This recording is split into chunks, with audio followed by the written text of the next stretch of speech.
Nie Wei stood behind the counter, deftly manipulating the abacus as she diligently recorded the day's accounts. After finishing her tasks, she stretched languidly and approached the entrance, preparing to close the shop. Just as she was about to lower the roll-up door, a woman cradling an infant unexpectedly appeared at the threshold of Nie Wei's shop. "I would like to purchase some food." The woman's voice carried a hint of coldness. Beneath the dim yellow light, her expression remained obscured, giving the impression that she appeared somewhat unwell. "Wait a moment," Nie Wei replied coolly, glancing at the woman before retreating into the store. She returned with 2 leftover steamed buns from dinner, placed them in a bowl, and presented it to the woman. "Here you go," Nie Wei said indifferently. To sell her leftover buns to someone else would typically provoke outrage or prompt an immediate departure from any reasonable person. Yet, the woman's reaction was unexpectedly contrary. A flicker of delight sparkled in her eyes as she cradled the child with one arm and accepted the bowl with the other. "Thank you, shopkeeper," she expressed gratefully. Holding the child and the bowl, the woman offered her thanks. Nie Wei merely extended her hand, her gaze remaining unperturbed. The woman smiled softly, and a droplet of translucent liquid, no larger than a soybean, suddenly appeared in the palm of Nie Wei's hand, a curious sight amidst her gentle smile. The faint moonlight illuminated the shop's sign, rendering the large characters inscribed upon it somewhat clearer. The words Nie Family Incense Shop emerged distinctly under the moon's glow. After closing up, Nie Wei extinguished the lights in the store and made her way directly to the courtyard behind the shop. The Nie Family Incense Shop is a time-honored establishment that has been passed down through 3 generations, originating from the era of Nie Wei's great-grandfather. The signboard has remained unchanged for decades, a testament to its enduring legacy. The shop is divided into 2 levels.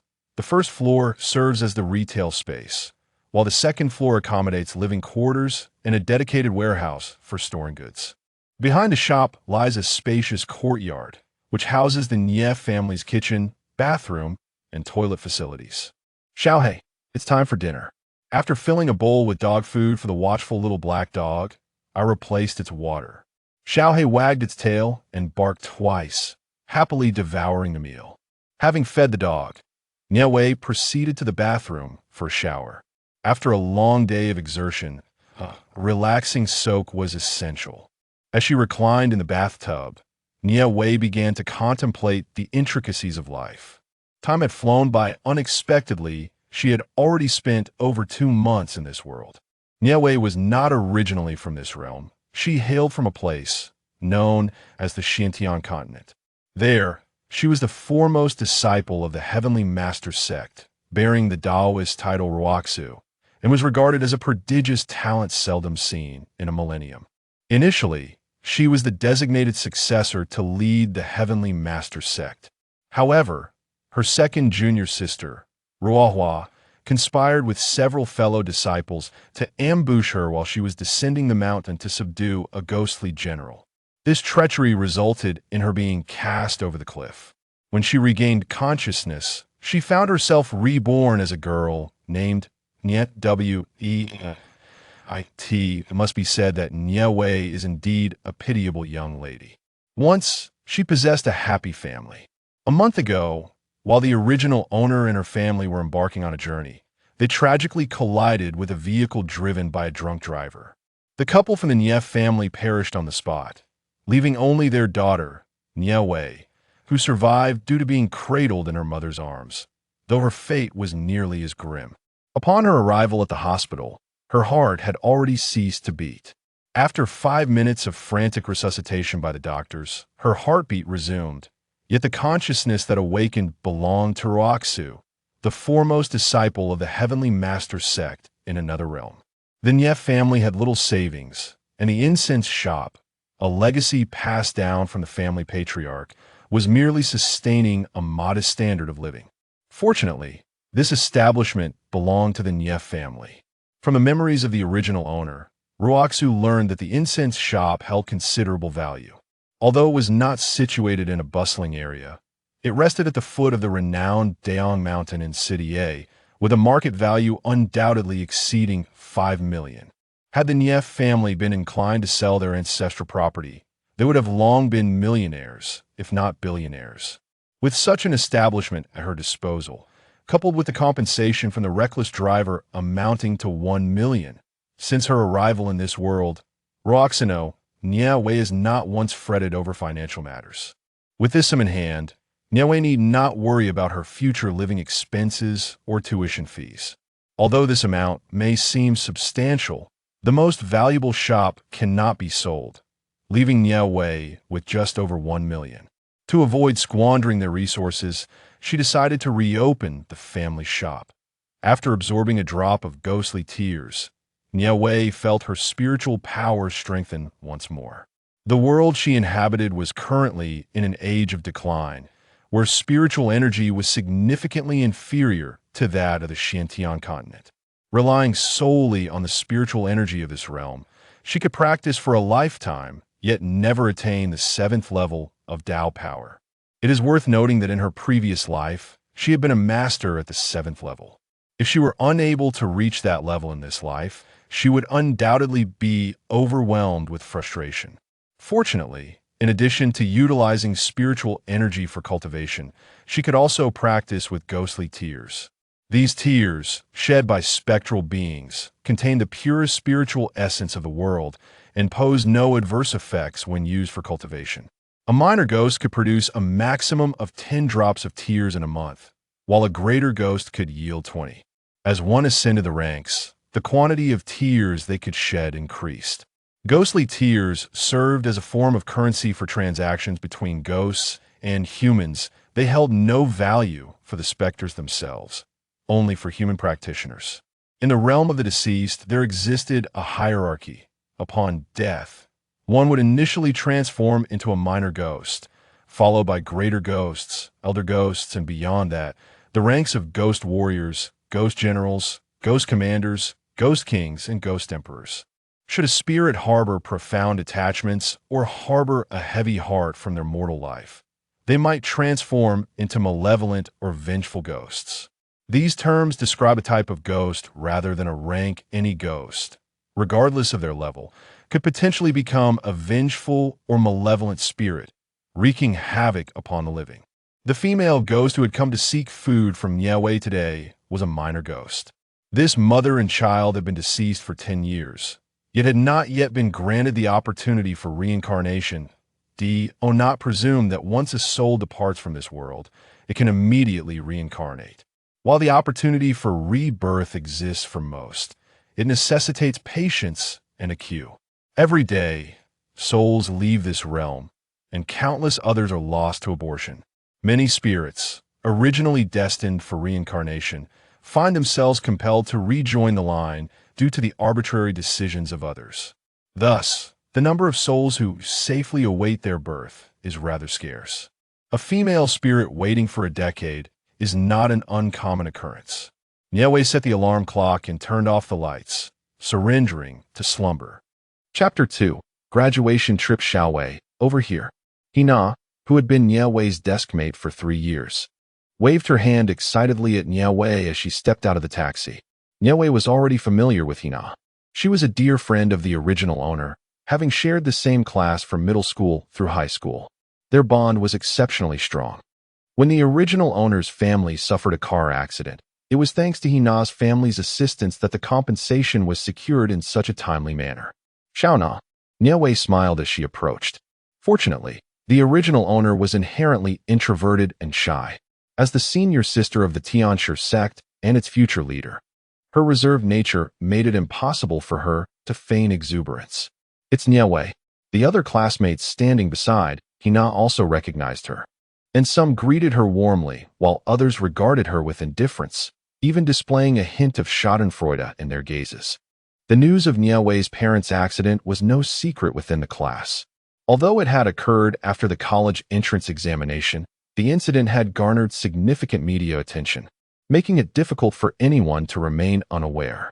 Nie Wei, smiled Teacher Zhou, the homeroom teacher who had taught the original owner for 3 years, as she watched Nie Wei approach. Despite the fact that she had only spent a week in the hospital, Teacher Zhou had made a lasting impression on her. When the Nie family suffered the accident, it was assumed that the parents had perished, while the original owners sustained serious injuries.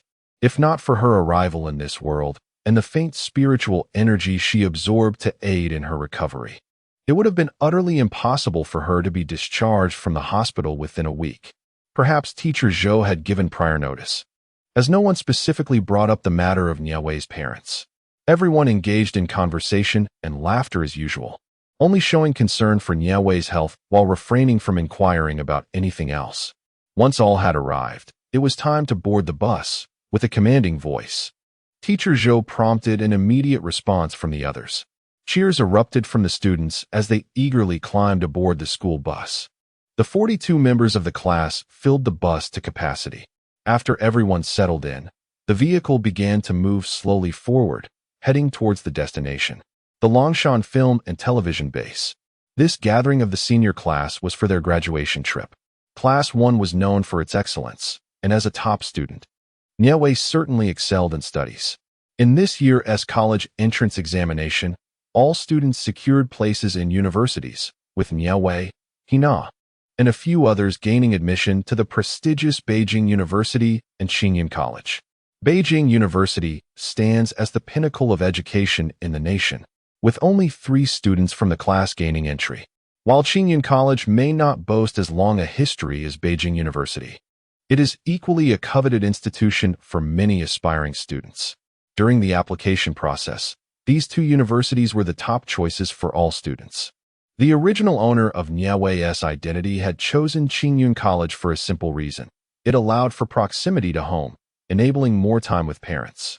Among the 42 students in the class, only 3 were admitted to Beijing University and another 3 to Qingyun College, while the others, though not securing places in these top-tier institutions, also gained admission to commendable universities.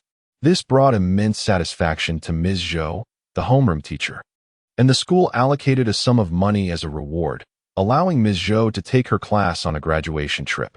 However, the destination for the graduation excursion could not be unanimously decided upon. After several days of deliberation, it was finally determined that they would visit the Longshan Film Base. Not only does Longshan Film Base boast breathtaking scenery, but it is also a frequent filming location for numerous celebrities. The students, particularly those enamored with stardom, wholeheartedly endorsed this choice, leading to its final selection. The journey from City A to Longshan Film Base requires a solid 3 hours by vehicle.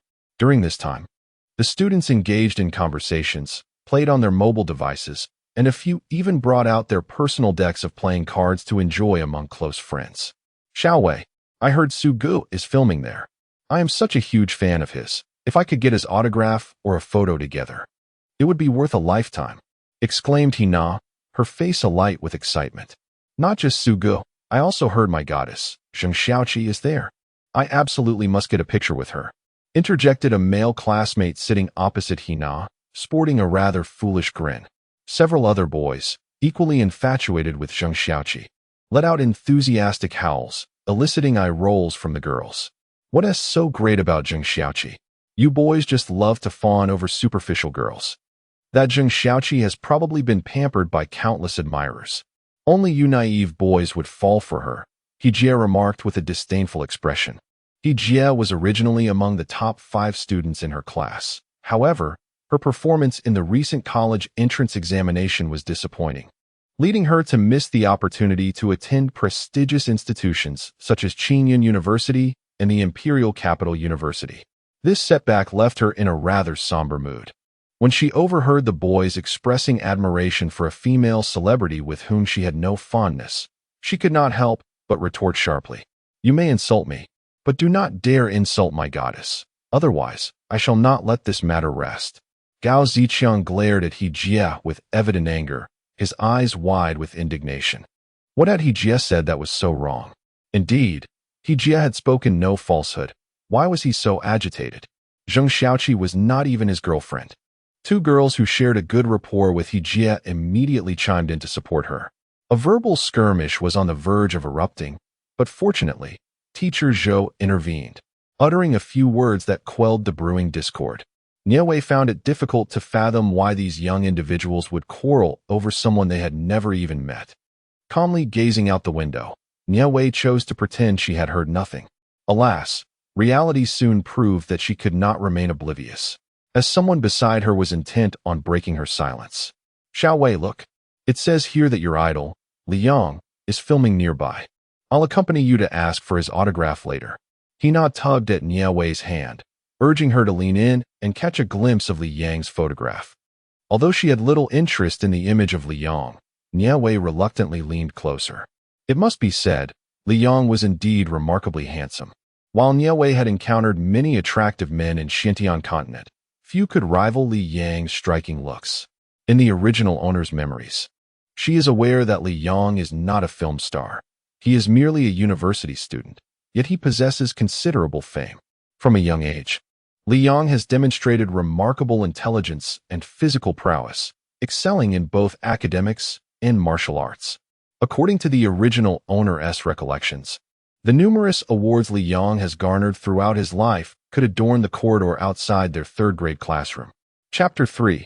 The Legend of the Ancient Mansion. Moreover, Li Yang is a martial arts enthusiast, eagerly seeking challenges from masters, and he has never tasted defeat, even securing numerous prestigious martial arts awards abroad. In summary, Li Yang's exceptional qualities have captivated many girls, including the original owner herself. A significant part of her determination to study diligently for admission to Qingyun Academy is attributed to Li Yang, who is indeed a student there. Li Yang is going to act in a film? Nie Wei feels somewhat perplexed. After all, in the original owner's memories, didn't Li Yang declare that he would never enter the entertainment industry? He merely intended to work as a stunt double.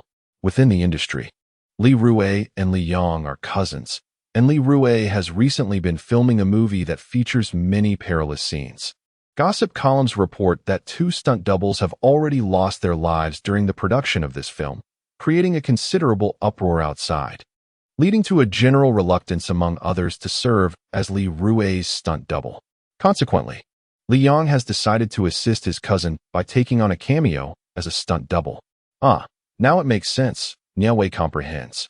Following this revelation, Hina continues to share various details about Li Yang, evidently showing a substantial interest in him, albeit this interest may not quite rival her admiration for her ultimate idol. Su Ge. The 3-hour journey felt neither excessively long nor particularly short. Upon their arrival at the Longshan Film and Television Base, it was just past noon. The group first settled at a nearby restaurant for lunch, after which the teacher granted them some free time.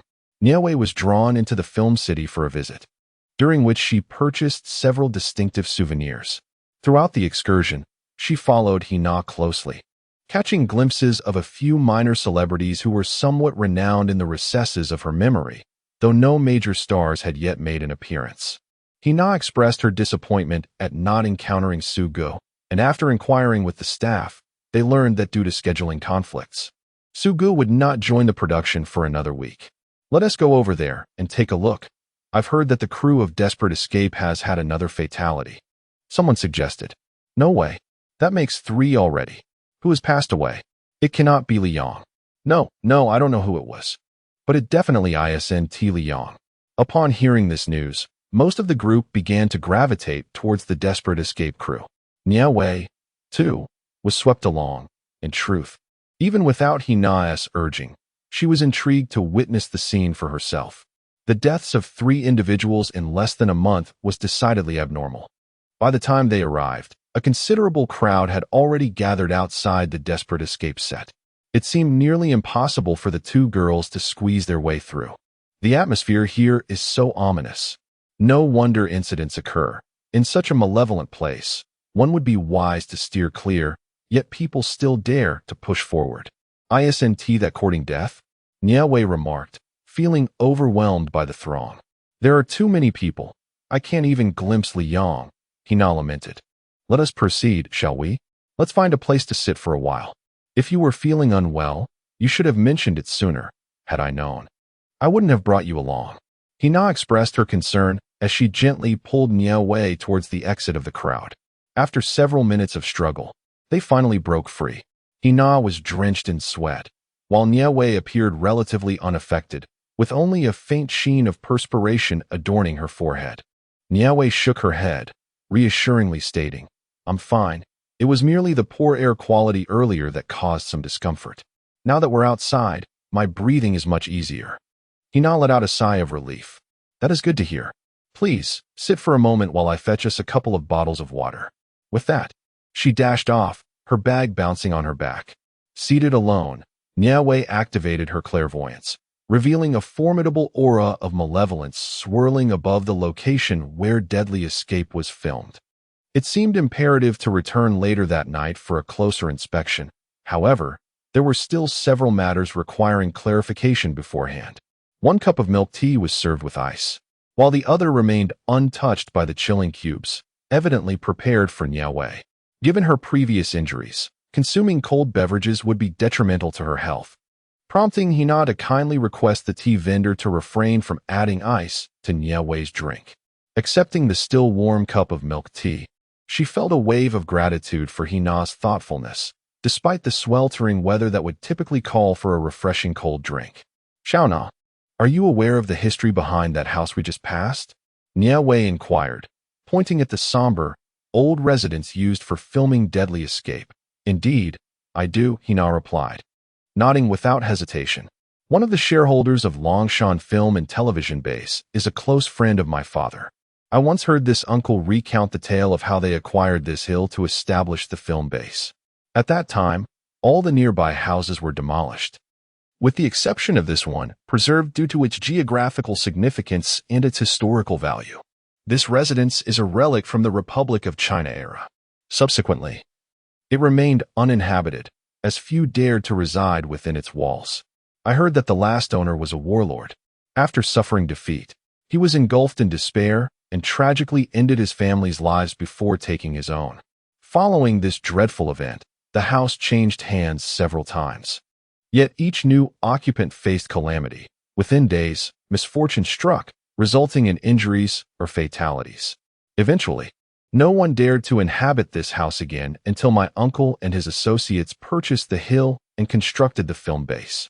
Given the ominous reputation of this house, why did your uncle choose to retain it?"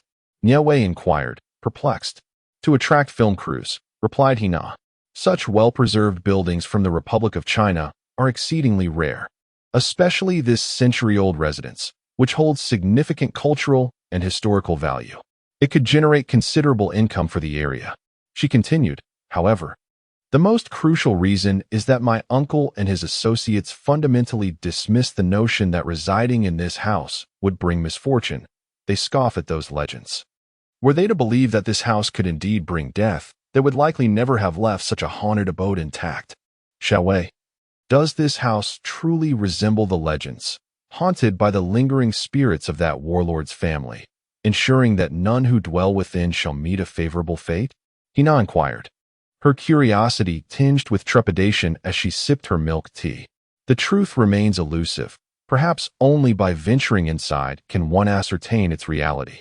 Outside, the house was encircled by layers of onlookers, and amidst their conversation, police vehicles began to arrive, cordoning off the area and forbidding anyone from approaching further. While Nie Wei and Hina conversed, a palpable sense of dread permeated the Deadly Escape film crew, each individual's countenance betraying profound fear. Chapter 4. Panic. While Nie Wei and Hina spoke, the atmosphere within the Deadly Escape crew was fraught with anxiety, every face reflecting deep-seated terror. 3 lives had already been claimed. Though they were not of the crew themselves, the deceased were nonetheless part of their ranks. The first 2 casualties were stunt doubles, and this latest tragedy claimed a minor actor. No one could predict when the specter of death might cast its shadow upon them. "Director Liu, this cannot continue. We must devise a solution. Perhaps we should summon a master to exorcise the evil spirits. At this rate, we will be unable to proceed with our film," pleaded Huang Cheng, the martial arts director, his face still pale with shock. Another life had been lost within the crew, and although the latest victim was merely a third-rate star, it nonetheless weighed heavily upon them, for 3 lives had been extinguished. Anxiety gripped the entire crew. Lu Feng, visibly agitated, took several drags from his cigarette, his demeanor increasingly restless. After only a few puffs, he discarded the cigarette onto the ground and crushed it underfoot, extinguishing its embers. Do you think I am unaware? Where am I supposed to find a master at this hour? Lu Feng, initially skeptical of such matters, found himself compelled to believe given the recent spate of strange occurrences. I have heard that the Famen Temple on Daong Mountain is quite effective. Perhaps we should visit the temple and seek the assistance of a master to help dispel the malevolent energy, suggested Lin Zi, the producer, taking a deep breath. At merely 20 years of age, Lin Zi had already established herself as an esteemed producer, commanding respect even from Lu Feng. Is this feasible? Lu Feng pondered, feeling increasingly cornered. Although Lin Zi's proposal sparked a hint of hesitation, the external world was undoubtedly scrutinizing their production team. Summoning a high monk at this juncture might thrust them further into the spotlight. The tabloid journalists would likely concoct a myriad of sensational stories. Contemplating these possibilities only deepened Lu Feng's vexation. After over 20 years in the industry, he had weathered countless storms. Yet this incident marked a blemish on his directing career. Director Lu, I believe this idea holds merit. Famen Temple is renowned, and the monks there possess genuine skills. If we could enlist a master, I am confident our issues would be swiftly resolved, Huang Qing asserted, brimming with faith in the temple's monks. Though he had never encountered the high monks of Famen Temple, he clung desperately to any glimmer of hope. The events unfolding were utterly terrifying, and Huang Qing genuinely feared that he might be the next victim. He had indeed signed a contract with the production team, making it impossible for him to leave at will, unless he intended to sever ties with the industry altogether. Otherwise, why would Huang Qing remain here, consumed by fear? Time was of the essence. Huang Qing, you must personally go and invite the master from the Famen Temple. Money is not an issue. I will negotiate with the company and the investors. One thing is certain, we must bring him here swiftly. Since that young star's tragic demise this afternoon, Lu Feng has been on edge, sensing that the situation is far from resolved and that even more dreadful events may unfold. This premonition is inexplicable, yet Lu Feng trusts his instincts. After years in this business, such sudden insights have saved him on numerous occasions. Very well. Leave this matter to me. I shall summon the master at once. Huang Qing readily agreed, eager to escape this place, even if only for a few hours. Director Huang. Take my car. Lin Zi tossed the car keys to Huang Qing. He caught the keys with a nod and hurriedly rushed outside. With Huang Qing gone, Director Lu and Lin Zi were not idle either. They needed to reassure the other cast members. The incident had already occurred, and the priority now was to stabilize the situation and prevent further chaos. Just as Huang Qing departed, the detectives assigned to the case entered to take statements. The deaths of 3 individuals, whether accidental or intentional, constituted a significant case that drew the police's utmost attention. With so many eyes scrutinizing the production team, the police were compelled to remain vigilant, exerting every effort to resolve the case with alacrity. The police recorded testimonies and thoroughly examined the scene, taking a good 2 or 3 hours before they finally departed. This won't do. If I leave now, what will you do? Li Yang said, his brows furrowed, his voice imbued with an insistence that brooked no refusal. Li Rui sighed, Xiaoyang, while there's still time, you should leave. To be honest, I deeply regret involving you in this. Enough of that. I will not leave, Li Yang replied resolutely. Xiaoyang, please listen. You should go first. In a few days, I will also be leaving this production. At worst, I will have to pay some penalty fees. It won't be the end of the world. Although the penalty was not a trifling sum, Li Rui's status ensured he could afford it. While resigning mid-production lacked professional ethics, the matter at hand concerned lives, and no one was impervious to the fear of death. Remaining here was far too perilous. Li Rui would never joke with his own safety. During dinner time, Nie Wei and her classmates were relishing a sumptuous buffet on the second floor. Nie Wei, let me let you in on a secret. I just saw my idol Li Yang. It turns out he and Li Rui are staying at the same hotel as us. The girl speaking was Gu Feifei, known for her loquaciousness and her penchant for gossip, with the greatest aspiration of becoming a reporter for a tabloid, where she could unabashedly uncover the private lives of celebrities. Li Yang is staying at this hotel too? Hina exclaimed. Gu Feifei, anticipating the reaction, swiftly covered her mouth. Don't shout so loudly. If too many people learn about this, it won't bode well for us. She glanced around to ensure no one was paying attention before continuing in hushed tones. Nie Wei indifferent picked a few mantis shrimp onto her plate. It was the original owner who cherished Li Yong, not her. Nie Wei, why are you so unresponsive? Weren't you the one who adored Li Yong the most? You attended every one of his matches, and you would blush at the mere mention of his name. Why the indifference now? Gu Feifei expressed her dissatisfaction. Indeed, Nie Wei seemed overly composed, prompting her to reflect upon herself. Shouldn't she exhibit a bit more excitement? After pondering for a few moments, Nie Wei admitted that she simply could not feign a face of exhilaration and blush. Chapter 5. Entering the film crew in her previous life. As the senior disciple of the Celestial Master sect, she had to assist her master with ecclesiastical affairs while also caring for her younger junior disciples. The innocent desires of a young girl had long since faded away. Moreover, it appeared that women in this world were oblivious to the concept of modesty, frequently uttering words like and love. Having grown up in the strict environment of the Celestial Master sect, she neither detested nor particularly favored the modern women's behaviors. However, she could never openly express her fondness for a man as they did in this world. Gu Feifei believed that Nie Wei's demeanor was a result of her parents' tragic accident, as she had yet to emerge from her sorrow. Hina, standing beside her, gestured for Gu Feifei to refrain from speaking further, so as not to rekindle Nie Wei's painful memories. They exchanged glances, said nothing more, but agreed to frequently step out and create opportunities for chance encounters with Li Yong. As night unfurled its quiet embrace, Nie Wei initially intended to stealthily infiltrate the filming site of Deadly Escape. However, she soon realized her naivety. She no longer possessed the remarkable skills honed since childhood, and her spiritual powers had only just begun to manifest. Based on her experiences, the entities within that house were anything but ordinary, likely ancient spirits or malevolent ghosts, with a high probability of being vengeful or evil spirits. Nie Wei pondered whether she should recruit a few ghostly servants to assist her. In a situation like this, having spirits at her beck and call would certainly simplify matters.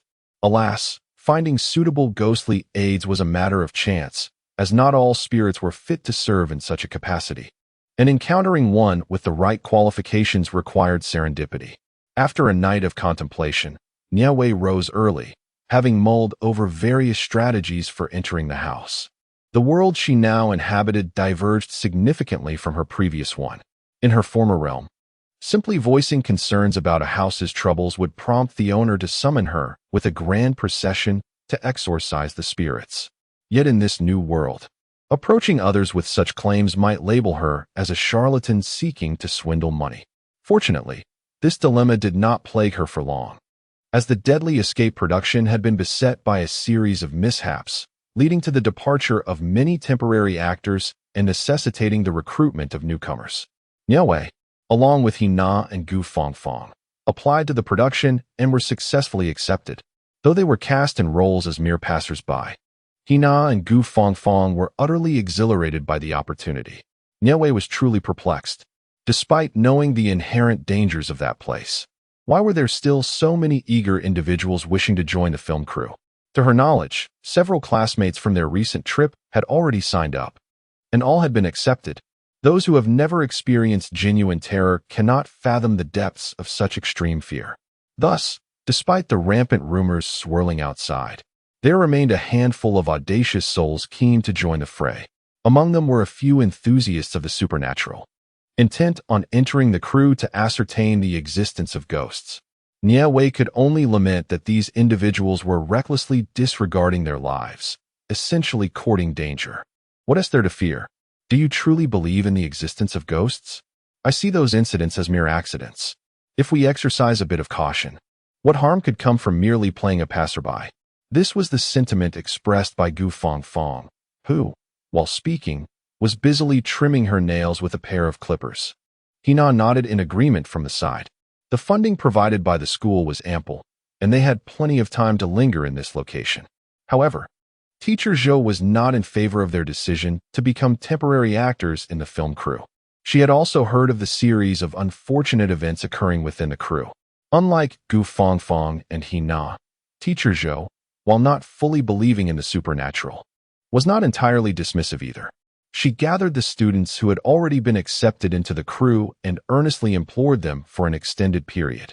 Unfortunately, these freshly minted university students were at an age brimming with fearlessness, rendering Teacher Zhou's pleas utterly ineffective. In the end, Teacher Zhou made phone calls to the homes of these students, which proved somewhat effective. Several students, under familial pressure, refrained from expressing their desire to become temporary actors. Ultimately, only Gu Fangfang, He Na, and Nie Wei proceeded. Teacher Zhou had fulfilled her responsibilities, and when it became unavoidable, she reluctantly chose to turn a blind eye. The production team halted filming for a full 3 days due to a recent fatal incident. During this time, Nie Wei diligently focused on enhancing her skills. She had ascended to the second level of the mystical arts she had cultivated in her previous life. Though such power might seem insignificant in her original world, in this era of dwindling spiritual energy, achieving the second level was considered a mark of a minor adept. 3 days later, the crew resumed production, and the trio of Nie Wei began their work as temporary actors. As they stepped into the ancient mansion for the first time, even before entering, they were met with an overwhelming aura of chilling malevolence laced with a hint of bloodshed. How many souls must have perished here to generate such a terrifying energy? From her experience, a place would not emanate such sinister energy unless it had witnessed the demise of hundreds. This was the kind of place one would typically avoid. The audacity of the film crew to shoot here seemed a reckless gamble with life itself, Nie Wei thought, shaking her head. Malevolent energy is indiscriminate, particularly preying upon the weak. Unobtrusively activating her yin-yang vision, she scanned the surroundings. All she could perceive was the ominous energy, yet no trace of ghostly presence. Nie Wei furrowed her brow slightly. Could it be that this place truly harbored no spirits? However, after some contemplation, Nie Wei realized that this perception was indeed accurate. In this age of decline, it is exceedingly rare for formidable spirits to manifest. In such a place imbued with malevolent energy, ordinary spirits would undoubtedly be overwhelmed, their very souls shattered by the oppressive atmosphere. To survive amidst such malevolence would require a level of power far beyond her current capabilities. If such a being truly existed in this locale, it would likely lead to the demise of not just a few, but potentially all present. Since no spirits were currently haunting this area, it would be manageable. Dispelling the malevolent energy would suffice. Yet, to achieve that, one paramount task remained unaddressed. Just as Nie Wei pondered this, a commotion arose at the entrance. Chapter 6. Malevolent energy disturbs the heart. Curiously, Nie Wei, He Na, and Gu Feifei turned their gazes towards the entrance. There, a young man clad in white monk's robes, with short hair, was ushered in by the director and producer Lin. The young monk appeared to be no older than 20, possessing a beauty that rivaled Li Yang and Li Rue, yet he exuded an ethereal quality. His dark eyes sparkled with a purity reminiscent of the most exquisite crystal, as if any malevolence could be cleansed by his gaze. Could he truly be the esteemed monk Huang had invited from the Femin Temple? It seemed implausible. He appeared far too youthful, even younger than my brother. Nonetheless, he was undeniably handsome, radiating an alluring sense of ascetic beauty. Indeed, that is true. The whispers around Nie Wei reached his ears without missing a single word, and even Gu Fangfang and He Na were astonished by the beauty of this monk. Is he truly a monk? He certainly does not appear to be one. Where can one find such a handsome monk? He even has hair. Aren't monks typically bald? How do you know that he isn't a lay disciple under some master, practicing with his hair intact? Upon hearing this, the crowd considered it a plausible explanation. A man dressed in monk's robes, yet retaining his hair, certainly does not resemble a genuine monk. Xiaowei, did you see him? He is so handsome. In this monk's attire, he looks incredibly ascetic. He is exactly my type. Gu Feifei exclaimed excitedly, nearly drooling as she grasped Nie Wei's hand. He Na vigorously nodded in agreement, clearly sharing Gu Feifei's sentiments. The ethereal beauty of the monk was escorted into the director's exclusive lounge, hinting at a forthcoming confidential discussion. While everyone was curious about the topics of their conversation, it was evident that the director would not permit them to eavesdrop. While others were captivated by the monk's striking beauty, Nie Wei perceived something altogether different. The individual who had just entered emanated a powerful aura of merit and virtue. Those who radiate such divine light are typically great benefactors who engage in acts of kindness. Given the abundance of merit emanating from him, it is likely that he is either a celestial being incarnated to experience the mortal realm or a person who has accumulated virtues over countless lifetimes, resulting in such a brilliant and protective aura in this life. In addition to the luminous aura of merit, that individual possessed a profound essence of Buddhism, a strength of spirit she had only encountered in a former life among the disciples of the Buddha. It was said that this disciple was a reincarnation of a true Buddha from a celestial realm, heralded by the descent of radiant clouds and the emergence of lotus flowers at their birth, an event that reverberated throughout the entire Buddhist community. Reflecting upon the disciple she had once seen in a past existence, and then considering the one who had just entered, she sensed an uncanny resemblance, not in appearance, but in essence. The ethereal quality, the purity in their gaze, was strikingly similar. Could it be that this individual was also a reincarnation of a true Buddha from the upper realms? This thought briefly flickered through her mind, only to be dismissed by Nie Wei, for this was not the Xintian continent, but rather the earth of the Dharma ending age. What true Buddha would be so disillusioned as to descend to this realm for the sake of reincarnation and trials? Surely, they must be a person of immense virtue, having accrued merits over countless lifetimes. While Nie Wei's mind wandered, she was ushered by Hina into the dressing room to change clothes. Desperate Escape, as its title suggests, is an action-packed drama. The principal narrative unfolds around an orphan whose workplace, a bar, becomes the site of a catastrophic fire. In the midst of despair and unconsciousness, believing he would perish in the flames, a mysterious figure rescues him, transporting him to an enigmatic ancient mansion. Upon regaining consciousness, he discovers himself imprisoned within a grand estate, alongside 39 strangers of varying ages and genders. The mysterious figure then reveals to the protagonist and the others that they are participants in a perilous game concerning their very lives. 40 individuals, driven by the instinct to survive, must scour the confines of the house for clues that will lead them to escape. Among them, 2 are traitors whose objectives stand in stark contrast to the others. They must eliminate everyone else to ensure their own survival. The remaining 38 are compelled not only to uncover the means of escape but also to identify the traitors among them, striving to eliminate the threats before they themselves fall victim. Within the house, they face not only the peril posed by the traitors, but also a myriad of deadly traps awaiting their misstep. Nie Wei and her companions portray 3 inconspicuous characters within this ensemble of 40. Fortunately, while their appearances are limited, they are not immediately dispatched, possessing a few lines to deliver.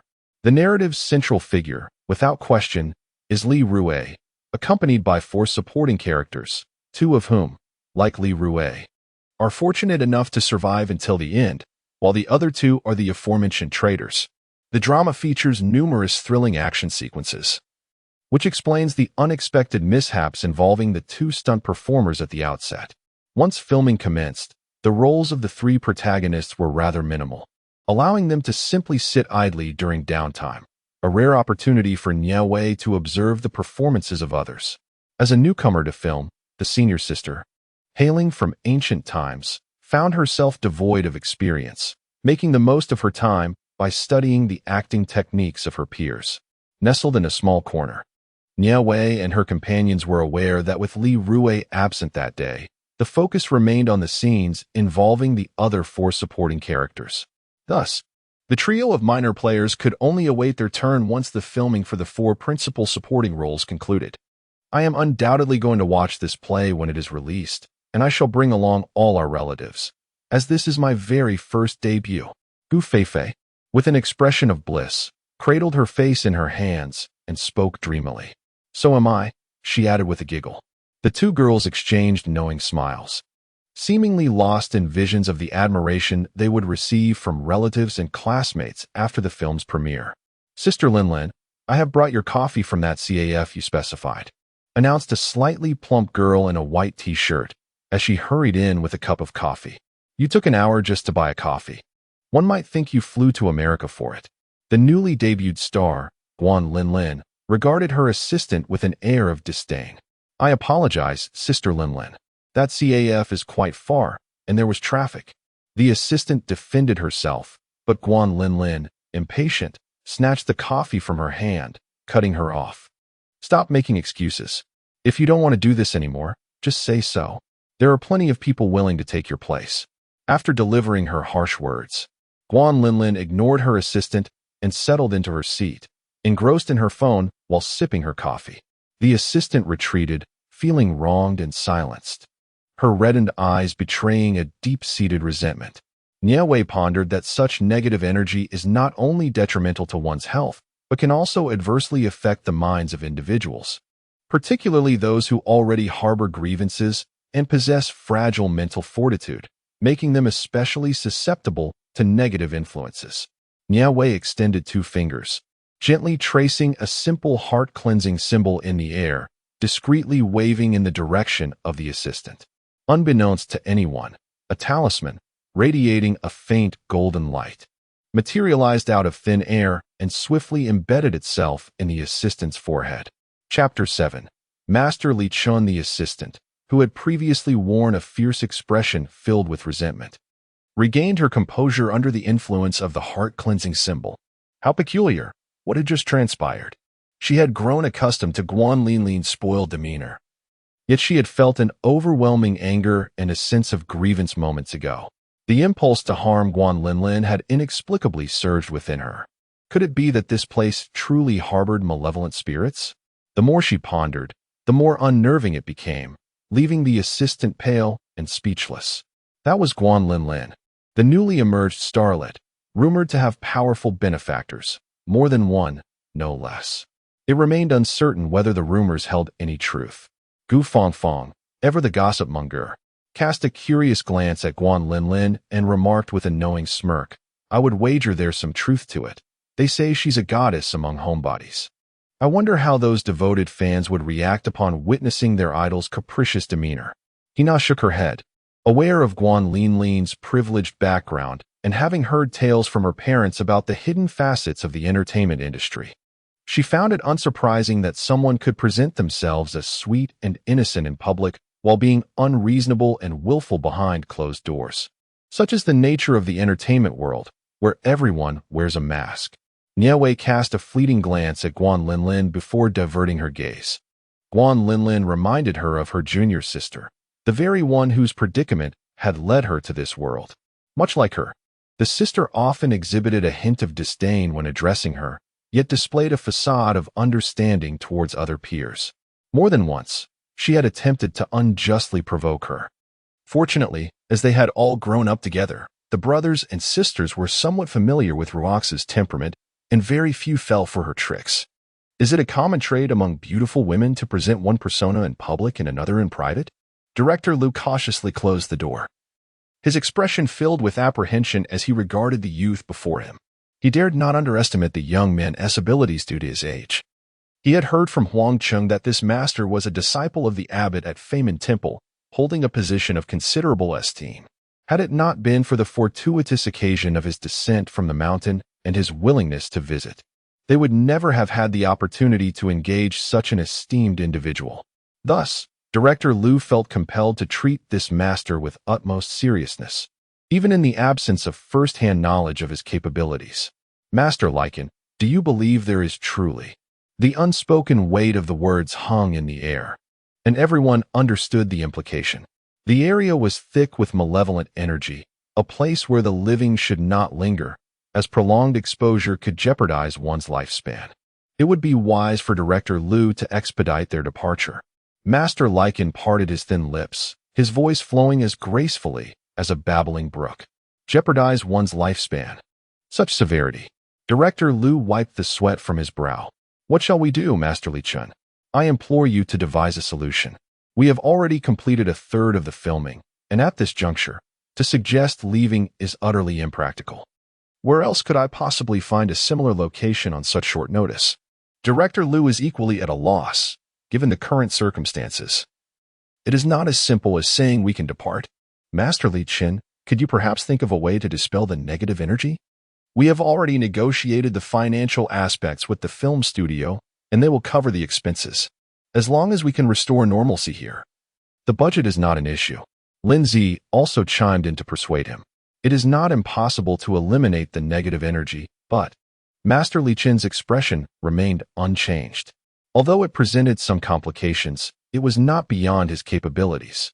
However, should he proceed in his own manner to dispel the negative energy, the outcome may not align with Director Liu's expectations. The reporters, who incessantly sought to confront him, and the relatives of the two deceased temporary actors, who frequently caused disturbances demanding exorbitant compensation, were a source of irritation. While their antics seemed merely foolish to Director Liu and posed no significant threat, the sheer annoyance they caused was unbearable. At this moment, Director Liu wished for nothing more than to restore normalcy swiftly, to complete the filming without further incident. Very well. I understand. Master Li Qin nodded slightly and spoke slowly. When do you believe we can commence? Director Liu inquired cautiously. Tomorrow at noon. I shall dispel the negative energy from this place. Upon hearing the precise timing, both Director Liu and Lin Zi simultaneously released a sigh of relief. Director Liu and Lin Zi regard this production with utmost seriousness. Should the filming not proceed as scheduled, it would result in considerable losses for both. Unbeknownst to Nie Wei, the events unfolding in Director Liu's resting area remain a mystery. After a prolonged wait, Nie Wei and her companions finally learned that Guan Linlin's scenes were nearing completion, and it was at long last their turn to take the stage as temporary actors. Although their lines were few, Hina and Gu Feifei were still filled with excitement.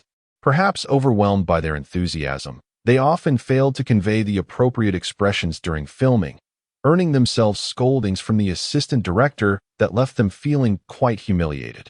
Eventually, the two young women managed to suppress their initial exhilaration, having been reprimanded so harshly that any lingering excitement subsided. Just as the assistant director stormed off in frustration, another individual approached to chastise them further, bringing the girls to the brink of tears. It was during this experience that they first realized that acting was not merely an enjoyable pastime. Had they known, they might have chosen not to participate. They had never before faced such scolding, even from their parents, and now found themselves subjected to such treatment in this unfamiliar environment. These two recent high school graduates struggled to cope with the emotional toll of being berated, feeling deeply hurt and wronged. Once isolated from prying eyes, they embraced each other amidst a downpour of tears. I don't want to act anymore. This is not fun at all. I haven't graduated from a film academy, nor do I possess any acting experience. Is it really necessary to speak to me in such a manner? Hina lamented. Accustomed as she was to being cherished as a privileged young lady at home, finding it incomprehensible that she would be treated so harshly. I feel the same. That director is utterly irrational, quick to scold without cause. My parents have never spoken to me like that. Who does he think he is to reprimand me? Gu Feifei echoed her sentiments, equally perplexed. Do not weep any longer, both of you. We have entered into a contract, thus it is implausible to simply abandon the project, Nie Wei said, exasperated, as she handed a tissue to them. Chapter 8. The Heart Seal of Amitabha standing by. Nie Wei felt at a loss on how to comfort the two individuals. In the past, she had scolded her younger fellow disciples for their tears, but the current situation felt distinctly different. It was merely a contract. She could compensate for any losses incurred, as she had resolved not to continue filming. Hina's family business was substantial enough that a small penalty for breach of contract would hardly be a concern for them. Typically, temporary actors do not require formal contracts. However, due to the magnitude of this incident, many had departed. To prevent a recurrence of such circumstances, the director had specifically drafted a contract for all newcomers to sign, ensuring that they would not be left short-handed. Wait, we cannot simply depart. We must continue filming, Gu Feifei suddenly declared after a moment of silence. Upon hearing this, Nie Wei felt a wave of relief wash over her. She was not afraid of Hina and Gu Feifei leaving. Rather, she feared they might insist on dragging her away with them.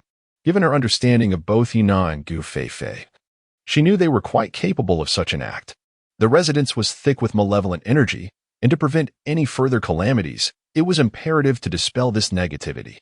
The young man summoned by the director possessed genuine abilities. His innate purity and Buddhist nature were surely a counter to the sinister forces present. Although she recognized his potential, this world was in an age of decline. Until she could ascertain whether he truly held the power to eradicate the malevolence here, she could not afford to leave. Once that individual falters, she must inevitably take matters into her own hands. If she is absent from the production team during such a critical moment, how could she ever re-enter this realm? Thus, it is clear that departing now is not an option. What I just expressed was merely a moment of frustration and should not be taken to heart. Consider this. We have publicly announced our intention to film in our social circles, and should we withdraw at this juncture, how could we possibly navigate our social interactions in the future? Our classmates would undoubtedly mock us mercilessly. Moreover, Gu Feifei harbors an even more significant reason for her persistence. Initially, in order to secure her father's consent to pursue acting, she solemnly vowed to excel in this role, even wagering her half-year allowance in a bet with him. If she were to abandon this venture now, she would face the prospect of living in deprivation for the next 6 months. Hence, departing is out of the question. Initially, Hina contemplated leaving in a fit of anger, but upon reflection, she realized the truth in this reasoning. Ever since she was cast in the production, she has boasted exuberantly about it in her social media circles. To withdraw now would not only jeopardize her reputation, but could also lead others to perceive her as a mere braggart, subjecting her to ridicule. No, it is merely acting. She is determined to persevere and cannot afford to lose face among her peers. With this in mind, the reprimands from the assistant director no longer seemed bothersome. She could simply dismiss those criticisms as inconsequential noise. Having reconciled her thoughts, Hina resolved to remain, obediently accepting her boxed meal and sitting aside to eat, awaiting the continuation of filming. After all, the three of them had minimal roles. If not for the need to accommodate the primary actor schedules, their brief scenes could be completed in a single day. Nie Wei finally managed to set her heart at ease. If they were to leave, they would undoubtedly take her along. And then how would she manage to blend in? Perhaps her inner fortitude was commendable. As the afternoon shoot proceeded with much greater ease, and they quickly completed their scenes, allowing them to sit aside and watch others perform. Nie Wei exhibited commendable prowess, passing in a single attempt.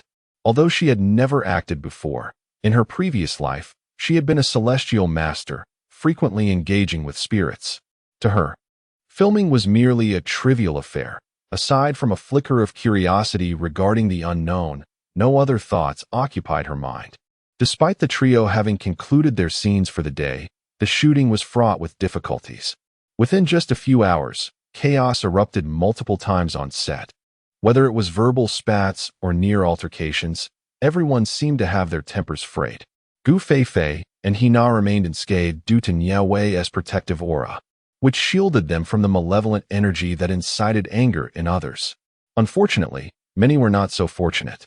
In an environment permeated by such negativity, even the slightest hint of adverse emotion could be magnified, turning minor disputes into potential brawls or even assaults.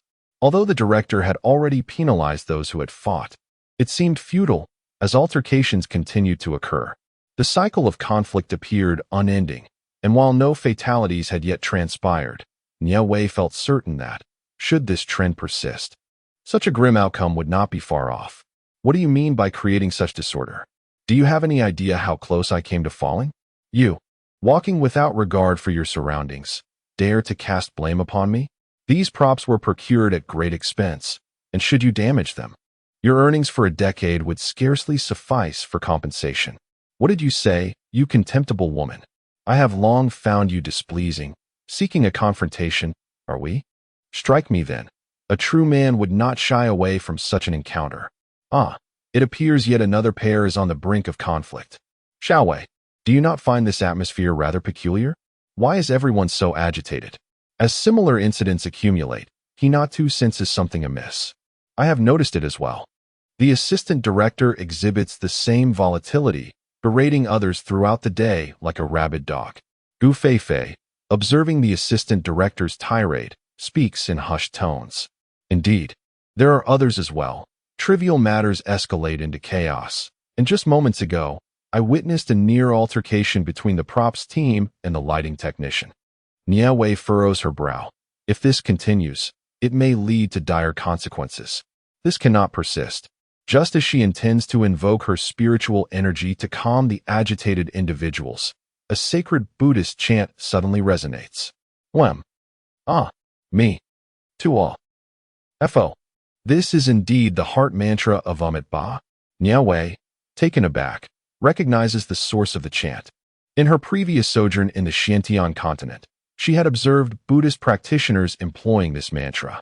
It is the heart mantra of Amitabha, guiding souls to the Pure Land. Also known as the Amitabha Heart Seal. Regular recitation can dispel calamities, alleviate ailments, and ensure rebirth in the Pure Land, ultimately guaranteeing ascendance to the blissful world. Although the Amitabha Heart Seal sounds remarkably powerful, the number of individuals capable of wielding it is exceedingly few. Perhaps there are some in the Xiantian continent. But in this world, there should be even fewer, especially during this age of decline, where the spiritual energy of heaven and earth is not as abundant as in the Xiantian continent. As the sound of the Buddhist incantation resonated, the previously restless crowd instantly regained their composure. Those on the verge of conflict suddenly returned to their senses, each filled with astonishment and fear, pondering what had transpired that nearly led to a brawl. With pallid faces, they exchanged apologies, and the once tumultuous film crew settled into tranquility. Chapter 9. Night. It seems that the situation is far from simple.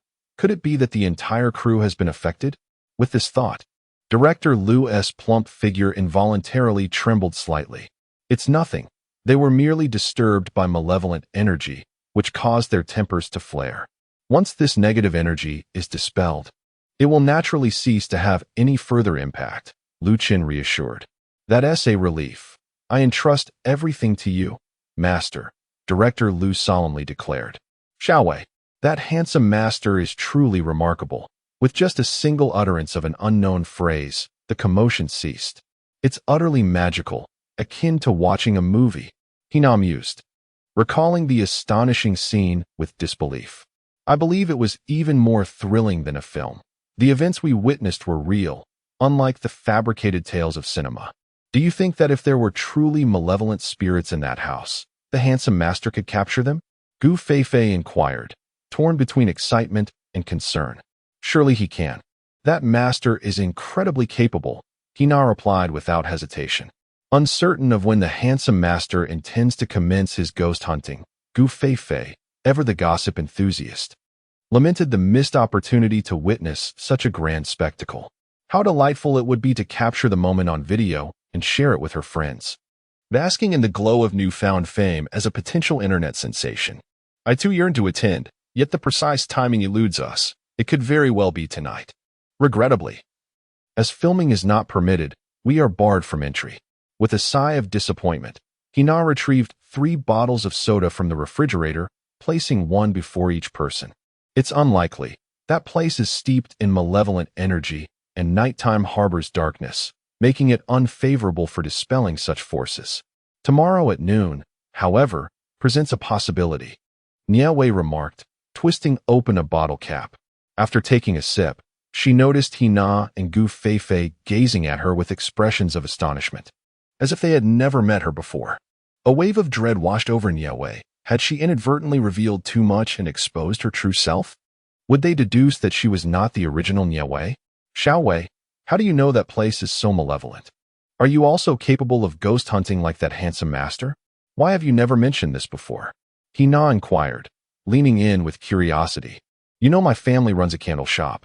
I've learned some mystical arts from my grandfather since childhood, though I wouldn't claim to be particularly adept. Nie Wei replied, discreetly placing a hand over her racing heart. Though this was not her first time fabricating a story to conceal her true identity, she still felt a sense of unease engaging in such deception. From her childhood to the present, she had never uttered a single lie. However, since her arrival in this world, it seemed as though she had been ensnared in a web of deceit, fabricating one falsehood to support another. This disconcerted her greatly, yet she found herself compelled to adapt. How astonishing! Why have you never mentioned this before, Nie Wei? Nie inquired with curiosity. My parents forbade me from disclosing this matter to others, fearing I would be regarded as an outcast, Nie Wei explained, struggling to find a more suitable excuse and resorting to mentioning her parents. Her uncle and aunt had a point, were it not for my awareness of your character. I too would find it difficult to believe that someone like you, who does not boast, could exist alongside me, a person capable of exorcising spirits. He now expressed profound understanding of Nie Wei's parents' stance. In this society, not everyone subscribes to such beliefs. Skeptics would likely dismiss individuals like Nie Wei as frauds or charlatans. To provide Nie Wei with a normal educational environment, it was entirely reasonable for her parents to impose such restrictions. Let us move on from this topic. Quickly tell us. Is there truly a ghost in that house? What does it look like? Is it male or female? Is it frightening, akin to the vengeful spirits depicted in horror films? With disheveled hair, crying out for their lives? Gu Fei, brimming with curiosity, tugged at Nie Wei's sleeve, clearly intrigued by this unknown realm. I did not perceive any spiritual entities within. There was only a relentless influx of malevolent energy, Nie Wei replied, shaking her head without hesitation. Malevolent energy? Nie blinked her large eyes, perplexed by the term. You do not comprehend this? It is frequently depicted in horror films. Malevolent energy refers to a miasma, a term in metaphysics that signifies a gathering of negative energy, which, over time, leads to decay. With a smug expression, Gu Fei concluded her statement and turned to Nie Wei. Nie Wei, do you think I am correct? I assent Shachi exactly this. Pretty much, Nie Wei replied with a faint smile. In truth, Gu Fei's interpretation of Shachi was not entirely comprehensive. Within the realms of metaphysics, the I Ching and Feng Shui, the definitions of Shachi vary, largely depending on the perspective from which one interprets it. However, Nie Wei had no intention of elaborating on this. Never mind the Shachi. You mentioned earlier that there are no ghosts in that house, yet several people have died there. Could it truly all be mere coincidences? If it were accidents, wouldn't that be an excessive number of them? Nie harbored doubts about this explanation. Of course, it is not coincidence. Those individuals were driven to madness by Shachi, which ultimately led to their demise. After entering the house, Nie Wei was almost certain that those individuals had succumbed to the influence of Shachi, and the reason it affected those three was that they were the weakest among everyone present. The frilier the body, the more susceptible it becomes to the encroachment of Shachi. However, the effects of Shachi extend beyond mere mental disturbance. It can also deteriorate the physical body. Prolonged exposure to areas saturated with Shachi can shorten one's lifespan, a phenomenon commonly referred to as loss of vitality. How can Shachi be so formidable? Oh no, we spent several hours there today. Could I have already lost years off my life? Heaven forbid. I do not wish for a premature demise. She lamented, still so young, thinking that if her life were to be cut short for merely playing a minor role with only a few lines, it would surely drive her to despair. You are overthinking it. Did Nie Wei not say that only those who linger for long would meet an untimely end? We have merely stayed for a few hours. What could possibly happen? Gu Fei forcefully patted Nie on the shoulder, nearly causing her to collapse onto the sofa. Nie winced in pain, almost brought to tears. Was this a grudge match? Was such force truly necessary? Are you attempting murder? Nie lunged at Gu Fei, and the two engaged in playful scuffles. Nie Wei approached the window, peering out towards the ancient mansion. The ominous energy swirling above it was even more intense than during the day. It was indeed peculiar. What could be the cause of this? Chapter 10. What is to be done? Nie Wei stood by the window, gazing once more at the ancient mansion. The sinister aura above was pulsating, more fervently than before, raising her curiosity. Regrettably, her powers were still nascent, and with her celestial eye just awakened, she could not penetrate deeper mysteries. After contemplating her confusion, Nie Wei settled in the center of the bed, channeling the spiritual energy within her, absorbing the essence from a single drop of ghostly tears. Simultaneously, a handsome man clad in monk robes stood by the window, gazing towards the direction of the swirling malevolence. What could account for this shift in the energy? Li Chun surveyed the ancient mansion from a distance, a shadow of seriousness crossing his features. At noon the following day, Li Chun, director Liu, and producer Lin arrived at the ancient mansion. Earlier, during the wrap of yesterday's shoot, director Liu had already mentioned that there would be no filming today, yet despite the absence of scheduled tasks, it was still essential for everyone to be present. As for the purpose of their visit, director Liu remained silent, yet his reticence did not hinder the myriad speculations swirling in the minds of those present. It was evident to anyone with a modicum of intelligence that their arrival was likely connected to the expulsion of malevolent entities from the ancient residence. The presence of these sinister beings ignited a mixture of curiosity and trepidation among the crowd. Some of the temporary actors, drawn here specifically for this reason, eagerly anticipated the unfolding events. Perhaps they would have the rare opportunity to witness a genuine apparition. Countless individuals claimed to have encountered ghosts, each with their own unique descriptions, leaving one to ponder the veracity of such accounts. Now, faced with the prospect of witnessing a real specter, some audacious souls had their smartphones at the ready, poised to capture captivating footage for the online realm. Is it true that we've been summoned here to assist in capturing ghosts? A female crew member asked, her expression betraying her fear. It is quite possible, another staff member whispered in response. I overheard director Liu discussing with producer Lin about driving away some evil energy at noon today. I also heard that not a single star has shown up. Only us crew members and temporary actors are here. Do you think something dangerous might occur? There's definitely a risk involved. If there were no danger, why wouldn't director Liu allow the stars to attend? Surely, he fears something might go awry, and the consequences could be dire. Enough of this chatter. Silence, everyone. When Master Qi arrives, follow his instructions without question. Stay sharp. At that moment, Huang Cheng happened to arrive, overhearing the murmurs of the staff. With a moderately raised voice, he reprimanded them, causing the previously gathered individuals to fall silent, too intimidated to continue their chatter. Although Huang Qing was merely a martial arts director and not a figure of great significance, his close association with director Liu rendered him a favored individual in the director's presence, and no one wished to offend someone who could speak on behalf of the director. Standing a short distance away were the extras, a mix of those newly recruited and others who had not departed, forming small clusters that collectively numbered in the dozens. Why do you think director Liu suddenly summoned all of us? One curious extra inquired of a companion. How would we know? Regardless, the director stated that even if we don't film today, we will still be compensated. What does it matter? As long as there's money to be made, replied a middle-aged man, his gaze revealing a certain numbness, devoid of curiosity. Several others shared the same demeanor as the middle-aged man, displaying indifference towards what director Liu intended for them, as long as they were paid. These individuals were among the earlier group of extras who remained, their personal circumstances not particularly favorable. To retain them, director Liu offered salaries that were double the market rate, and despite the somewhat perilous nature of the location, they chose to stay for the sake of the remuneration. In recent days, the majority of newcomers have not been drawn here by the allure of wealth. Many are simply curious to discover whether or not this place truly harbors spirits, while others are eager to be near their beloved celebrities. In truth, there are scarcely a few who are here solely for monetary gain. Xiao Wei, what do you think the director wishes for us to do? Hina's bright eyes glimmered with curiosity as they had arrived by 10 o'clock and had already waited for an hour or two without the director or the charming master arriving. Hina was beginning to grow somewhat impatient.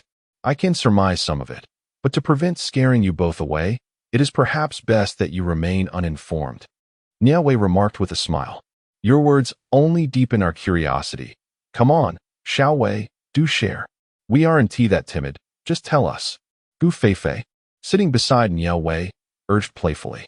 The sudden call for everyone to gather today has undoubtedly piqued everyone's interest. I cannot elaborate at this moment, but remember, you are to follow whatever Master Li Chun instructs today without question. If anyone disobeys, they shall be expelled from the crew. Lu Dao declared from atop a box that seemed to have been moved from elsewhere, his authoritative tone commanding attention.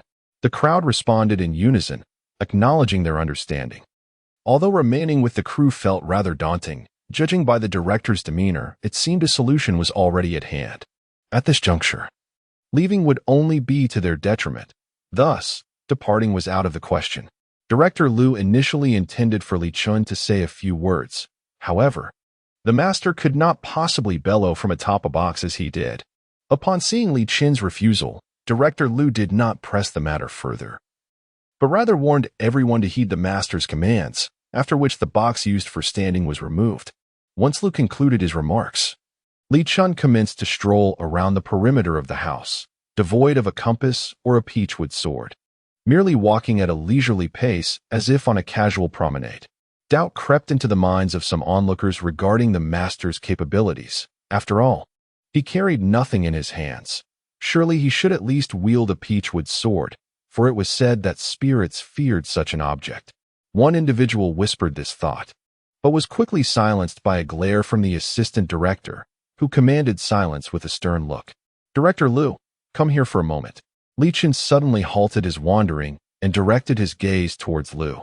Lu, displaying an agility that belied his stature, swiftly approached and stood before Li Chun. "Master, what can I do for you?"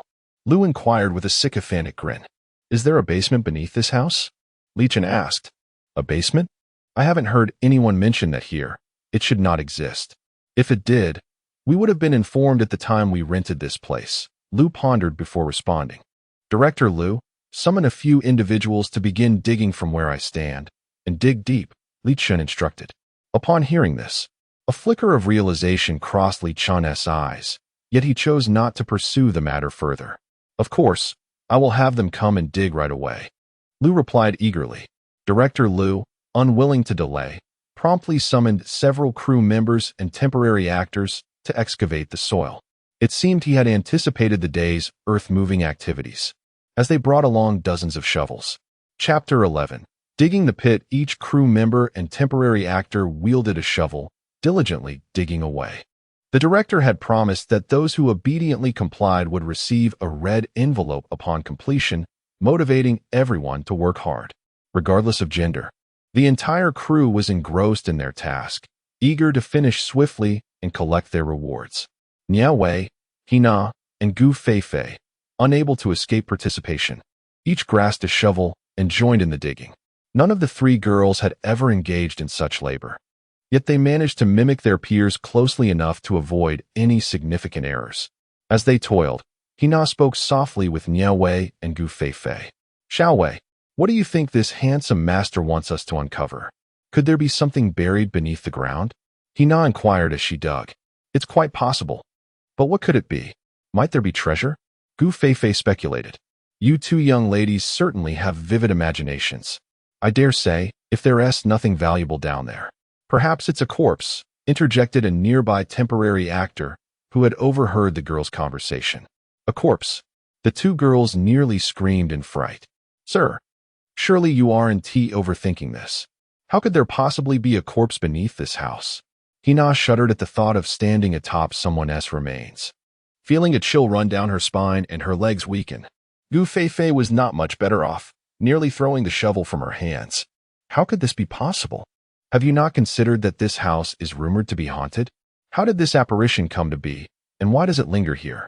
The most plausible explanation is that this spirit met its demise in this very place, with its remains still buried here, which is why its restless soul persists. Although the words of this elderly gentleman may seem somewhat alarmist, they are not entirely without merit. Upon hearing this explanation, the two young women turned even paler, nearly screaming in terror.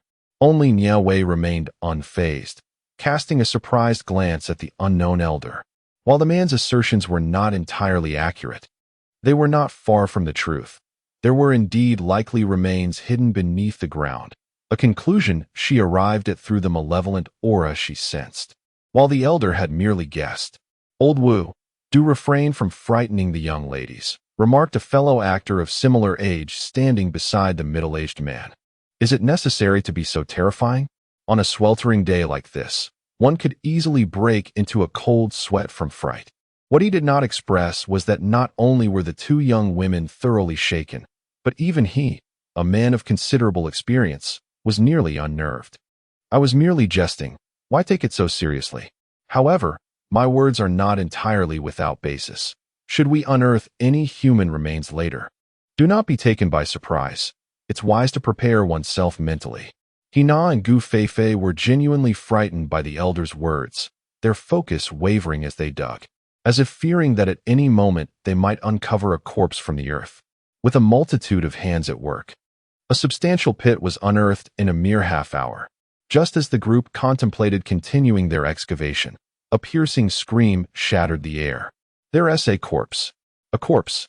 cried out a member of the film crew, who hastily scrambled out of the pit, trembling like a leaf caught in the wind.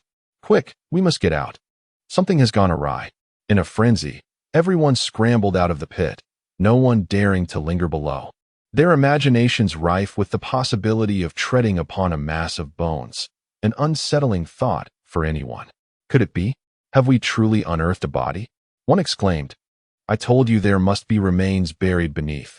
You all dismissed my fears as mere superstition. My heavens, this is utterly terrifying. Had I known this would transpire, no amount of money would have persuaded me to participate." Once above ground, many began to point and murmur at the pit they had just excavated. The courtyard soon filled with a cacophony of whispers. "Silence! What is all this commotion?" Director Liu bellowed, silencing the crowd. Both Liu and Lin Zi wore grim expressions, fully aware that if the news of discovered remains spread, their production would undoubtedly make headlines. "We must contact the authorities immediately. This discovery of bones is beyond our capacity to handle," Huang Cheng stated in a state of distress. "Indeed, we should notify them," he affirmed. Director Zhang. "You know very well that calling the police at this juncture." Lin Zi gazed incredulously at the middle-aged man beside her. Director Zhang. The middle-aged man named Zhang just serves as a manager at the Longshan film base. Following the recent incident at this ancient residence, the higher-ups at the Longshan film base dispatched Zhang to address the situation. Without his consent, they would not dare to recklessly excavate and damage the historical site. Knowing that compensation would be required, there is no point in further discussion. Given the circumstances, could they avoid notifying the authorities? Zhang's expression was grim. Yet at this moment, reporting to the police seemed to be the only viable option. With so many witnesses to the discovery of human remains, how could they possibly silence everyone and conceal the truth? Such a feat was clearly impossible. Since the news would inevitably spread, it would be wiser for them to take the initiative and report it themselves. "Wait a moment," spoke Li Chun, who had remained silent until now. His voice was soft, yet resonated clearly in the ears of Director Liu and the others. "Master Li Chun, do you have something to say?" Both Zhang Zhe and Director Liu gazed at Li Chun with utmost respect, not daring to exhibit the slightest disrespect. Individuals with genuine skills command respect, and his abilities were far from ordinary. Such figures are not to be trifled with, for they could dismantle one's life with the ease of crushing an ant. "Continue digging. It is still insufficient," Li Chun stated calmly. "Digging further? But this is already." Director Liu instinctively began to object. Yet upon meeting Li Chun's tranquil gaze, he found himself at a loss for words. "Very well, I shall instruct them to continue excavating," Director Liu conceded. However, the others were not so agreeable. After all, they were dealing with human remains. Who would wish to continue such an endeavor? Director Liu's request to resume work was, unsurprisingly, met with unanimous refusal from the crowd. In a bid to persuade them to continue laboring, he was compelled to offer additional incentives. Fortunately, as the saying goes, great rewards tend to attract brave souls. Although Nie Wei and two others declined, there were still some individuals from less fortunate backgrounds eager to seize this lucrative opportunity. Just as those who agreed to continue were preparing to descend into the pit, a figure clad in white descended from above. Li Chun, donned in pure white monk robes, astonishingly leapt into the pit right after the others, exuding an ethereal presence akin to a celestial being. Chapter 12. The Cauldron. Li Chun, standing within the excavated pit, emanated a profound sense of detachment from the world, in stark contrast to the laborers around him, who toiled like common workers. He appeared as a transcendent being. "Master, what are you doing?" Director Liu exclaimed, taken aback by Li Qin's unexpected action. Was it truly so alarming to leap without a word of warning? Despite the turmoil of thoughts swirling in his mind, Liu dared not reveal his discontent. The crew, well aware of Li Qin's esteemed status, understood that even the director must heed this master's authority. Thus, they obediently followed his gestures and began to dig, as instructed. Noticing that Li Qin was ignoring him, Director Liu intended to voice his concerns, but Lin Zi discreetly tugged at his sleeve, signaling him to refrain from further comment. Observing her cue, Liu sealed his lips, though his mind remained plagued with questions. Why had Li Qin chosen to jump into the pit? If he merely intended to provide directions, surely he could have done so from the edge. The director fails to comprehend, and neither do Lin Zi and Zhang Zhehuang. Yet, what does it matter if they are perplexed? After all, the master surely possesses his own rationale for such actions, and since he chooses to remain silent, there is no need for further inquiries. "Xiao Wei, is there anything particularly special about that spot?" Gu Feifei inquired curiously, tugging at Nie Wei's garment. "The area in question is rife with malevolent energy, and the master possesses a modicum of genuine skill to discern this.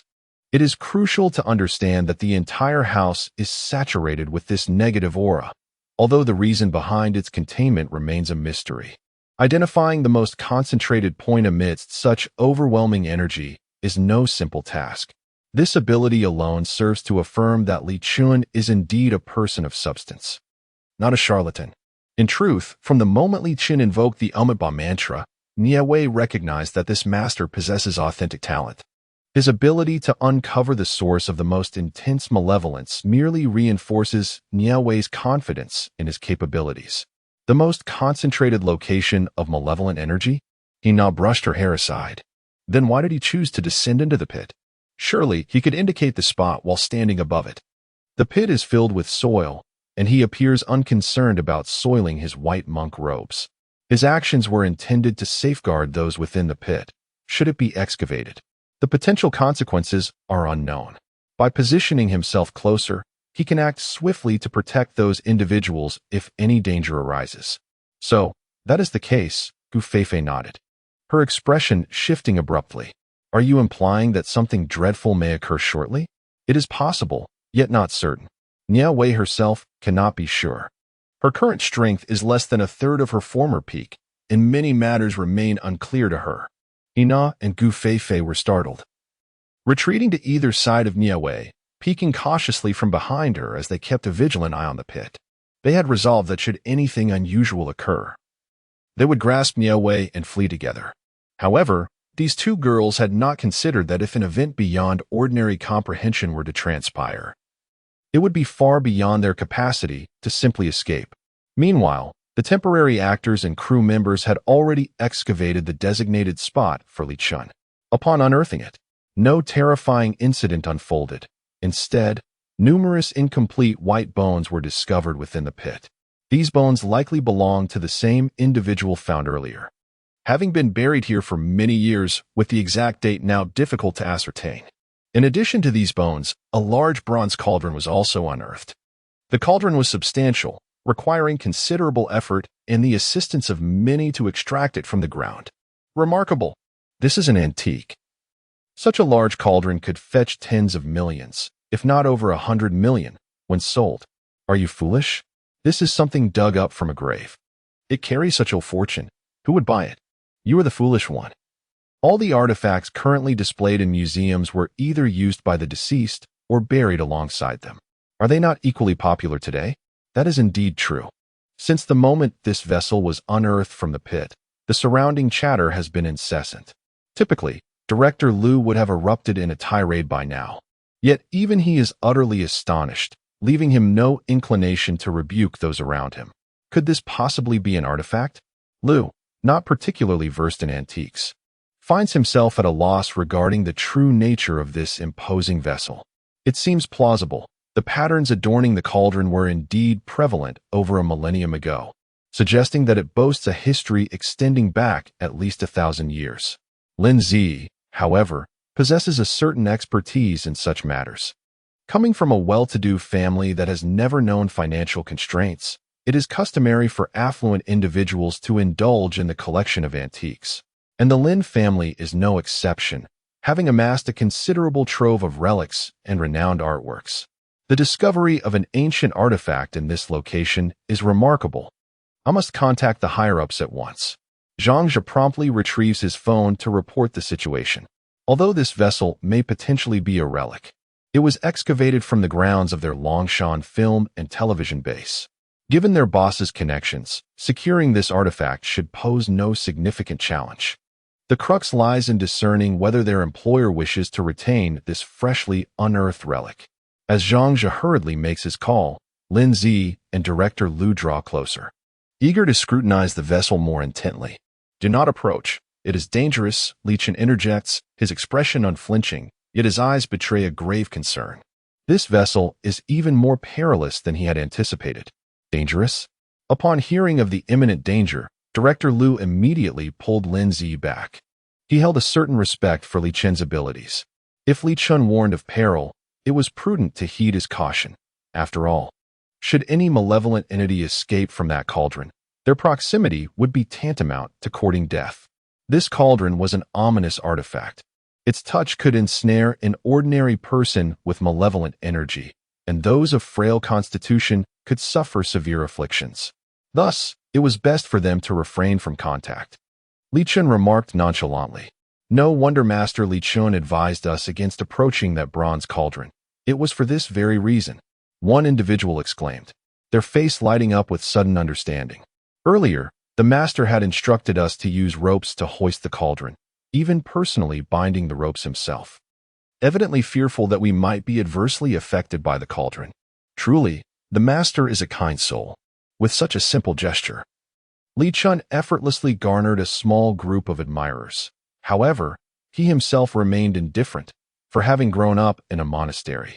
His state of mind was beyond that of ordinary folk. Chapter 13. Young Master Long, and the cauldron had been identified by Li Chen as a profoundly malevolent object. Though it appeared to be priceless, no one would be foolhardy enough to jeopardize their life for such a cursed item. In an instant, everyone instinctively took several steps back, wary of attracting ill fortune.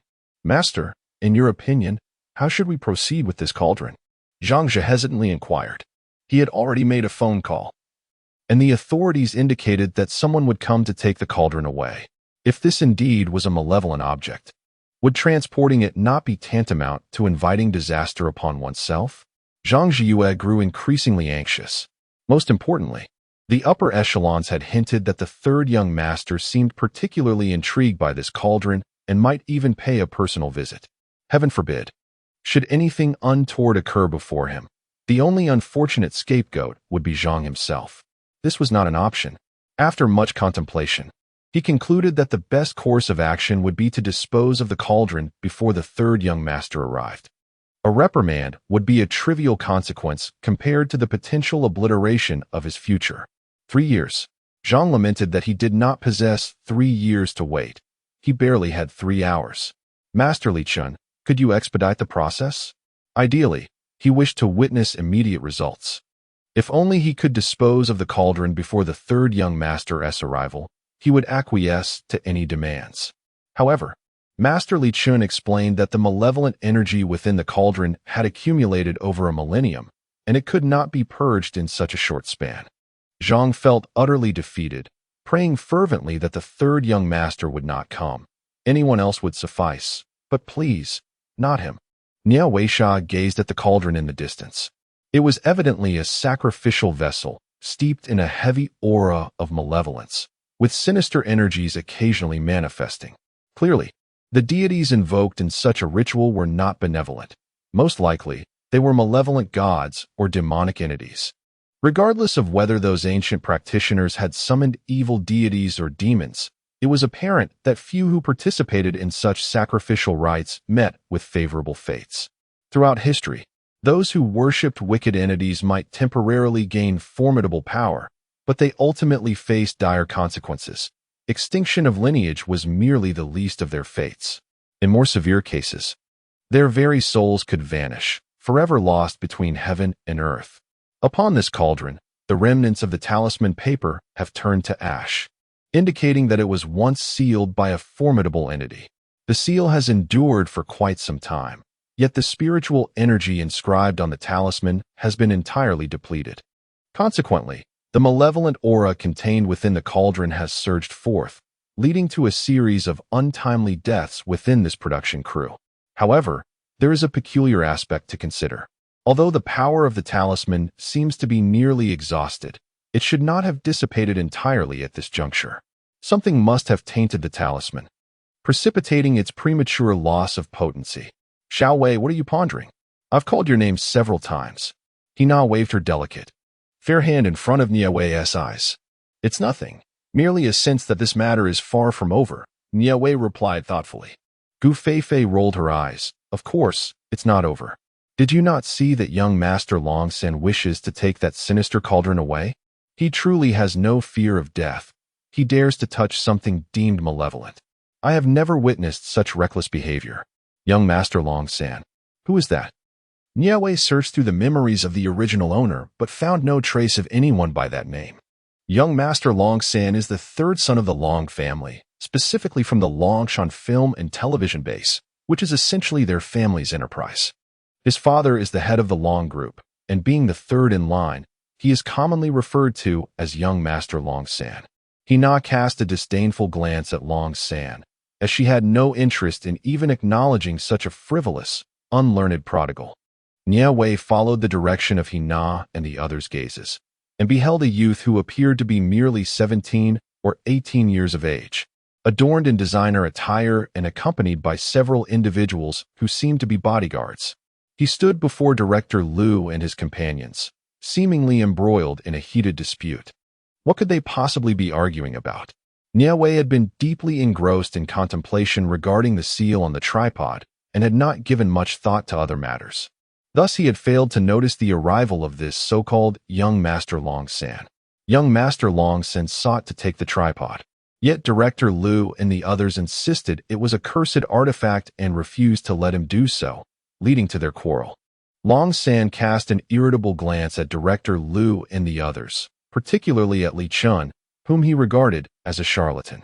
In Long San's view, it was absurd that in this modern age, one could still believe in the existence of ghosts and resort to summoning so-called masters to exorcise malevolent spirits. They were nothing short of fools. It was ludicrous that grown individuals could be so easily duped by a street swindler, nearly allowing the theft of a priceless antique. Long San suspected that Li Chen's intent in wanting to take the tripod was not to purify any malevolent force, but rather to sell it for a substantial sum on the black market. He would never permit a con artist to profit from a treasure discovered on his family's land. For even if his family were wealthy, it would not justify enriching a fraud.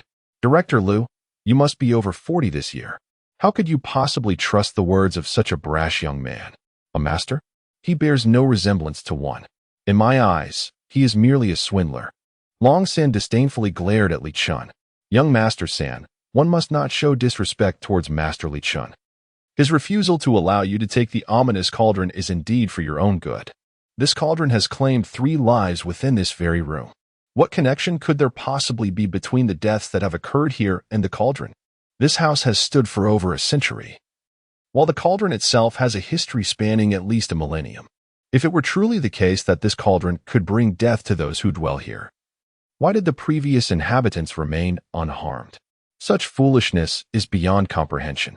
I have heard that over 100 years ago, the warlord's family that resided here met with a tragic end. Lu Dao interjected. That was merely a coincidence. Have you considered whether anyone had perished here prior to that warlord's family? If this place were truly cursed, how could a warlord have constructed a residence here? This indicates that the land was undoubtedly free of any malevolence at that time.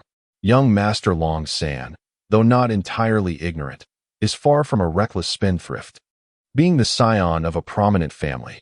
Thus, it is clear that prior to the warlord's family's occupancy, this location was without issue. Chapter 14. The Master. As Long San articulated his thoughts, others found merit in his reasoning. However, the series of unfortunate events that had transpired here could not possibly be mere coincidences. Unable to unravel the mystery, their gazes turned toward Li Chun. The reason for the absence of calamities over a century ago lies in the seal on the cauldron, which has since diminished in potency. Should anyone come into contact with it now, the consequences would be dire. Li Chun regarded young Master Long Sen with a calm demeanor, unfazed by the disdain and skepticism reflected in his eyes. Blow as you may, I can hear your boastful words. Ultimately, your intent appears to monopolize this pot, seeking to profit handsomely at our expense. Have you inquired about the nature of the Long family before attempting your deceit? Indeed, there are those who are undaunted by peril. Young Master Long San cannot abide the serene demeanor of Li Chun, thinking, what audacity for a swindler to take pride. Young Master San is right. Individuals such as this ought to be taught a lesson, a reminder that the King of Horses has many eyes. Standing beside young Master Long San, a sycophantic youth named Xiao Shan echoed his sentiments. Xiao Shan, a devoted lackey, trailed Long San wherever he went, diligently supporting him and managing minor affairs. Having spent considerable time at Long San's side, Xiao Shan had become intimately acquainted with his temperament, knowing precisely when to speak to elicit his approval. Upon receiving a commendatory glance from Long San, Xiao Shan was instantly invigorated, like one who had been electrified. In these times, serving as a sycophant is no simple task. One must flatter without stepping on toes and align with their master's disposition. Xiao Shan relished his role, although his daily challenge lay in devising subtle compliments for Long San. In the presence of the Long family, he played the part of the obsequious servant, yet before others, he was a figure of significance. For he was underpinned by the esteemed Long family, and young Master Long San was their most favored scion. Xiao Shan spoke with reason.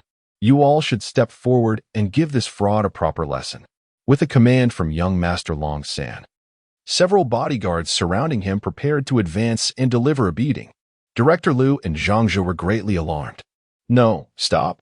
We cannot resort to violence. Young Master, you must not act in such a manner. Master Lycan is a disciple of a venerable monk from Fahua Temple, not some petty trickster. Zhang Zhe desperately positioned himself in front of Lycan, willing to endure a beating himself rather than allow young Master Long San to offend the enigmatic Lycan. Yes, indeed.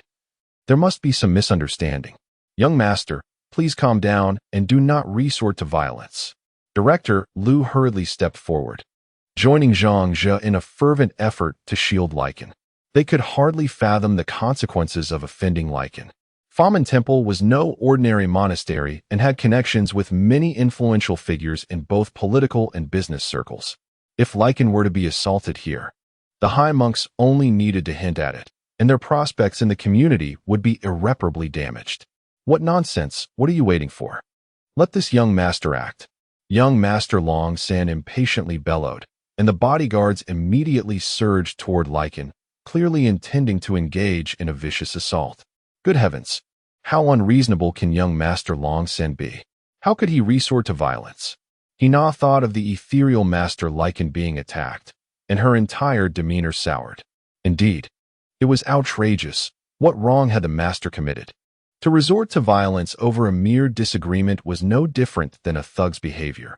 He was indeed a reckless scion who only knew how to bully others with his status. Gu Feifei also expressed her displeasure when speaking of young Master Long San. Although they were dissatisfied with Long San's actions, none dared to step forward. After all, they were not foolish. Approaching at this moment would serve no purpose and might even result in being dragged into a scuffle by that reckless heir. Such a possibility was entirely within his character. Rest assured, all is well. Nie Wei's expression remained calm as he observed the scene before him, showing no desire to intervene. For individuals of their cultivation, there exist numerous methods to deal with others without resorting to violence, particularly when facing mere ordinary folk. As if to validate Nie Wei's perspective, when those few rushed in to confront, Li Chun merely lifted his eyelids, and soon, the onlookers witnessed a one-sided suppression. The bodyguards fell to the ground like children, utterly powerless against Li Chun's prowess. Within less than a minute, those once menacing bodyguards were now sprawled on the ground, stripped of their earlier bravado. This astonishing turn of events left everyone in shock, especially Long San, who could hardly fathom that this con artist was, in fact, a martial arts master. If he possessed such skills, why resort to deception? Surely guarding others would be a more noble pursuit than being a swindler. Li Chen approached the now troubled Long San, who wore a bitter expression. Zhang Zhe and Director Lu hurried to interpose themselves between Li Chen and Long San, understanding that regardless of who emerged injured today, neither of them could afford the consequences. Therefore, both Li Chen and Long San had to remain unharmed. The burden of this predicament fell solely upon Zhang Zhe and Director Lu, the two surviving in the crevice of conflict. Master, we implore you, show us mercy and refrain from striking young Master San. You are magnanimous. Please do not hold this against him. Zhang Zhe is still dependent on the Long family for his livelihood. At this juncture, if he does not step forward, the members of the Long family will surely skin him alive once the dust settles. Master Li Chen, let us negotiate amicably. Please refrain from resorting to violence. Director Lu was nearly in tears, initially worried for Li Chen, and now fearful for the well-being of the third young master. He is merely a small director. His plight is not easy. Li Chen paid no heed to Zhang Zhe and Director Lu. Instead, he fixed his gaze upon the visibly pale face of the third young master, who had evidently been quite frightened. Master Li Chen departed with an air of decisive clarity. The onlookers had anticipated a display of might where the third young master would be subdued like a dog, yet they were taken aback by his straightforward exit. The crowd's emotions were a mix of elation and disappointment. Is he gone? The third young master found it hard to believe that he had escaped the clutches of such a formidable opponent. He is gone, indeed. Take your time, third young master. Allow me to assist you to a seat over there. Xiao Shan was drenched in cold sweat from the fright upon witnessing the departure. He hurried to support the trembling third young master to the director's chair to rest, simultaneously directing the crew to fetch a bottle of water to calm his nerves. Chapter 15. This stone captivates me, though the crew harbored resentment towards the third young master's earlier overbearing demeanor. They dared not offend this revered figure. Even Director Lu had to bow down before him. How could mere staff members presume to speak out against him? Thus, someone promptly rushed to procure a bottle of water for the third young master, and not just any water, but a high-end mineral water that cost several dozen yuan. A throng of people surrounded the third young master, showering him with concern, while Nie Wei, Hina, and Gu Feifei stood silently at the back of the crowd, wearing expressions of incredulity. The handsome master is truly captivating. One must approach such individuals in this manner. Hina gazed dreamily in the direction where Li Chen had vanished. It is rather unfortunate, though. Why did the handsome master not also teach that insufferable third young master a lesson? Gu Feifei expressed her disappointment. Perhaps he did not wish to stoop to their level. To avoid tarnishing his dignity, Nie Wei speculated uncertainly. Typically, practitioners like them seldom engage with ordinary individuals, as their pursuits and paths diverge significantly from those of the common folk. The abilities of practitioners are beyond the imagination of ordinary people. Thus, they generally do not concern themselves with them unless a grievous error is committed. Nie Wei's uncertainty stemmed from her understanding of this world, albeit limited. She recognized that practitioners seem accustomed to a lofty position, and any ordinary person daring to show disrespect would face dire consequences. For these practitioners, delivering a beating is merely a mild form of punishment. Once they resort to violence, it transcends mere physical injury. However, Nie Wei pondered that it was unnecessary for Li Chen to take action. If that third young master were to foolishly take the cauldron away himself, his fate would undoubtedly be dire. Therefore, Li Chen's departure was likely predicated on his foresight of the calamity awaiting the young man. How kind-hearted the handsome master is. Inflicting a beating on someone like third young master would be futile. He now felt a similar disappointment upon reflecting on this. Gu Feifei nodded in agreement beside her. Nie Wei found himself at a crossroads, uncertain whether to voice the revelations that had recently dawned upon him. In truth, the charming master of beauty among them was not as benevolent as he seemed. He merely refrained from engaging with someone destined for misfortune. Ultimately, Zhang was taken away by the men of Long San Shao, despite the futile attempts of Director Liu and Zhang Zhe to dissuade them. With resignation, the two could only watch as Long Sanshao and his entourage departed in grand fashion. After the departure of Long Sanshao's men, Zhang Zhe, having consulted with his superiors, decided to report the incident to the authorities. Due to the involvement of the Long family, the case concerning the unearthed bones was handled discreetly, avoiding undue public alarm. However, to everyone's astonishment, when the police arrived and began to excavate further, they uncovered numerous additional skeletal remains, ultimately tallying over 100 corpses. Forensic analysis revealed that these remains dated back at least a century, rendering the identification of the perpetrator an impossible task. Notably, among the multitude of bones, 3 sets were of a more recent origin. Their freshness was attributed to the relatively recent time of death, occurring within the last few years, suggesting they may have been interred prior to the establishment of the Longshan film base. These 3 skeletons were buried at a shallower depth compared to the others, situated within a large pit, yet not in direct contact with one another. A meter beneath these 3 sets lay the hundreds of older remains. Soon, all the skeletal remains were removed by the police. The bones, numbering around 100, were too ancient for any possibility of identifying their perpetrators. Over a century had elapsed, and the grass atop their graves had grown to a height of a human being. Where could one possibly apprehend the culprits? It would be absurd to exhume the ashes of the deceased. The only remains that could potentially lead to the discovery of the murderer were 3 sets of bones, which, despite being more recent, still posed significant challenges for investigation. Years had passed, and tracing the perpetrator would be fraught with difficulties, even if there existed some evidence. In the span of those years, the murderer would have surely disposed of it. Investigating the crime was the police's responsibility, and Nie Wei felt no concern for that matter. Yet, a lingering doubt clouded her mind. Last night, the surrounding area had been rife with an unusual malevolent energy, clearly indicating that this land harbored secrets yet to be unveiled. But what could it be? The police had thoroughly excavated the area, leaving no stone unturned. It seemed impossible that anything had been overlooked. As she pondered, a cry from Hina broke her concentration. Ouch! That hurts terribly. Why are these people tossing stones around while digging? Hina clambered to her feet, glaring at the offending rock that had caused her to lose her balance. In frustration, she picked up the stone, intending to throw it aside. Wait! Nie Wei's gaze sharpened as she recognized the stone's peculiar form. Oh, so that is why the malevolent energy in this area had shifted. Seizing the small stone, no larger than a baby's fist, from Hina's hands, Nie Wei perceived that, while to an ordinary person it appeared to be nothing more than an unremarkable pebble, to her, it was anything but ordinary. Xiao Wei, what are you doing with that worthless stone? It just caused me to stumble, and I am in excruciating pain, Hina said, her face a mixture of grievance and confusion. I find this stone quite appealing. Please give it to me, Nie Wei replied, clenching the stone in his palm. Hina waved her hand dismissively. It's merely a worthless rock. Take it if you wish.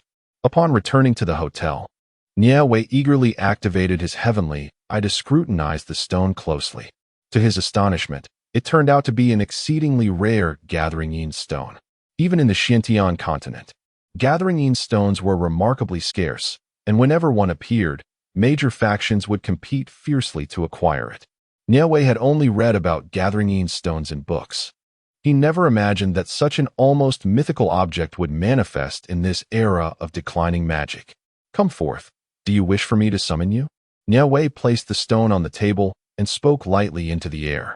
If anyone were to witness this scene, they might suspect that Nie Wei had lost his senses. At that moment, an extraordinary event transpired. From the seemingly ordinary stone, a wisp of white smoke emerged, and within 2 seconds, it transformed into the figure of a young girl. She appeared delicate and graceful, dressed in a flowing white gown, and appeared to be around 22 years of age. Who are you? How did you discover my presence? Zuiqing was taken aback, never expecting that someone could find her. After evading the keen senses of the formidable Master Li Chun, she was utterly unprepared for the revelation that a hidden adept was present at the scene. Chapter 16. Zuiqing was in a state of panic, Her time of death was still relatively recent, having only passed 5 years since she departed this world. Typically, she would quietly conceal herself within the stone, absorbing the negative energy for her cultivation, never causing harm to anyone. However, she could never have anticipated the arrival of two seemingly formidable masters. Zuoqing was uncertain of their intentions. Fearful that they might resemble the characters depicted in novels or television dramas, those who dedicate their lives to exterminating spirits and demons. Zuoqing's trepidation did not escape Nie Wei's notice. Observing that Zuoqing bore no trace of malevolence, only a lingering essence of dark energy, it was evident she had never taken a life. Had it been otherwise, Nie Wei would have summoned the spirit emissary to escort the little ghost away without further discourse. "Who are you? I perceive that your death occurred approximately 5 years ago as well. What brings you to the Gathering Yin Stone?" Nie Wei inquired.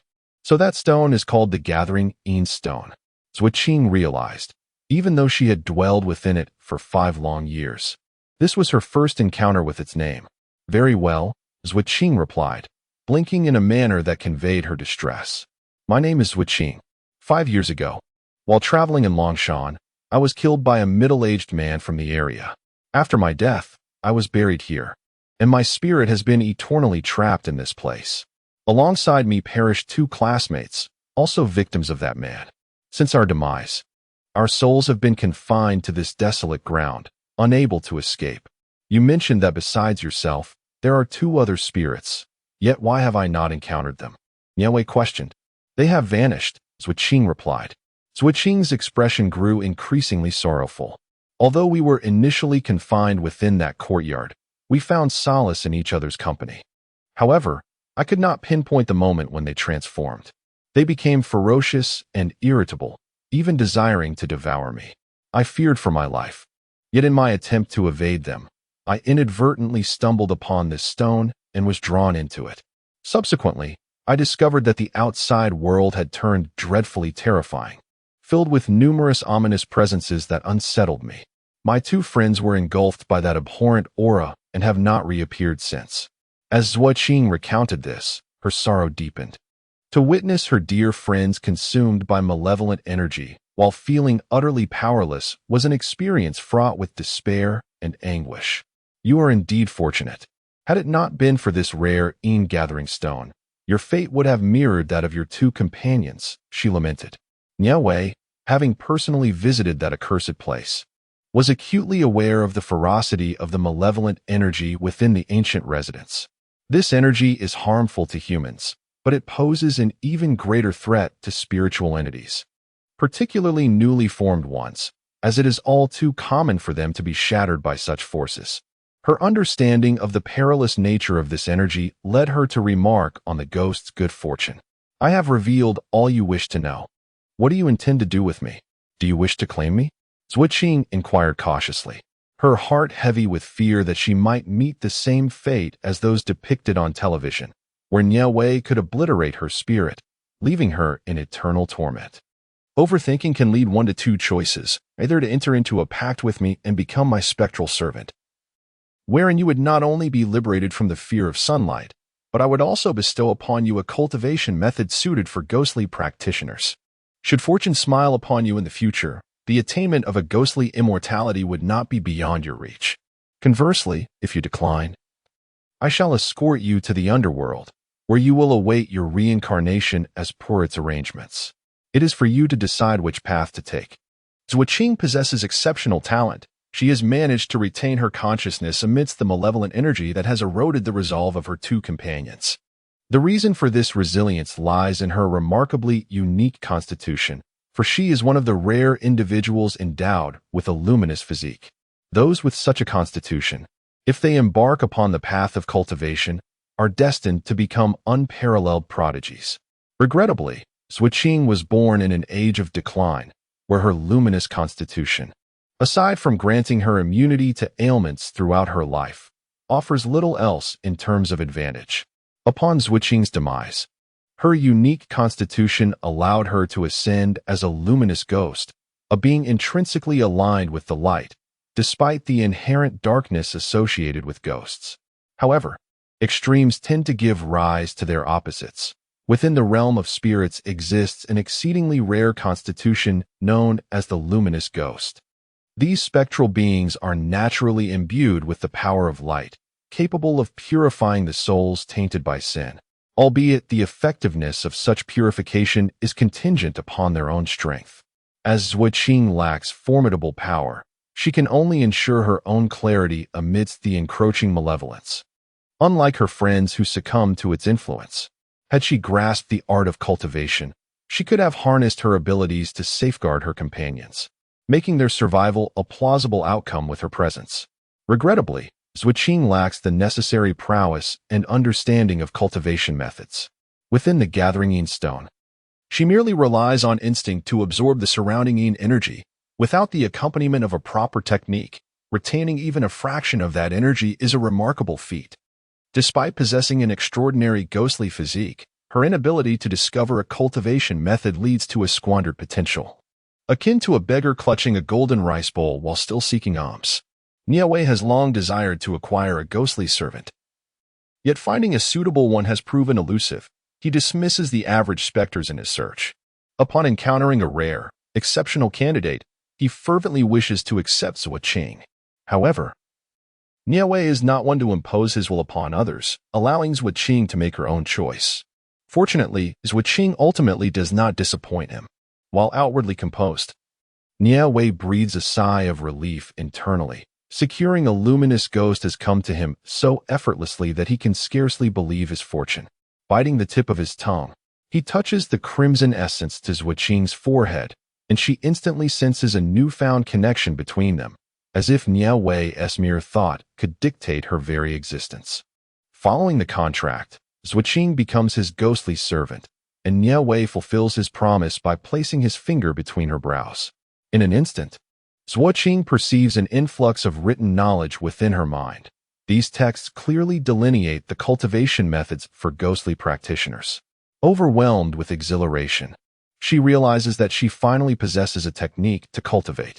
The secret manual bestowed upon her is a treasured collection of the Heavenly Master's teachings. Nie Wei, endowed with remarkable memory since childhood, has retained numerous cultivation techniques, enabling him to effortlessly present a manual to Zhuoqing. Zhuoqing's innate talent among ghost cultivators is undoubtedly exceptional. In merely 5 years, relying solely on her instincts and without any formal cultivation methods, she has ascended to the realm of a great ghost within the gathering yin stone, a testament to her remarkable aptitude. Now that she possesses cultivation techniques, it is uncertain how far Zhuoqing can advance. Even Nie Wei cannot ascertain her potential. 3 days later, filming at the ancient mansion is set to resume. After completing their respective scenes, Nie Wei and Hina promptly depart from the location. The gathering yin stone is carefully kept close by Nie Wei, as such a treasure cannot be left unattended. Zhuoqing, on the other hand, resides within the gathering yin stone, which provides her with the necessary yin energy essential for her cultivation, greatly aiding her progress. She remains within, only emerging at Nie Wei's beckoning. Observing this, Nie Wei calmly gazes skyward, recognizing her as a house spirit. Chapter 17.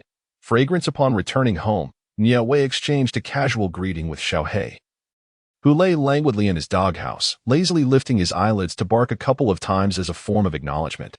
After finding a suitable place for the gathering yin stone, Nie Wei indulged in a refreshing bath before collapsing into a deep slumber. A full night passed in this restful state, and on the following day, she visited Grandma Wang, bearing local delicacies and handicrafts purchased from the Longshan film base as a token of gratitude. Business at her shop continued smoothly. Nie Wei's establishment specializes in the sale of incense candles, offering a diverse array ranging from a few yuan each to those priced in the thousands. The shop of Nie Wei boasts an exquisite array of incense. Upon her arrival, she crafted a new batch of incense unique to the Xinjiang continent, each piece inscribed with sacred scriptures, exuding a remarkably distinct aroma. While she did not focus on candle making, given the advanced skills already present in this world, her newly created incense became immensely popular. Numerous affluent patrons flocked to her store, drawn by the allure of her products. The reason they are deemed wealthy is due to the incense's hefty price tag. Even the most affordable option costs over 1,000 yuan, with the most luxurious exceeding 20,000. The incense crafted by Nie Wei emanates an indescribable sensation that induces relaxation and a sense of ease throughout one's being. Observing the scriptures upon the incense further invokes a cleansing of the spirit. This is precisely why Nie Wei sets such high prices. The demand remains robust. However, she can only produce a limited quantity each month, 30 sticks in total, 20 at 1,000 yuan each and 10 at 10,000 yuan. It is not merely a matter of capability, but rather her desire to conserve energy for her own cultivation, as her needs for wealth are quite modest. Xiao Wei, you finally opened your shop. The incense you sold me last time. Bring me 3 sticks of the finest kind, exclaimed a plump figure, dabbing at his sweat as he entered, looking quite flustered. Boss Huang, what has happened to you?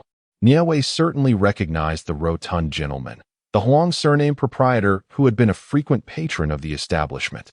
A fortnight prior, she had recommended the newly released incense to Mr. Huang, who, albeit with skepticism, purchased 1,000 yuan fragrance. After that, they had not crossed paths for over a week. This time, upon his arrival, Mr. Huang declared his intent to procure the most expensive incense available. Nie Wei instinctively sensed that something was amiss. Otherwise, the usually jovial Mr. Huang would not exhibit such an anxious demeanor. Let me tell you, it's thanks to your incense. Otherwise, Mr. Huang's voice trailed off, his complexion paling. Nie Wei furrowed her brow and discreetly activated her perception to scrutinize Mr. Huang. To her astonishment, she discerned a mass of ominous energy at the center of his brow, an unsettling sight that indicated he was entangled in a grave predicament. Let us first have a glass of water. Come, let us sit and converse, Nie Wei suggested, guiding Mr. Huang to a table where she usually dined. Pouring him a cup of warm water. Having rushed over, Mr. Huang felt the heat weighing upon him. After consuming a substantial amount of water, he felt slightly refreshed and poured himself another glass. Xiao Wei, my heart is heavy. You nearly missed the chance to see me. Mr. Huang lamented with a sigh. Take your time. Perhaps I might be of assistance, Nie Wei replied with a gentle smile. Mr. Huang waved his hand dismissively. Xiao Wei, your concern is appreciated. But you cannot aid me. Only the esteemed monks of the famous temple can provide the help I need. He sighed once more. Have you encountered a ghost? Nie Wei inquired, raising an eyebrow. You're quite perceptive, Mr. Huang responded, his expression one of surprise, and seeing that Nie Wei had already deduced his predicament. He no longer felt the need to conceal the truth. M's inexplicable low price perplexed me. I found it truly astonishing. The shop, with its favorable orientation and prime location, surely could not be sold for less than 5 or 6 million. Had I been too naive, believing I had stumbled upon a bargain, only to discover that I had been seen as an easy target? At this point, Boss Huang felt a deep sense of grievance.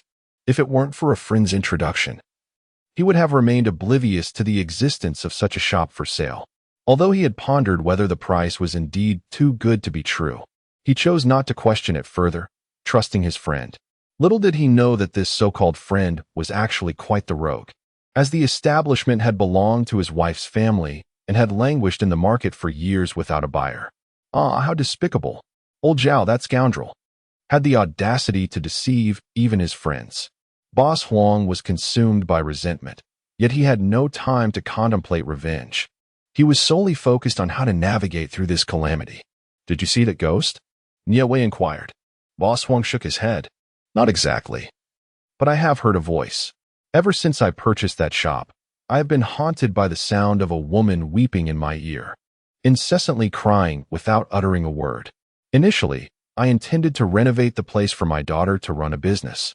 Yet the workers fled in terror after just one day of labor. Tools scattered about, lights flickering, despite it being summer. Stepping inside felt as though one had entered the depths of winter.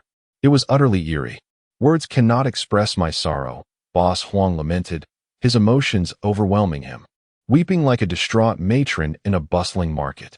What does this have to do with your purchase of incense from my shop? Nie Wei asked as he poured himself a glass of water and took a sip. Certainly, there is a connection. When the female ghost pursued me home, my fear compelled me to light incense for the deity I have at home. Coincidentally, The incense I purchased from you last time remained unused, so I decided to light it. As soon as the incense ignited, the ghostly voice faded away, and the once eerie atmosphere of the house transformed into a warm embrace. This miraculous change is entirely attributed to your incense. How could I not return to procure more? Chapter 18.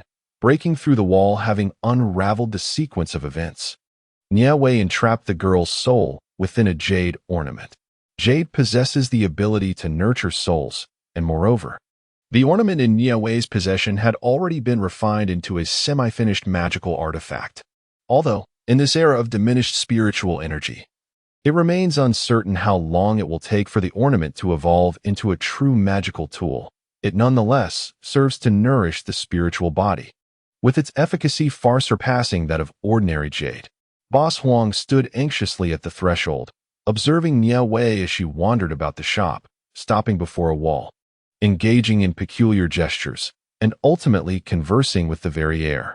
The earlier moments were bearable, but the subsequent scenes nearly induced a heart attack in Boss Huang. Fortunately, he was spared from such misfortune. Otherwise, he might have found himself in a hospital, fighting for his life. When Nie Wei emerged, Boss Huang hesitated to approach her. After much deliberation, he cautiously stepped forward. "Xiao Wei, what have you discerned?" Boss Huang was beginning to believe in Nie Wei's abilities, especially after witnessing her converse with the heir. Boss Huang called the police. "There is a corpse within the wall." Nie Wei calmly delivered a statement that held the explosive power of an atomic bomb, leaving Boss Huang dizzy and disoriented. Indeed, the corpse had been concealed within the wall for 7 long years. Nie Wei continued speaking, and upon noticing Boss Huang's astonished expression, she assumed he was skeptical. To assuage his doubts, she suggested, "If you don't believe me, you may first chisel open that wall and verify the presence of the body. You need not disturb any other part. Simply focus your efforts at that specific spot." With a benevolent gesture, Nie Wei even indicated the precise location for Boss Huang.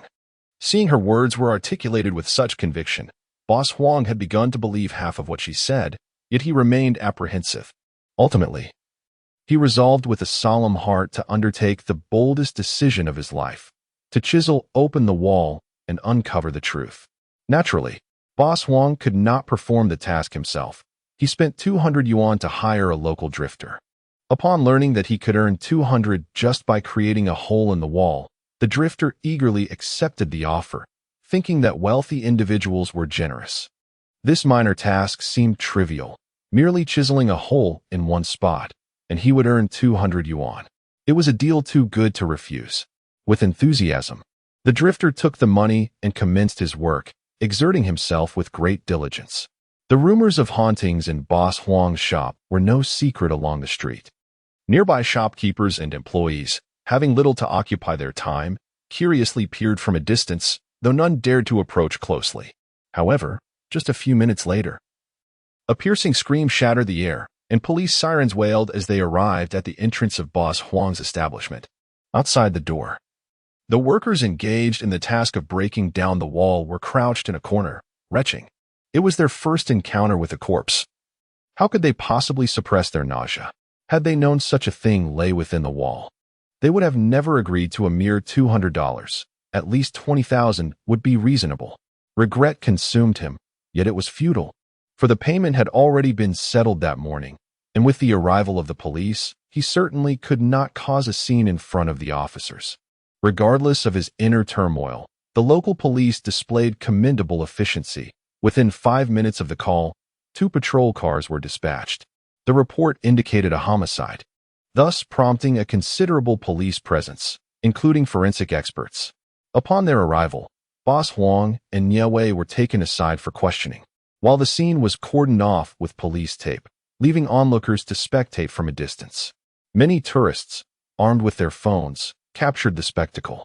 Boss Huang, his face ashen, surveyed the scene of curiosity seekers, lamenting the ruin of his establishment.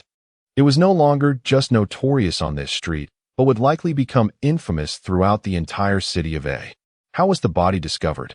A police officer, notebook in hand, was diligently recording statements.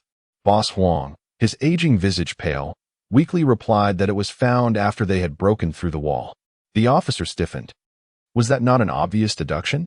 Why had they even thought to break the wall? The officer pressed for answers. For renovations, Boss Huang responded. Prior to the police's arrival, he had promised not to divulge any information about Nie Wei, and thus he remained true to his word during the questioning, omitting any mention of her involvement. The officer swiftly noted his response and continued with the inquiry. Is this establishment purchased or leased? It is purchased. I acquired it not long ago. Speaking of which, officer, I am tormented by my misfortune. I have fallen prey to a significant deception.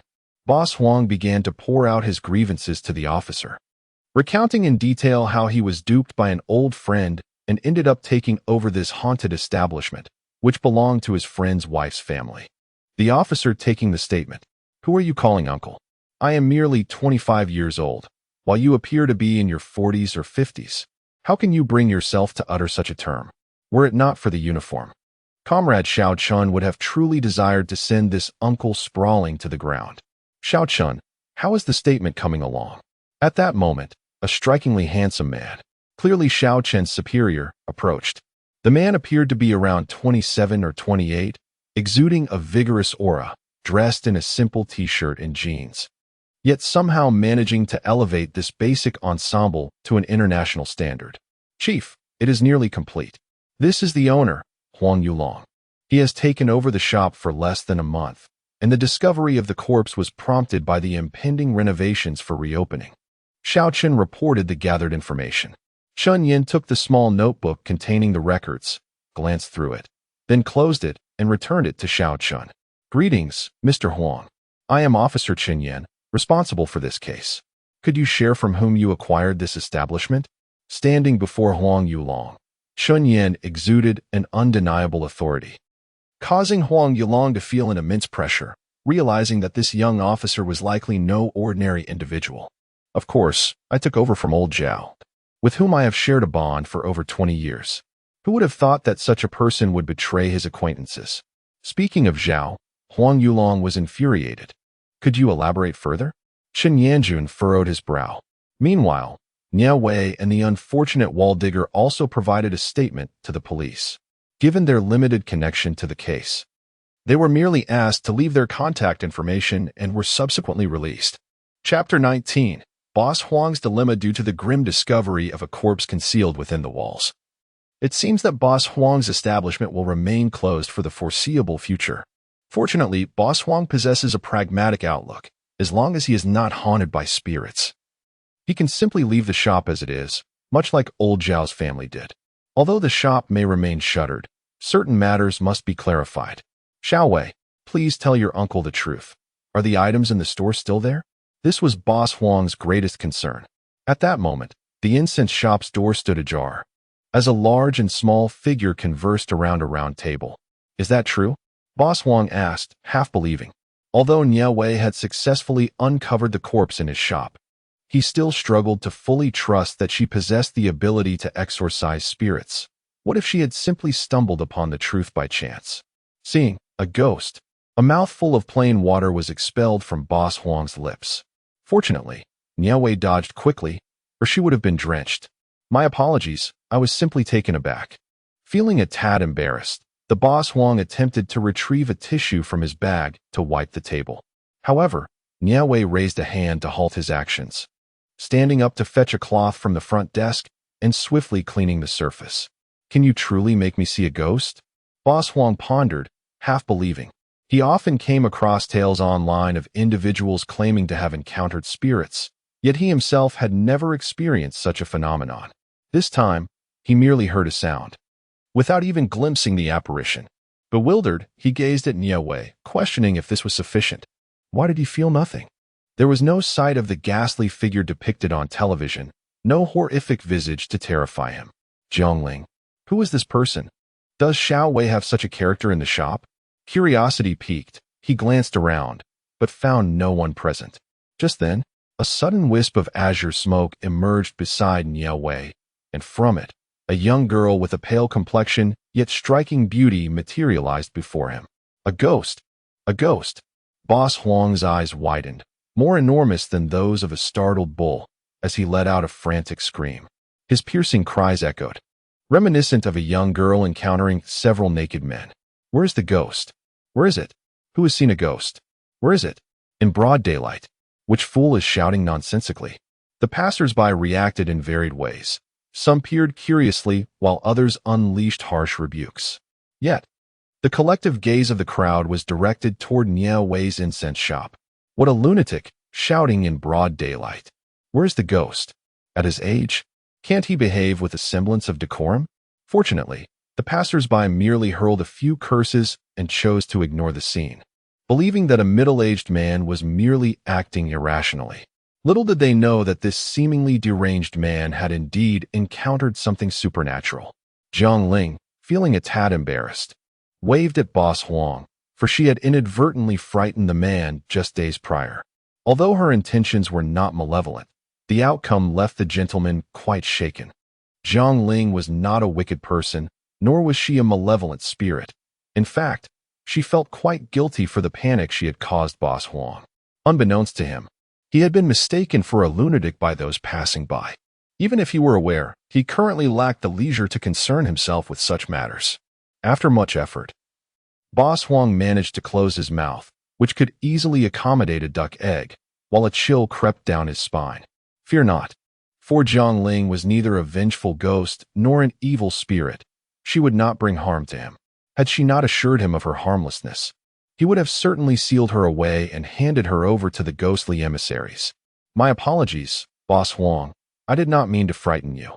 I merely wish for your assistance in calling the authorities, which is why I have been seeking you daily. Please help me report this. You want me to assist you in reporting this? You should have said so earlier. Yelling about grievances in my ear every day leaves me perplexed. Boss Huang felt as though 1,000 mythical beasts were roaring overhead. Why didn't you ask your in-laws from old Zhao's family to help you report this after all these years? Why have you entangled me in this mess? Boss Huang had never felt so aggrieved. It seemed that his face bore the inscription of being easy to bully. Old Zhao had deceived him, and now even a ghost perceived him as an easy target.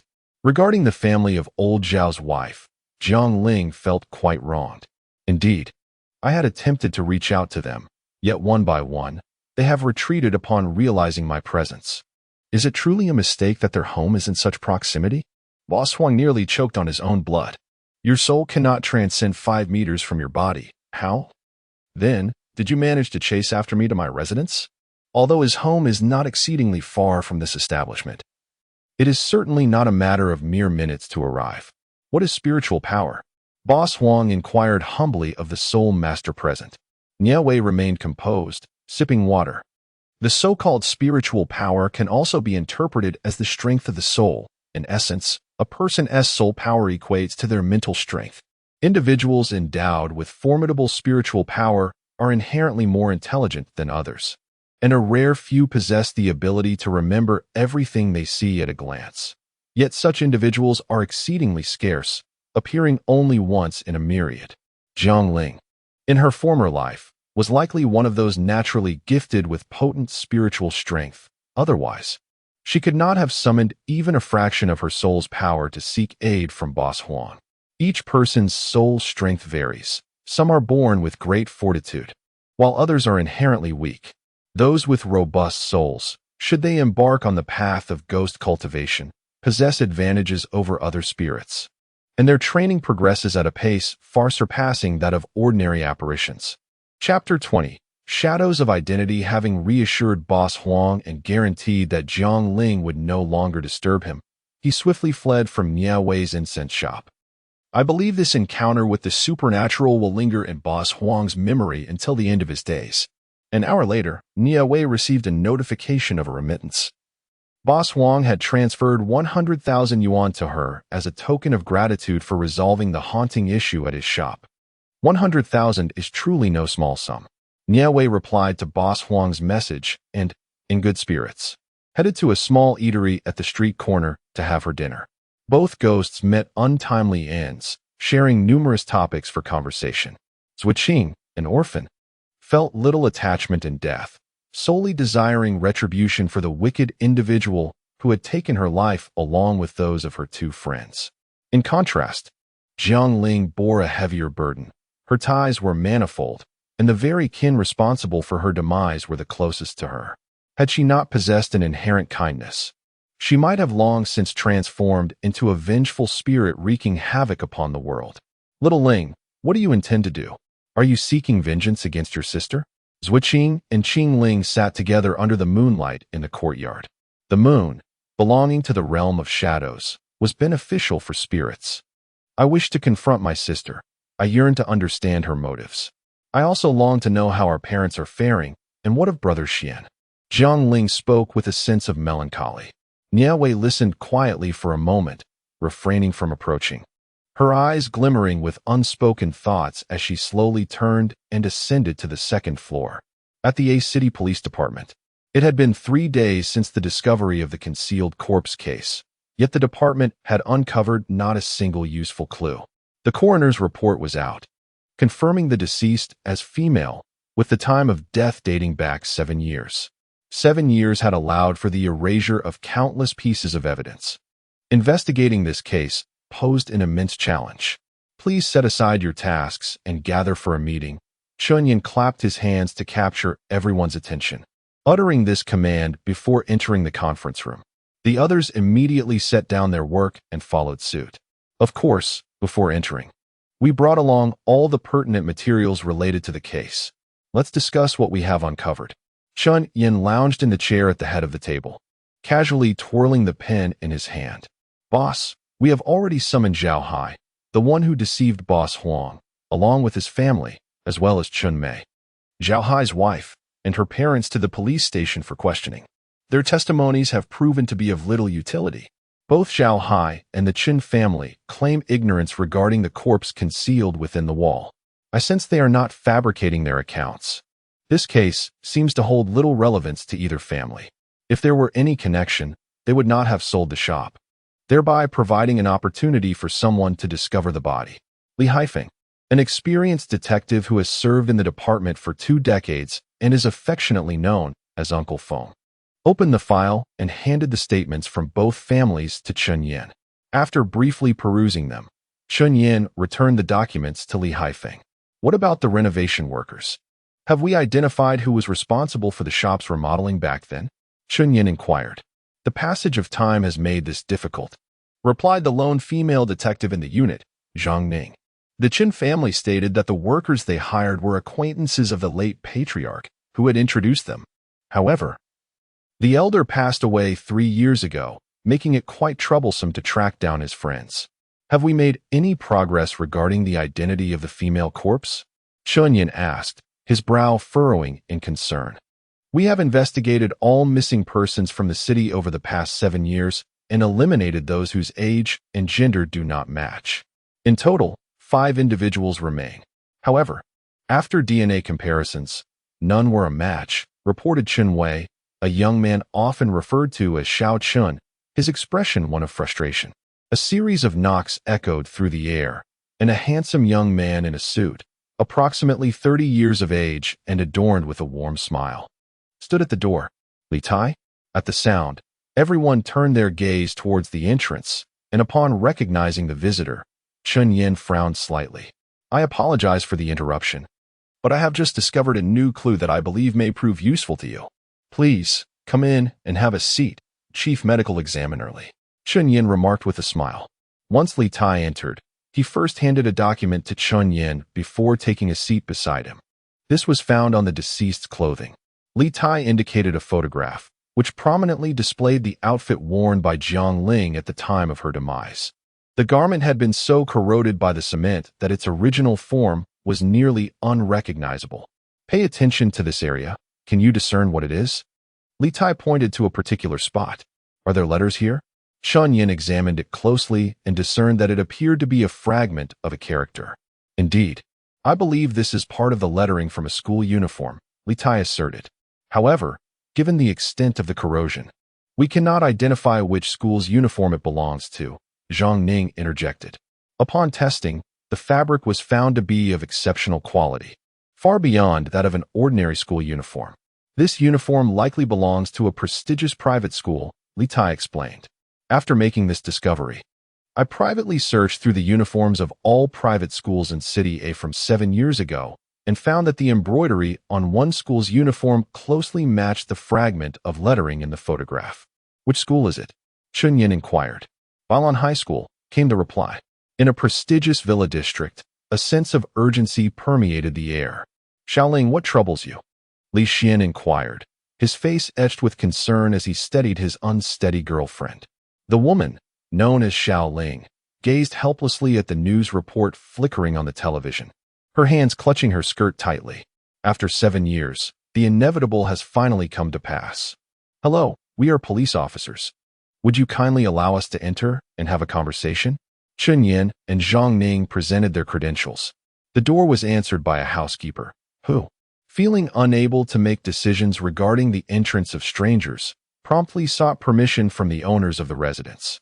Upon learning that the police were at their doorstep, Jiang Huayuan and his wife felt a mix of confusion yet extended a polite invitation for the officers to enter. "Mr. and Mrs. Jiang, you must be wondering about the reason for our visit.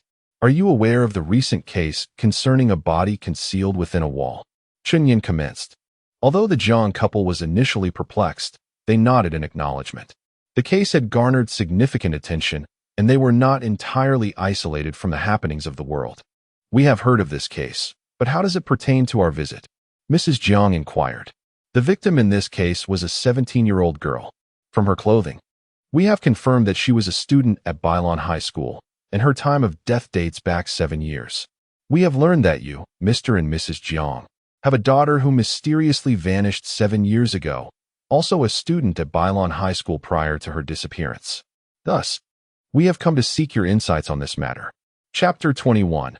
A debt from 7 years ago. Upon mentioning this, the Jiang couple sighed, clearly exasperated by their eldest daughter's temperament. Mrs. Jiang asserted with unwavering conviction. Chunyin exchanged a glance with Zhang Ning and continued to pose further inquiries. The Jiang couple were adamant that their eldest daughter had not gone missing. Rather, she had maintained contact with the family throughout these 7 years. From this perspective, it seems that the deceased is not Jiang Yi, and thus, our lead has come to a halt, Zhang Ning remarked, disappointment evident on his face. He promptly took a seat in the passenger side and fastened his seatbelt. "Let us hear everyone's thoughts on this matter," Chunyin suggested, tapping the table with one hand. Given that the Jiang couple were so certain the deceased was not their daughter, it would stand to reason that the deceased could not be Jiang Yi. Xiao Chun, clutching a small notebook for recording, concurred. "My opinion aligns closely with Xiao Chen's. The parents have definitively established that the deceased cannot be their daughter, thereby significantly diminishing the possibility of Jiang Yi's involvement," Zhang Ning added. The majority of individuals in the conference room nodded in agreement with Zhang Ning and Xiao Chen's assessment. I, however, hold a different perspective. When Jiang Yi went missing, the Jiang couple reported the case to the police, and I still retain some recollection of this incident. Yet, merely a week after Jiang Yi's disappearance, the Jiang couple returned to withdraw the case, claiming their daughter was safe and had been found, noted Li Haifeng, a seasoned officer with over 20 years of service at the police station, whose comprehensive consideration of the matter surpassed that of the younger individuals present. Li Taitan paused for a moment before continuing. "Let us assume that Jiang Yi was murdered 7 years ago by an individual who wished to conceal the truth of her demise. Thus, for the past 7 years, this person has been masquerading as Jiang Yi, maintaining the illusion that she still lives among her family." "Wait," I interjected. "It is implausible that Jiang Huayuan and his wife would fail to recognize Jiang Yi's handwriting. To impersonate another is no simple task," Chen Yin remarked. "Therefore, this impersonator must be someone intimately familiar with Jiang Yi. Otherwise, the couple would harbor suspicions," Li Tai replied. "Based on the evidence we currently possess, the likelihood that the deceased is indeed Jiang Yi is substantial. Regrettably, Jiang Huayuan and his wife adamantly assert that their daughter has not gone missing. Otherwise, we could verify the identity of the deceased through DNA comparison. Perhaps we should first investigate the reasons behind Jiang Yi's initial departure from home. Did not Jiang Huayuan and his wife mention that Jiang Yi left due to a conflict with her family? Although it is possible that Jiang Yi did not merely leave but met with foul play, the discord with her family is likely genuine, and we can pursue this avenue of inquiry," Uncle Feng suggested, raising his hand to speak. I am aware of this. Jiang Huayuan mentioned that Jiang Yi's departure stemmed from a disagreement with her sister. However, what sort of conflict could compel one to leave home? Zhang Ning pondered. My sister and I used to quarrel daily, yet I never felt the need to run away. If it were merely typical sibling bickering, it seems improbable that it would escalate to the point of leaving home. As Chun Yin and his colleagues convened in the conference room, Nie Wei accompanied Jiang Ling to the entrance of an elegant villa. Approaching the door, Nie Wei pressed the doorbell. Moments later, the door swung open to reveal a neatly dressed middle-aged woman peering out. Chun Yin would undoubtedly recognize her as the Jiang family's housekeeper, who had opened the door for them not long ago. There was no doubt they had arrived at the Jiang residence. May I inquire whom you seek? The housekeeper asked. Hello, I am looking for Jiang Yi. No, I should say I am looking for Jiang Ling. Oh, you seek Jiang Ling? May I ask who you are? The housekeeper regarded Nie Wei with a skeptical expression, appearing merely 17 or 18 years of age. It was hard to fathom that she could be a friend of the 25-year-old Jiang Ling. Just inform her that the debt from 7 years ago is due for repayment, and she will agree to meet with me. Debt? What could Jiang Ling possibly owe you? How old were you 7 years ago? You must be joking. The housekeeper's irritation began to surface, suspecting that Nie Wei was merely attempting to jest at her expense. Simply relay my message to her. Rest assured, she will meet me. However, Jiang Ling is not home. How can I convey your message? The housekeeper replied. Surely you possess her mobile number. Please assist me by contacting her. Nie Wei smiled gently. With a hint of skepticism, the housekeeper made the call. Once connected, she spoke. Jiang Ling. A young girl just came to the door looking for you. She asked me to tell you that the debt from 7 years ago is due for repayment. She insists that you will meet her. If you choose not to, I shall let her depart. On the other end of the line, Jiang Ling was already in a daze upon hearing the 3 words from 7 years ago. When she heard the mention of repayment, her delicate face instantly turned as pale as paper. Are you all right, Teacher Jiang? A colleague from the same office, noticing her drastic change in complexion, inquired with concern. I'm fine. Thank you for your concern. Taking a deep breath and expressing gratitude for the kindness, Jiang Ling instructed her nanny to take the person into the study to wait for her before hanging up the phone. Dressed in a flowing white gown with long, straight hair cascading down to her waist, she appeared ethereal, embodying the essence of a goddess. Unfortunately, her complexion bore a hint of pallor, suggesting her health was not at its best. As soon as Jiang Ling entered, she closed the door to the study and approached Nie Wei. Who are you? What do those words you spoke to me mean? Her hands trembled slightly, yet she feigned a calm demeanor. Chapter 22. Jiang Ling is still Jiang Yi.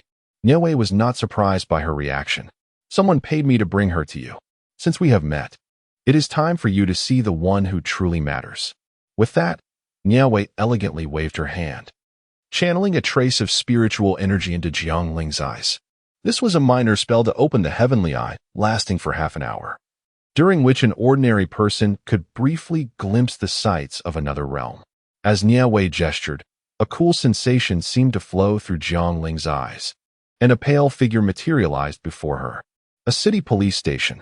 Boss, I just want to find Jiang Yi's close friend from high school to gather some information. Back in the days at Bailon High School, the Jiang sisters were indeed prominent figures. Sister Jiang Yi possesses a lively and outgoing demeanor, imbued with a hint of boyish charm, while Jiang Ling exudes gentleness and thoughtfulness, her character soft and tender. During their high school years, the bond between these two sisters was initially strong. Alas, fate took a turn when both fell for the same man, who ultimately chose the gentle Jiang Ling over Jiang Yi. Jiang Yi harbored deep feelings for him, leading to a tumultuous relationship with her sister, culminating in a public altercation witnessed by many. Sun Peng entered the conference room, clutching a folder. Sun Peng, when did you begin investigating Jiang Yi's high school affairs? We were completely unaware, Zhang Ning exclaimed, astonished. An hour ago? That was shortly after we left the Jiang residence. I can't believe I overlooked it. As one of the entourage accompanying Chun Yin to the Jiang household, Zhang Ning felt he had been rather negligent, oblivious to when the chief had contacted Sun Peng for the inquiry. Enough of idle chatter. Let us address the matter at hand, Sun Peng continued. However, Uncle Feng interrupted Jiang Ning. Sun Peng resumed, stating that the Jiang sisters had been embroiled in a bitter conflict over that man. Jiang Yi had repeatedly declared that should Jiang Ling not sever ties with him, she would make her sister pay dearly. I understand now. It must have transpired this way.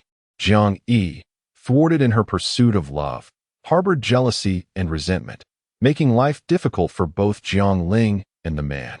Eventually, overwhelmed by the turmoil, Jiang Ling conspired with him to eliminate Jiang Yi, concealing her body within the wall, speculated Xiao Chun, with a look of conviction.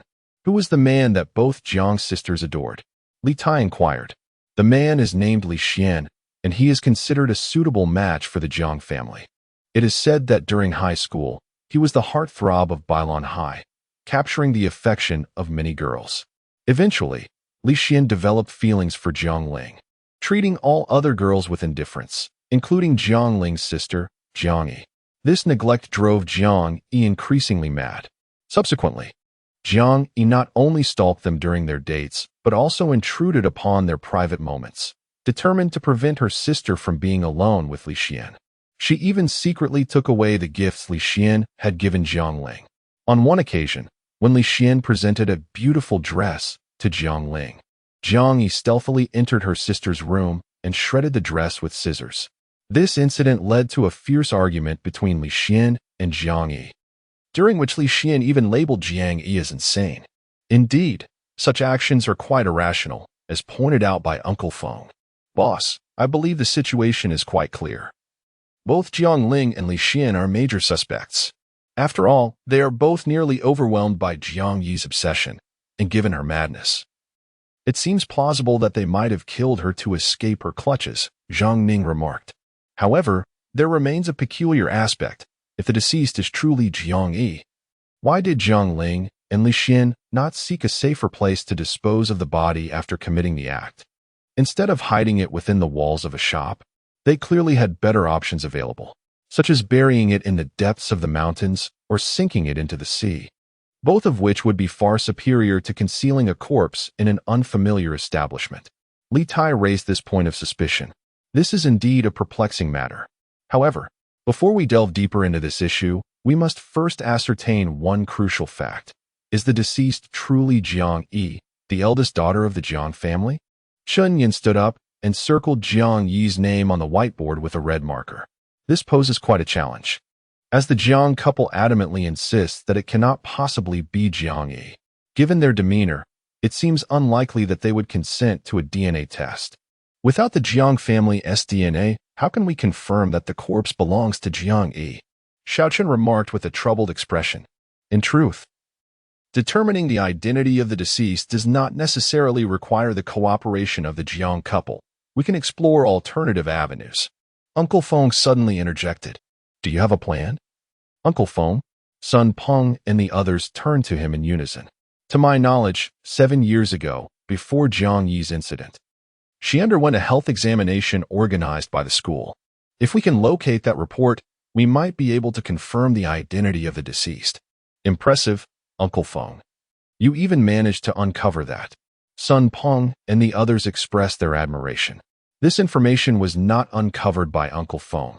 Bailon High School is a prestigious private institution that conducts annual health examinations for its students. 7 years ago, when Jiang Yi went missing, she was in her second year of high school.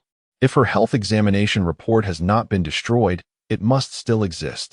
Li Tai remarked with a knowing smile. Oh, so that's how it is. The group suddenly enlightened.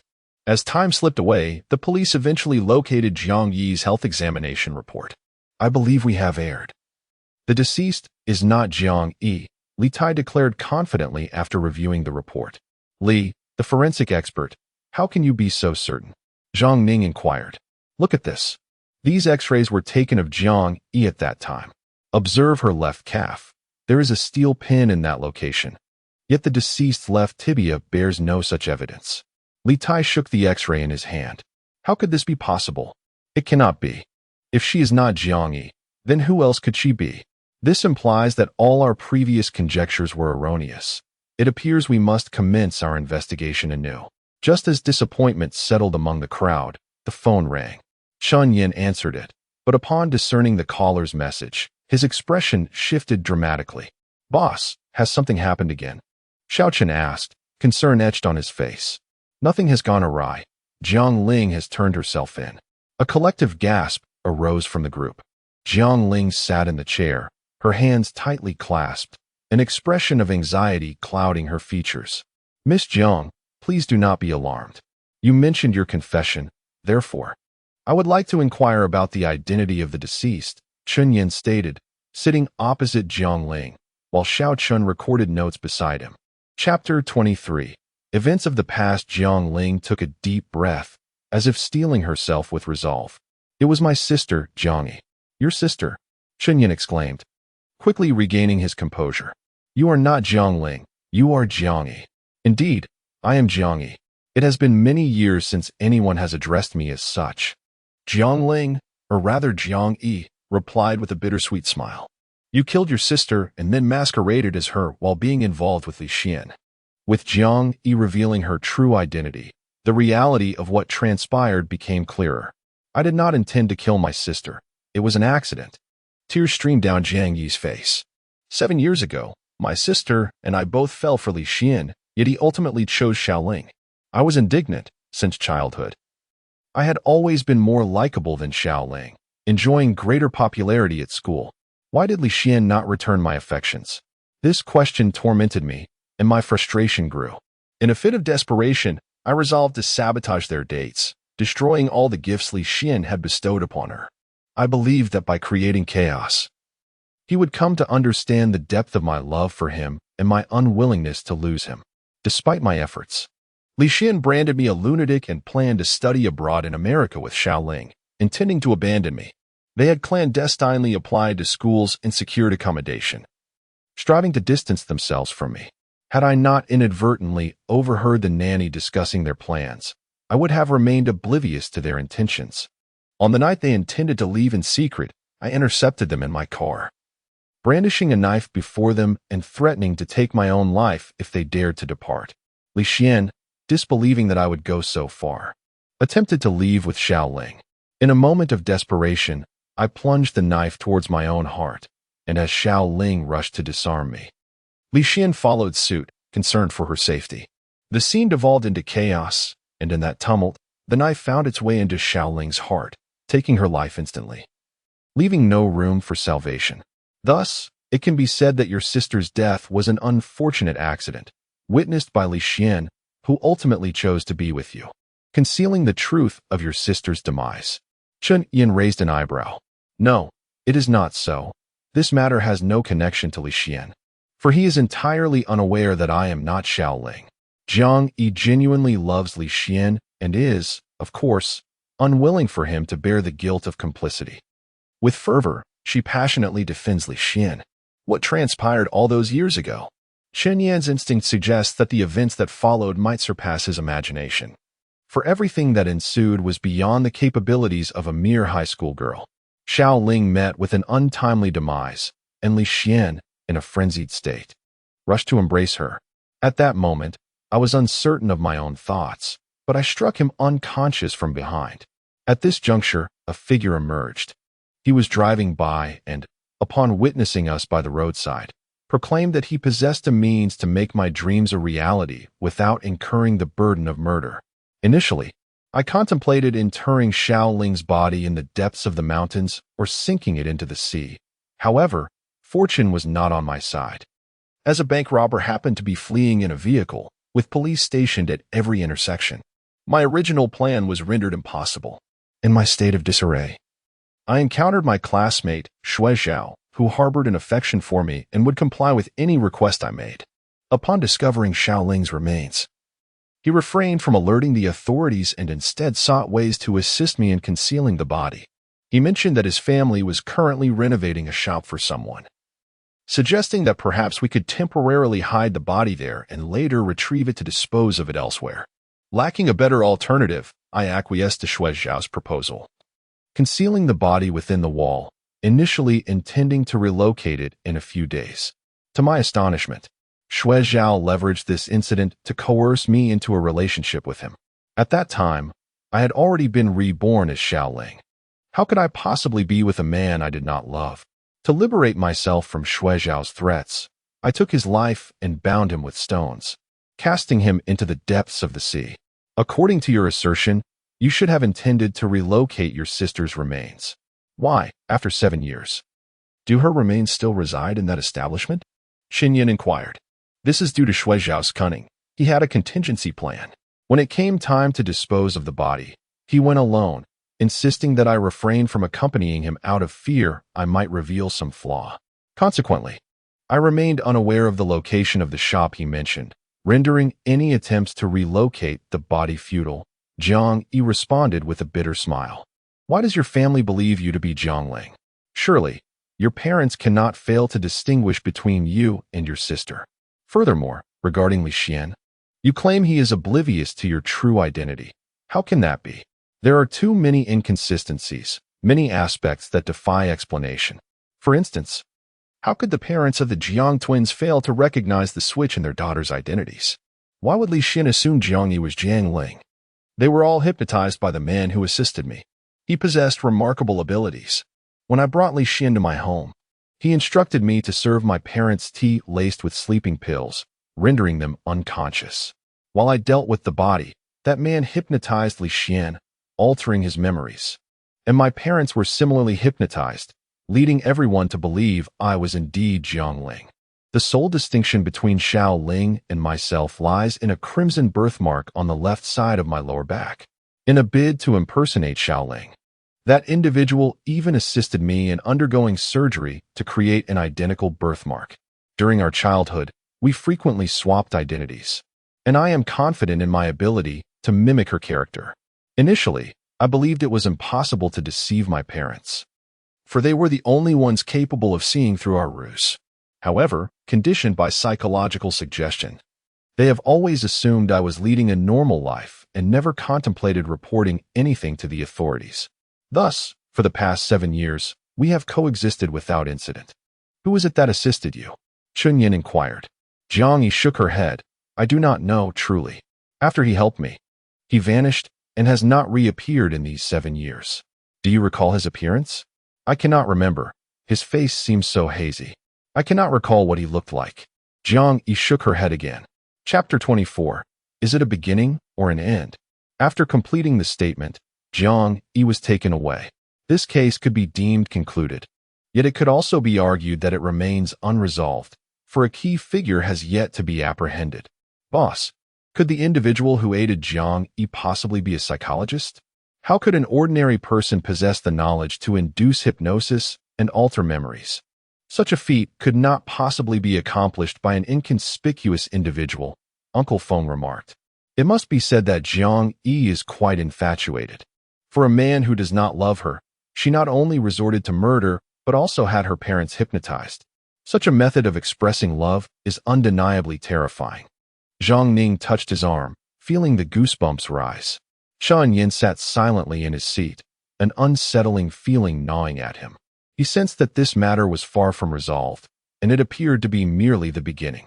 In the following days, Qin Yin sought the assistance of a renowned psychologist to aid the Jiang family and Li Xian in overcoming the effects of the hypnosis. Mr. and Mrs. Jiang, along with Li Xian, were consumed by despair, unable to fathom that their eldest daughter bore the weight of 2 lives on her hands, one of which belonged to their own youngest daughter. Upon recalling the entirety of the events, Li Xian was so overwhelmed with fury that he nearly stormed into the police station to confront Jiang Yi. Not only had Jiang Yi taken the life of the girl he cherished, but she had also kept him under hypnosis for an entire 7 years. A betrayal that ran deep. Under the ethereal glow of the night, Li Xian stood on the rooftop, his eyes vacant, atop a towering apartment building. The faint moonlight cast a dim glow upon him, rendering him a mere shadow of his former self, devoid of strength. Xiaoling, forgive me, he lamented. I have been deceived by that wicked woman Jiang Yi for so long, allowing your grievances to remain unavenged and your soul to find no peace. I am so sorry. We had promised to depart this world together, yet I am 7 years too late. I am coming down to find you. Will you still be waiting for me? You must wait for me. In our next life, I will surely find you. Will you, then, still wish to marry this man who has failed you?" Li Xian's voice echoed with emptiness, lacking any semblance of a will to live. After uttering these words, he extended his foot, intending to leap from the rooftop. The apartment towered at 46 stories, and he harbored no fears of failing to meet his end.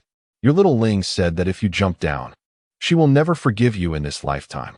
A voice suddenly resonated from behind Li Xian. However, this was not the crux of the matter. The key question was why there were others on the rooftop. At this hour, how could anyone else possibly be here? "Never mind. Let your little Ling speak to you herself." Nie Wei sighed. If it weren't for Jiang Ling's frantic rush to find her, claiming that Li Xian intended to leap to his death, she would not have been compelled to come to the rooftop to enjoy the wind. Initially, the reward Jiang Ling offered was merely to help her expose her sister's schemes, ensuring they could not proceed. It did not include saving Li Xian's life. Being dragged out in the dead of night, deprived of sleep, the elder sister felt rather irritable and wished to be left alone. Li Xian noticed the peculiar girl extending 2 fingers, gesturing before him, and then the world around him transformed.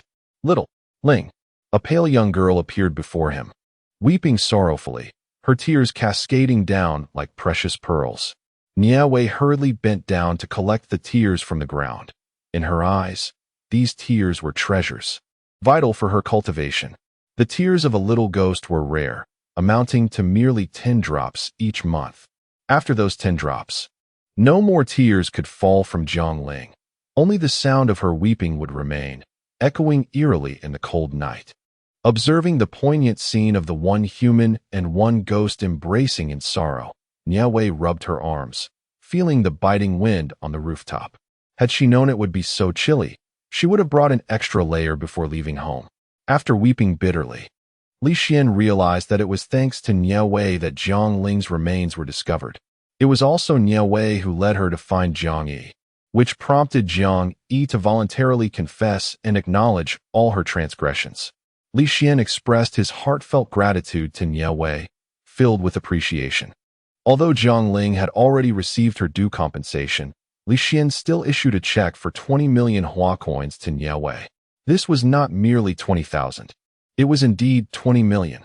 Li Xian was willing to give, and Nie Wei was unperturbed by receiving it. In her view, having rushed out in the dead of night to prevent him from taking his own life, charging him 20 million was entirely justified. After all, a life is worth much more than that sum. The chance to see Jiang Ling again, even in her spectral form, brought Li Xian to tears of joy. Under Jiang Ling's gentle persuasion, he was dissuaded from his suicidal thoughts. The two of them, a man and a ghost, were closely entwined, inadvertently showcasing their bond to Nie Wei. Fortunately, Nie Wei was a girl whose thoughts lingered in the ancient past, unbothered by such public displays of affection. Li Xian hoped that Nie Wei could assist him in meeting Jiang Ling frequently. For Nie Wei, this was a manageable request. She crafted a special jade talisman for Li Xian, allowing Jiang Ling to imbue it with a trace of her spiritual energy. As long as Li Xian wore the talisman, he would be able to see Jiang Ling, who could also recuperate her spiritual strength within it. Li Xian further requested Nie Wei's help to conduct a ghostly marriage. Although Jiang Ling feared this might adversely affect Li Xian, he was resolute in his decision and refused to change his mind. Nie Wei, having accepted the 2 million, readily agreed to this minor request without hesitation. After assisting them in performing a ghostly marriage, Nie Wei bestowed upon Li Xian a protective talisman. This talisman would safeguard Li Xian's soul for a duration of 3 years, ensuring that any interactions he may have with Jiang Ling would not adversely affect him. In other words, this charm would preserve his vital essence, preventing him from suffering an untimely demise due to his life force being siphoned away by Jiang Ling. Although it was unlikely that Jiang Ling would actively seek to consume Li Xian's vitality, her very nature as a ghost would instinctively draw upon the life force of any human in close proximity, thereby nourishing her spectral form. This phenomenon elucidates why, in countless narratives, the union of humans and spirits often culminates in tragic outcomes. Nie Wei sold this talisman to Li Xian for a sum of 500,000. A considerable price, yet Li Xian remained unfazed. His desire to be with Jiang Ling rendered monetary concerns trivial. A single talisman could only provide protection for 3 years. But Li Xian thought little of purchasing another once the time elapsed. For him, anything that could be acquired with money held little significance, especially since he was affluent and adept at generating wealth. Chapter 25. Purchasing a home if he were to reside on campus. What would become of the family business? How would operations continue? Thus, shortly before the new student orientation, Nie Wei sought assistance in managing the shop. She enlisted the help of a fortune teller, a man of approximately 40 years of age, who possessed no genuine talent but was notably shrewd and eloquent. Following an incident during which he had offended a local thug while attempting to perform a reading, he found himself pursued down 3 streets, only to be rescued by Nie Wei. After saving him, she invited him to assist her in her shop.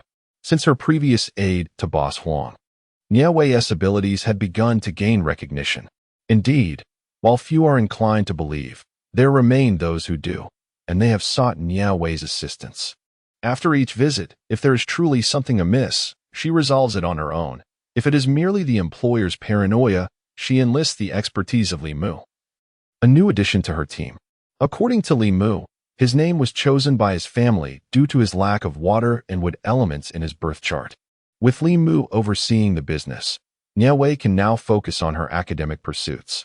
Presently, she is a modestly affluent woman, boasting savings of over 20 million, allowing her the means to purchase a property. Taking some time, she ventured near Qingyun Academy to explore available real estate options. Fortune smiled upon her, as a sizable sales center was conveniently located nearby. Upon entering, she noted the sparse attendance. Only 3 pairs of middle-aged couples were present, with no young individuals in sight. Just as Bei Jinyu emerged from the changing room, she spotted Nie Wei entering the sales center. Apart from Bei Jinyu, 2 other sales representatives were available, yet each had honed their discerning eyes, immediately recognizing that Nie Wei was unlikely to be a genuine buyer. They surmised she was merely a curious child from a nearby household. Such clientele were far too familiar for the seasoned agents to approach. Observing her more inexperienced colleagues hesitating, Bei Jinyu felt a surge of nervousness and promptly stepped forward to greet the guest. She differs from these full-time employees. She is merely a part-timer, her salary calculated on a daily basis. Although she is eligible for bonuses like the full-time staff, any misstep could jeopardize this rare opportunity, causing it to slip away at a moment's notice. Despite being in her final year of university with graduation just a year away, the burden of student loans and her father's medical expenses weighs heavily upon her. She cherishes every job opportunity, determined not to be dismissed by her employer due to any mistakes. "Hello, miss, are you looking for a house?" Bei Jinyu, strikingly beautiful with a melodious voice, wore a uniform that accentuated her graceful figure. At that moment, she greeted Nie Wei with an appropriately warm smile, showing no hint of disdain for her attire. "Is there a house with a yard?" Nie Wei was not well versed in the intricacies of urban housing, but from the memories of her predecessor, she understood that most contemporary residences lacked gardens, which felt quite foreign to her. Back in the Xintian continent, every disciple of the Celestial Master sect resided in a place with a yard. In contrast, the inhabitants of this world seemed to favor towering buildings devoid of any outdoor space, which instinctively made Nie Wei less fond of skyscrapers. Indeed, there are houses with yards, but they are primarily located in upscale villa districts, and their prices tend to be rather high. I am uncertain if it would be within your budget. Although Bei Jinyu doubted that the young lady before her could afford a standalone villa, she maintained a gracious smile. Due to the presence of seasoned employees exerting their influence, it is exceedingly difficult for her, a mere part-time staff member, to engage with potential clients interested in purchasing a home. In this establishment, everyone possesses a keen acumen, and clients with intentions to buy seldom find their way to her. Nevertheless, Bei Jinyu warmly welcomes each visitor. As a part-time employee, she lacks the authority to select clientele. Moreover, catering to more guests proves beneficial for her future endeavors. Therefore, even if Bei Jinyu does not believe that Nie Wei has the means to acquire a villa, She refrains from displaying any hint of frustration. What is the price per unit? For Nie Wei, financial considerations are not the primary concern. The crucial factor lies in whether the property meets her expectations. The price of a villa hovers around 12 million, but if one can pay in full, it can be secured for 11 million. These villas, constructed by EGR Real Estate Company, share similar square footage, with only slight variations in decor, and the pricing remains consistent, exhibiting no significant discrepancies. Please take me to view the property, Nie Wei requested. Certainly, please hold on for a moment while I retrieve the car. Bei Jinyu replied before proceeding to fetch the car keys. As Nie Wei stood alone, observing the surrounding architectural models, she did not find it tedious. While she waited, another girl, of similar age, entered the premises. This girl, exuding a soft and adorable charm, had large, sparkling eyes that captivated those who beheld her. Dressed in remarkably ordinary attire, akin to Nie Wei's, she radiated confidence, her eyes gleaming with brilliance.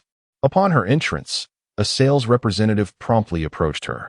Yang Yan is a seasoned employee at the real estate sales center, having spent 3 years working at IKEA Real Estate.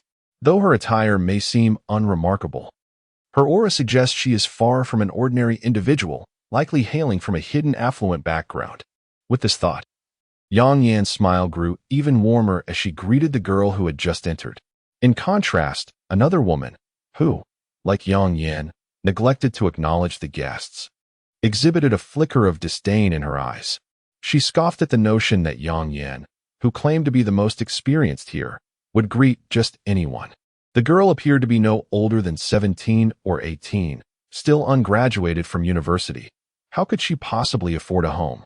Then there was Bei Jinyu, whose impoverished demeanor suggested a lack of discernment in assessing people, yet she dared to venture into the realm of real estate.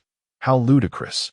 Yang Yan noticed the contempt on the other woman's face and merely chuckled coldly to herself, dismissing her as a blind fool. For her discerning eye was beyond the grasp of such a woman. This sensation, Nie Wei discreetly activated her clairvoyance, directing her gaze once more towards the girl. Chapter 26. The arrival of the time traveler accompanying Bei Jinyu to view a property. They arrived after a brief 10-minute drive from the school. The surroundings were delightful, featuring a modest-sized artificial lake within the villa community, with security personnel patrolling around the clock. Most importantly, the house boasted a small garden in the back, and the furniture and appliances were all in place, making it ready for immediate occupancy. "I'll take this house. Please assist me with the necessary procedures," Nie Wei declared. Bei Jinyu was momentarily taken aback before comprehending the implications of Nie Wei's words. She had never truly believed that Nie Wei would purchase a house, considering her tender age of merely 17 or 18, and she hardly resembled a privileged offspring of wealth. It is noteworthy that selling such a property could yield a commission exceeding 100,000 yuan, as an ordinary senior student from an average family. This sum could alleviate her student loans and cover her family's outstanding medical expenses, allowing her to repay them ahead of schedule. After the property was secured, Nie Wei and the young woman were fervently seen off by the sales team. As a novice part-time worker, Bei Jinyu had accomplished a significant transaction. Lu Baozhen, who had previously looked down upon her, was now filled with regret, wishing she had recognized the two girls as hidden second-generation elites, as she would have eagerly rushed to attend to them, thus preventing her rival, along with the inexperienced Bei Jinyu, from reaping the rewards. Upon returning home, Nie Wei promptly packed her belongings, and with Li Mu at the wheel, she was driven to her new residence. The car, a recent acquisition chosen by Li Mu, was a sleek black sedan valued at 1.6 million yuan, offering ample space within. As Nie Wei was unable to drive, Li Mu naturally assumed the role of chauffeur, a position he relished immensely. Who wouldn't he be pleased to cruise in a luxury vehicle, even if it wasn't his own? Upon arriving at Nie Wei's new home, another girl was also in the midst of moving. "Xiaoming, this place is truly remarkable. It's no surprise that a beautiful young author like you would acquire such a splendid property worth over 10 million without a second thought." As a close friend of Ji Xiaoming since childhood, Feng Zizhen harbors both admiration and envy for her companion. Ji Xiaoming began penning fairy tales at the tender age of 12, and by 16, she had authored the globally acclaimed Harry Potter series. Amassing a fortune and becoming a billionaire at such a young age.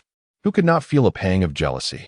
Currently, she is preparing for school, and with the new semester approaching in just a couple of days, writing in the dormitory proves inconvenient. Having a personal space is decidedly preferable. Once Ji Xiaoming organized her clothes, she poured a cup of tea for her friend who had come to assist her. The two girls settled on the sofa in the living room, indulging in fruit while conversing. She had hoped to experience the kind of dramatic confrontation often portrayed in novels, where protagonists frequently encounter ill-mannered young ladies or gentlemen upon entering a sales center, who ridicule them mercilessly or look down upon them. However, during her visit to purchase a property today, she encountered not a single rude sales representative. Instead, every individual she met greeted her with amicable smiles. Could it be that her true identity had been revealed, and these individuals recognized her as the world-renowned author Mingqi? Yet, upon reflection, that seemed highly improbable.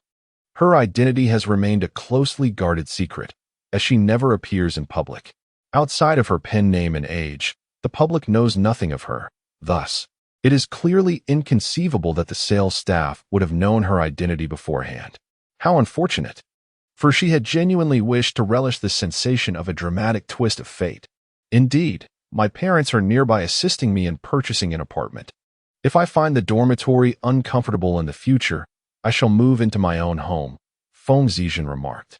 Let us not dwell on that, Xiaoming.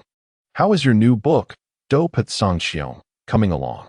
Might you be able to provide more updates today? I have been eagerly anticipating it.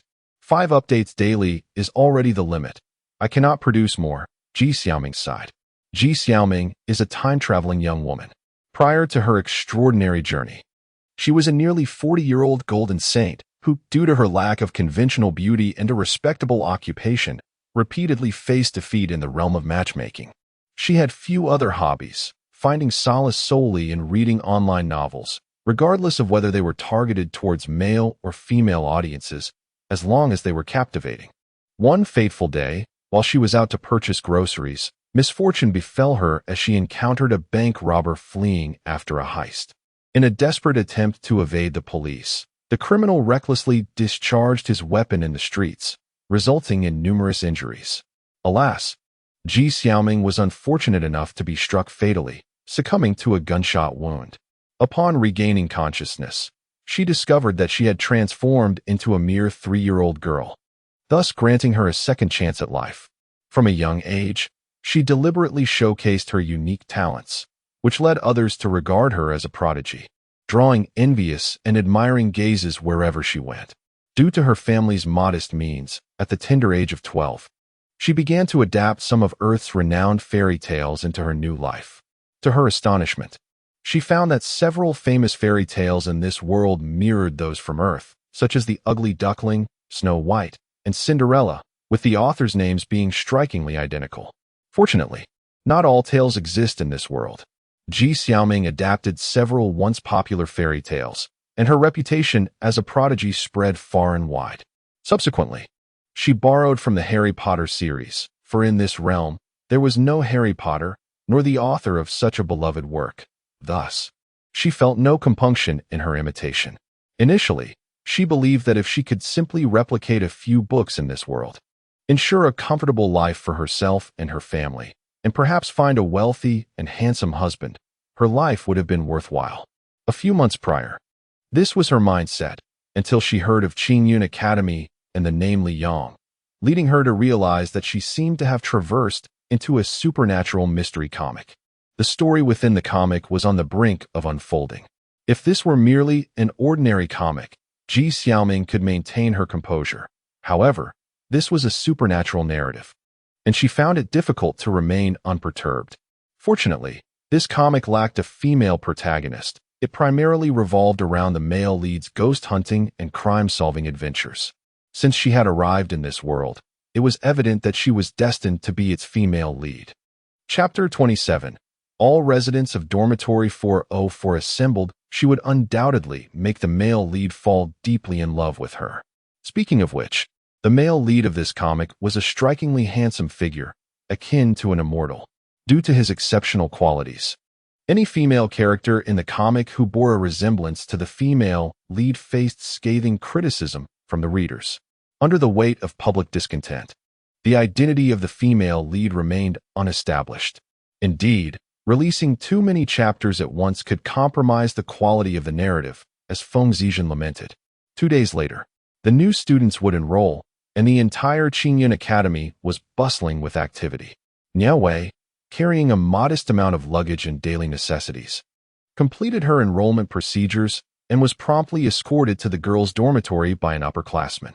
The dormitory was filled with a constant flow of people, with many parents wandering the corridors. Upon locating dormitory 404, Nie Wei found it unoccupied and chose the lower bunk by the window, neatly arranging her sheets and bedding. She hung her clothes in the cabinet beside her bed. Just as she finished, 2 girls entered the room, one with long hair and the other with a short bob, dressed in a dress and a t-shirt with shorts, respectively. Upon discovering that the room was already occupied, they greeted Nie Wei warmly. "Hello. I am Meng Qingqing from the Foreign Language Department, hailing from City S. Since we will be sharing this dormitory, I hope we can get along well." The short-haired girl said with a friendly demeanor, "I am Lu Hui from the Chinese department, and I live in City A. What is your name?" The long-haired girl inquired. "My name is Nie Wei, also from the Chinese department, and I am from City A as well," Nie Wei replied. "You're from City A too. Where do you live?" "I reside in Jingshan Garden. Are you near there?" Lu Hui asked with interest. "I live at the foot of Daong Mountain, which is quite a distance from your place," Nie Wei answered. Jingshan Garden is a well-known upscale residential area, and it was evident from Lu Hui's dress, which likely cost over 1,000 yuan, that her family was quite well off. Daong Mountain. Properties in that vicinity are notoriously hard to acquire. I can't believe your family managed to buy a house there. Due to its proximity to the famed Feynman Temple, the residences in that area are exceedingly sought after. As a native of City A, Lu Hui possesses a considerable understanding of the property values near Daong Mountain. My family has resided at the foot of Daong Mountain for generations, and our home is quite old, not a recent purchase, Nie Wei remarked. As they conversed, another young woman entered the room. This girl, with cascading waves of long hair and delicate, captivating features, appeared rather displeased as she walked in, her parents trailing behind her, burdened with numerous bags and packages. "You must be my daughter Ning Ning's roommates. She has been pampered at home since childhood, so I hope you will take good care of her," the girl's mother said courteously. "We are all roommates, and it's only natural that we look after one another." Meng Qingqing replied with a smile, glancing at the girl's parents. Nie Wei and Lu Hui quickly echoed her sentiments, assuring that they would indeed support and care for one another. "Why is there only the upper bunk left? I want the lower bunk." "You, pack your things immediately. I am taking this bed," Chu Ning declared imperiously, pointing at Nie Wei's bed. Chu Ning believed herself to be quite discerning in her judgment of others. Among the 3 other girls in the dormitory, aside from the one occupying the lower bunk who seemed to come from humble beginnings, the other 2 appeared to be of relatively affluent backgrounds, and it was evident they were acquainted with one another. Thus, compared to the other 2, the solitary and unremarkable Nie Wei was undoubtedly perceived as an easier target for bullying. Nie Wei's expression shifted subtly. She had not anticipated encountering such an unreasonable roommate. Lu Hui and Meng Qingqing's smiles faded, as no one would appreciate a self-centered and willful roommate. How to articulate this? Chu Ning's mother, likely noticing the unfavorable expressions on Nie Wei and the others, admonished Chu Ning lightly. "Dear classmate, my little Ning is not in good health, and I worry she might fall from her bed during the night. Would you kindly consider exchanging beds with her?" Chu Ning's mother spoke with a degree of politeness. Yet the intent remained clear. She wished for Nie Wei to swap beds with her daughter. The room contained only 4 beds, 2 lower and 2 upper. At present, 3 of the beds were already occupied with belongings. Nie Wei's bed was neatly made, while Lu Hui and Meng Qingqing had merely placed their items on their beds without making them up. However, the mother and daughter duo only requested Nie Wei to exchange her bed, seemingly believing that she was the easiest target to bully in the dormitory. Having grown up in the Tianshi sect and being the eldest disciple, Nie Wei had never faced disrespect from her juniors. Thus, she lacked experience in dealing with unreasonable individuals. Yet, a lack of experience did not equate to submission. Nie Wei prided herself on not being someone who passively accepted mistreatment. If she were truly that type of person, her master would not have chosen her among many disciples to become the future leader. "I'm sorry, but I'm not accustomed to sleeping on the upper bunk, and I fear I may disappoint you," Nie Wei replied, her expression remaining calm, the previously polite smile now tinged with distance. "How about this, dear classmate? Annie has 500 yuan here. Consider it compensation for your troubles if you would kindly swap the lower bunk for my Ning Ning." Chunning's mother smiled warmly. "Humph." When Chunning noticed that Nie Wei remained silent, she assumed it was due to dissatisfaction with the meager sum offered. "Is that it? Here, take another 500.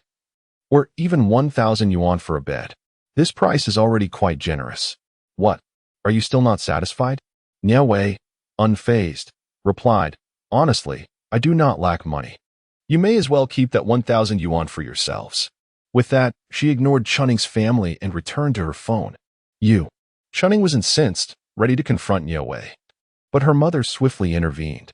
"Enough. We all share the same dormitory. Let us not escalate tensions."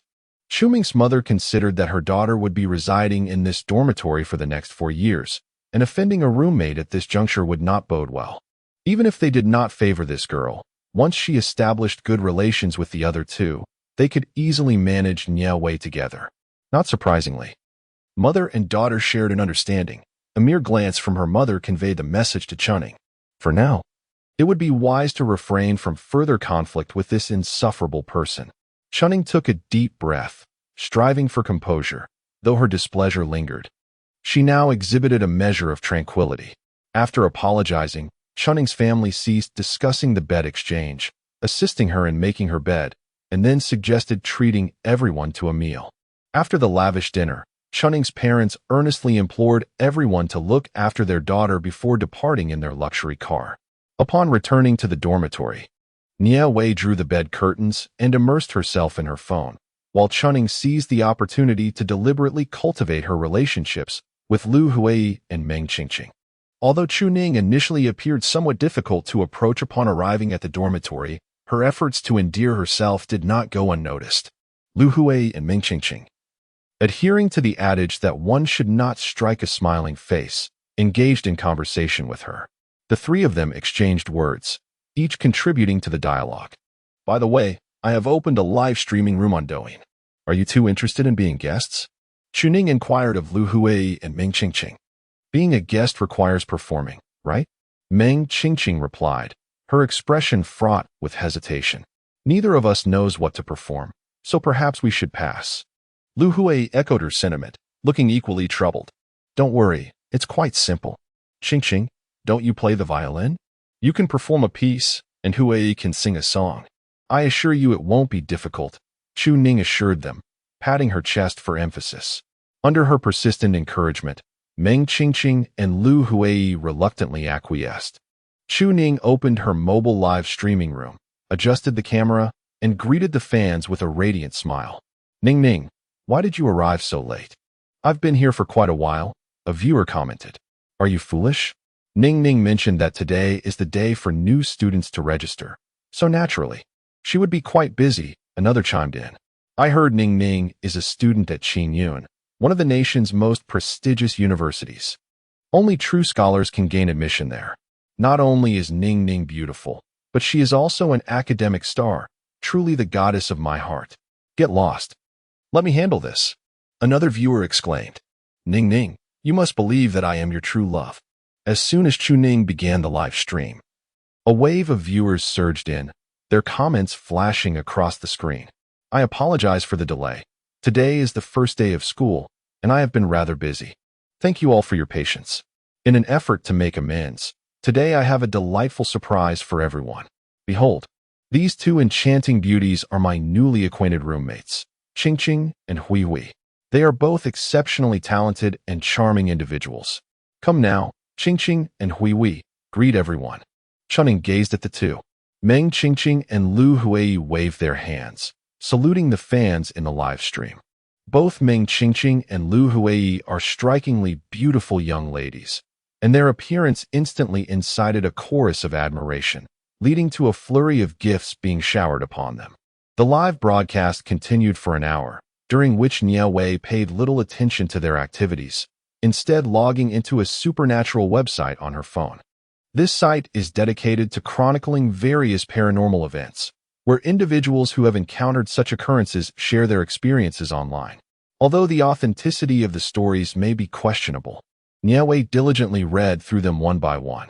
As she perused the tales, she stumbled upon a supernatural incident that was surprisingly linked to Qingyun Academy. This story had circulated widely at Qingyun University, yet most regarded it merely as a campus legend, dismissing it as mere folklore.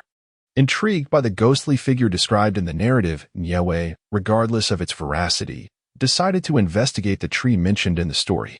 Drawing back the curtain, she slipped on her shoes, took her bag and phone, and made her way towards the door. "Xiao Wei, where are you off to? Come chat with us." Chunning, who was live streaming, called out to her warmly as she reached the threshold. After being rebuffed, Chunning wore an expression of dismay, as though Nie Wei had committed some grievous offense against her. Who was that woman to dare reject our Ning Ning? Indeed, Ning Ning is such a wonderful girl. And that person named Xiao Wei had the audacity to turn her face away from Ning Ning. It is utterly despicable. Ning Ning remains unperturbed. Some individuals simply believe themselves to be of great importance. Here, Brother Bao, I present you with 999 roses. Suddenly, a profusion of roses appeared on the screen. And soon a chorus of exclamations erupted below, declaring that a wealthy patron had arrived, urging everyone to come forth and witness the opulence. In the realm of bullfighting live broadcasts, there exist various forms of rewards, including roses, lollipops, pearls, diamond rings, yachts, and airplanes. Each rose costs 1 yuan. So 999 roses amount to 999 yuan in Huaxia currency. Unbeknownst to Nie Wei, who had already exited the dormitory, Chu Ning had unwittingly increased her enmity points. But even if she were to know, it would scarcely concern her. Dressed in a light green, mid-sleeved, long dress, Nie Wei appeared refreshing and elegant. Her delicate and graceful visage, while not breathtaking, certainly rested above the average. The hour was still early, just past noon, and a considerable number of students were milling about. As it was the day for new student enrollment, classes would not commence in earnest until after military training and after collecting their necessary items. There was little left to attend to. Nie Wei inquired with a few passing classmates and located the tree that is famously regarded as one of the 7 wonders of the school, known as the Ghost Tree. This grand locust tree boasts a history of at least a century, and at first glance, it seems to be steeped in an eerie aura, exuding a chilling presence that sends a shiver down one's spine upon approach. However, Nie Wei is not an ordinary individual. She possesses the ability to perceive far more than others. She has now come to a definitive conclusion that the rumors circulating online regarding the 7 extraordinary ghostly trees of Qingyun Academy are not mere fabrications, but rather, they hold a kernel of truth. Indeed, beneath one such tree stands a female ghost clad in a school uniform. Her tongue dangles down to her chest, unmistakably marking her as one who has met her end by hanging. "Can you see me?" the ghost inquired, her voice tinged with trepidation, yet predominantly laced with curiosity. She gazed at Nie Wei, feeling an unsettling aura emanating from her. It was as though this unfamiliar girl before her was unlike the other students. She sensed an inherent threat to her soul from Nie Wei. Chapter 29. The first day of military training. The reason behind such regulations lies in the finite nature of human life. To arbitrarily terminate one's existence disrupts the destined trajectory of fate, a transgression that the underworld cannot condone. Those who disturb their fated paths inevitably face severe retribution from the realm of the deceased. The souls of the suicidal endure the agony of death anew each day, a torment so profound that even spirits may succumb to madness. The ghost, named Zhu Yan, was a sophomore who had taken her life 3 years prior within the confines of the school. Thus, for 3 long years, Zhu Yan has been ensnared in a perpetual cycle of the same harrowing scene of her demise, reliving the pain and despair of her suicide daily. The fact that she has not transformed into a vengeful specter seeking retribution against the world is, in itself, a remarkable rarity. Your perceptiveness is remarkable. You must possess great insight. Might you assist me? I am engulfed in torment, reliving the experience of death anew each day. Such agony, such despair. The pallor of Zhu Yan's face, devoid of color, bore traces of distress. Nie Wei was somewhat taken aback. She had encountered numerous spirits of those who had taken their own lives, each tormented by the relentless repetition of their demise, driven nearly to madness. Some spirits, overwhelmed by their suffering, harmed the living, deriving a twisted pleasure from others' pain. Yet, this ghost named Zhu Yan appeared lucid, lacking the despair and grotesqueness that characterized the other female spirits Nie Wei had previously encountered. If only I had foreseen this day, I would not have forsaken my life. Nie Wei sighed. I have long since regretted it. I never intended to end my life. I merely wished to frighten my boyfriend and had even enlisted my best friend to summon him, hoping she would ensure my timely rescue. Little did I know that my friend had long harbored intentions of stealing him away. She failed to inform my boyfriend and deceitfully claimed he would arrive in a minute. In a moment of desperation, I hanged myself, only to find that I perished without ever seeing him again, while my so-called friend stood by, watching me slowly succumb.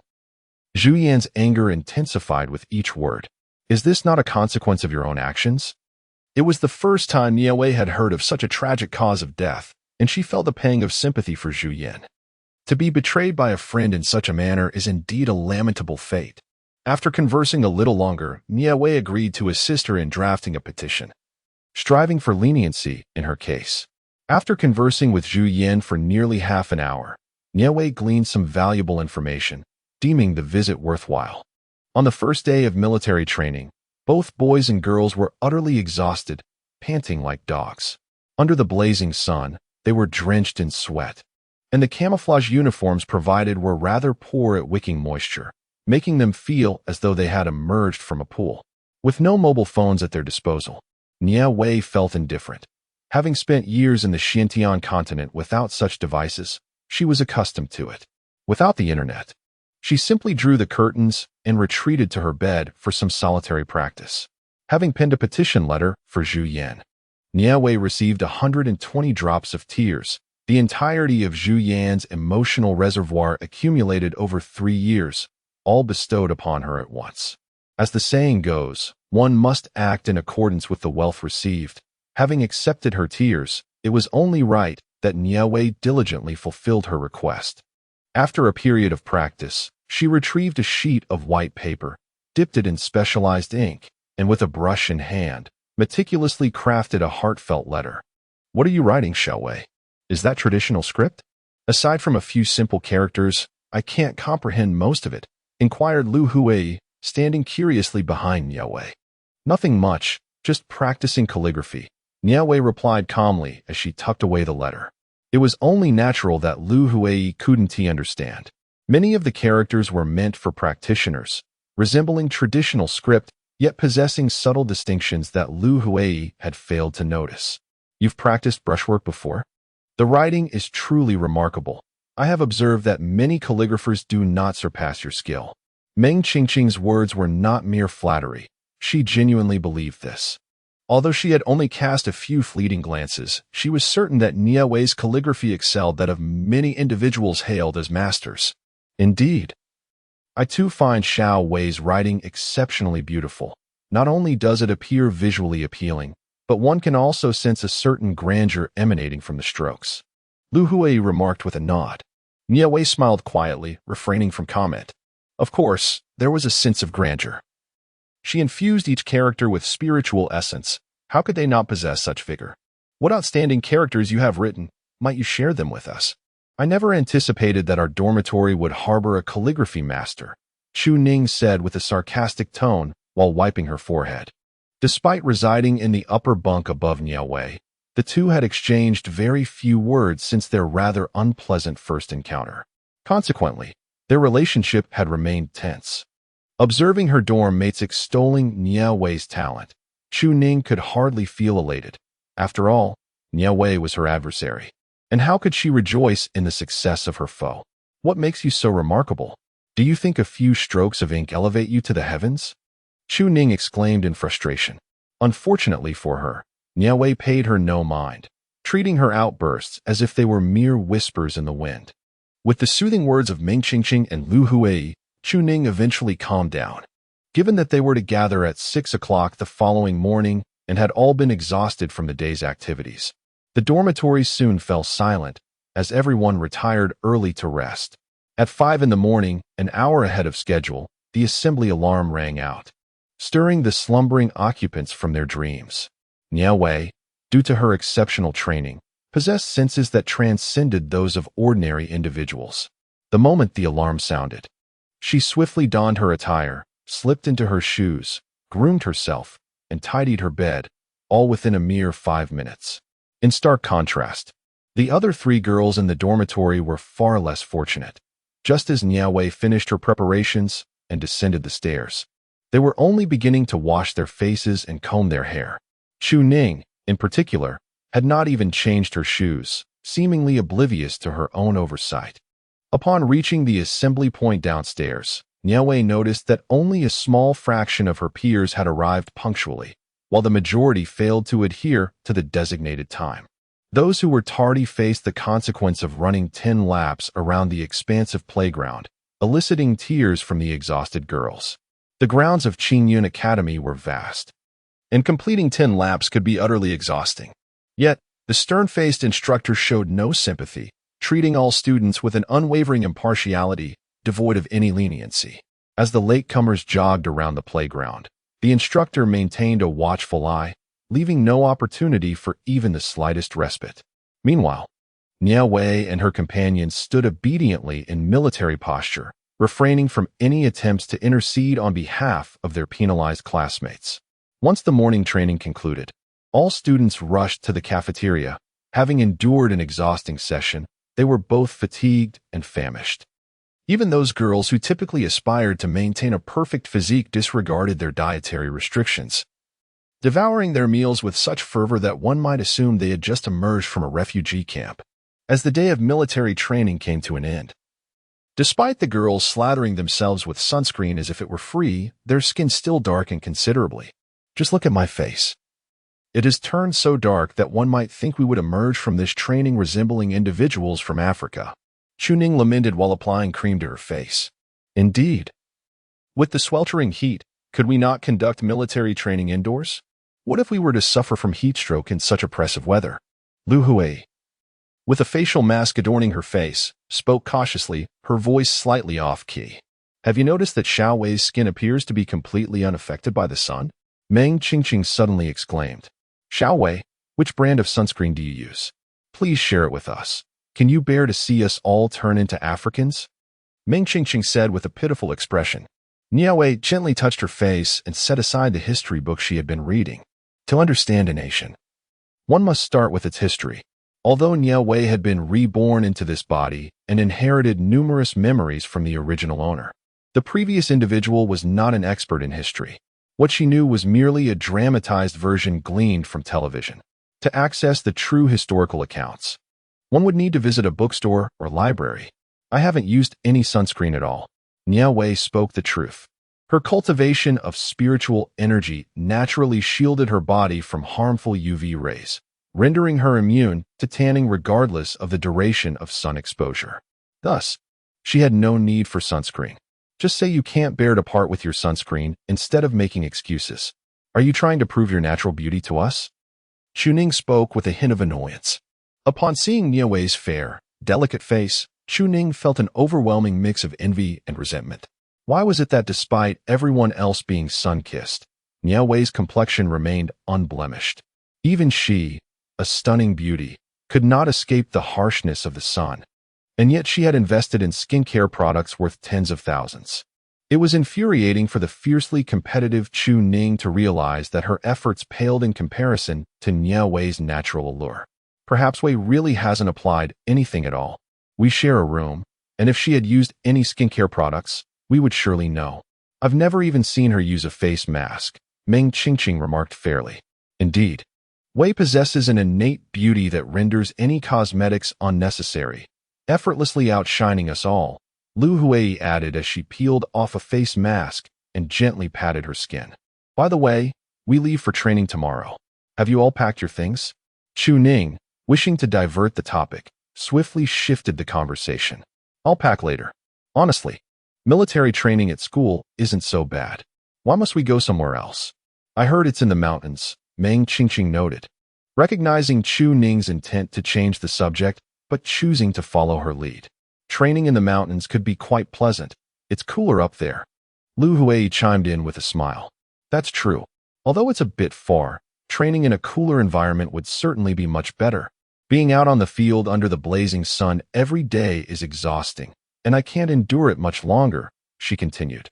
Chu Ning nodded in agreement, saying, so what? Every year, new students participate in military training, and it is entirely normal for the school to prepare a designated area. Meng Qingqing remarked dismissively. The location for last year's freshman military training? Could it possibly be that? Lu Hui glanced at Chu Ning, seeking confirmation with her eyes. You guessed correctly. It is indeed the place where someone committed suicide last year, the Half Moon Pavilion. At that moment, a flash of lightning streaked across the sky, illuminating Chu Ning's face with an inexplicable eeriness. Suddenly, the lights went out, and the three occupants of the dormitory let out a collective scream, startling Nie Wei. What are you screaming for? It's merely a power outage. There is no reason to panic, she retorted. The dormitory supervisor immediately yelled from outside the door, and her voice brought silence to every room. Outside, rain began to pour heavily, with droplets seeping in through the balcony, even reaching the small windows adjacent to the balcony door. Nie Wei quickly shut the small windows and secured the balcony door. Just then, the power was restored, indicating that the dormitory supervisor had reset the circuit breaker. Phew, you nearly scared me to death. Your sudden shriek made my heart race, Meng Qingqing exclaimed, patting her chest. I was simply startled, Lu Hui replied, blinking her eyes in feigned innocence. What exactly is the Half Moon Pavilion? Why does it seem like you all are so frightened of that place? Nie Wei suddenly inquired. Have you not seen the news? The Half Moon Villa has been specially acquired by our principal for the annual military training. The villa is quite expansive, boasting several hundred rooms. Although somewhat dilapidated, it possesses a history of over a century, and it is said that a renowned figure once resided within its walls. At this point, Chu Ning paused. Despite her disdain for Nie Wei, she relished the feeling of showcasing her knowledge before others.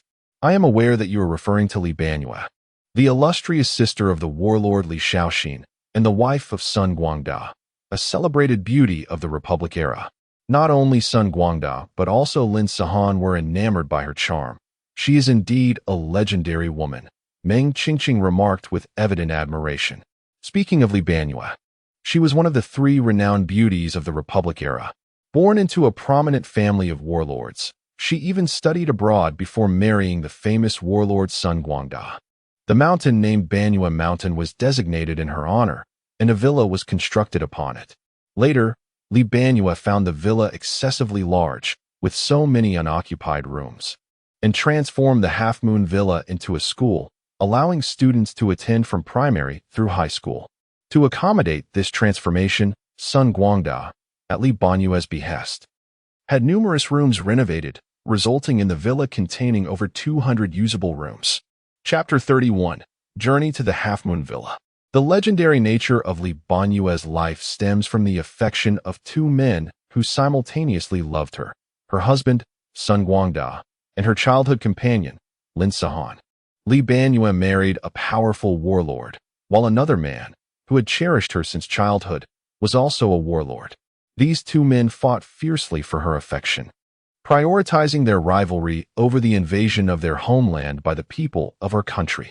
Ultimately, Sun Guangda was defeated before Lin Sahan could seize him. He took it upon himself to shoot Li Banyue, followed by his own suicide, resolutely refusing to allow her to fall into Lin Sahan's hands. The tragic demise of this couple occurred at the Banyue Pavilion. Upon hearing this tale, Nie Wei furrowed his brow, for it was evident that while their homeland was being invaded, these two men, wielding great military power, chose to turn against each other for the sake of a woman rather than expelling the aggressors. He found it difficult to harbor any fondness for the three protagonists of the story. 20 years ago, the descendants of the Lin family sold the MONO-MANHUA Pavilion, which was then transformed into a Republic of China-style hotel by its new owner, attracting a clientele enamored with that aesthetic. Unfortunately, this brief period of prosperity was short-lived. Within just 3 days of its opening, 2 guests committed suicide by jumping from the building. Subsequently, the business faltered, and the property changed hands several times. Each new owner met with dismal outcomes. It was only last year that our dean acquired the MONO-MANHUA Pavilion, yet during military training. Another female student tragically jumped to her death. By now, the number of fatalities associated with the MONO-MANHUA Pavilion has reached at least 7 or 8. With so many lives lost, has no one considered inviting a priest to investigate? In Nie Wei's view, that place is likely not untainted. It is highly likely that malevolent spirits are wreaking havoc in the annex.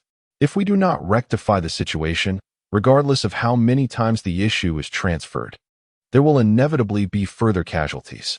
Chu Ning rolled her eyes, remarking on the previous owners who had sought assistance. One could only wonder if they had consulted mere charlatans.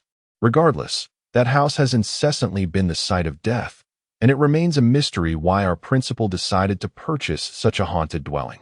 Perhaps this is merely a coincidence. Which house has not witnessed death?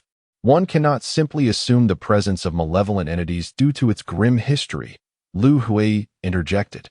I share your sentiment. We must have faith in science. Xiao Wei and Ningning, you two are university students. How can you subscribe to superstitions? Meng Qingqing, having prepared a cup of milk tea, sipped it delicately. There are indeed matters that science cannot elucidate. We must acknowledge that certain phenomena exist beyond its grasp. Chu Ning, coming from a well-off family, has encountered realms inaccessible to ordinary individuals, and she harbors a degree of belief in the supernatural. No matter how you argue, I remain unconvinced of the existence of ghosts, Meng Qingqing countered. Her family are staunch atheists. Although she might scream at horror films like any typical girl, she fundamentally disbelieves in such things. I shall cease this discussion. I need to retire early. Should an emergency assembly occur at 4 in the morning again, it would surely vex me.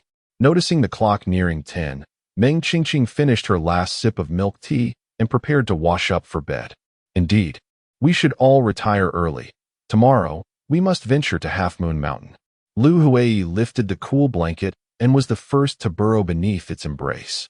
The following morning, all the freshmen were transported by several large buses to the vicinity of Half Moon Mountain. Regrettably, the instructors would not permit the buses to take them up the mountain. The journey halted a half-hour away from the summit, leaving everyone to shoulder their belongings and trek on foot towards Half Moon Mountain. After nearly 40 minutes of walking, they finally arrived at the base of the mountain, but the ordeal was far from over, as they still had to climb to the top. Gazing up at the towering Half Moon Mountain, a collective wail of despair escaped their lips. Heavens, the Half Moon Pavilion is situated halfway up the mountain. It will take at least another 30 minutes to ascend from here. My legs feel as though they might give way, Chu Ning lamented, massaging her weary limbs as she rested upon a large stone. It was a brief respite, as the instructors, in a rare moment of compassion, granted them 10 minutes to recover. Yet, once the time elapsed, they would be compelled to embark on yet another leg of their journey. Even my body, accustomed to martial arts since childhood, finds this arduous. Meng Qingqing, who had trained in combat sports and taekwondo from a young age, possessed greater stamina than most girls. However, after walking under the blazing sun for such an extended period, she too felt the onset of heat exhaustion, let alone her companions. Oh, look over there. That girl seems to be Ji Xiaoming, Lu Hui remarked in surprise, glancing into the distance. Ji Xiaoming. You mean Mingqi? I can't believe that Mingqi is also from our school. Meng Qingqing exclaimed, her admiration for her favorite author, Mingqi, growing even more profound upon discovering that they were of a similar age. Where is she? Where is my beloved Mingqi? Meng Qingqing inquired, lifting her head to scan the surroundings. Look, right ahead. That adorable girl is your beloved Mingqi. Lu Hui pointed in a direction. Meng Qingqing followed her gaze and indeed spotted an exceptionally cute girl, sitting not far away, engaged in conversation with someone nearby. But how could you possibly know she is my beloved Mengqi? Mengqi's true appearance has always been a closely guarded secret, as she wishes to avoid any disturbances in her studies and life, hence she never accepts photographs. Many of Mengqi's fans have only seen a few pictures of her back on her Weibo and QQ groups. Your beloved Mengqi's real name is Ji Xiaoming. She originally lived near my grandmother's house, and I used to play with her when we were children. However, as her family's circumstances improved, they moved away. When she published her first book, my mother often spoke of her in my presence, hoping that I could be as exceptional as Ji Xiaoming someday. Of course, the comparison was futile. Her brilliance rendered my own accomplishments rather ordinary, which made it difficult for Lu Hui to genuinely admire Ji Xiaoming. Hui, how could you be so inconsiderate? You've known Mengqi for ages and didn't tell me. Are we still good friends? Meng Qingqing stomped her foot in protest. If you had been subjected to constant comparisons with Ji Xiaoming since childhood, you too would hesitate to mention her name, Lu Hui sighed, lamenting that no matter where she went, she could never escape the shadow of Ji Xiaoming. Chapter 32. The new roommate Hui. I genuinely sympathize with your plight, Meng Qingqing remarked, her large eyes brimming with understanding and compassion.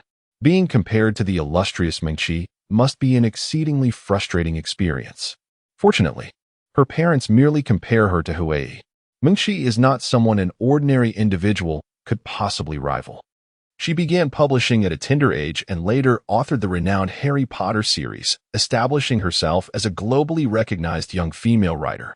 Although this work has drawn considerable controversy, with many skeptics doubting that a girl from the East could pen a novel steeped in Western culture, the fact remains that it was indeed Mengqi who brought this story to life. Subsequently, she ventured into the realm of online literature, producing numerous outstanding works and even pioneering the xianxia genre, thus becoming its founding figure. When one reflects upon these remarkable achievements, it becomes evident that they are beyond the capabilities of an ordinary person. I wish I could have gotten her autograph, Meng Qingqing lamented, feeling a twinge of regret. After finally catching a glimpse of what Mengqi looks like, she found herself unable to request even a simple signature. Was there anything more disheartening than this? We will all be alumni of the same school now. Acquiring her autograph will not be a difficult task, Chu Ning remarked nonchalantly. Coming from an affluent family, possessing beauty, and endowed with considerable intelligence, it was evident that Chu Ning's brilliance had earned her admission to the prestigious Qingyun Academy. A girl like her would naturally not harbor any admiration for Ji Xiaoming, who, despite being of a similar age, had achieved far greater success. Nie Wei took a sip of mineral water, sifting through the memories of her previous incarnation, and at last recognized Ji Xiaoming. Nie Wei merely cast a fleeting glance at the other person before silently averting his gaze, signifying his lack of interest. The 10-minute break passed swiftly. As soon as the time was up, without a moment's delay, the instructor led them up the mountain trail. Some villagers, upon seeing a group of camouflaged individuals approaching, could not resist the urge to stand nearby and observe discreetly. As they prepared to ascend the mountain, murmurs began to circulate among them. Are they really going up the mountain? Inquired a middle-aged woman in her 40s, speaking softly to a younger woman beside her. Still a bunch of college students, remarked an elderly woman. What a foolish decision to climb that cursed mountain. Those old bachelors, interjected another. Every year, a few souls perish on that mountain, and yet, there are still those who dare to venture up. Do they wish to court death? You shouldn't concern yourself with their choices, replied a pipe-smoking elder. These students are simply too skeptical, dismissing our warnings as superstitions. They'll come to understand the gravity of their folly once they face the consequences. The villagers conversed quietly at a distance, their words failing to reach the students' ears. However, Nie Wei heard every word distinctly. For one who practiced cultivation, his senses were far beyond the ordinary. No matter how softly they spoke, he could comprehend them clearly. A mountain that claims lives each year? How intriguing. As Nie Wei followed the procession up the mountain, he unobtrusively activated his celestial eye. Through this sight, he observed the half-moon mountain shrouded in a faint veil of ominous energy. This energy, though not particularly potent, spread over a vast area, nearly enveloping half of the mountain range. It is not surprising that mountains harbor a certain aura of darkness. Indeed, every mountain carries with it traces of such ethereal energy. This is not unique to Half Moon Mountain. However, what is particularly striking is the pronounced presence of this energy emanating from a grand structure nestled halfway up the slope. From the base of the mountain, one can easily spot the resplendent crimson building, exuding an air reminiscent of the Republic of China era. Without a doubt, this is the Half Moon Villa they are destined to visit. After a strenuous half-hour ascent, they finally arrived at the villa. Fortunately, the instructor displayed a modicum of compassion, allowing everyone to locate their respective rooms and deposit their belongings before the afternoon training commenced. Nie Wei intended to settle into her room first, and then explore the vicinity to ascertain whether any supernatural entities were indeed at play, should such entities exist.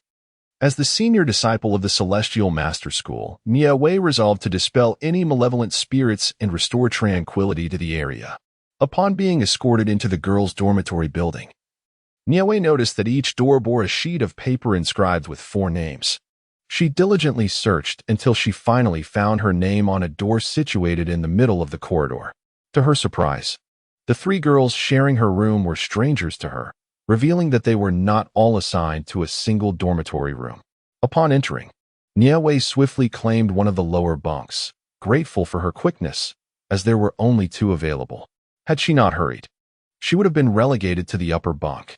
Shortly thereafter, a girl with an air of youthful grace burst in, immediately placing her belongings on the opposite bed, thus securing the last lower bunk.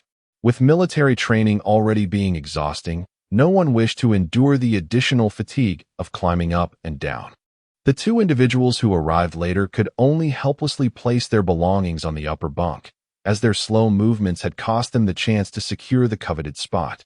Once their bags were set down, Nie Wei took a basin, filled it with water, and diligently wiped down the bed she intended to sleep on twice.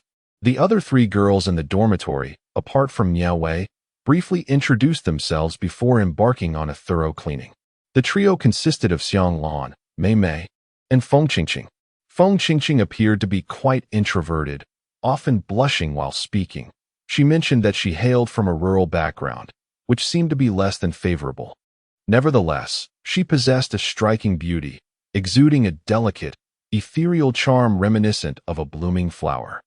Such terminology was a reflection drawn from Nie Wei's recollections of the original owner's memories, and upon first sight of Feng Qingqing, those words instinctively came to mind. Xiang Lan's family circumstances also seemed rather modest, yet her personality was notably cheerful, as she shared, although she was from City A. Her home was not situated in the bustling urban center, but rather in a quaint town within the city. Mei Mei, similarly, came from a rural upbringing. She was of average appearance, and due to her less privileged background, she often felt as though any attention directed her way was laced with ridicule, triggering confrontations with others. Nie Wei sensed that this girl was rather overly sensitive, and it might be wise to maintain a distance. At noon, the 4 of them naturally convened to the student cafeteria for lunch. After their meal, with an hour remaining before the afternoon training commenced, Nie Wei reclined on her bed, closing her eyes to rest, while Xiang Lan took out various bottles and jars, beginning to apply them on her face. Chapter 33: The Exceptional Roommate After Finishing Their Meal. With only an hour remaining before the afternoon training session, Nie Wei reclined on her bed, closing her eyes to rejuvenate. Xiang Lan began applying various creams and lotions to her face. "Xiang Lan, could you spare me some of that sunscreen?" "I rushed out and didn't have time to bring any," Mei Mei inquired as she approached Xiang Lan. Xiang Lan, not one to be stingy, agreed to let her use it. However, to Xiang Lan's dismay, Mei Mei squeezed an excessive amount onto her face as if the sunscreen were free. Although it was merely a modestly priced product, Xiang Lan felt a pang of regret. Her family wasn't affluent. She had saved several days' worth of breakfast money to purchase this set of sunscreen and skincare products, which totaled over 100 yuan. Having used it only a few times, she now found half of it consumed by a temporary roommate she had just met, which soured her expression. "Hey, what are you doing? It's not yours. So why are you using it without a care?" Do you have no shame? Applying so much, don't you fear looking greasy? Xianglan snatched her sunscreen back, her demeanor quite displeased. What do you mean? You agreed to lend it to me. Is it so wrong to use a little bit of your stuff? Do you look down on us country folks?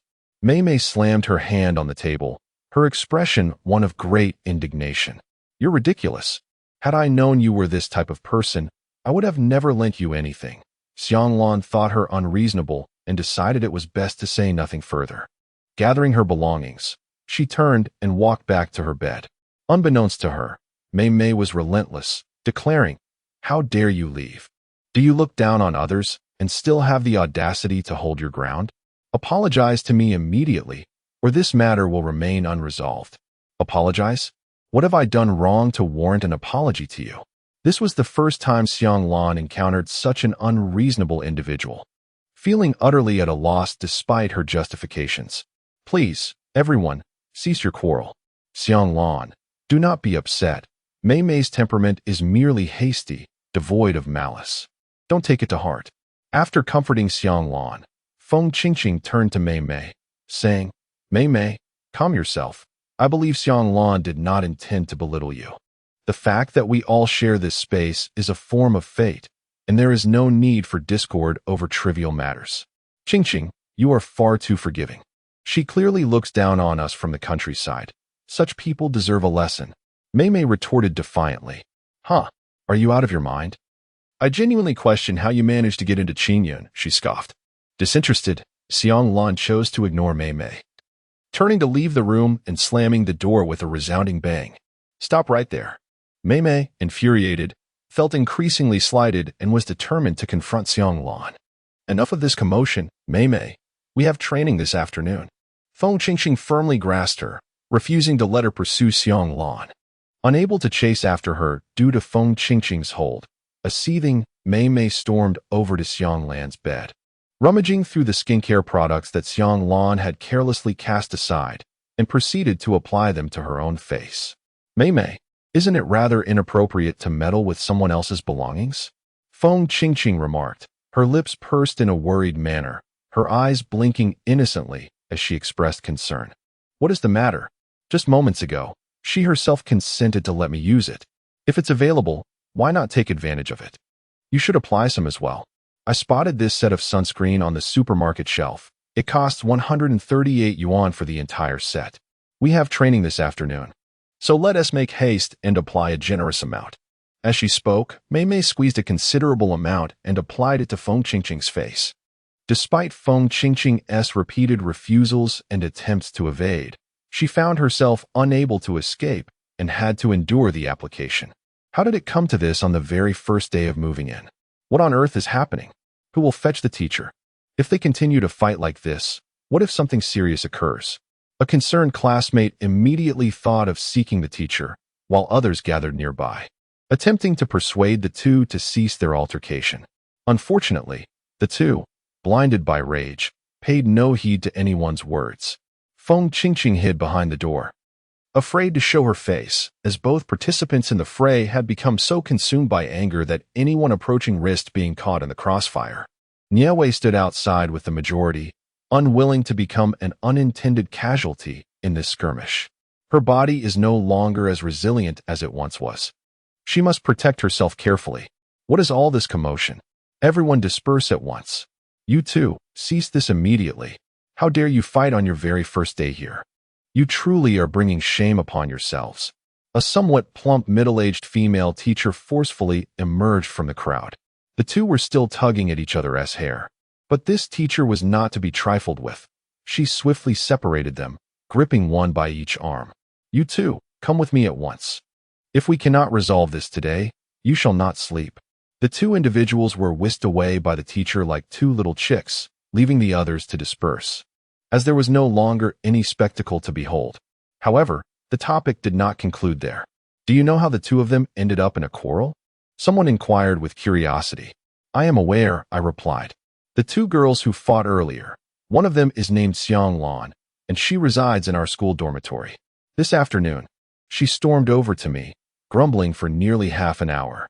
She expressed her frustration about her new roommate, who she described as utterly deranged. The The girl borrowed some sunscreen and ended up using nearly half a bottle. When Xiang Lan confronted her, the girl arrogantly dismissed her, claiming she looked down upon those from rural backgrounds, and her temper was even more explosive. I can attest to this. The girl who clashed with Xiang Lan is named Nie Wei, a northerner residing in our dormitory as well.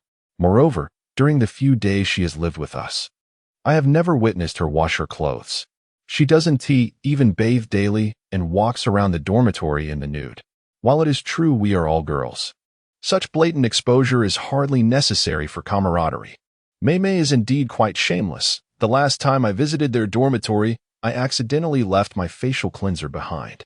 The next day, when I returned to retrieve it, I caught her using my cleanser to wash her face. How can such a person exist in this world? While I was eavesdropping on their argument just now, I heard that Mei Mei, seizing the opportunity while Xiang Lan was absent, stealthily consumed more than half of her sunscreen, leaving only a smidgen in the bottle. This drove Xiang Lan to the brink of fury, culminating in their altercation. Fortunately, I am not dwelling under the same roof as such individuals. Were I to share a space with them, I would undoubtedly be unable to endure even a single day. Chapter 34. An Incident Nie Wei. Do you think Xiang Lan and Mei Mei will be all right? Feng Qingqing inquired anxiously, her gaze fixed upon Nie Wei. How can you be so indifferent? We all reside in the same dormitory. When they quarreled at noon, you did nothing. When they fought at night, you offered no counsel. Your self-absorbed attitude is truly unbecoming, Feng Qingqing declared, her expression suddenly earnest. Nie Wei raised an eyebrow, retorting, if you are not inclined to address your own front porch, why did you not intervene earlier? Feng Qingqing's face flushed crimson. I am simply not strong enough. When those two became enraged, I lacked the strength to intervene. Do you perceive me as a strong man in your eyes? Nie Wei chuckled softly. You. How could you so casually misinterpret someone else's words? Feng Qingqing exclaimed, her face aflame with indignation. Nie Wei, uninterested in her protests, switched on the hairdryer, and the sound of its operation filled the room. Regardless of what Feng Qingqing might say, Nie Wei could no longer hear her. In comparison to the trivial squabbles of these young women, Nie Wei found herself more preoccupied with the matter of the half-moon pavilion. Did this establishment truly harbor some secrets? It seemed she would need to venture out that evening to investigate. Zuoqing, please explore the pavilion and ascertain whether any malevolent spirits are at play here. After issuing her instructions to Zuoqing, Nie Wei settled on her bed, utilizing the pure spiritual energy from the tears of the spirit to commence her cultivation. With the bed curtains drawn, no one could discern what Nie Wei was engaged in. Zuoqing received the command to step outside. Due to the ethereal nature of his being, he did not linger long in the guest house. Xiao Wei. It is indeed true that there are spirits at play within this abode. However, they pose no threat. For these souls are the restless remnants of those who had taken their own lives here. They bear no malevolence and have inflicted no harm upon the living. It is peculiar. Could it truly be mere coincidence that this mountain is frequently the site of death? Nie Wei pondered, perplexed. As the clock struck midnight, a door on the third floor of the girls' dormitory suddenly swung open. A girl with a ponytail, clad in her pajamas, walked with vacant eyes towards the rooftop, then leapt from the highest point. Didn't we say we were to gather for training at 7? It's nearly 7:30, and there's still no sign of activity. Haven't you heard the teacheress announcement? There will be no training today. Splendid. Finally, a chance to indulge in a leisurely slumber. What do you mean splendid? I heard downstairs that someone has died. A girl jumped from the rooftop of our dormitory last night. The instructor found the body during morning exercises, and now the police have arrived. What? Another life lost. I've heard that this guest house has become a sanctuary for suicides this month, and it appears to be true. I cannot fathom what our principal was thinking when he chose such an ominous location. A throng of girls leaned over the corridor railing, catching sight of several police cars parked beside the fountain. The area was cordoned off with police tape, and numerous teachers were engaged in conversation with the officers. Zuoqing, go take a look. Nie Wei instructed softly, standing in the corridor and gazing downwards. Zuoqing nodded, and in an instant, his figure vanished from her sight. Upon her return, she found herself beside the lifeless body. How could this girl be so despondent? Having gained admission to such a prestigious institution, why resort to such a tragic end? What could possibly be so unbearable that death seemed the only solution? Indeed, if one fears not even death, why should one fear the act of living? The girls nearby chattered incessantly, their voices a cacophony of speculation, yet Nie Wei furrowed her delicate brows in contemplation. It struck her as peculiar. A soul that had departed through such a drastic act could not possibly stray far from its physical form. Yet, despite her thorough search of the entire playground, she could not locate the spirit of the girl. Where, then, had her essence fled? Stroking her chin, Nie Wei pondered this grave matter. Could it be that the soul had dissipated for some reason, or perhaps it had been consumed by a more formidable spirit? Xiang Lan appeared unwell, her demeanor somewhat dazed as she hastily retreated indoors, cocooning herself in her blankets without uttering a word. Earlier, when we had descended to collect our breakfast, an incident had occurred downstairs, preventing us from venturing out. The kind staff in the cafeteria had brought our meals up for distribution, each receiving 2 steamed buns and 2 dumplings. Thank you, Nie Wei expressed as she accepted her portion. Xiang Lan, what do you eat? Queried Feng Qingqing, noticing that Xiang Lan had not come to claim her share.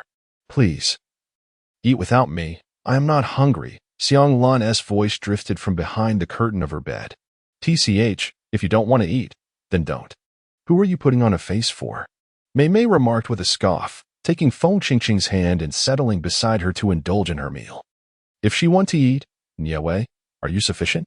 If not, do take another bun. I am quite satisfied, Nie Wei replied, observing Nie Wei's lack of appetite. Mei Mei and Feng Qingqing proceeded to share Xiang Lan's breakfast between themselves. After preparing a cup of milk tea, I consumed 2 steamed buns and a mantou, leaving one untouched, which Mei Mei then took.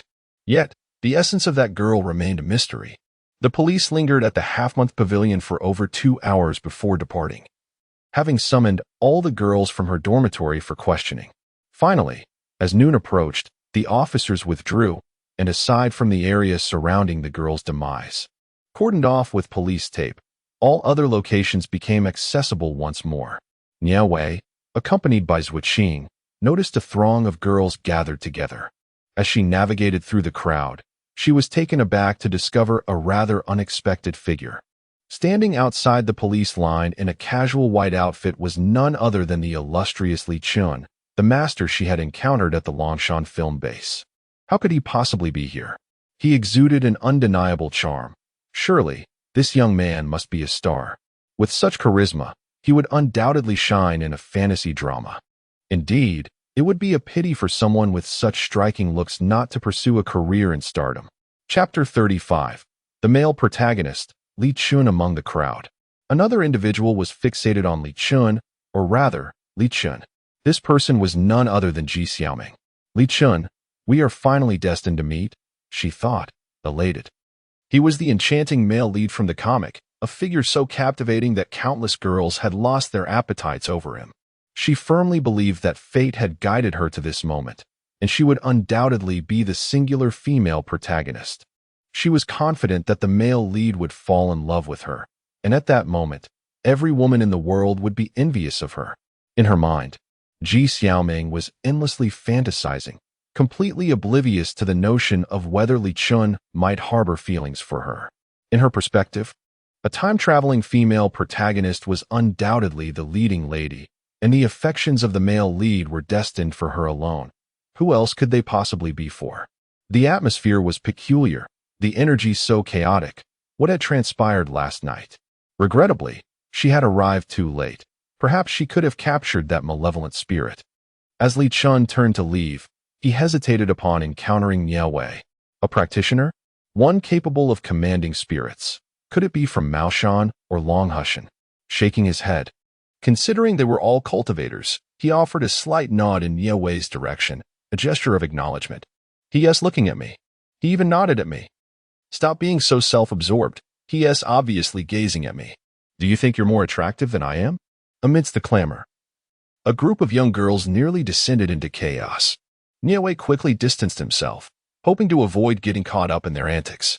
Yet, it was curious that, with a life just lost, These young women were preoccupied with admiring male beauty. Indeed, the people of this world seemed rather indifferent. Could it be that he was indeed looking at me? Ji Xiaoming pondered, feeling a mix of shyness and excitement. Was the aura of the female protagonist truly that powerful? She and Li Qin had only just met, yet she had evidently left a lasting impression on him. If Nie Wei were aware of her thoughts, he would undoubtedly tell her, "Dear girl, you are overthinking this." Meanwhile, the male lead, who had sparked all this intrigue, entered a private office within a secluded establishment. In the office sat several individuals: the chief instructor responsible for the military training, the teacher in charge of leading the students, and an officer named Chen Yan, who was handling the case at hand. "Who are you? What brings you here?"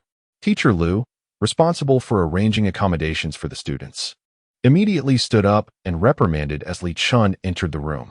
This individual was not wearing the standard camouflage uniform issued for the training, making it clear that he was neither a student nor, given his age, a teacher. The personnel present were engaged in a discussion regarding the case, and the intrusion of this stranger, who seemed to think that good looks afforded him the liberty to wander about, was unwelcome.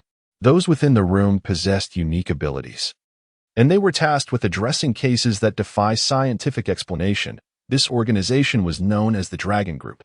The Dragon Group, steeped in legend within Huaxia, existed almost mythically in both law enforcement and political spheres, with most believing it to be a mere figment of imagination. Only a select few were aware of its genuine existence.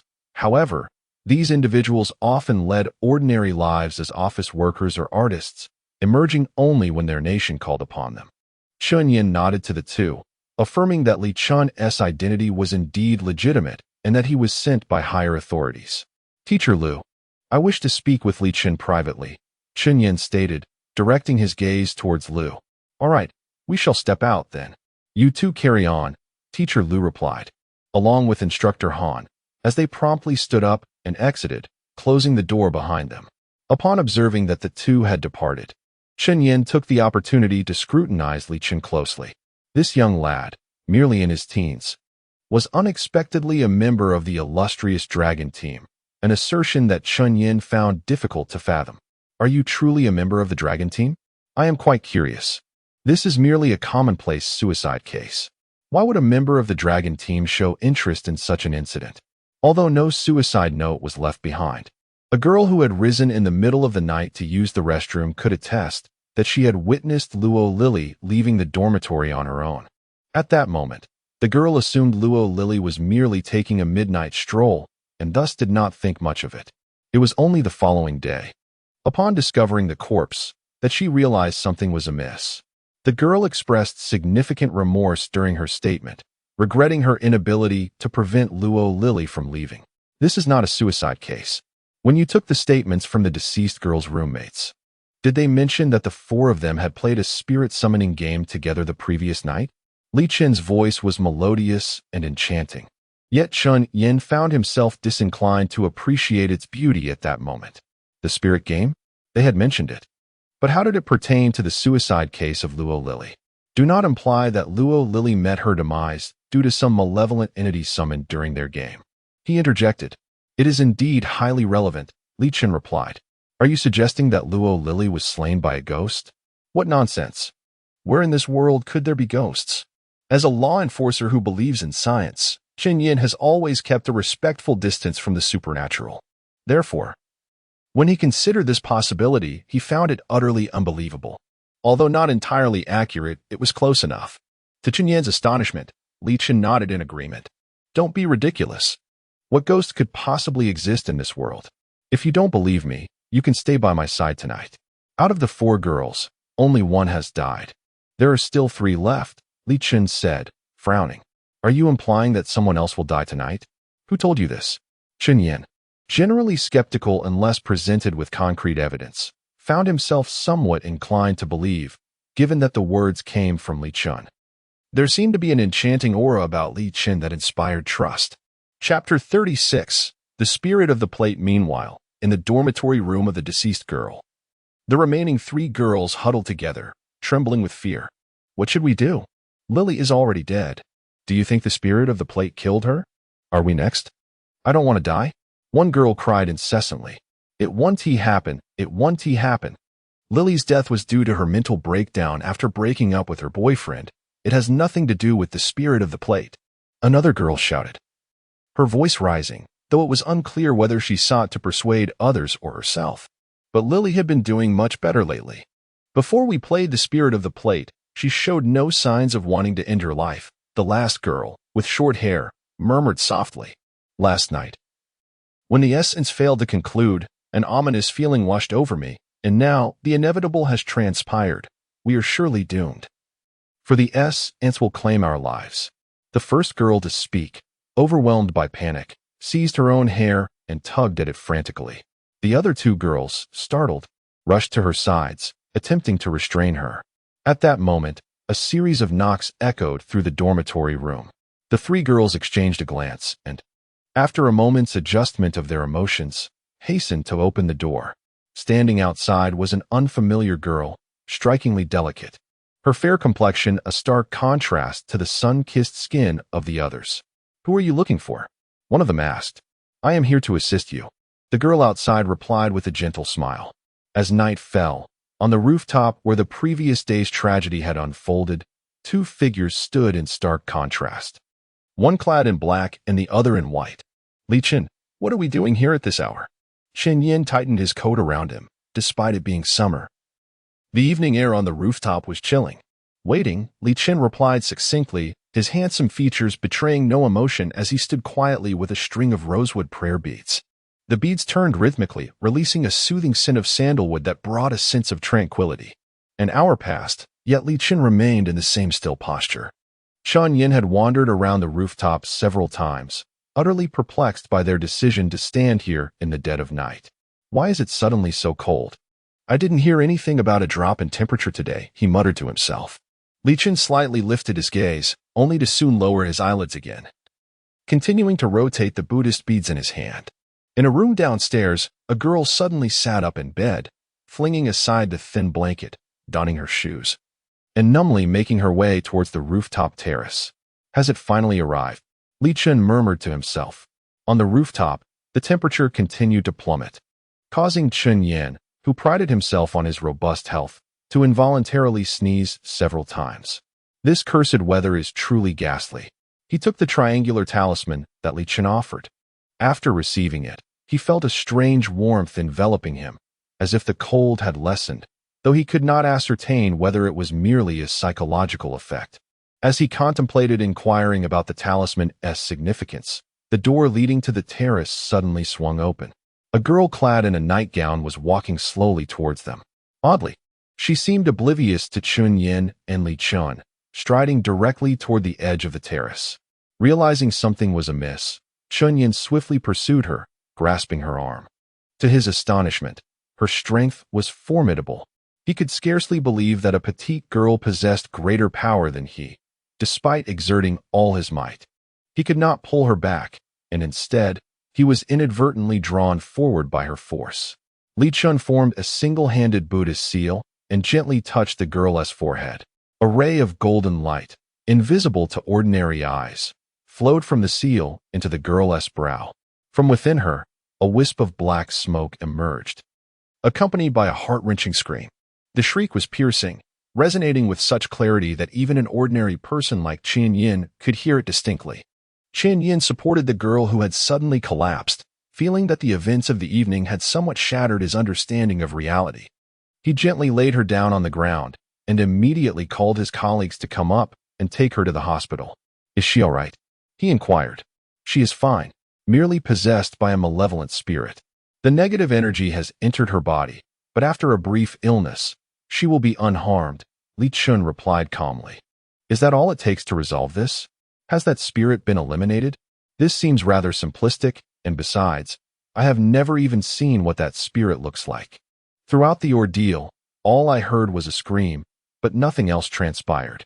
"Is that spirit truly this feeble?" "Not at all," Li Chen shook his head. "But the resolution was swift. Others have already gone to handle that malevolent spirit." With that, he continued his descent down the stairs without pause. "Others? Who are they? Has the dragon team dispatched additional personnel?" Chen Yin gazed perplexedly at Li Chen's retreating figure, unable to fathom who these additional individuals might be. "Who are you? Why do you wish to thwart my endeavors?" A female ghost clad in red, with a grotesque visage and eyes devoid of pupils, glared menacingly. Such a sight could easily induce terror in anyone. Nie Wei, composed in her camouflage attire, stood at a distance from the crimson-clad specter. "They bear you no grudge. Why seek to harm them?" she stated. Nie Wei had already established a barrier along the corridor, rendering ordinary humans incapable of perceiving or hearing them. This allowed her to converse with the red-dressed ghost in the middle of the corridor without fear of being caught by the supervising lady and compelled to write a reflection. "It was they who summoned me. Since they invited me, their fates are irrevocably intertwined with mine." The voice of the female ghost was as frigid as if it could summon icicles, akin to the sound of a knife scraping against glass, an unbearably piercing noise. "You are already deceased. Why do you linger in the realm of the living instead of awaiting reincarnation? Are you not aware that as a spirit, you take the lives of the living, and such actions will condemn you to hell? Fate is unjust. Heaven has never treated me kindly. Why should I refrain from taking the lives of others? I have no desire to be reborn. What does it matter if I am cast into hell? Do you think I still care?" The female ghost retorted with a chilling laugh. "Since you wish to meddle, then accompany them into death. Once I have dispatched you, I shall turn my wrath upon another who dares to thwart me. Neither of you shall escape my grasp." Upon finishing her words, the ghost extended her pallid hands, and her crimson nails began to grow wildly, elongating with an unsettling speed. "Die," she exclaimed, lunging towards Nie Wei's heart with lethal intent. Nie Wei sighed, recognizing the futility of reason. Calmly, she channeled her spiritual energy, sketching a talisman in the air. This talisman, known as the Ghost Suppression Talisman, possessed the power to subdue all spectral entities from the underworld, one of the lower-tier spiritual symbols she was capable of wielding. Suppression. With that command, the talisman flew toward the ghost's brow. The ghost let out a series of anguished wails as her bloodlust surged, and soon, the thick stench of blood enveloped her entirely. As Nie Wei suppressed the ghost, she suddenly glimpsed a series of images, visions of the ghost in her mortal life. She witnessed the female ghost's tragic existence, born into a well-to-do family where her parents indulged her every whim. Unfortunately, she later fell for a man from a humble background, blessed with striking looks and commendable intellect. Despite her family's vehement objections, warning her that he was merely after her wealth and not genuinely in love, she remained resolute in her devotion to him. In a desperate bid to marry him, she embezzled her family's savings and mortgaged their home to fund his business ventures. Together, they absconded with the money, callously disregarding the immense sorrow they inflicted upon her family. Eventually, the man deceived her, squandering her money on luxuries and starting a relationship with her best friend. Overwhelmed by heartbreak, she donned a crimson dress and leapt from the rooftop, transforming into a vengeful spirit. In her wrath, she exacted revenge on the man and the friend who betrayed her, consuming their souls in the process. Reflecting on her life, one cannot help but acknowledge the tragedy of her fate. Yet it was a consequence of her own choices, abandoning her parents and eloping with a man for whom she sacrificed everything. In Nie Wei's original world, elopement was a disgraceful act, deserving of severe punishment. Such an unrepentant and unfilial woman evoked no sympathy from her. Moreover, after her transformation into a ghost, she did not stop at avenging herself. She also claimed the lives of several innocent individuals, her ruthlessness appalling. Nie Wei showed no mercy, vanquishing the female ghost until her spirit was utterly shattered. Xiao Wei, the girl who had ascended to the rooftop, has been rescued by Li Chun. It seems she was aware that you would intervene, for after saving her, she departed. Zui Qing, initially instructed by Nie Wei to rescue the girl on the rooftop, was taken aback to discover that someone was already present, notably the inscrutable Master Li Chun. Consequently, Zui Qing chose to remain hidden, observing the entire sequence of events before retreating. The following day, the incident regarding Luo Lily's suicide still lingered in public discourse as military training resumed. In the ensuing days, no further incidents occurred, and Nie Wei remained preoccupied with the training. As for Li Chun, although he too was a newly registered student, he refrained from participating in the collective training sessions. Apart from a single appearance the day after Luo Lily's tragic leap, he vanished from sight. The school appeared oblivious to Li Qin's blatant evasion of training, uttering not a single word on the matter. During these days, Nie Wei explored the vicinity of Half Moon Mountain, discovering that the magnetic field there is indeed chaotic, easily attracting malevolent entities.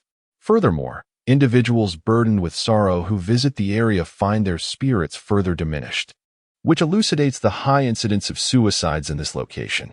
However, altering the magnetic field is not a task that can be accomplished overnight. It necessitates the establishment of a grand formation on the mountain, requiring a magical artifact as the focal point. Currently, she possesses no such artifact, leaving her unable to rectify the ongoing turmoil of the magnetic field. Fortunately, this place has long since garnered a reputation. Typically, those who do not seek trouble will refrain from venturing here. However, aside from the chaotic magnetic factory, numerous enigmas remain unresolved. Why is it that only one malevolent spirit has been discovered upon this mountain, while others remain elusive? Half Moon Mountain serves as an excellent sanctuary for souls, surely attracting a plethora of malevolent entities. Yet, despite her prolonged stay, she has encountered no peculiarities. What secrets does this place truly harbor? Nie Wei senses that the mysteries here are beyond her current capabilities. Perhaps it would be wiser to return once her cultivation has advanced. In the Nie family incense shop, a middle-aged gentleman was engrossed in his mobile device, seated behind the counter. Ahem. Nie Wei deliberately cleared her throat. The two of them then took their seats at a table within the shop. Li Mu proved to be quite reliable in his work. With his adept talent for persuasion and the spirit-detecting talismans provided by Nie Wei, he confidently assured the two households that were not haunted, leaving them utterly astonished and treating him with the respect befitting a true master. Naturally, he received generous red envelopes, which he accepted without hesitation, for those families were not short of money. Furthermore, the protective charms he sold were genuine.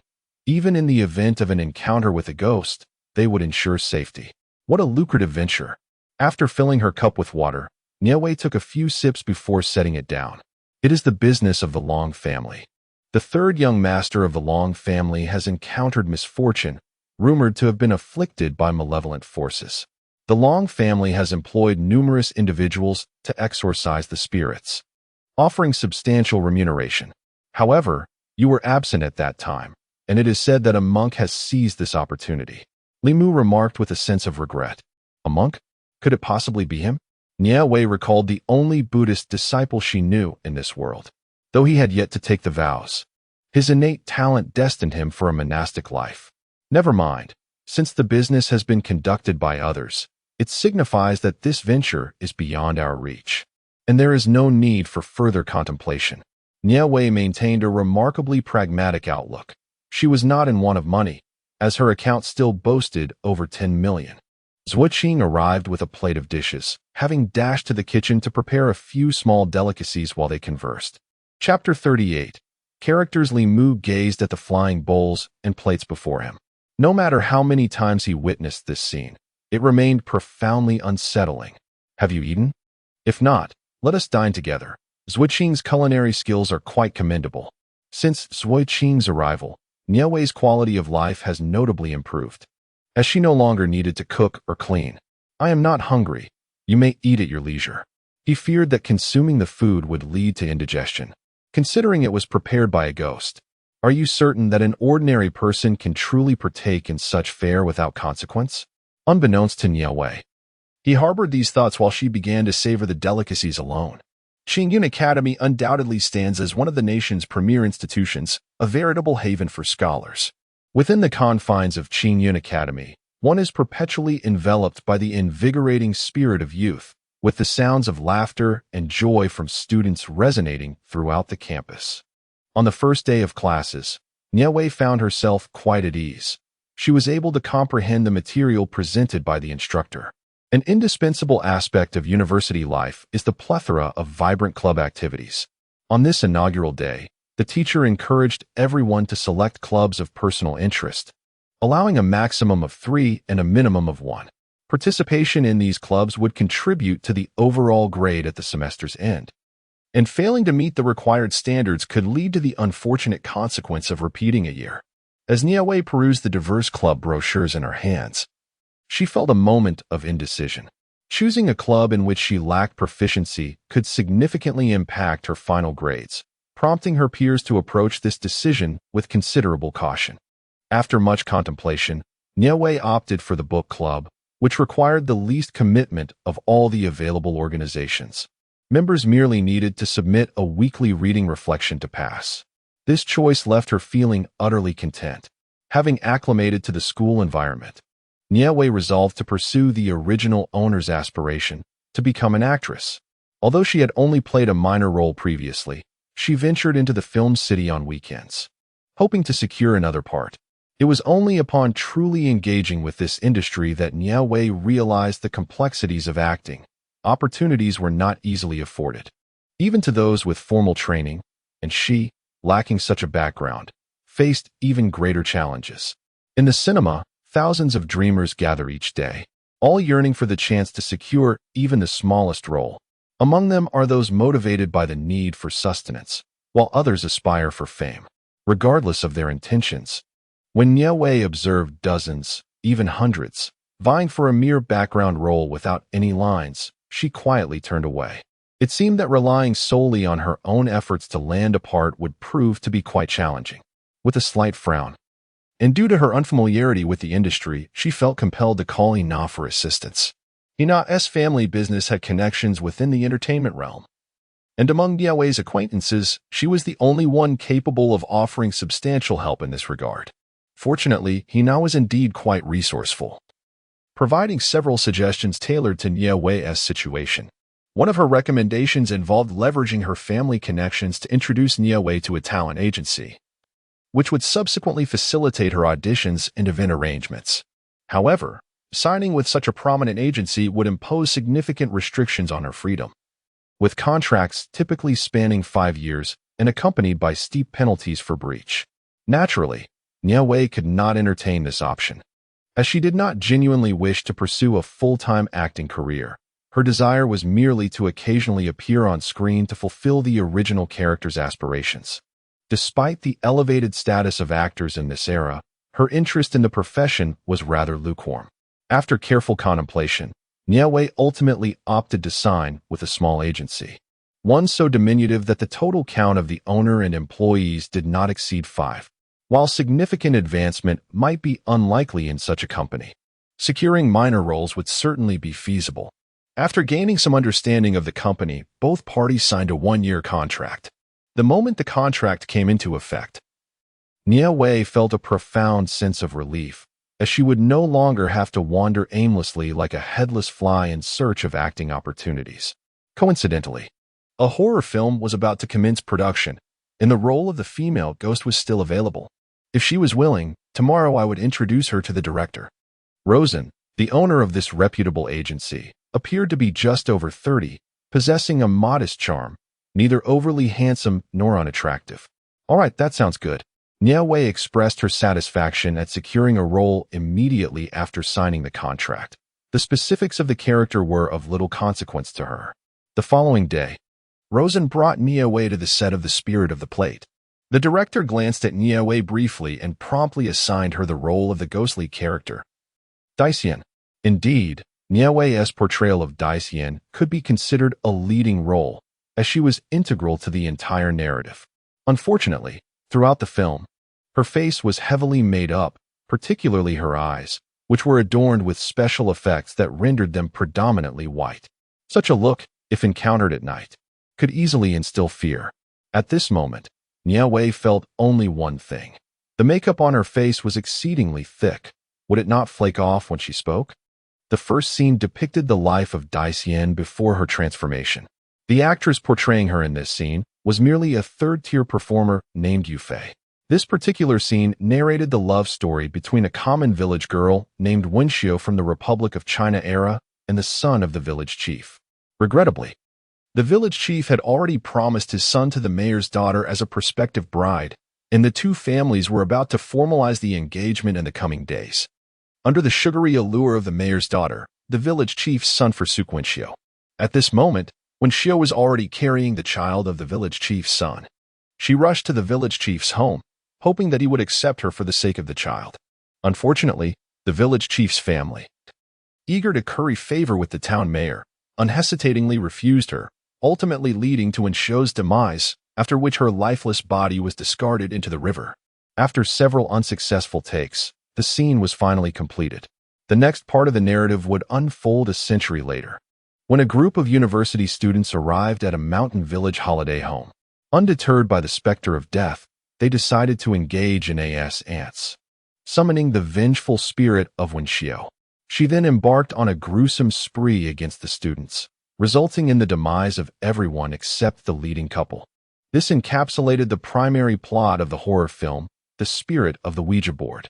The storyline was rather cliché, and the cast comprised entirely of third-rate actors, none of whom were particularly notable. The director, too, was no renowned filmmaker, merely a mediocre talent. On the first day of shooting, Nie Wei had no opportunity to appear, rendering her makeup futile. The following day, the entire crew boarded a vehicle destined for an old-fashioned lodge nestled in the mountains. This lodge, borrowed from a friend by the director, appeared indeed to be both ancient and decrepit. "Who are you? Don't come any closer, ah!" a long-haired woman screamed, frantically running through the house. "Cut! Tang Xiao Xiao, do you even know how to act? I wanted you to convey terror. What does that mean? It's not just a cacophony of screams. Can you show me some emotion?" The director erupted in anger, throwing the script and berating one of the third-rate actors. "Director, she has been trying her best," Tang Xiao Xiao replied, her face a picture of grievance. The assistant director went to explain the play to her while I stepped out for a drink. The director, in a huff, tossed the script to the assistant and stormed off. Reluctantly, the assistant approached to elucidate the performance to the inexperienced Tang Xiao Xiao. Nie Wei was merely an obscure extra, and it was inconceivable for her to have a room to herself. She shared her accommodations with a makeup artist from the crew. At such a late hour, were there still shops open in the town? Upon arriving, Nie Wei had noticed a small town at the foot of the mountain where a few restaurants were operating. Yet she was uncertain if they would remain open this late. Xiaoli mentioned that there was a barbecue place that stayed open until the wee hours, suggesting they could enjoy some skewers and perhaps a chilled beer. "What do you think? Would you like to go?" Li Ke, in her early 20s and eager for fun, readily agreed at the mention of skewers. "I think I shall pass, as I have instant noodles. I'll simply prepare a bowl to eat later." Nie Wei replied with a smile. "Very well then, I shall take my leave. Xiao Li and the others are still waiting for me outside. Goodbye." She waved at Nie Wei, shouldered her bag, and exited the room. "Xiao Wei, what flavor of instant noodles would you like? I can prepare them for you," asked Zuoqing, who had taken on a nearly caretaker role for Nie Wei. "Spare rib flavor. I'll take a shower first, and then enjoy my meal afterward," Nie Wei responded. After a long day, she yearned for a warm bath, followed by a light bite before retiring for the night. After indulging in a comforting hot shower and savoring Zuoqing's thoughtful noodles, she absorbed a tear from the ghostly eye and then turned off the lights to sleep. She drifted into a dreamless slumber until dawn. As the first light broke, Nie Wei awoke, only to find that the bed opposite her remained undisturbed. In the evening, it was evident who was absent. After changing clothes and freshening up, Nie Wei went to retrieve his breakfast. While filming with the crew, meals were naturally provided, and one simply needed to collect their portion from the designated area. The breakfast was rather simple, clearly purchased from a shop at the foot of the mountain, consisting of steamed buns, a flatbread, and soy milk. Each person received 2 meat buns, 1 flatbread, and a cup of soy milk. Although the breakfast was decent, the buns were somewhat small and filled with fatty meat, while the flatbread was overly dry, rendering the meal rather unpalatable. Nevertheless, Nie Wei was not particularly finicky, and, adhering to the principle of minimizing waste, finished this less than delicious breakfast. As he completed his meal, he heard the assistant director's irate voice lamenting the absence of several individuals. "Where are they? What time is it? And they still haven't arrived. And where is Xiao Wang? I haven't seen him all morning. I wonder where he has gone." Beside Nie Wei stood a girl named Dana, approximately 20 years old, who was also a makeup artist for the crew.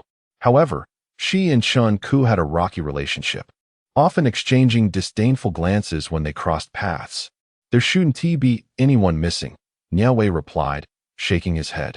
When I got up this morning, it seemed like the bed next to mine had been disturbed. Xiao Wei, would you like me to go look for them? Asked Zhuqing, noticing the urgency in the atmosphere. Given the situation, it was evident that filming could not proceed. The director sat in his chair, vociferously berating each of the missing individuals by name. After a full half-hour of scolding, a call came in from the individuals searching the mountain, informing that the staff from the barbecue restaurant at the foot of the hill reported that those several individuals had departed around 2 o'clock the previous day and had not stayed overnight in the town. Some night owls at the base confirmed having seen them leave the town, further deepening the mystery surrounding Chun Ku and the others' whereabouts. The director's expression grew increasingly grim. Not only had these individuals been missing for a night, but they had vanished together, unless they had lost their resolve. It was inconceivable that they would act in a manner to offend the director. The most probable explanation was that something unfortunate had befallen them. In a bid to locate these individuals swiftly, the director ordered everyone to search the mountains collectively.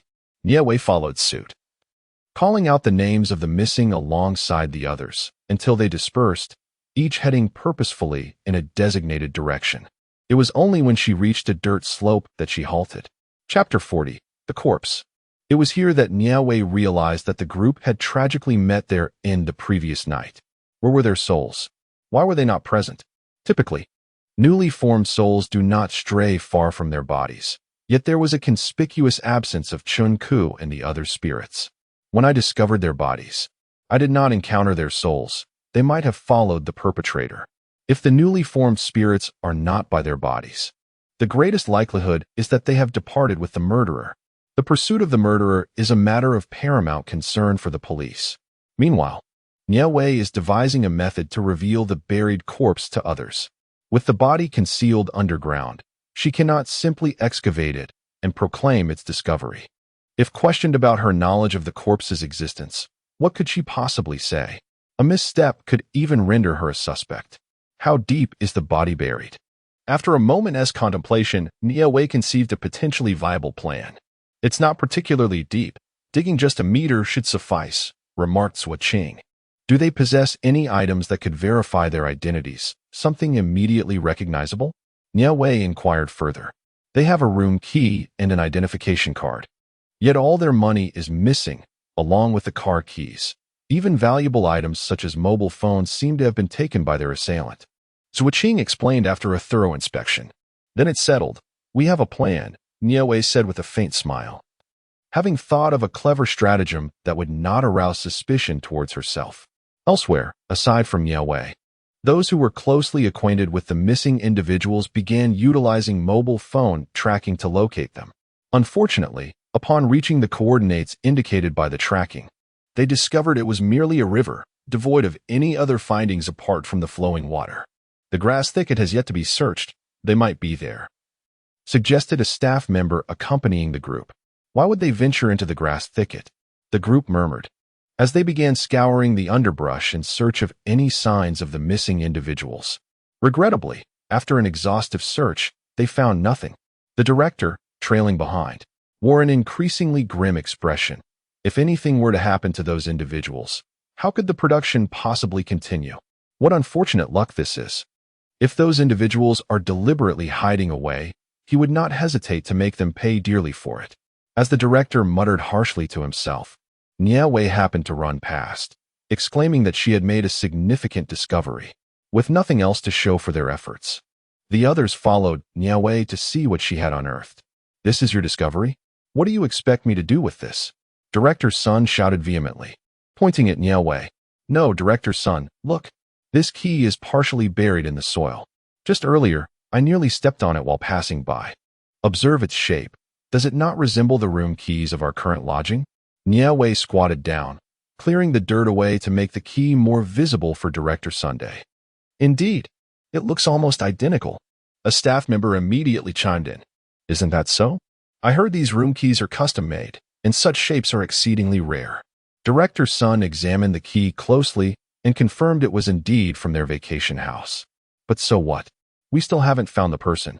Director Sun shot a disapproving glance at Nie Wei, resenting her lack of a substantial discovery that had wasted his time.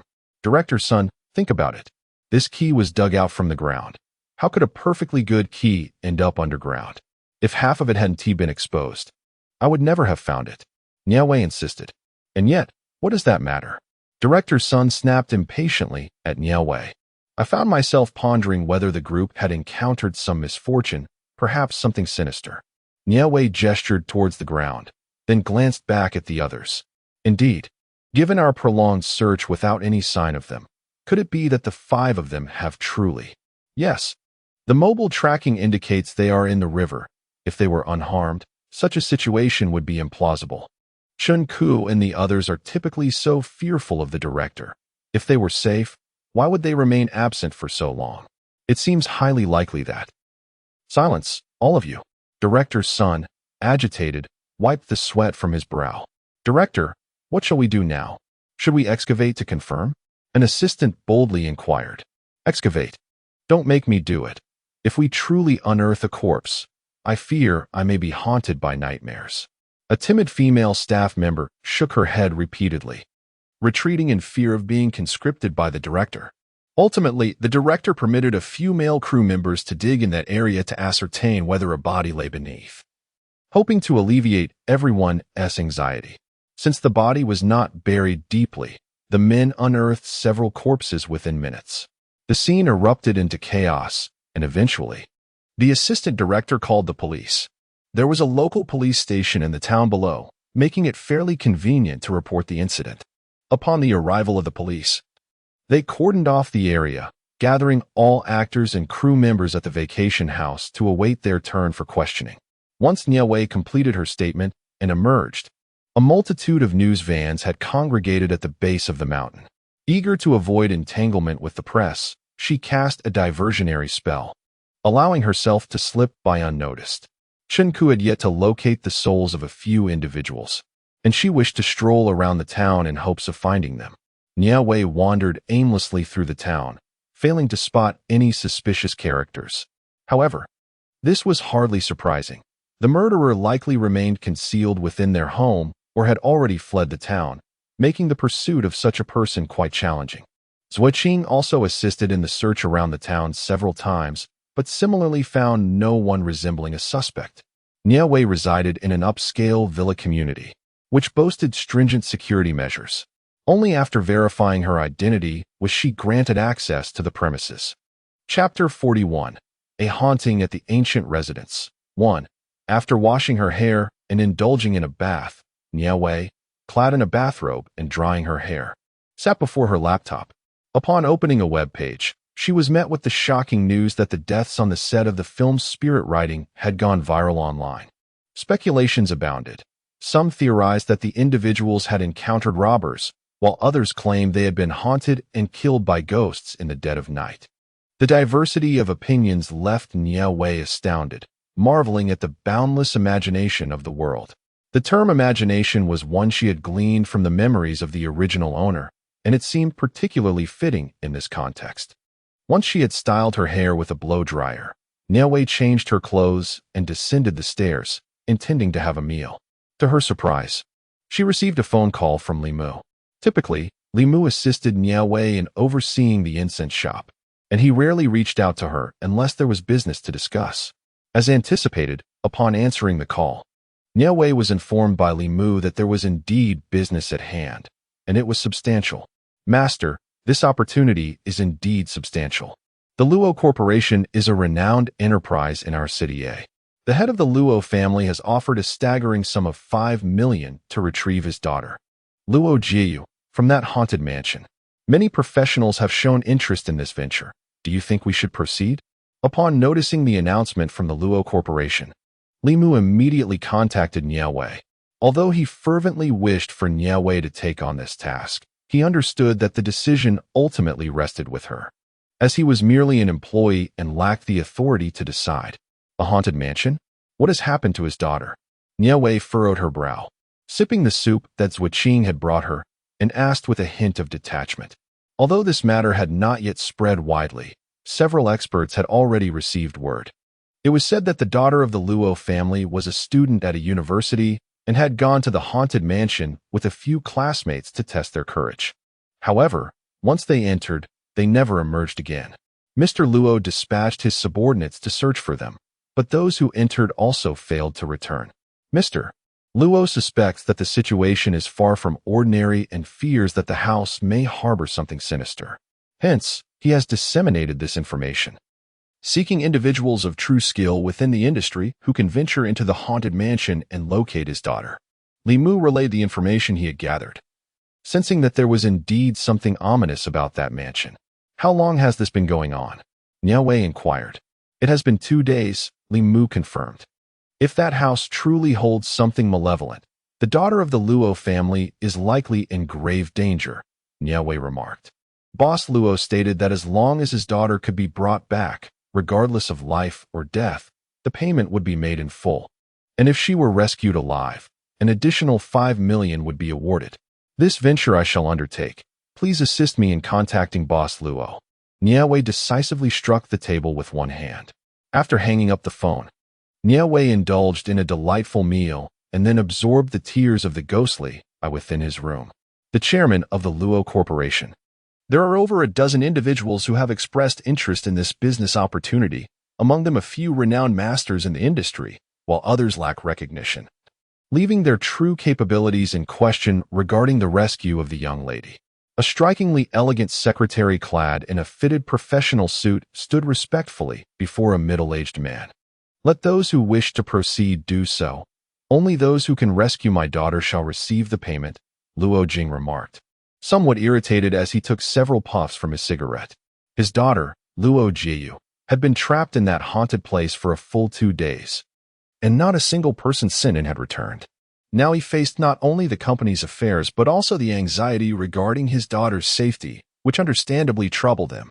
Young Master Long San introduced a master who, as rumored, had assisted with his previous encounter with malevolent forces, suggesting that the chairman might consider inviting this master for assistance.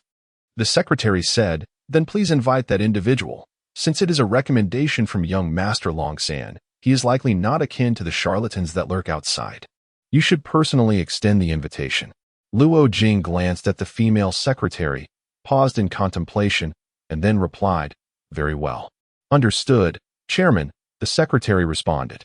Just then, the door opened with a creak. "Ah Chi, where is your courtesy? Do you not know to knock before entering?" Luo Jing glared disapprovingly at his son. "Father, given the current circumstances, I hardly have the luxury to concern myself with such formalities." Luo Qi entered abruptly and slammed the door behind him, swiftly striding to his father's desk. "Father, I have heard that you are spreading rumors to summon those charlatans to save my sister." Luo Qi expressed his disapproval vehemently. "Indeed, I have disseminated such information," Luo Jing admitted candidly. "Father, I understand your worry for Xiaoyu, but we cannot indulge in desperate measures. What capabilities do those charlatans possess? We should report to the authorities and allow the police to handle this matter. I suspect that there are terrorists in that house, and my sister, along with the individuals you sent in, may very well have fallen into their clutches." As an avowed atheist, Luo Qi refused to believe in the existence of supernatural beings, viewing his father's superstitions as misguided. "Leave this matter to me. In any case, I will handle it. Your sole focus should be on your studies." Luo Jing, understanding his son's nature, realized that further discussion would be futile and had no intention of continuing the conversation. "Father, how can I concentrate on my studies when my sister has yet to be rescued? We must report this to the police. We ought to have faith in their capabilities." Luo Qi attempted to persuade his father once more, but regrettably, Luo Jing was not inclined to entertain further dialogue and issued an unequivocal dismissal. Unbeknownst to all of this, Nie Wei was preparing the necessary items after receiving a call from Li Mu, who informed her that an agreement had been reached with the Luo family. In the afternoon, Nie Wei requested Li Mu to drive over and pick her up, taking her to the so-called haunted house to survey the surroundings. To her astonishment, upon alighting from the vehicle, she discovered that the house had already been encircled by the police. The officer leading the operation was none other than Captain Chun. whom she had encountered previously. Captain Chun had received a report from Luo Qi, the heir of the Luo family, claiming that his sister had been kidnapped by a group of terrorists and that her life was in grave danger. Chun Yen, accompanied by his team, had mobilized the police force to surround the premises. At that moment, one of the officers was utilizing a thermal sensor to ascertain the number of individuals inside the house as well as their locations. However, to their bewilderment, the sensor displayed nothing. The screen was completely blank, indicating that the house was devoid of any occupants.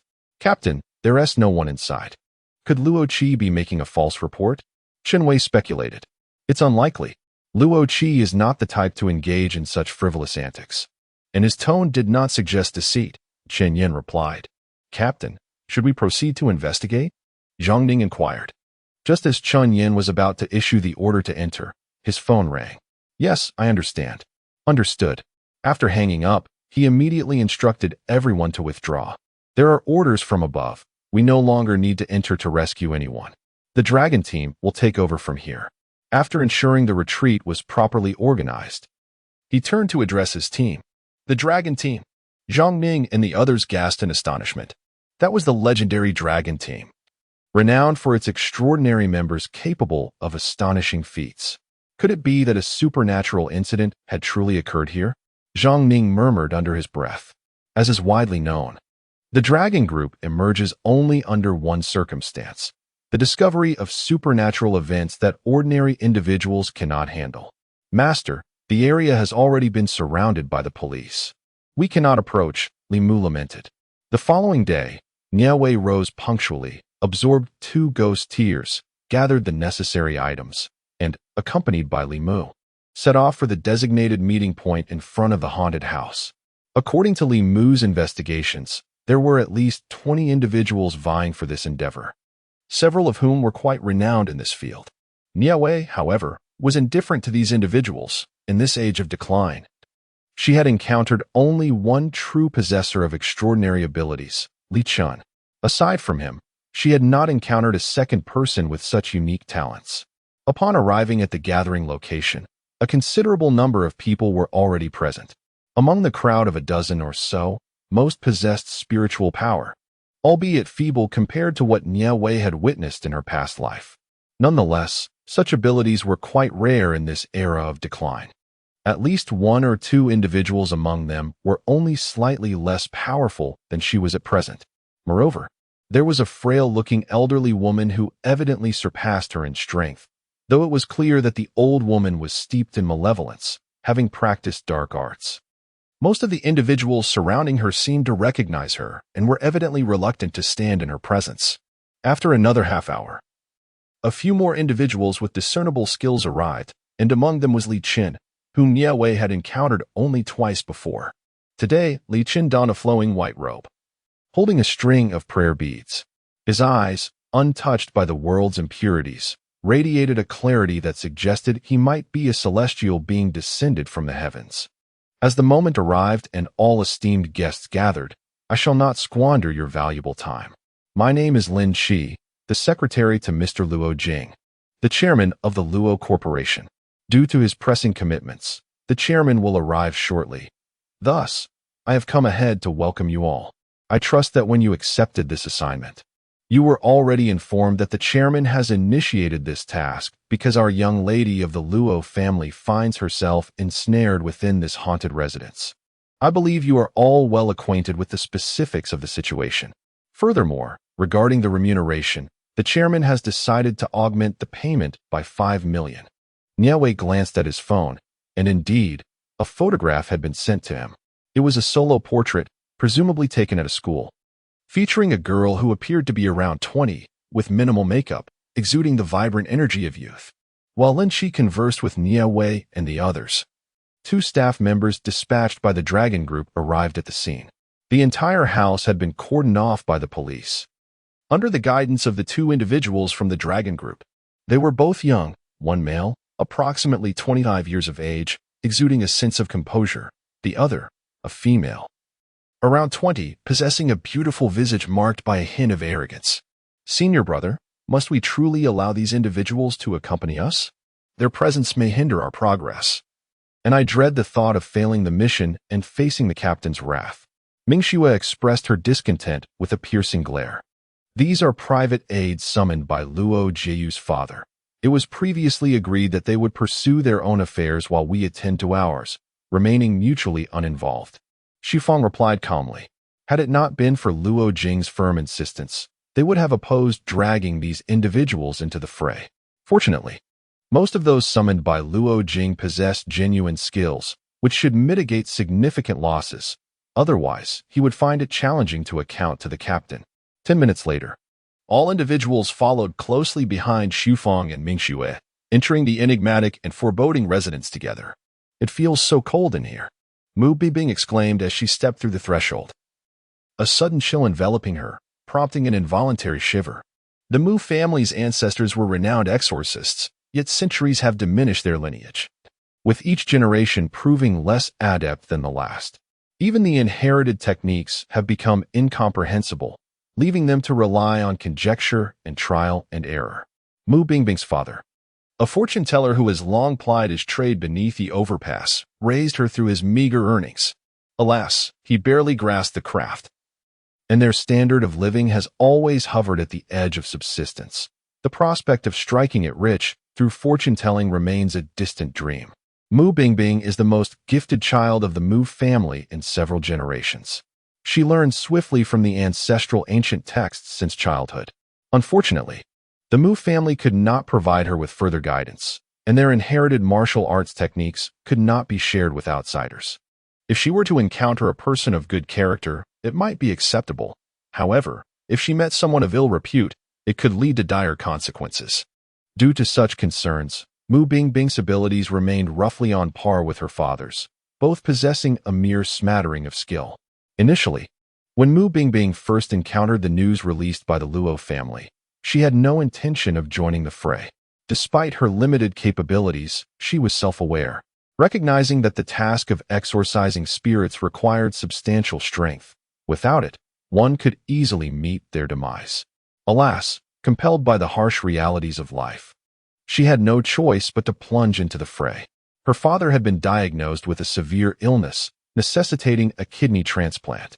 Even if Mu Bingbing were willing to donate one of her kidneys to her father, the surgical costs would amount to several $100,000, a sum that the Mu family could not possibly muster, even at great sacrifice.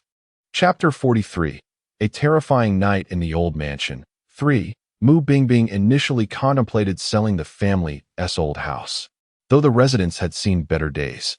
Its location was not overly remote, and rumors suggested that a developer might acquire the area next year, potentially fetching around $1 million for the property.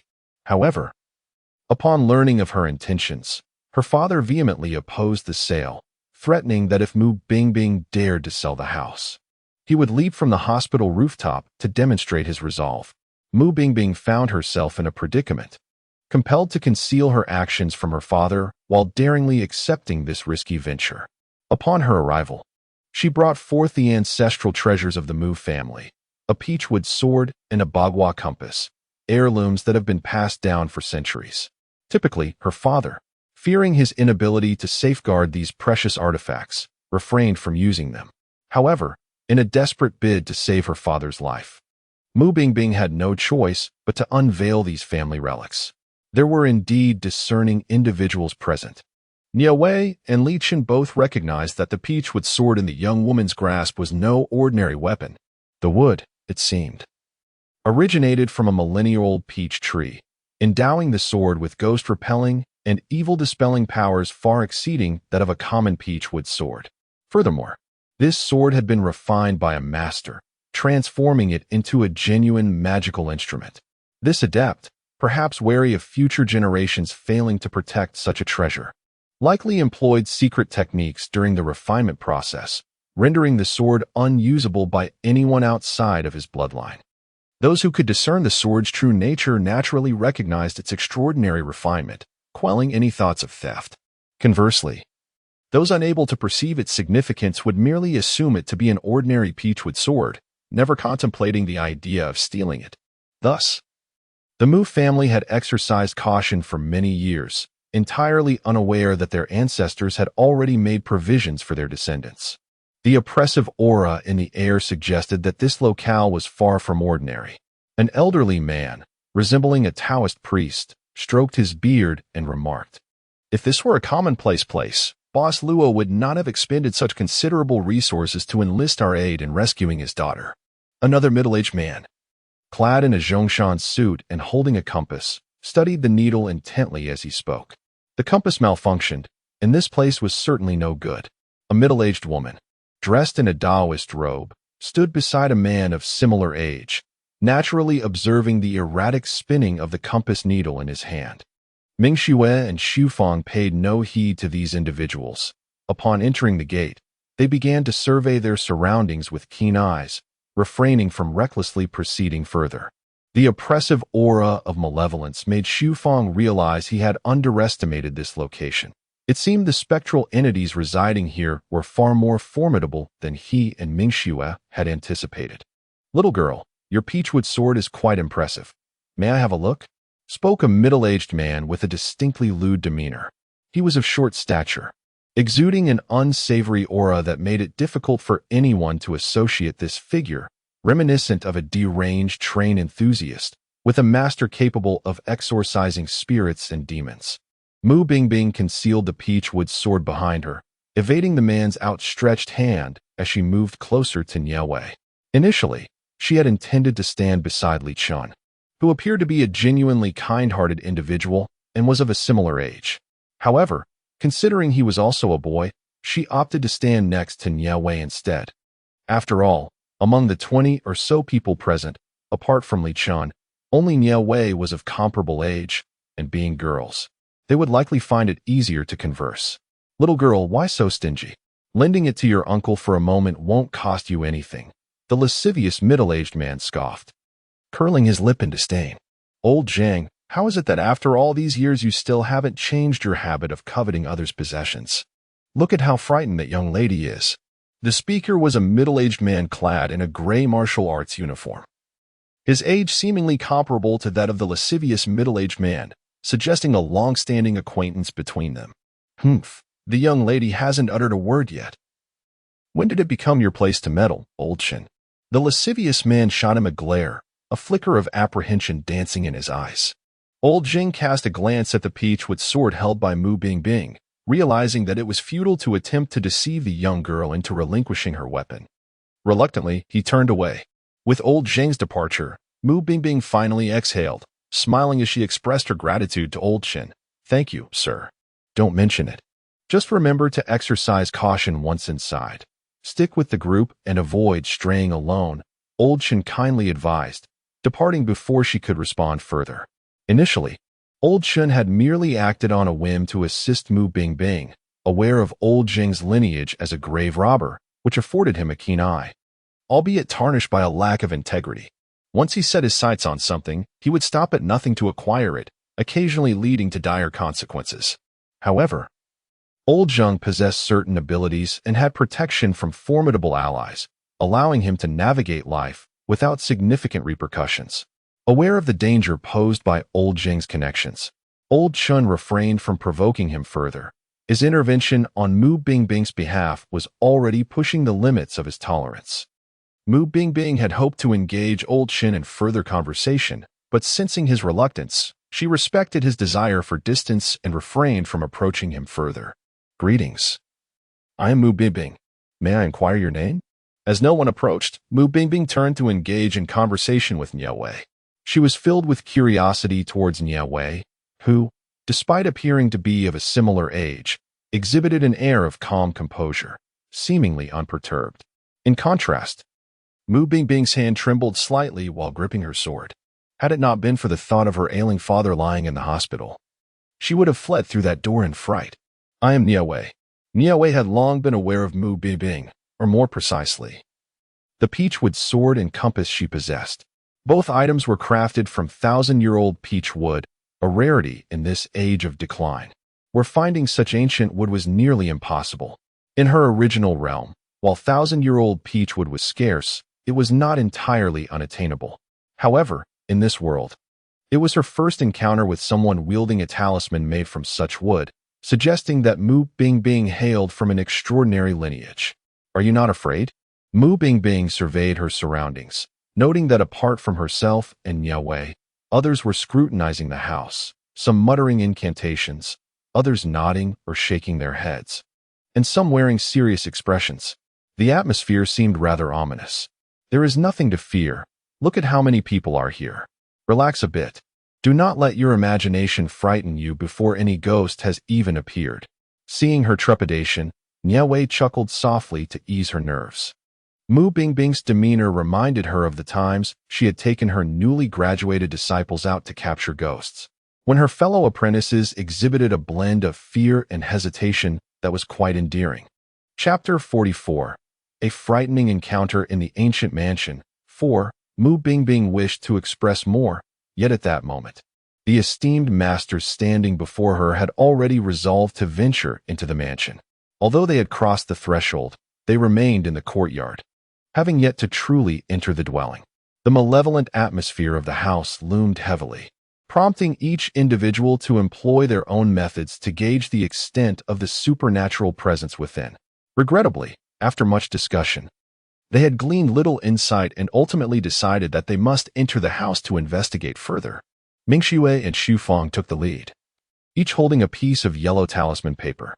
These talismans were of medium grade, adorned with intricate patterns that indicated their superior quality, far from the commonplace variety.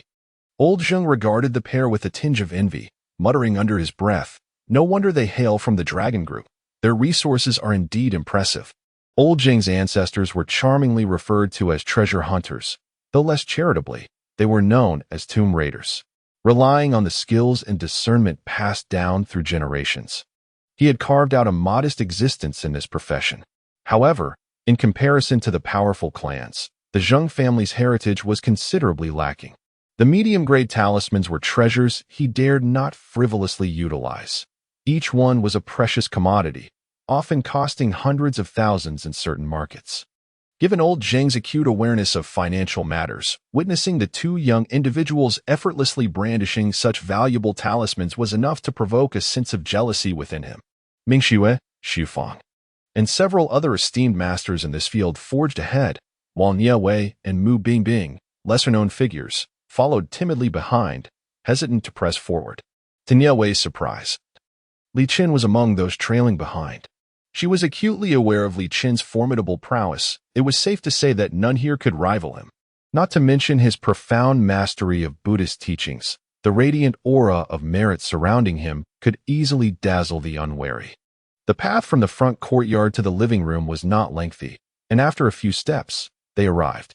Mingxue and Xufang positioned themselves on either side of the grand entrance, pushing the doors open simultaneously. Contrary to her expectations of dilapidation, the living room was devoid of old furniture and layers of dust. Instead, it revealed an expansive forest. Indeed, you read that correctly. A vast grove of locust trees beneath a dim, sunless sky. It was as though they had opened the gateway to a new world. Yet, why was there a forest inside the house? Mu Bingbing gasped in astonishment. This was her first encounter with such an extraordinary sight.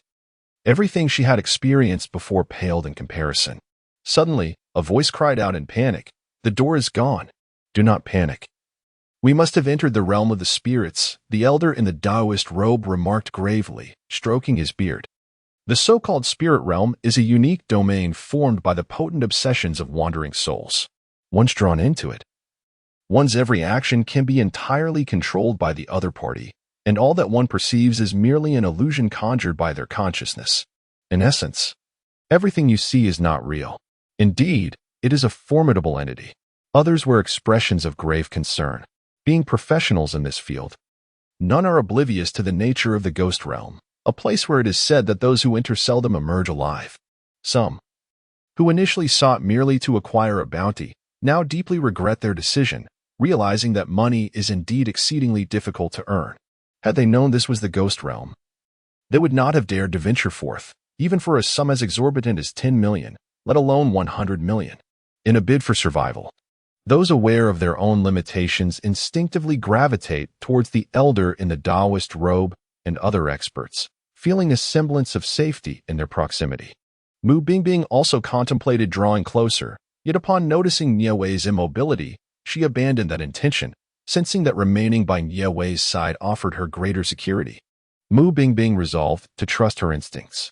Apart from Mu Bingbing and Nie Wei, only Li Chun remained stationary, his countenance unperturbed and serene, seemingly impervious to external influences. Do not panic, everyone. Now that we have entered the ghost realm, unless someone from the outside opens a rift to pull us out, our only recourse is to break free ourselves. Let us explore together and see if we can uncover any weaknesses in this space that might allow us to escape. The middle-aged Taoist nun commands a degree of respect in this domain. Her words resonate, and the previously panicked crowd gradually regains their composure. The ghost realm is, in essence, an alternate space forged from the obsessions of spirits. Wherever there is space, there must exist vulnerabilities, though unearthing them is no simple task. Ming Shue and Xu Feng initially intended to organize everyone to search for the weak points in the spatial fabric. Unfortunately, this plan did not come to fruition. What a jest! The entities capable of manifesting ghostly realms must possess formidable cultivation and mastery. Splitting up to locate spatial vulnerabilities would merely grant those spectral beings an opportunity to eliminate them one by one. As no one was willing to separate, the group of over 20 remained united in their endeavor. As they traversed the shadowy woods, the only sounds that punctuated the silence were the breaths of the 20-odd individuals. No other noises permeated the atmosphere. Not long into their journey, they stumbled upon a young man collapsed beneath a locust tree. Someone is there. Let us hurry and check. The group rushed over, recognizing the young man's attire as that of a classmate who had entered alongside the young lady of the Luo family. Perhaps this young man could divulge clues regarding her whereabouts. At that moment, thoughts of the substantial reward offered by the Luo family resurfaced in their minds. Hey, young man. Wake up. This lad should still be alive, right? He's alive. He still has breath. Upon hearing that he was indeed alive, a collective sigh of relief swept through the group. It was a comfort that he had not succumbed. You. Who are you? Are you human or ghost? The young man appeared thoroughly startled, taken aback by the sudden appearance of so many individuals. Are you a friend of Luo Jiyu? Ming Shue inquired. You know Xiaoyu? The young man looked at Ming Shue with a perplexed expression. Though he noticed her beauty, the dire circumstances rendered him devoid of any interest and admiration. We are the ones sent by Luo Jiyu's father to rescue her. Can you lead us to Miss Luo? Someone eagerly interjected. It turns out that you are the father of Xiaoyu, who was invited to rescue her. The young man nodded in understanding. He was aware of Luo Jiyu's family background. It did not surprise him that the Luo family would send someone to save her. Among their group, although none were of humble lineage, Luo Jiyu's heritage was undoubtedly the most distinguished. Chapter 45, A Terrifying Encounter at the Ancient Mansion. 5. Young man, I ask you. Where's Miss Luo? A burly man, whose demeanor suggested he was no stranger to malevolence, seized the collar of the young man, pressing him for answers. Uncle, please let me go. I have no idea where Xiaoyu is. We got separated long ago, the young man stammered, clearly startled. Upon hearing that he was equally ignorant of Luo Jiyu's whereabouts, those whose only interest lay in the bounty disregarded him. It was then that Xu Feng inquired about the events that had transpired over the past few days. The young man, not wishing to conceal the truth, recounted their recent experiences. His name was Zhang Fei, a university classmate of Luo Jiyu. Together with a few others, they had formed a team to engage in paranormal live streaming. They sought out reputedly haunted locations to broadcast their exploits, intentionally creating eerie sound effects and frightening visuals to enhance the atmosphere and attract an audience. After several successful broadcasts without incident, they had garnered a following and received generous tips. This time, having heard rumors of ghostly occurrences in this mansion, they had come equipped with their streaming equipment, unaware that this place truly harbored spirits. Upon entering the room, they ventured into the woods, where several among them were utterly terrified. They attempted to call for help, only to discover that their phones were inoperative and the live streaming platforms offered no response whatsoever. They wandered through the forest for an extended period, desperately searching for an escape route. Yet he became separated from the others in the midst of this search. It was apparent to me, and I believe many others shared this insight. Among those present, who could be considered naive? Only he, a sheltered young master, imagined he could deceive them, a notion utterly absurd. Nie Wei was correct. Indeed, many had discerned his deception, aside from a handful who remained oblivious. The majority recognized that this young man was fabricating his tale. However, they refrained from pressuring him to reveal the truth, as they were intrigued to uncover his ulterior motives. Nie Wei, how did you discern that he was lying? Impressive, exclaimed Mu Bingbing, her admiration for Nie Wei evident. She felt somewhat foolish for not having perceived it. Isn't it obvious? When he saw us, he was overly excited and exuberant. Initially, I assumed it was simply due to his prolonged entrapment in this eerie realm, finally encountering others like himself. However, I soon realized my assumption was misguided. Furthermore, he concealed numerous vital details from us, leading me to suspect that he had intentionally positioned himself there to draw near to us. Nie Wei, ever trusting her instincts, felt an overwhelming sense of unease towards this young man, a sentiment she found quite displeasing. He bore an aura of malevolence, suggesting a previous encounter with sinister forces. Li Chen rotated the prayer beads in his hand. From the moment that young man appeared, Nie Wei had noted the overwhelming malevolence emanating from him. His demeanor indicated either possession or the burden of an exceptionally heavy dark energy. One could only wonder which it was. Mu Bingbing scrutinized Nie Wei several times, yet discerned nothing conclusive. It seemed futile. Despite being of similar ages to Nie Wei, their levels of cultivation were not comparable. Thus, she opted to quietly chant 666 beside Nie Wei. Through conversations with Nie Wei, Su Feng gleaned some valuable information. For instance, he recounted having seen an ancient mansion at the heart of the woods, illuminated brightly within. According to Nie Wei, he had refrained from entering, fearing the presence of ghosts within that house. Given the nature of this revelation, the group concluded that, as they were uncertain of their next steps, it might be prudent to investigate the mansion Nie Wei spoke of, for it could potentially hold the key to their escape. Nie Wei and Li Chen exchanged glances, realizing that the young man's intention seemed to lead them to that very place. Yet, they remained in the dark about what awaited them there. Nie Wei took the lead, with the others trailing behind him. After an indeterminate duration, they finally arrived at the center of the woods. The sky remained ominously dim, yet the heart of the forest was ablaze with light. Before them stood the ancient mansion, adorned with numerous white lanterns, each flickering with the glow of red candlelight. The sounds of conversation and the joyful clamor of drums and gongs resonated from within the house. This scene, which should have been filled with a lively atmosphere, instead sent chills down everyone's spine. It was here that I witnessed this unsettling sight and fled, unable to muster the courage to enter, remarked Nie Wei, his heart still gripped by fear. You were right not to go in. A place like this in the haunted realm could very well be the lair of that malevolent spirit, Ming Shui replied, her desire to charge in and vanquish the ghost that had dared to ensnare her within the haunted domain burning fiercely within her. Since we have arrived at this juncture, why not all rush in together? The sooner we shatter this ghostly realm, the sooner we can rescue Miss Luo, suggested old Zheng, rubbing his hands together. Though his primary concern was to distribute the spoils quickly, most agreed with old Zheng's reasoning. Their only course of action was to storm in and eliminate the spirit. Only a handful voiced caution, pondering the possibility of a trap laid by the vengeful ghost. Ultimately, after a vote, the decision was made to plunge forward with their numbers. It was inconceivable they could not subdue a single spirit. As was customary, the dragon teams Su Feng and Ming Shui, along with the most formidable members, led the charge.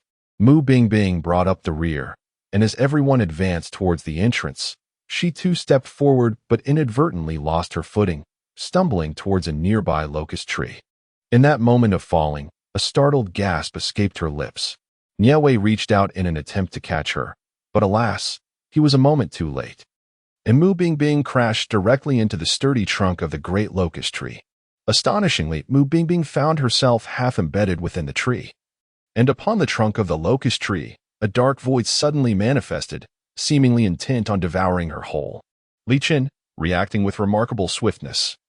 Cast aside his string of Buddhist beads, which, imbued with a golden radiance, struck the tree with force. Chapter 46. A Haunting at the Ancient Mansion. 6. Li Chun formed intricate hand seals, reciting incomprehensible scriptures. The anguished cries of the great locust tree grew increasingly intense, ultimately dissipating into black mist before the eyes of the onlookers. As the tree vanished, a figure emerged from the very spot it had occupied. This individual, disheveled and clad in shorts and a t-shirt, bore the unmistakable silhouette of a young girl. Linlin. How could Linlin be here? Zhang Fei gasped in astonishment at the sight of the figure sprawled on the ground, hastening to her side with deep concern as he called out her name. Who is she? Mu Bingbing inquired, still shaken. Her name is Li Yulin. She is my classmate who has also joined us on this journey. Zhang Fei replied without lifting his gaze. Li Yulin? The image of this girl surfaced in Nie Wei's mind. Li Yulin hailed from a wealthy family and was a member of Luo Jieyu's live streaming team. Moreover, she was one of those who had gone missing alongside Luo Jieyu. However, the reason for her presence within the belly of the locust tree remained a mystery. Please step aside. I must assess the condition of this young lady. The middle-aged Taoist priestess gestured for Zhang Fei to make way. Aware that these individuals were no ordinary folk, Zhang Fei complied and moved aside obediently. The middle-aged Taoist priestess took the pulse of the unconscious Li Yulin and observed her complexion. She had been drained of her vital energy and was entangled by malevolent forces. Had it not been for this young Taoist's unfortunate collision with the locust tree, the girl would likely have perished in this place. After delivering her diagnosis, the priestess retrieved a talisman from her person and then took a water flask from the azure cloth pouch she carried. She filled a cup with clear water, allowing the talisman to spontaneously ignite without flame, ultimately reducing to ashes that fell into the water. Just as the priestess intended to administer the talisman-infused water to Li Yulin, she was unexpectedly confronted by the anxious Zhang Fei, who sought to knock it away. What do you intend to do? Zhang Fei positioned himself protectively behind Li Yulin, regarding the priestess with the suspicion reserved for a charlatan peddling false remedies. I am here to save her, the priestess retorted, her patience wearing thin at his lack of gratitude. You would have her drink that filthy water, claiming it to be a remedy. Zhou Fei's expression was one of disbelief. The priestess nearly lost her composure at being accused of providing tainted water, raising her hand to deliver a lesson to the oblivious youth. At that moment, Nie Wei stepped forward and pulled Zhang Fei aside. Keep an eye on him. Master Jingxin, please administer the talisman water quickly. If we delay any longer, this girl will not endure. Mu Bingbing, witnessing Nie Wei's intervention, rushed to assist, remembering how Nie Wei had saved her life moments earlier. Had it not been for him, she would surely have been consumed by that very tree. The middle-aged Taoist priestess, known as Jingxin Daozhang, observed that Zhang Fei had been subdued and chose not to engage in a dispute with the youth. She proceeded to administer talisman water to Li Yulin. During this time, Zhang Fei wore a grim expression, desperately attempting to rush forward, yet was firmly restrained by Nie Wei and Mu Bingbing, who denied him the opportunity to create further chaos. It was only after Jingxin Daozhang had finished administering the talisman water that Nie Wei signaled for Mu Bingbing to release her hold. Throughout the ordeal, Zhang Fei maintained a scowling demeanor, his gaze fixed intently on Li Yulin, his face betraying deep concern. Are you afraid she might awaken? Nie Wei remarked as he stepped back a couple of paces after releasing Zhang Fei. Zhang Fei's body stiffened, and he shot an enraged glare at Nie Wei. What nonsense are you spouting? Li Yulin and I are classmates. How could I possibly wish her harm? His expression was one of indignation, as if he had been grievously wronged. The other onlookers began to notice Zhang Fei's peculiar behavior, casting suspicious glances in his direction, as if attempting to peer into the depths of his intentions. Then allow me to inquire. You are indeed classmates, yet her condition is grave, and you obstruct Jingxin Daozhang from aiding her. Your actions do not suggest concern for a fellow student. Zhang Fei's behavior was consistently strange, especially in the presence of this classmate, as he seemed willing to risk exposure to prevent Jingxin Daozhang from rendering assistance. It appears that Li Yulin harbors knowledge of certain matters that Zhang Fei wishes to keep hidden. I merely fear that you might inadvertently harm her with your misguided interventions. Zhang Fei continued to protest, oblivious to the flimsy nature of his excuses. Do you take us all for fools? Old Zheng let out a disdainful snort. Remarking that the young rascal had barely sprouted any hair and dared to try to deceive him, old Zhang, Although the others remained silent, their eyes conveyed a unified sentiment. Zhang Fei, confronted by old Zheng, felt his face flush crimson, his mouth opening and closing without knowing what to say. You mustn't believe him.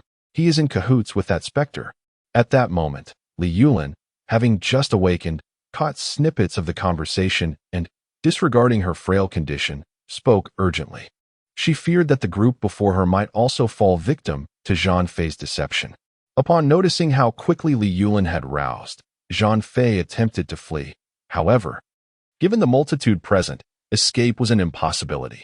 This time, there was no need for Nie Wei's intervention. Su Feng swiftly approached and subdued him in just a few strides. How dare you deceive us? Ming Shui exclaimed, stepping forward to deliver a couple of kicks, feeling slightly relieved afterward. What on earth has transpired? When did Zhang Fei consort with the supernatural? After restraining Zhang Fei, Su Feng handed him over to a bystander and moved closer to Li Yulin to inquire. Cough. Cough. Li Yulin's pallid face bore faint bruises on her lips, and just as she attempted to speak, a fit of coughing overtook her. Mu Bingbing, seeing her in such a pitiful state, knelt beside her to gently pat her back. After expressing her gratitude to Mu Bingbing, Li Yulin began, We were deceived by Zhang Fei. When we first entered this place, everything seemed normal. Although the house was quite dilapidated, it was not nearly as eerie as it is now. It was only after Xiao Yu was tricked by Zhang Fei into interacting with a particular painting in the room that our surroundings transformed into this. A painting? Nie Wei bowed his head in contemplation. Could that painting be a magical artifact, suppressing something? Through Li Yulin's narration, the truth of the matter soon became apparent to the group. It turned out that the location of this live broadcast had been chosen by Zhang Fei. Before arriving here, Li Yulin and the others had believed it to be merely another ordinary live exploration of an ancient mansion. No one had anticipated that their once close friend would lead them into a trap. Is the Xiao Yu you mentioned Luo Jiyu? Old Zheng inquired eagerly. Li Yulin nodded. What sort of painting is it? Nie Wei asked. It is a portrait of a beautiful woman, rendered with astonishing realism. The woman depicted is more exquisite than many current celebrities, Li Yulin replied. Chapter 47. The Terrifying Ancient Mansion, 7.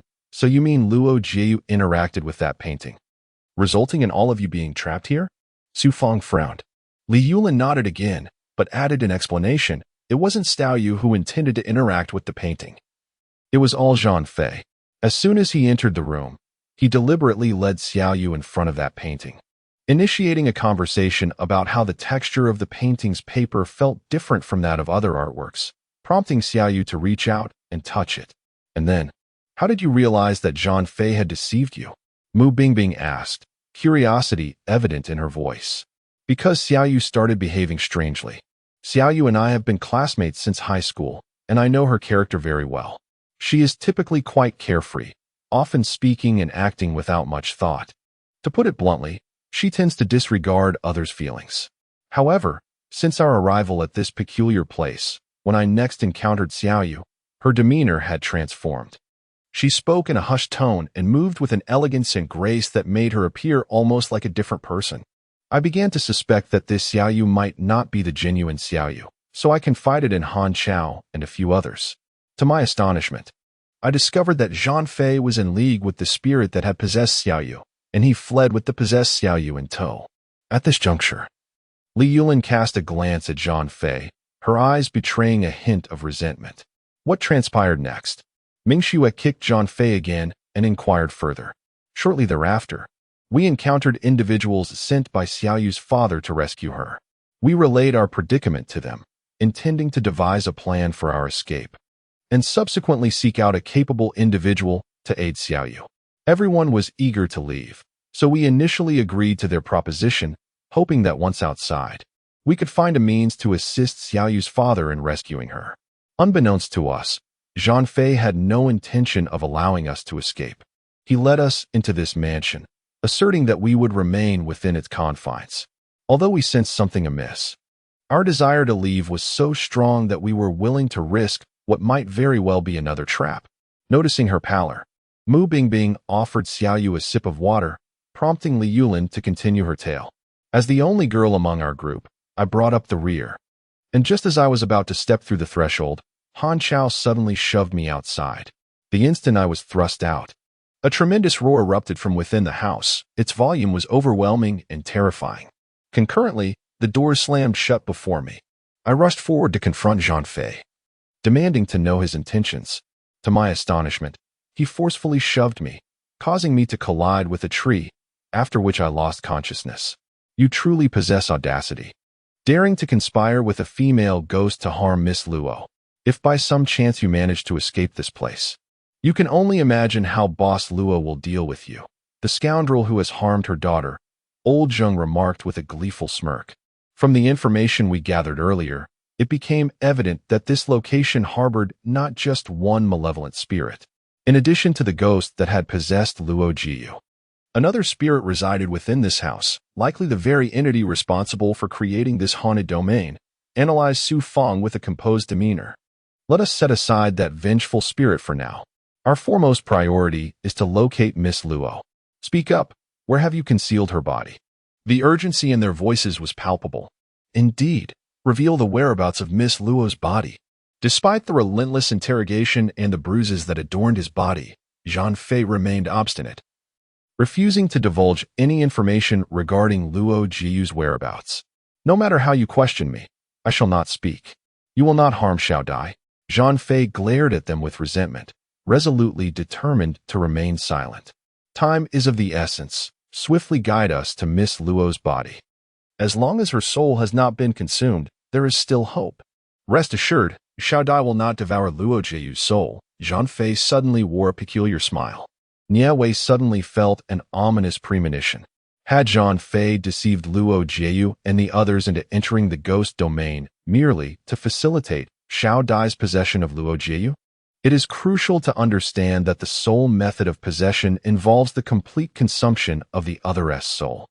Setting aside the success rate, the compatibility of their souls alone may not meet the prerequisites for possession. Seizing the body of a living person is no simple feat. It necessitates that the magnetic fields of both souls are strikingly similar for success to be plausible. However, locating an individual amidst the vast sea of humanity whose magnetic field closely aligns with one's own is akin to searching for a needle in a haystack, rendering hope exceedingly bleak. If it were that effortless to find someone for possession, there would be no living souls remaining. They would have all been usurped by unwilling spirits. Yet, if not for possession, what other purpose could there be? Nie Wei found himself perplexed. He believed that it was a matter of exchanging lives. At that moment, Li Qin's voice resonated through the air. Though soft, it was heard by all present. Upon hearing the term exchange of lives, Zhang abruptly raised his head to gaze at Li Qin, while the expressions of the others transformed dramatically. The so-called exchange of lives implies a swapping of destinies. Luo Jiyu, possessing an innate fortune, is destined for immense wealth and prosperity, while Xiao Dai's fate, one could surmise, is far from favorable. If her fate were indeed fortunate, she would not have met an early demise, becoming a wandering spirit. Should the exchange succeed, Xiao Dai would assume Luo Jiyu's affluent destiny, while the true Luo Jiyu would instead become a lost soul. However, such an exchange is not easily accomplished. It requires the consent of the other party. Miss Luo is not foolish. How could she possibly agree to trade lives with Xiao Dai? A voice of disbelief emerged from the crowd. Indeed, after many years in this line of work, I have encountered my fair share of spirits. It is no simple task to exchange one's fate. Most individuals remain skeptical of Li Qin's words, as he appears remarkably youthful. Despite his exceptional aura and the presence of significant virtue, his capabilities are hard for others to believe. I ask you, when Luo Jiyu beheld that painting, did she utter any words? Reflect carefully, for regardless of what she said, I hope you can convey it to us. Nie Wei trusts Li Qin. And upon hearing the term exchange of fate, she experienced a moment of clarity, as if the clouds had parted. Chapter 48. The Haunting of the Ancient Mansion 8. I inquire again. When Luo Jieyu gazed upon that painting, did she express any thoughts? Please ponder it well. Whatever she remarked, I hope you can share it with us. Nie Wei, having faith in Li Qin, felt a sudden enlightenment upon the mention of exchanging fate. I recall that Xiao Yu, while observing the painting, remarked on the extraordinary beauty of the girl within, wishing she could possess such beauty. Then, Zhang Fei commented that excessive beauty is not necessarily a blessing. Have you not heard of the saying that beautiful women often meet untimely ends? Subsequently, Xiao Yu stated that if she could become as beautiful as the girl in the painting, she would willingly accept an early demise. Ah, now it makes sense. No wonder the exchange of fate is possible. There exists this intricate cause and effect. Nie Wei nodded in understanding. Exchanging lives is not a simple endeavor. It requires mutual agreement on specific terms for a successful transition. When Miss Luo expressed her willingness to sacrifice her life for beauty, the specter in the painting consented to trade her allure for Miss Luo's existence, thus establishing the conditions for the exchange. Master Jingxin elucidated this to her. What has become of Xiaoyu now? After the exchange with that female ghost, will she be safe? Li Yulin inquired anxiously. The terms of their life swap hinged upon the beauty of Xiaodai. When Xiaodai completely overtakes Luo Jiu's body, Luo Jiu will be expelled from her own form. Following this expulsion, her soul will assume Xiaodai's appearance, thereby acquiring Xiaodai's beauty. Conversely, Xiaodai will transform, both physically and spiritually, into Luo Jiu's likeness, until she has fully lived out Luo Jiu's life. In essence, Xiaoyu will be cast out of her own body, which is akin to death. Li Yulin's face was a portrait of terror. Indeed, having exchanged lives with Xiaodai, she must now assume Xiaodia's role as a spirit. While Xiaodai will embody her existence, this is the essence of a life exchange, a swapping of fates, remarked Nie Wei. Is there still hope for Xiaoyu? What about Han Chao and the others? Are they safe? Li Yulin pressed, her heart racing at the thought of a negative answer, fearing the loss of all her friends in this place. But where could Xiaodai be hiding? Mu Bingbing pondered, tilting her head in thought. Isn't it obvious? Since that fellow brought us here, Xiaodai must be concealing herself within this house, along with Miss Luo's body, old Zheng replied without hesitation. Indeed, the entire forest harbors no other structures save for this solitary house, making it highly probable that Xiaodai has taken refuge within its confines. Let us hasten inside. Rescuing Miss Luo is of utmost importance, Ming Shui asserted. Aside from Xiaodai, there is likely to be a malevolent spirit within. So all fellow practitioners must exercise extreme caution. The eldest among them, Taoist Yusu, remarked while stroking his beard. Rest assured, Taoist Yusu, with our numbers. No matter how ferocious the spirit within may be, it shall find no respite at our hands. The others echoed this sentiment, displaying expressions of confidence that alleviated their worries. Yet, Taoist Yusu furrowed his brow, harboring an unsettling feeling that lingered within him. He could only hope that no calamity would befall them. The group resolved to enter the house together in search of Xiaodai. Li Yulin insisted on accompanying them, despite Taoist Jing Xian's initial intention for her to remain outside. However, it dawned upon him that leaving her alone in the exterior would be equally perilous, given that they were all motivated by the promise of a reward.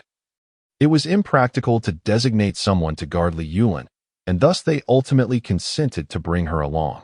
From within the house, the joyous melodies reminiscent of ancient wedding celebrations resounded continuously, undeterred by their approach. As the group pushed open the door, each member stepped inside. Once all had entered, the grand entrance vanished from their sight, yet the jubilant sounds persisted. The courtyard was adorned with numerous white lanterns, while a crimson carpet flanked by rows of skeletal figures stood ominously. The garments draping these skeletal frames bore the attire of Han Chao and his companions. They had perished. Li Yulin wept inconsolably, unable to fathom the loss of her dear companion with whom she had shared countless school days and joyful moments. As her tears flowed, the skeletons seemed to finally take notice of the intruders, lunging toward Nie Wei and the others. Fortunately, The majority present possessed genuine skills. After considerable effort, they managed to vanquish the skeletal foes. Except for Li Yulin, all onlookers beheld the wandering souls of Han Chao and his companions drifting aimlessly within the courtyard. Their minds clouded. Just as the group finished dispatching the skeletons and prepared to enter the house for a closer inspection, the individual they sought unexpectedly materialized before them. Esteemed masters, Luo Jieyu appeared, clad in a resplendent crimson wedding gown, adorned with a phoenix crown, her demeanor timid yet gentle, exuding an air of innocence. "Are you Xiao Dai?" Nie Wei inquired. Old Zheng, putting on an elaborate display, shouted boisterously while brandishing a peachwood sword before him. His intentions were solely directed at this female specter, for had it not been for the Luo family's monetary incentive, they would not have bothered with someone like Luo Jieyu, who seemingly courted her own demise. Old Zheng had the audacity to speak as if they were dedicated exorcists, a pretense that left her feeling rather ashamed of her own modesty. "Xiao Dai, you have already taken several lives, now you conspire with Zhang Fei against Miss Luo? Are you not afraid of being cast into hell?" Taoist Jingxin observed her intently. "This world is inherently unjust. I merely seek a semblance of fairness for myself. I have committed no wrong. Why should I descend into hell?" Xiao Dai replied, a serene smile gracing her lips as she addressed the assembly. Chapter 49. The Haunting of the Ancient Mansion. 9. In this world, injustice prevails. I merely seek a semblance of fairness. I have committed no wrongdoing. So why must I descend into the abyss? Xiao Dai smiled as she addressed the crowd. Her smile, though beautiful, evoked an unsettling chill that pierced to the bone. "I was born into affluence, my father a renowned merchant in the region. Blessed with beauty since childhood, I found myself besieged by suitors shortly after my coming-of-age ceremony. Yet, before I could settle on a betrothal, a band of marauders descended upon our city. Hearing of my beauty, they stormed into my home with the intent to abduct me. My parents and elder brother perished valiantly at the hands of those brigands, sacrificing themselves to shield me.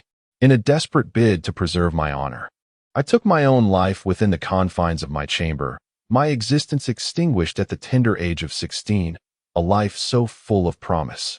I was destined for a loving husband, to bear delightful children, and my parents and brother should not have met such an untimely end. They would have witnessed my marriage and the birth of my offspring.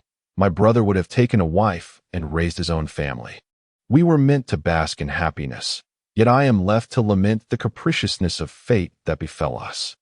Questioning why misfortune struck our family so mercilessly and why we could not attain a peaceful resolution. Perhaps your life is steeped in misfortune. But none of this concerns Luo Jieyu. You should not entangle her in your plight," Nie Wei remarked. In her previous life, she had witnessed an abundance of tragedies. Many vengeful spirits arose from the depths of their despair, transformed into malevolent apparitions due to the overwhelming misfortunes they endured in life. Although Xiao Dai's tale was indeed tragic, it stirred little turbulence within her heart. She herself declared that as long as she possessed my beauty, she would willingly embrace an early demise. These words were not coerced from her. "Why, then, do you lay blame upon me?" Xiao Dai gazed silently at the crowd, feeling no remorse for her actions. Were those words truly her own, or were they a result of your manipulation? Li Chen observed Xiao Dai with a tranquil and unyielding gaze. Xiao Dai stiffened slightly, insisting, "I do not comprehend your words. Those statements were indeed her own. Do not press Xiao Dai any further. She has already suffered enough. You shall not inflict more harm upon her." Zhang Fei seized the moment while all attention was directed at Xiao Dai, rushing to stand before her like a guardian. Zhang Fei, upon seeing him sprint toward her, positioning himself protectively, Xiao Dai was instantly adorned with a radiant smile of joy. "Do not fear, Xiao Dai. I shall safeguard you. As long as I am here, no one shall harm you." In that moment, Zhang Fei felt like a hero, defending the woman he cherished. "With you by my side, I fear nothing," Xiao Dai replied, her face aglow with happiness. "Zhang Fei, are you out of your mind? How can you assist this specter in harming Xiaoyu? Xiaoyu is our friend. How could you commit such an act?" Li Yulin could no longer restrain herself and shouted at Zhang Fei, distressed by his fierce protection of the ghostly figure. What friend? Luo Jiu is a woman who, day in and day out, lives in delusion, flaunting her status as a daughter of the Luo family, treating us as mere underlings. Zhang Fei expressed his utter disdain, stating that were it not for Luo Jiu being the daughter of the Luo family, a connection he dared not sever, he would have distanced himself from that woman long ago. Such a self-righteous young lady was utterly insufferable. Even if Xiaoyu had a temper, why not to conspire with the specter to harm her? Xiaoyu may have had a slightly irritable demeanor, yet she had never inflicted harm upon anyone. If one truly wished to sever ties with Xiaoyu, it would be far more honorable to articulate such sentiments directly rather than resorting to such underhanded tactics. Li Yulin was exasperated to the point of fury. A woman like Luo Jiu was unworthy of existence in this world. If her physical form proved beneficial to Xiao Dai, why not relinquish it? Xiao Dai, so gentle and kind, had met with an untimely fate, while Luo Jiu, born into privilege, thrived without consequence. The inequity of this world was simply intolerable. Zhang Fei proclaimed with righteous indignation. You simply. Li Yulin was beside herself with anger, reflecting on how she had never perceived Zhang Fei in this light before. Enough of this. She is merely stalling for time. We must act swiftly and expel Xiao Dai from Luo Jiu's body. The Taoist priest Jingxin recognized the treachery of Xiao Dai. Others nodded in agreement, and in unison. Over 20 individuals brandished their talismans and peachwood swords, charging towards Xiao Dai. No one shall harm my sister. A man clad in a long robe suddenly appeared before Xiao Dai and Zhang Fei, blocking the path and preventing Nie Wei and others from advancing. The big boss has arrived, Mu Bingbing exclaimed in astonishment. Although the group had surmised that there was a formidable spirit within the house alongside Xiao Dai, no one had anticipated that this powerful specter would turn out to be Xiao Dai's brother. The malevolent spirit has amassed a century's worth of malevolent prowess. Everyone must exercise caution, declared the solemn Taoist of Yushu to the gathered crowd. Jiangli, the eldest son of the Jiang family a century ago, met his demise at the hands of bandits while valiantly protecting his younger sister at the tender age of 20. Subsequently, plagued by the tragic deaths of his parents and sister, he transformed into a vengeful spirit, exacting retribution upon all the bandits responsible for his family's suffering. However, Jiang Li's transformation into a vengeful specter led to the loss of innocent lives, ultimately attracting the attention of a formidable celestial master. A fierce battle ensued between the master and Jiang Li, resulting in mutual devastation. In their efforts to shield the siblings, Jiang's parents were left shattered, their souls dispersed by the celestial master's might. In the end, Jiang Li and his sister, Jiang Shaodai, were sealed away, he within a vase, she within a painting. Decades later, the vase and painting were collected by the first owner of the house, who inadvertently shattered the talisman that bound Jiang Li, freed from his confinement. He exacted his vengeance upon the house's original owner. The residents exchanged hands multiple times, each new occupant meeting a grisly fate at Jiang Li's hands, until it ultimately earned the sinister reputation of a haunted dwelling, leaving no one daring to reside within its walls. Nie Wei gazed upon Jiang Li and gradually recounted the visions she had witnessed through her celestial eye. It was a vivid portrayal of Jiang Li's life. Jiang Li regarded her with astonishment, unable to fathom how this female celestial master possessed such intimate knowledge of his past. How did you come to know all of this? Xiao Wei? Mu Bibing exclaimed in disbelief. I saw it just now, Nie Wei replied without reservation. You saw it? Could it be that this is the fabled celestial eye? Mu Bibing uttered in incredulity. Moreover, the capabilities of the celestial eye extend far beyond merely perceiving spirits. That is merely its most rudimentary power. The power of the celestial eye is immensely formidable. It pierces through illusions and perceives the past and future, abilities that every celestial master yearns to possess. Indeed, not long ago, I endured a severe car accident, after which I awakened my celestial eye, occasionally glimpsing certain visions. Nie Wei did not conceal her abilities. For the prowess of the celestial, I would undoubtedly serve her in the future. Rather than shrouding it in secrecy, she preferred to showcase it openly. How fortunate you are. This is the celestial eye. Unless it is awakened innately, To develop it later in life is exceedingly challenging, at least. I have never heard of anyone achieving it through later cultivation, Mu Bingbing exclaimed with a face full of envy. Musing that if a car accident were the key to unlocking the celestial eye, she would willingly endure one herself. Nie Wei merely smiled faintly, choosing not to respond. As for others, upon learning that Nie Wei had indeed awakened her celestial eye, save for a few broad-minded individuals who regarded her with envious admiration, the majority cast glances laden with profound jealousy. Jiang Li gazed eagerly at Nie Wei, his eyes akin to those feasting upon a sumptuous banquet.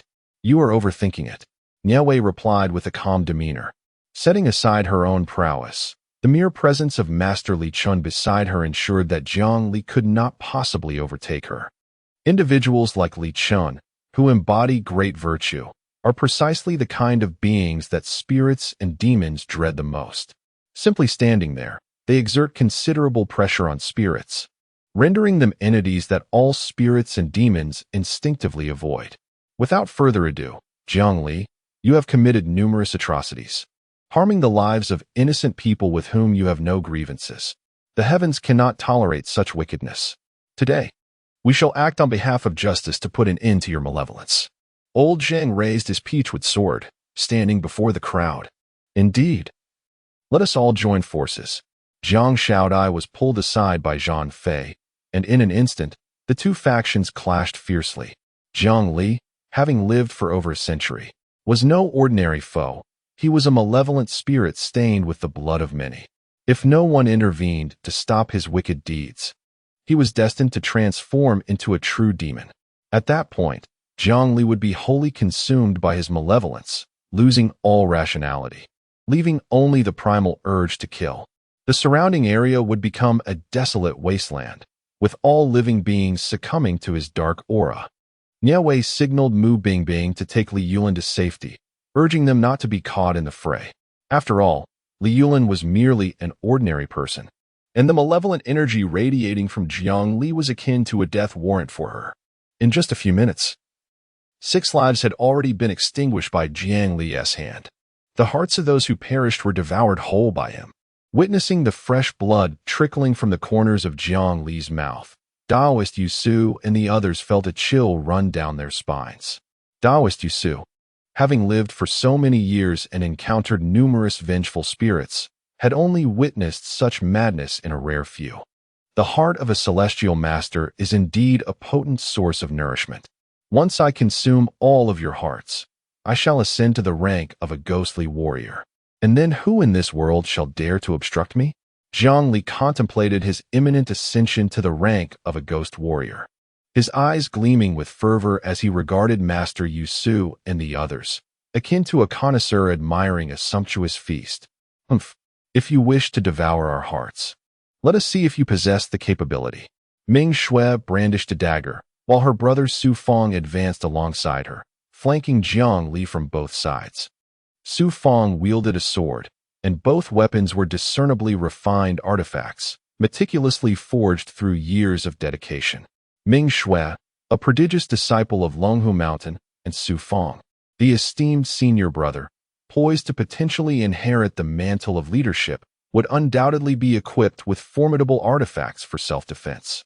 These two weapons, cultivated since their youth and honed over a decade, exuded considerable power. Against ordinary specters, victory would be assured. Alas, Jiang Li was no ordinary foe, soon to ascend as a fearsome ghost warrior. While the artifacts of Longhu Mountain were indeed potent, they would scarcely inflict significant harm upon Jiang Li. Following closely behind, Master Yusu and his companions wielded their artifacts with impressive vigor. Li Chun had also intervened on several occasions, yet Jiang Li held a profound apprehension towards him, consistently opting to evade confrontation rather than engage. Meanwhile, Nie Wei seized the opportunity amidst the distraction caused by Master Yusu and the others to confront Zhang Xiaodai. He sought to expel Zhang Xiaodai's soul from Luo Jieyu's body swiftly, but interference loomed nearby. Little girl, if you wish to seize this opportunity, you must first ascertain whether I, Old Zhang, will acquiesce. Unlike the others, Old Zheng was not one to expend his full effort against a formidable spirit like Jiang Li.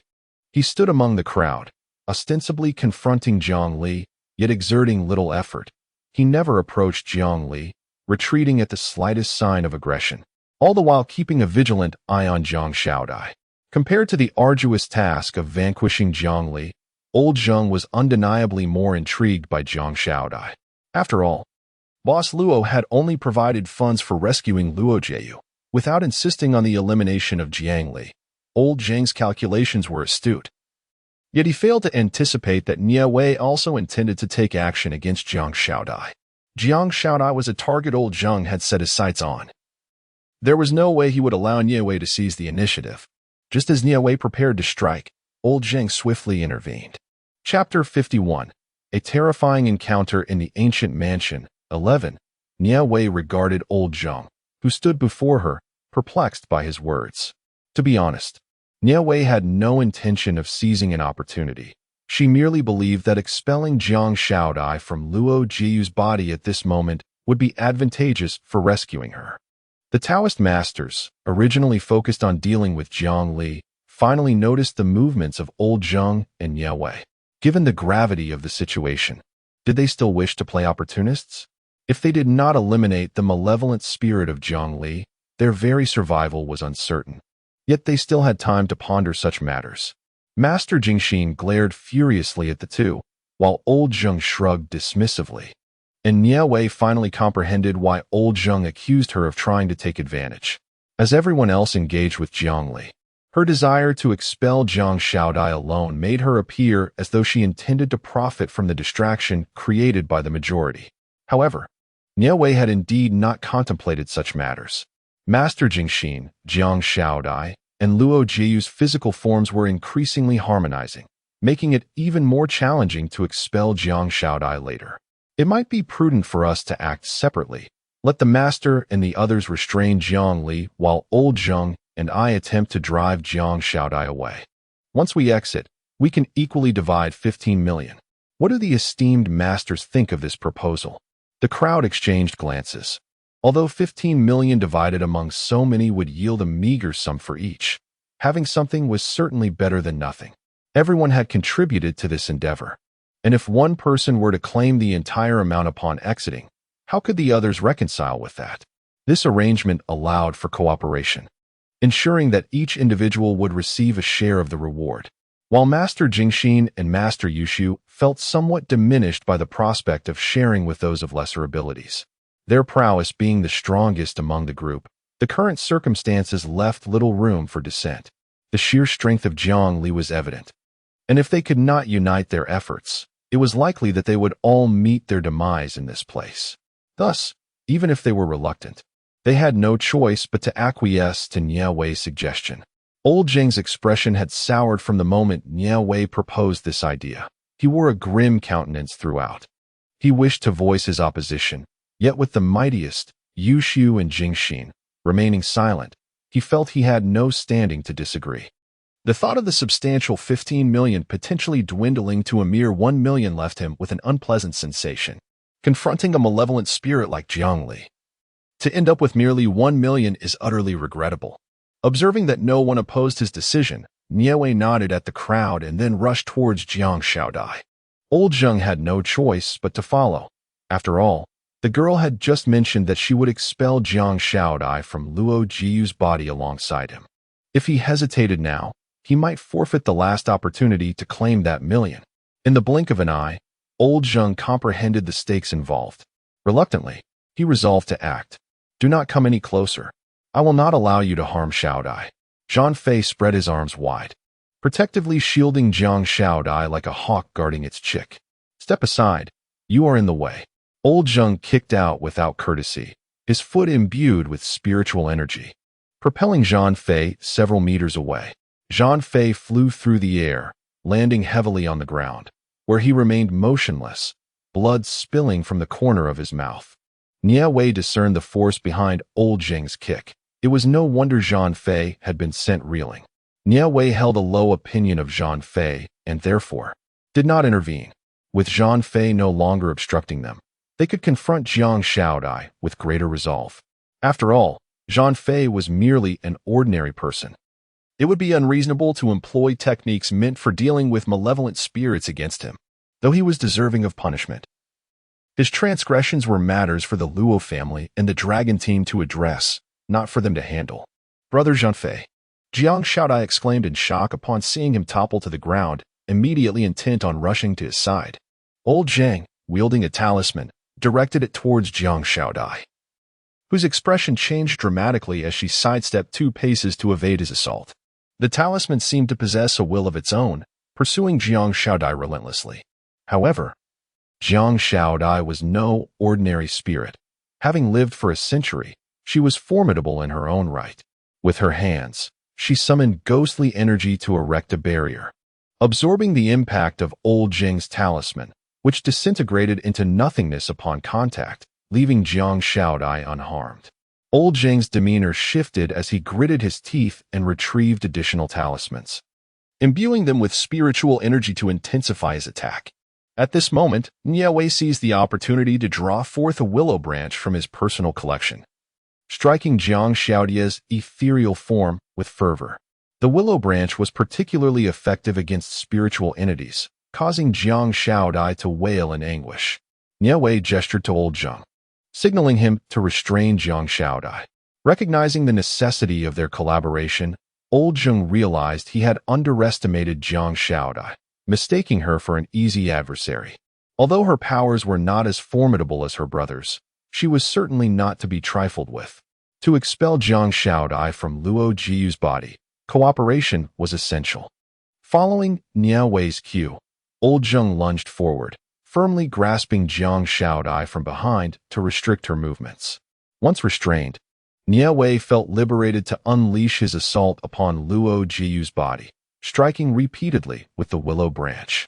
With each blow, Jiang Shaodai's spiritual form diminished in strength. Seizing the moment, a red thread materialized in Nie Wei's hand. Tying one end of the red thread around Luo Jiyu's middle finger with a forceful tug, Jiang Shaodai, already weakened and devoid of resistance, was drawn out from Luo Jiyu's body.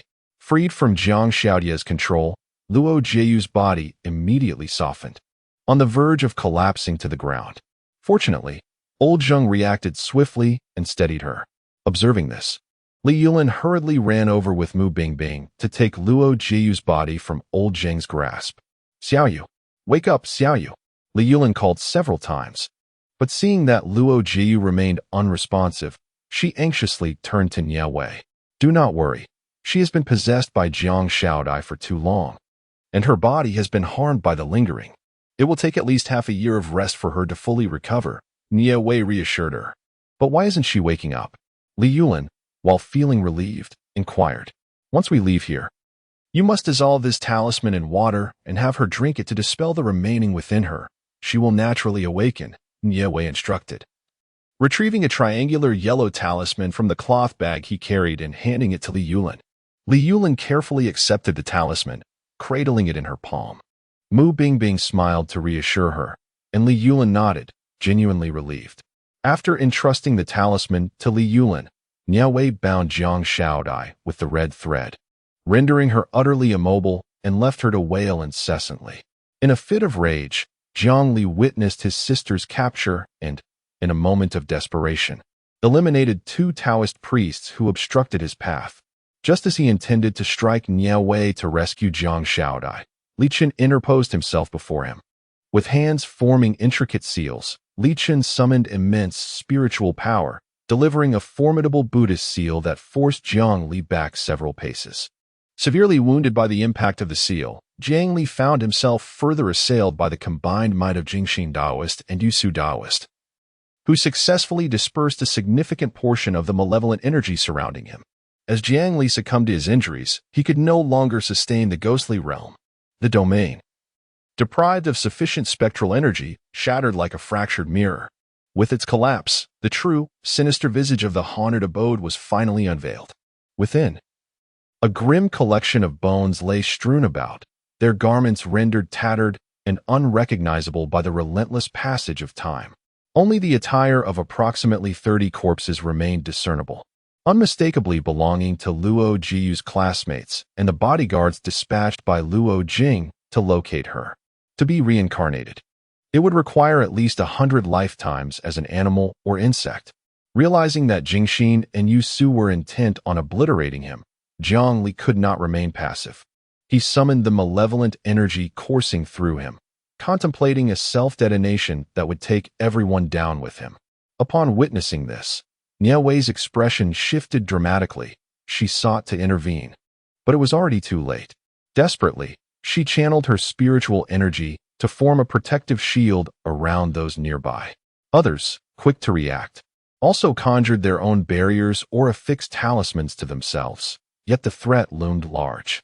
Should Jiang Li, as this formidable specter, explode, every living being within a 10-mile radius would succumb to the overwhelming surge of malevolent energy. Even though Master Yu Su and the others possessed formidable cultivation for protection, they had little confidence in surviving the impending detonation of the vengeful spirit. At that moment, they found themselves devoid of alternatives, resorting to desperate measures as they activated their protective barrier and affixed spiritual talismans, surrendering their fate to the whims of destiny.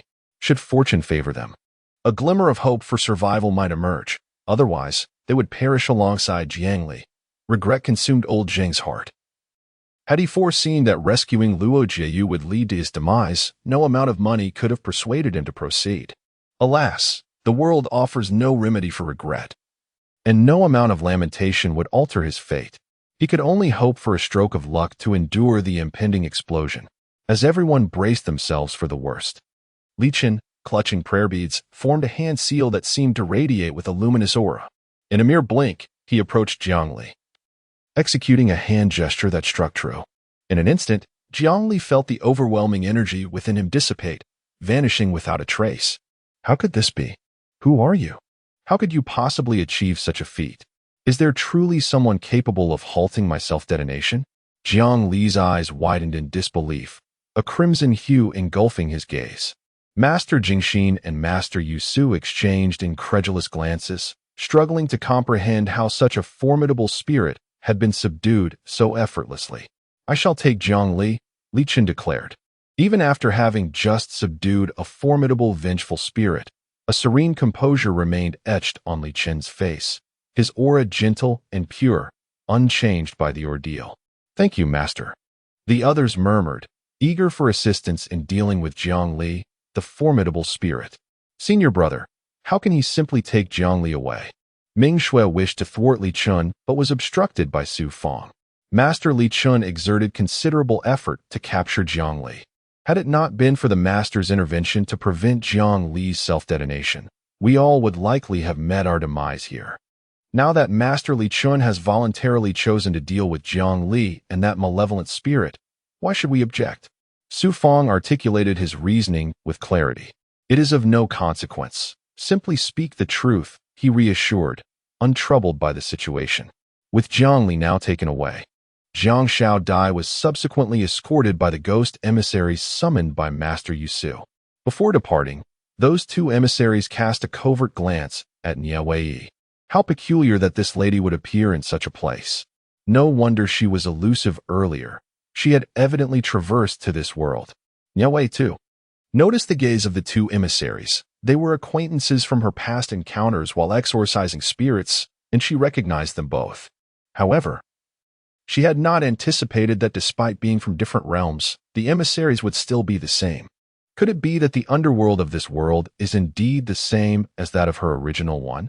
With Jiang Shao Dai taken away, Zhan Fei appeared utterly despondent, like a marionette being let out. Although Mu Bingbing had not actively participated, she still claimed her share. She was acutely aware of her moral conflict in accepting the money, yet she had no choice. She desperately needed funds to save her father. This time, as those who ventured forth possessed considerable prowess, Nie Wei chose not to bring Zhuqing along to avoid drawing attention to Zhuqing's peculiarities. Had Zhuqing accompanied her, his radiant disposition would have rendered the confrontation with Jiang Li and his malevolent, blood-soaked specters considerably less arduous, thus minimizing casualties. Chapter 53. The Peach Blossom Barrier. 1. If given the chance once more, she would undoubtedly make the same choice. Zhuo Qing's luminous essence is exceedingly rare, once recognized. It would be swiftly coveted. Although she possesses a degree of self-preservation, the sheer number of those attempting to seize it would overwhelm her defenses. After dining and taking a bath, she contacted Li Mu, who assured her that everything at the shop was running smoothly, and then she ended the call. Nie Wei pondered. It seemed she had taken quite a few leaves recently, and it was no wonder the school harbored some discontent. During her absence, a significant event transpired. Chu Ning had audaciously taken Lu Hui's boyfriend.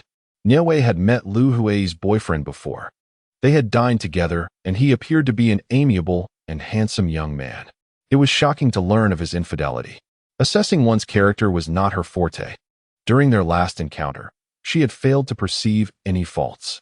Had her adept junior disciples been present, they would likely have discerned that he was not a commendable man. Though she had confronted Chu Ning and that scoundrel with harsh words, Hui's heart, now wounded, would not easily mend. What could have prompted Chu Ning to suddenly become involved with Zhou? She recalled that many had pursued Chu Ning. Why would she choose to usurp Hui's boyfriend? In Nie Wei's recollection, the third party who intervenes in others' romantic relationships is often referred to as a little third party, a term laden with disdain. Given Chu Ning's haughty demeanor, it seems implausible that she would assume the role of such a figure, shattering the bonds of love. Furthermore, while Zhou excels academically, his family's modest means pale in comparison to Chu Ning's affluent background. Chu Ning has often proclaimed in the dormitory her intent to seek a partner of superior financial standing. How could it be, then, that so soon she finds herself in a situation that contradicts her own assertions? This is decidedly uncharacteristic of Chu Ning. As a prominent online streamer from a wealthy family, it is perplexing that she would develop such an infatuation for Zhou, who hails from a middle-class background and possesses only a modicum of charm. It is hard to fathom that she could fall so deeply in love with him. Were it not for my own eyes bearing witness, I would scarcely believe it. Meng Qingqing prodded the braised ribs on her plate with her chopsticks. Deeply in love? Could there be aspects of this I remain unaware of? Nie Wei took a mouthful of rice, mulling over recent events. You would never guess that, astonishingly. It was Chu Ning who pursued Zhou fervently, showering him with flowers daily and standing vigil beneath the boys' dormitory. Initially, Zhou rebuffed her advances, yet after rejecting her, Chu Ning shockingly ascended to the rooftop, threatening to leap. Had Zhou not ultimately consented to be with her, she might have indeed taken that fatal plunge. It is hard to believe that Chu Ning could love Zhou to the extent of contemplating such a drastic measure. Each time she reflects on that moment, it feels like a surreal dream. To think that someone as proud as Chu Ning would consider suicide for a man is utterly astonishing. You are unaware that many in the school are now cognizant of this matter. Numerous individuals express their disdain for Hui, claiming that Chunning is utterly shameless for resorting to threats of death to usurp someone else's boyfriend. In contrast, Zhou, who is compelled by Chunning, has garnered considerable sympathy from the crowd. Some even deem him a pitiable figure, arguing that succumbing to such coercion and ending a relationship with his girlfriend is akin to foolishness. After all, the one pressuring him is not his mother. After consuming a few bites of her meal, Meng Qingqing realized she could no longer eat. It seemed discussing such matters while dining was rather off-putting. Nie Wei remained silent, merely lost in thought as he continued his meal. Following dinner, Meng Qingqing accompanied Lu Hui for a leisurely stroll, while Chunning, adorned in her finest attire, ventured out on a date with Zhou Xiaowei. There is something amiss with Chunning. Her aura pulsates with an unsettling energy, as if she has been tampered with. With the dormitory empty, Zhuo materialized before Wei. Upon seeing her, I immediately discerned that her spiritual essence was clouded, emanating a faint, peculiar energy. It seems that the force manipulating Chunning is not that of a righteous practitioner. Xiaowei, should we intervene in this matter? Zhuo expressed her discontent towards Chunning, who frequently targets Xiaowei. This situation is intricate. Let us observe further, Nie Wei replied calmly. In the week that followed, Nie Wei experienced a profound sense of tranquility. Lu Hui appeared to have found her composure, occasionally sharing light-hearted banter with Nie Wei, yet her silence towards Chunning persisted. Chu Ning remained indifferent, continuing to adorn herself beautifully each day for dates, often returning home late at night. She had not even been seen engaging in her favorite live broadcasts, as if her entire heart had been captivated by Zhou Ang, rendering all else inconsequential. Her current demeanor was strikingly different from her usual self, which only served to deepen Nie Wei's conviction that Chu Ning had fallen under some enchanting spell. What news? Nie Wei set aside her book, smoothing her hair. What happened next? Nie Wei inquired with newfound curiosity. To her astonishment, Li Xinyue truly leapt from the 7th floor, causing her mother to faint on the spot. Ultimately, both mother and daughter were hospitalized. Li Xinyue's mother, fortunately, only suffered from shock, whereas Li Xinyue's condition was dire, reportedly still in a coma with a significant risk of becoming a vegetative state. Chapter 54, The Obstacles of Romance. 2. What about that man? Nie Wei asked. That man fled promptly. The moment Li Xinyue jumped, he was so terrified that he collapsed to the ground, scrambling away from her home, and has not been seen since. Meng Qingqing remarked with disdain.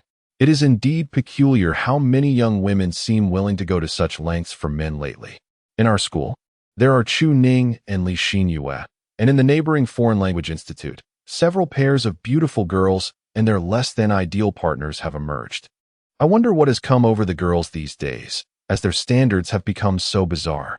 After expressing these thoughts, Meng Qingqing realized she had mentioned Chu Ning in front of Lu Huai, and she smacked her lips in annoyance, casting an apologetic glance toward Lu Huai. It's all right. I've come to terms with it, and will no longer be sorrowful over those unworthy of my feelings. Lu Huai smiled faintly, and it was evident that her spirits had indeed improved significantly. It is truly wonderful that you have reached this understanding. A man like Zhou is hardly deserving of your tears.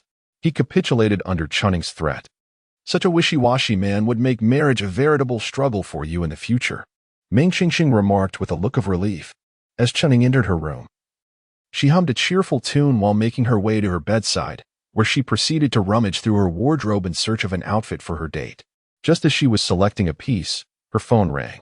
Upon seeing the caller ID, Chunning's face lit up with joy. Darling, just wait a moment. I'll be ready shortly, she answered, her laughter growing sweeter in response to whatever was said on the other end. All right then, I shall see you soon. My dear. After cheerfully ending the call, she resumed her preparations, completely oblivious to Nie Wei and the others. How shameless of her to so brazenly steal someone else's boyfriend, Meng Qingqing exclaimed, unable to contain her disdain. Chunning flung her clothes onto the bed and turned sharply, glaring at Meng Qingqing with indignation. Who are you referring to? Do you not know who I am speaking of? Meng Qingqing, undeterred by Lu Huai's warning glance, lifted her chin defiantly, her demeanor unwavering. Zhou and I are genuinely in love. Though I feel somewhat guilty towards Hui Hui, matters of the heart cannot be forced. Even if Zhou were to be with her out of obligation, he would never find true happiness. Upon hearing this, Lu Huai lowered her gaze, clenching her fists tightly before gradually relaxing. Qingqing, please stop. Zhou and I have already parted ways. Lu Huai did not raise her head, and from her voice, one could not discern even a hint of emotional fluctuation. Upon hearing this, Chu Ning smiled with satisfaction, pleased that Hui Hui understood the situation. Humph, don't get too smug. I wonder how long you two can last before Zhou casts you aside, Meng Qingqing remarked bitterly, unable to tolerate her arrogance. Surprisingly, Chu Ning's reaction to this comment was unexpectedly intense. Zhou and I will be together forever. No one can tear us apart. Even in death, we shall remain united, she declared, her gaze chillingly icy, yet her voice resonated with a disconcerting fervor. Meng Qingqing swallowed hard. She couldn't shake the feeling that Chu Ning had become increasingly unhinged since being with Zhou. Nie Wei's eyes flickered, but she remained silent. Lu Huai glanced at Chu Ning before lowering her head again, lost in her thoughts. Do you find Chu Ning to be rather strange? Meng Qingqing finally exhaled, relieved to see Chu Ning leave. Perhaps she simply loves Zhou too much, Lu Huai suggested hesitantly. Or maybe it's a case of love rendering one blind. Lu Hui mused with a bitter smile. Nie Wei did not engage in their conversation, appearing pensive as if contemplating something. A couple of days later, an unforeseen event transpired. Zhou had died, perishing in the rental apartment he shared with Chu Ning. It was Chu Ning who called the police, claiming she had discovered Zhou Ang's lifeless body upon waking that morning and, in her panic, reported the incident. Do you know how Zhou died? Lu Hui could hardly believe it. How could a seemingly healthy person suddenly pass away? I heard it was due to natural causes. Meng Qingqing replied with utmost seriousness. How can you still be joking at a time like this? I'm being serious. Lu Hui shot Meng Qingqing a displeased glance, believing she was jesting. I am not joking this time.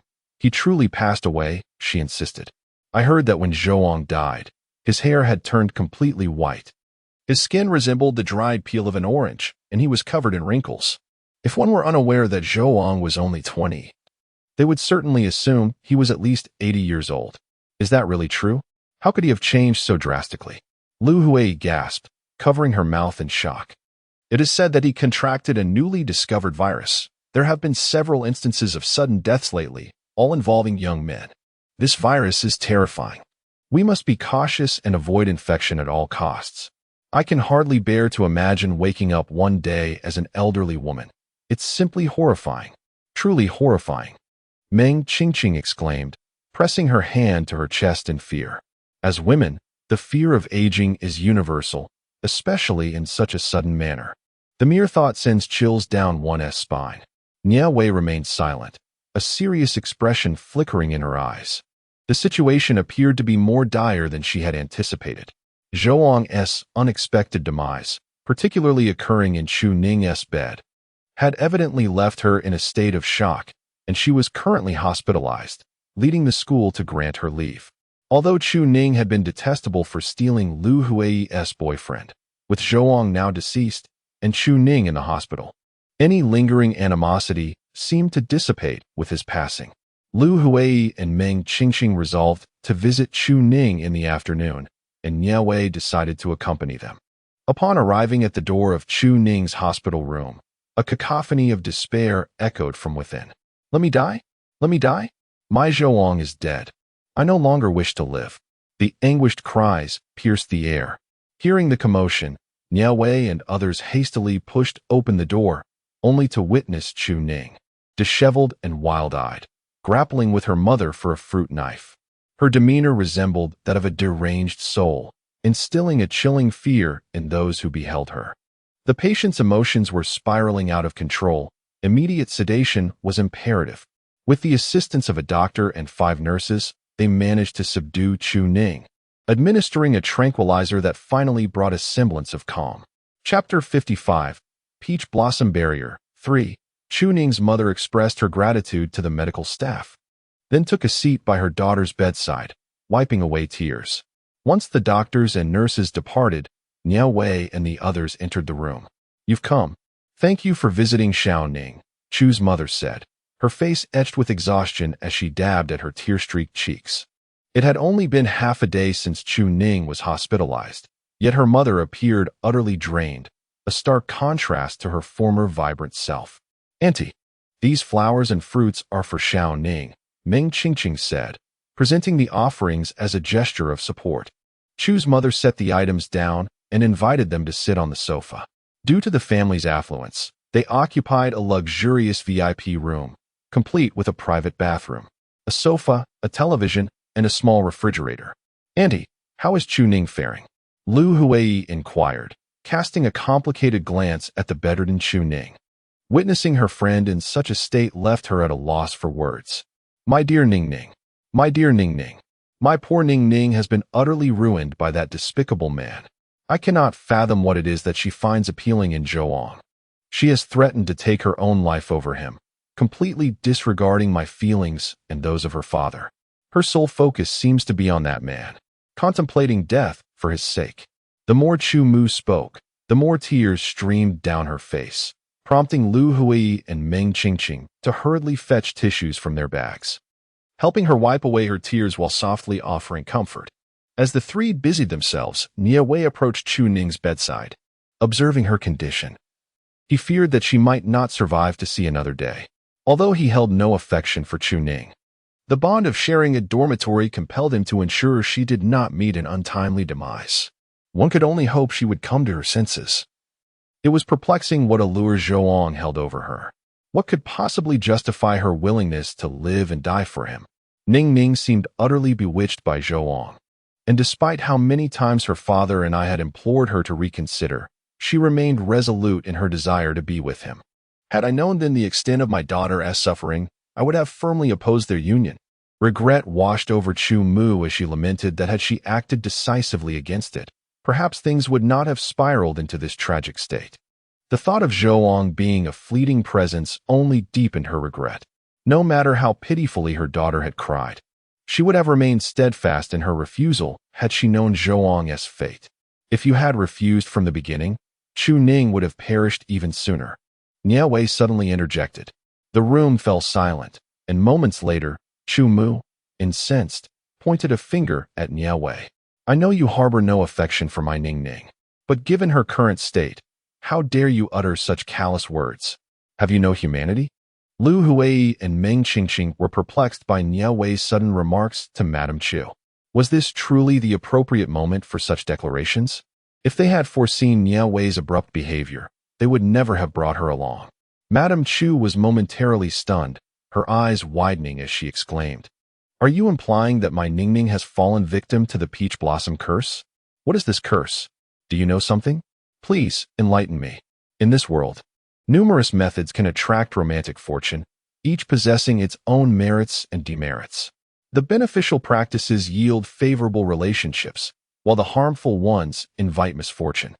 The peach blossom curse is a malevolent sorcery that binds a woman to the first man she encounters after being afflicted, causing her to fall hopelessly in love, even to the extent of sacrificing her life for him. However, this dark magic bears significant side effects, and most practitioners would refrain from employing such a technique. Initially, Nie Wei was uncertain about the nature of the spell cast upon Chu Ning, but upon hearing of Zhou's demise, she became convinced that the peach blossom curse was indeed the affliction in question. Are you suggesting that scoundrel Zhou used dark magic on my Ning? Madame Chu's fury at the thought of Zhou daring to harm her daughter was palpable, igniting a desire for vengeance within her. Nie Wei remained silent, leading Madame Chu to interpret her silence as tacit agreement. Consumed by rage, yet recognizing the urgency of rescuing her daughter, Madame Chu placed her faith in Nie Wei's abilities. Xiao Wei, I implore you, please help Ning. I am aware of her difficult temperament and our strained relationship, but I beg your forgiveness on her behalf. Please, put aside past grievances and save my daughter. Tears streamed down Madame Chu's face as she pleaded desperately. 200,000. What? Chu Mu was taken aback. If you want my assistance, my fee is not insignificant. 200,000 is the cost for my intervention, Nie Wei stated nonchalantly as she regarded Chu Mu. Although she had resolved to save Chu Ning, she had no intention of doing so pro bono. All right, no matter the sum, as long as it saves my Ning. I shall comply with any demand. Chu Mu had always cherished her daughter like a precious gem, willing to do anything for her. Money was inconsequential. She would even sacrifice her life if necessary.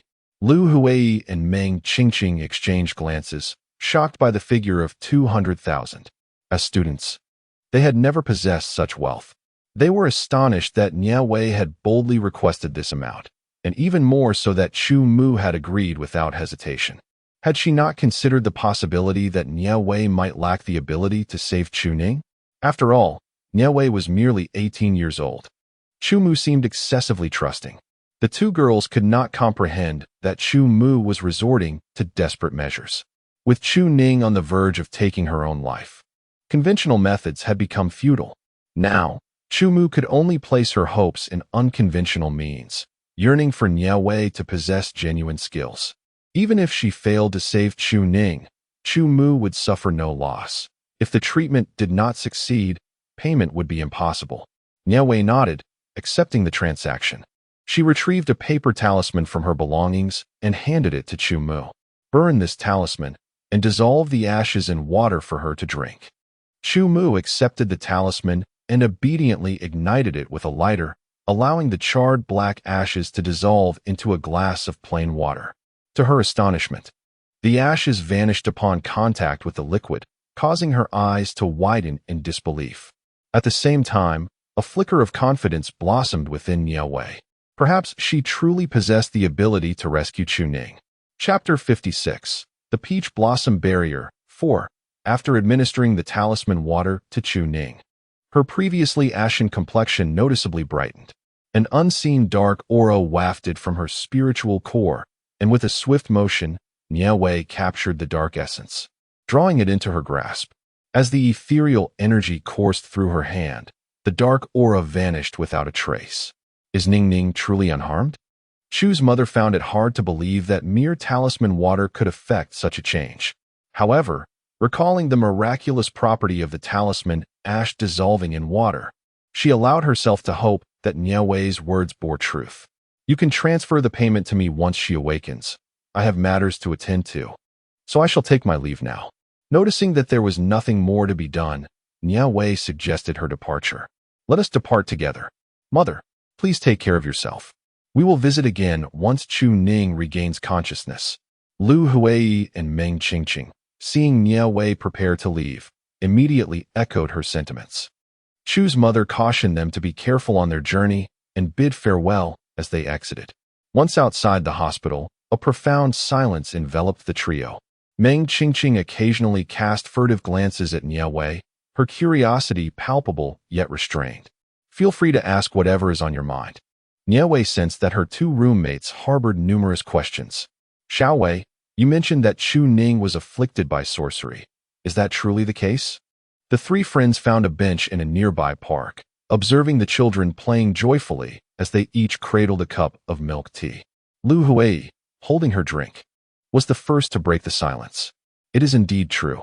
If you reflect carefully, you will realize that Chuning has undergone a complete transformation recently. Nie Wei took a sip of her taro milk tea.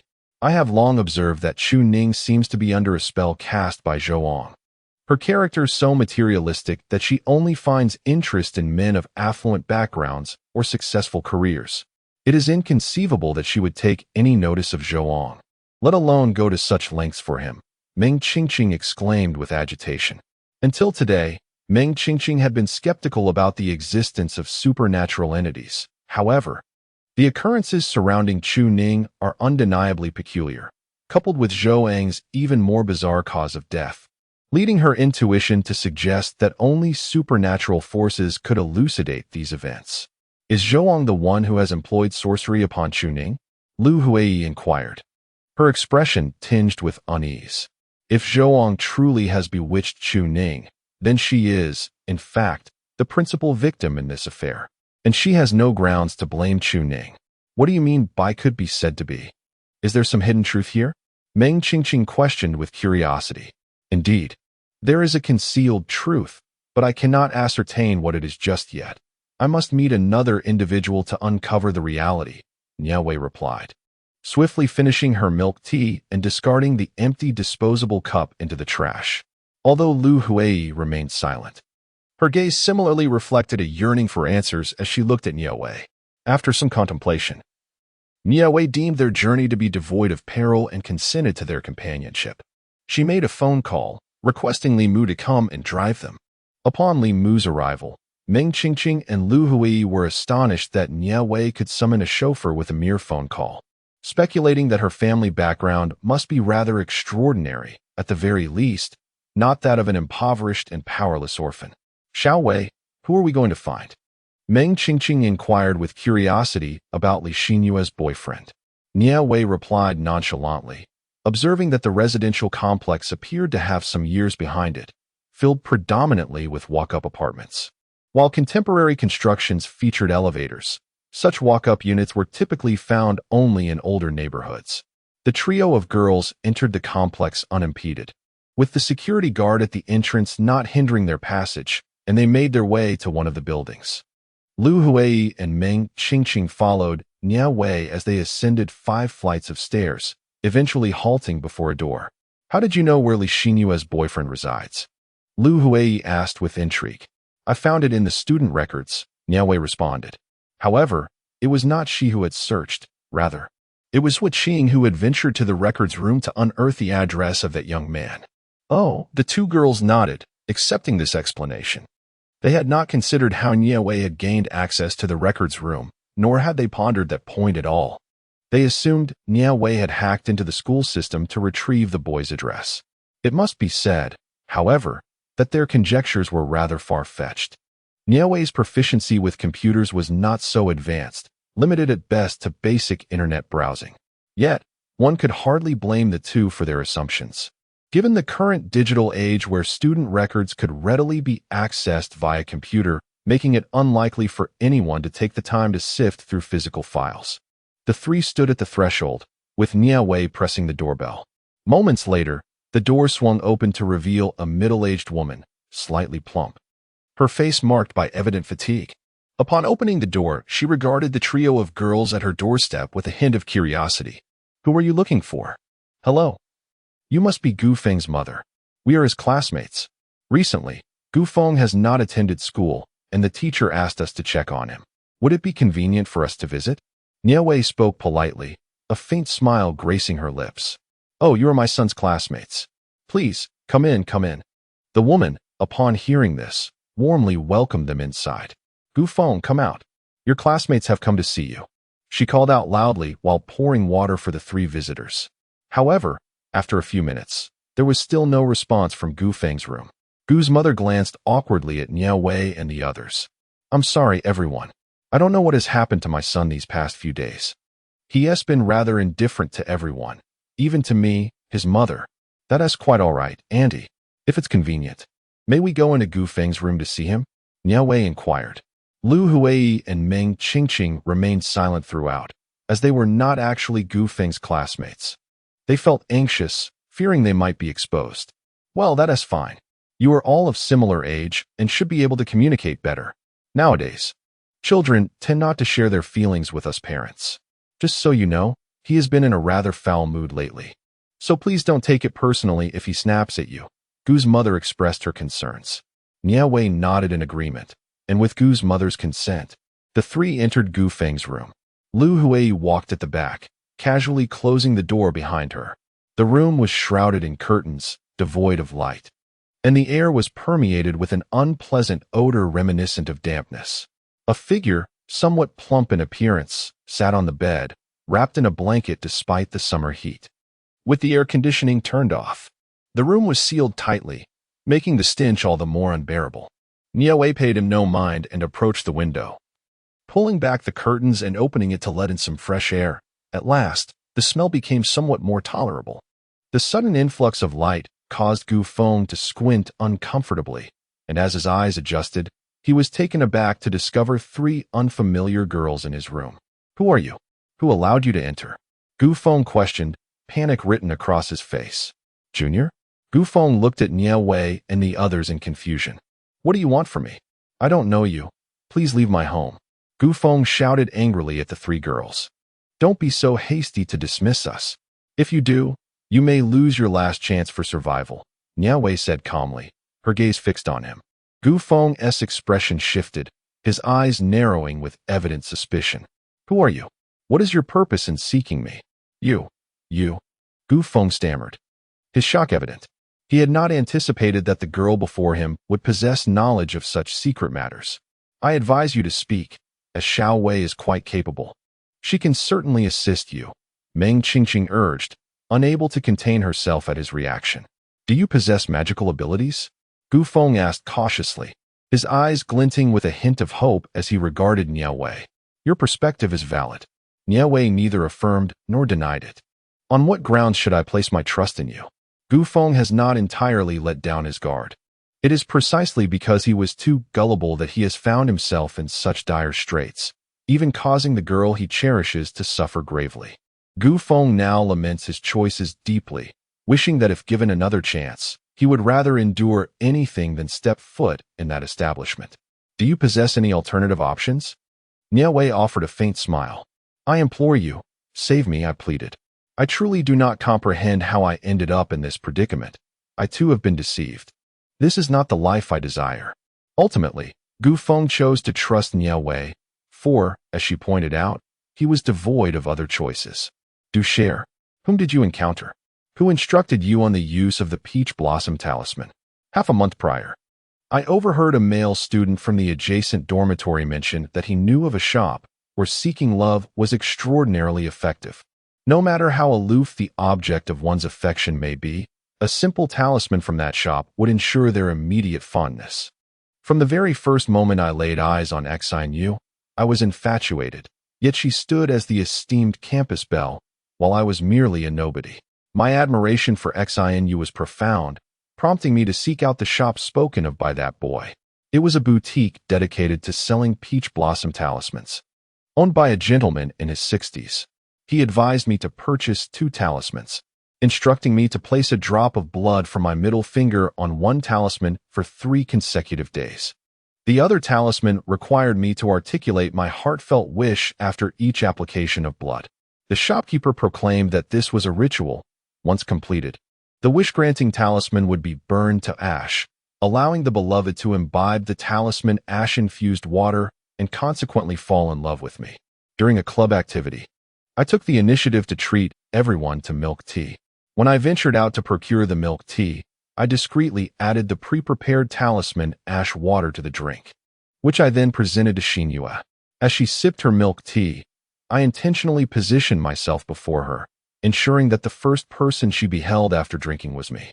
Just as the shopkeeper had foretold, Xinyu indeed fell in love with me. Did you not find all of this rather peculiar? How could you dare to offer someone an unknown concoction to drink? What if it were toxic? Would you not have become a murderer by accident? Meng Qingqing was at a loss for words. How could these men be so reckless as to inadvertently transform into killers, so easily trusting the words of others? At that time, I could scarcely entertain such thoughts, especially since the person who introduced me to this was himself dating a girl he had previously admired, presenting a successful case before me, leaving me devoid of any doubt. Gu Feng smiled wryly. When I was with Xinyu, I felt an immense joy. I could sense her genuine affection for me, and in those moments, I believed myself to be the happiest individual alive. It was only when I visited her home and encountered her parents and witnessed Xinyue's desperate leap for my sake that I began to realize the situation had spiraled beyond my control. In the past couple of days at home, I stumbled upon a circulating message online, claiming that a novel virus could cause one to age and perish overnight. Out of curiosity, I clicked on it, only to discover that the deceased were patrons of a particular establishment. Although I was not acquainted with all of them, I recognized several young men among the deceased who, like myself, had sought charms from that shop. We would occasionally engage in conversations about the wonders of those talismans. This realization instilled a growing sense of dread within me. I feared that I might be the next victim. After enduring 2 days filled with trepidation, I learned this morning that the young man who had introduced me to that shop had died, just like the others, having aged overnight. My fear intensified, yet I was at a loss as to how to rescue myself, ultimately confining myself to my room, awaiting my fate, until your arrival. You boys truly wield a significant influence over misfortune. Wait, the young man who introduced you to that shop, his name wouldn't happen to be Zhouong, would it? Suddenly, Meng Qingqing thought of this, her eyes widening in astonishment. Do you know Zhouong? Gu Feng inquired, somewhat taken aback. Indeed, it's him, Meng Qingqing exclaimed. You mentioned earlier that Zhouong used a peach blossom charm to make a girl he once admired fall in love with him. That girl he once fancied, was it Chuning? Did he and Chuning know each other previously? Lu Huai recalled Gu Feng's earlier remarks. If Chuning had known Zhouong before, why did she not mention their prior acquaintance when she first introduced them? And why did Zhouong feign ignorance of Chuning? Chapter 58. The Peach Blossom Barrier. 6. If it is true that Chuning had previously known Zhouong, why did she not mention their prior acquaintance when she first introduced them? Moreover, why did Zhouong also feign ignorance of Chuning? They were classmates from middle school. I recall Zhouong mentioning that during their junior high years, he had penned a love letter to Chuning, which she not only rejected but also publicly displayed on the bulletin board for the entire school to see. For this act, Zhouong was summoned by the school to bring in his parents, and it was only due to his father's earnest pleas that he avoided any formal reprimand. Ultimately, Zhou could no longer endure the whispers and stares of his peers, leading him to transfer to another school. Years passed, and despite harboring resentment towards Chu Ning, he had no intentions of seeking revenge until he inadvertently discovered that they were attending the same university, and she did not recognize him. This revelation ignited thoughts of retribution within Zhou. In a bid to avenge the humiliation he once endured, he devised a plan to pursue Chu Ning's roommate, hoping to re-establish a connection with her through this intermediary. Zhou, despite being in a relationship, lavished gifts upon Chu Ning. However, she merely toyed with his affections, never genuinely considering a romantic involvement. Just as he was on the brink of giving up, he heard from a friend about a shop that offered a second chance at love and sought out a talisman for romance. The subsequent events are well known to you. Gu Feng had never encountered Zhou former girlfriend, nor had he ever heard her name. Thus, he was oblivious to the fact that Chu Ning's roommate was none other than Lu Hui, who stood before him now. Upon learning the truth about Zhou pursuit of her, Lu Hui, despite having long ceased to harbor any affection for him, found herself engulfed in a tumult of emotions. Anger and resentment were inescapable. She had initially believed that her introduction of Zhou to Chu Ning had paved the way for their union, only to discover that it was, in fact, a premeditated scheme orchestrated by Zhou. He had never truly loved her. Rather, he sought to exploit her connection with Chu Ning to exact revenge, reducing her to merely a pawn in his vindictive game. This revelation cut deeper than the notion of Zhou's fickleness ever could. That scoundrel. While Chu Ning was not without her flaws, Zhou's malevolence was far more egregious. How dare he manipulate Hui in such a manner? Had he not met his demise, she would have personally seen to his punishment. Meng Qingqing had initially felt a twinge of pity for the pair, lamenting the fate of one lost too soon and the other ensnared by dark forces. However, upon uncovering the truth, she perceived them as architects of their own misfortune, utterly devoid of sympathy, especially Zhou, that cad who dared to wield a woman as a tool for revenge. All she could muster was a single exclamation, "What a fitting end!" Witnessing their reactions, Gu Feng, despite his earlier confusion, recognized the issue at hand. It appeared that this strikingly beautiful girl with long hair was indeed Chu Ning's roommate. Stealing a glance at Lu Hui, he mused that she was no less remarkable than Chu Ning. Had he chosen to pursue Lu Hui instead, perhaps he would have avoided such a tragic fate. "Where is the talisman you purchased? Show it to me," Nie Wei inquired. Gu Feng retrieved a small red box from a drawer, inside which lay a triangular yellow paper talisman. "This is the peach blossom talisman," the shopkeeper informed me.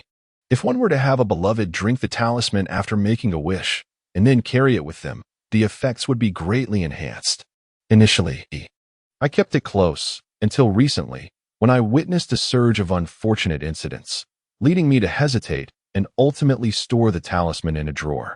Gu Feng contemplated destroying the talisman, yet he feared that such an act might invoke dire consequences, leaving him in a state of indecision. "Fortunately, you did not destroy it. The talisman is now intertwined with your life force, and to recklessly eliminate it would spell doom for you," Nie Wei remarked, gazing at the intact yellow talisman. Gu Feng's fortune remained relatively intact as he encountered Li Xinyue's parents, preventing his wish from manifesting entirely. Had it fully materialized, he would have met the same fate as those unfortunate souls, drained of their vitality and perishing. While Nie Wei busied himself with inquiries regarding the shop, another matter unfolded. Due to the recent spate of young men inexplicably aging overnight, the Dragon team ultimately intervened in the case. The responsibility for this investigation fell upon none other than Li Chun. Having pledged to assist his master, Li Chun intervened whenever the Dragon team faced daunting tasks. This particular incident did not initially require his involvement. However, many of the senior members had been dispatched to other cases. Moreover, a significant investigation had already claimed several members of the Dragon team, which is why this bizarre case of sudden aging was entrusted to Li Chun. Li Chun had already examined the bodies of the deceased and discerned that they had all perished from having their life force drained. This manner of demise was evidently the result of some malevolent sorcery. Each of the deceased bore a small trace of talismanic ash, which led Li Chun to formulate a hypothesis regarding its purpose. He then resolved to inquire about the most recent victim, Zhou Ang, by speaking with his roommate. After conversing with Zhou Ang's roommate for a while, it became apparent that they possessed some knowledge of the situation.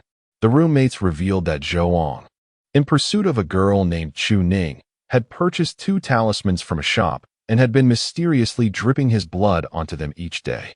They considered him superstitious and had often mocked him. Nonetheless, Zhou Ang appeared to have a profound belief in the power of those talismans, and ultimately, he did manage to win Chu Ning's affections. Curiously, some individuals had inquired about the shop where Zhou Ang had made his purchase, and he had indeed disclosed its location. However, many who sought the shop found nothing of the sort. They assumed that Zhou Ang was being evasive, and some even confronted him about it. Yet, Zhou Ang maintained that he was not lying. There truly was a shop, and regardless of the accusations leveled against him, he adamantly insisted upon his honesty. Ultimately, the matter was settled when Zhou Ang treated his dorm mates to a meal, perhaps affirming that he had indeed spoken the truth. After hearing these accounts, Li Chun suddenly interjected. Having departed from the boys' dormitory, he intended to visit the location of the shop. That young man was quite handsome, exuding an ethereal aura. It felt almost sacrilegious to entertain even the slightest fantasy about him in his mind. The girls, each with a dreamy expression, whispered in awe. In Chapter 59, Peach Blossom Obstruction, 7, Ji Xiaoming never anticipated her fortune would shine so brightly. Just as she contemplated ways to approach the male lead, she encountered him on the road. "Li Chun, please wait a moment," Ji Xiaoming called out, jogging to catch up with him, slightly out of breath. "Is there something you need?" Li Chun inquired, a hint of confusion flickering in his pristine eyes. I am Ji Xiaoming, a friend of Long Shui. Long Shui mentioned your remarkable abilities, and I hope you could assist my friend," Ji Xiaoming stammered, striving to maintain her composure. After all, this was the male lead from her favorite manga, and the opportunity to be so close to him was sheer bliss. "What seems to be the problem with your friend?" Li Chun replied, recalling Long Shui, the young lady from the Long family. He had encountered her during a visit to their estate to dispel some negative energy. Though he had not been particularly fond of the overly enthusiastic heiress, having been raised in a temple. My friend, Gigi, recently began dating a boy she previously despised. Ever since they got together, she has been acting strangely, completely unlike her usual self. I fear Gigi may have fallen victim to some malevolent spell. Could you, Li Chun, possibly help me look into this? Ji Xiaoming asked cautiously. Li Chun nodded, recognizing that Gigi's situation bore a striking resemblance to those afflicted by the peach blossom obstruction. He agreed to investigate. Upon receiving his consent, Ji Xiaoming silently rejoiced, thrilled to have finally succeeded in drawing near to Li Chun. Gu Feng led the way, guiding the two into a narrow alley adjacent to the school. However, upon reaching the end of the alley, they found no sign of the establishment that Gu Feng had mentioned. This was inconceivable the last time he visited. There had clearly been a shop here, one that appeared quite ancient, as if it had been in operation for ages. How could it have vanished so suddenly? This was utterly perplexing. Gu Feng, undeterred, retraced his steps within the alley, making 2 laps, yet still failing to locate the shop from his memory. He began to doubt whether this was merely a disturbing dream, for how could a perfectly functional establishment simply cease to exist? There's no need to search any further. It is merely an illusion, Nie Wei declared, her hand forming a gesture as energy surged from her fingertips. With her movements, Gu Feng seemed to hear the sound of something shattering. To his astonishment, the shop that had eluded him moments before was now right before his eyes. It had always been there. The owner had merely cast an illusion, rendering it invisible to all but those whose desires ran deep. Nie Wei stood at the entrance, gazing intently at the imposing door of the shop. Gu Feng, still bewildered, pondered how such a shop could be so elusive, after all. Finding the alley and walking to its end should have sufficed. It became evident that the others had been unable to perceive the shop because they lacked a fervent desire to find it. Perhaps we should call the police, Gu Feng suggested nervously, increasingly unnerved by the shop's eerie presence, feeling reluctant to enter. Meanwhile, within the shop, a young man who had been savoring the music emanating from an old phonograph suddenly transformed in demeanor, his expression shifting dramatically. The sound of the gramophone continued to resonate as the man set down his wine glass, his gaze fixated on the doorway. It was only when a woman clad in a light blue dress graced his establishment that a flicker of deep vigilance crossed his eyes. "So it is you." Nie Wei observed the young man, seemingly in his 20s, and comprehended the identity of the shadowy figure orchestrating events from behind the scenes. He understood why this individual sought to exploit the peach blossom barrier to inflict harm. Tao Ziming, born in the twilight of the Qing dynasty, was steeped in literature from a tender age, aspiring to ascend the ranks through the imperial examination. However, the fall of the Qing dynasty severed his path to scholarly advancement. Amidst the turmoil that engulfed the nation, his family perished during their flight, leaving him as the sole survivor, fortunate enough to acquire a tome of esoteric practices. Following the teachings within, he honed his skills, and due to his exceptional talent, he soon garnered a reputation. Utilizing the art of physiognomy and exorcism imparted by the text, he navigated the upper echelons of society with ease. Yet, as the days turned into years, he observed the inevitable aging reflected in the mirror, and his heart grew restless. He could not resign himself to an unremarkable demise. He yearned for immortality. Unfortunately, he had embarked on this journey too late. In this age of decline, the pursuit of eternal life seemed a fanciful dream. In his quest for longevity, he turned to the dark arts, employing a malevolent technique recorded in his text to siphon the vital energy and life force from young men. All of this came to Nie Wei through the visions granted by his celestial eye. This individual, Tao Ziming, was indeed a prodigy in the path of Tao, yet his talents were squandered on nefarious pursuits. "Little girl, I never imagined that at such a tender age, you would possess knowledge of an old man like me." Nie Wei accurately articulated his origins, much to Tao Ziming's surprise. However, having lived over a century, he was not entirely unfamiliar with the notion that some may recognize him. Tao Ziming dismissed the idea, assuming Nie Wei had merely heard of him from some ancient entity. The belief in an afterlife persists. With diligent cultivation and the accumulation of virtue, one might transcend in the next existence, despite a late start in this life. To live in such a manner, neither wholly human nor ghostly, and to thus sever all future paths, is akin to self-sabotage. If it were she would never engage in such actions devoid of personal benefit. Regrettably, Tao Ziming held a different perspective, never perceiving his choices as erroneous. He focused solely on the present life, indifferent to what the next may hold. Even if reincarnation were possible, would a version of himself stripped of all memories still be truly him? He would rather attain immortality in this existence, as long as he remains alive. Not even the underworld could claim him. Tao Ziming regarded Nie Wei with a cold gaze, unwavering in his conviction. The current tranquility, he believed, was merely the calm before the storm of retribution. How could it be otherwise? They desired the affection of their beloved, and in fulfilling their wishes, should they not bear some measure of consequence?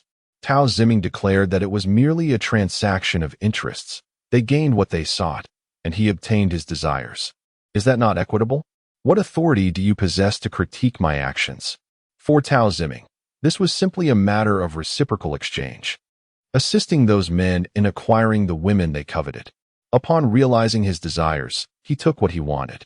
What is inherently wrong with this? It seems you have entirely strayed from the righteous path. The only way to rid my sect of this menace is to eliminate you myself. Nie Wei's palms surged with spiritual energy, swiftly launching a wave of it toward Tao Ziming. Tao Ziming deftly evaded Nie Wei's assault, swiftly drawing a sword from behind him. The malevolent aura surrounding the blade was nearly palpable. A mere glance at the sword's ominous energy revealed that the number of souls claimed by it surpassed 1,000,000. To perish beneath my killing sword is indeed a twist of fate. Grasping the killing sword, Tao Ziming's eyes glowed a devilish crimson.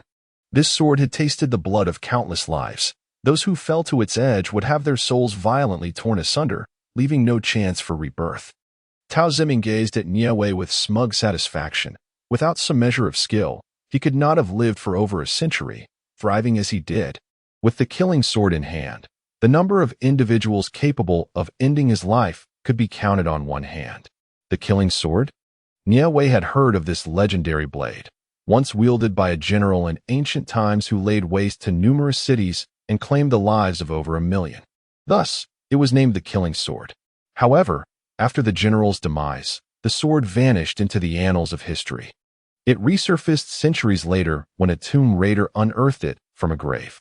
Shortly after trading it, the raiders succumbed to madness and death. The sword passed through the hands of several masters, none of whom met a favorable end. Due to its ill-fated reputation, it was eventually gifted to a sorcerer by its last owner, and thereafter, the killing sword vanished alongside the sorcerer, never to be seen again. Nie Wei never anticipated that the legendary mage was, in fact, Tao Ziming.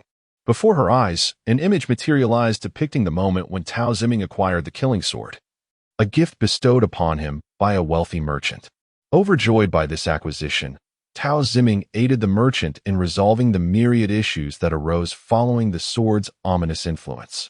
As the vision faded, Nie Wei regarded Tao Ziming with a flicker of uncertainty in her gaze. To others, this killing sword might signify a harbinger of misfortune or even malevolence. Yet, Nie Wei, well-versed in the authentic doctrines of the Celestial Master sect, possessed the means to wield the sword without succumbing to its sinister aura. Despite Tao Ziming's apparent bravado, he was ill-equipped to fully withstand the sword's malevolence. The dark energy would incessantly erode his physical form, hastening its decay, while simultaneously distorting his temperament, rendering him increasingly vicious and irritable. It seemed that Tao Ziming was acutely aware of the dangers the killing sword posed to him, which is why he habitually sealed it within its sheath, resorting to its use only when absolutely necessary. Were it not for this precaution, it would be inconceivable for him to coexist with the sword for decades, even with his cultivated abilities. Just as Nie Wei prepared to seize the killing sword, Tao Ziming advanced towards her, wielding it with intent. Although Nie Wei's mastery of the mystical arts surpassed Tao Ziming's rudimentary understanding, the presence of the sword rendered her momentarily unable to subdue him, resulting in a stalemate. Such a formidable young lady, I must admit, I underestimated you, Tao Ziming thought, taken aback by the challenge that Nie Wei presented. The girl managed to find her way to his shop, and he never underestimated her. Coupled with Tao Ziming's instinct for self-preservation, he initially wielded his most formidable artifact, intending to eliminate Nie Wei. Although he regarded Nie Wei with sufficient respect, he had not anticipated that her strength would far exceed his expectations. Given the impossibility of killing Nie Wei, Tao Ziming resolved to retreat. A man who values his life would never recklessly engage in a life-and-death struggle without absolute certainty. However, he did not foresee that Nie Wei had no intention of allowing him to escape. To her, Tao Ziming was undoubtedly a great menace. Should she fail to eliminate him, he would inevitably claim more lives in the future.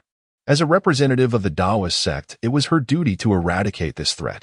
With the incantation Lin, Bing, Do, Nie Wei invoked the 3 characters from the 9-character mantra. Upon uttering these words, Tao Ziming felt the malevolent energy that had originally enveloped the killing sword diminished significantly. He attempted to thrust the sword forward, yet it felt as heavy as a mountain, rendering him unable to move it. Seizing this opportunity, Nie Wei cast a spell upon his hand, causing the killing sword to slip from his grasp. She caught the sword, her eyes brimming with joy. "Return the killing sword to me."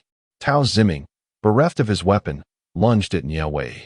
In response, she plunged the killing sword into his abdomen.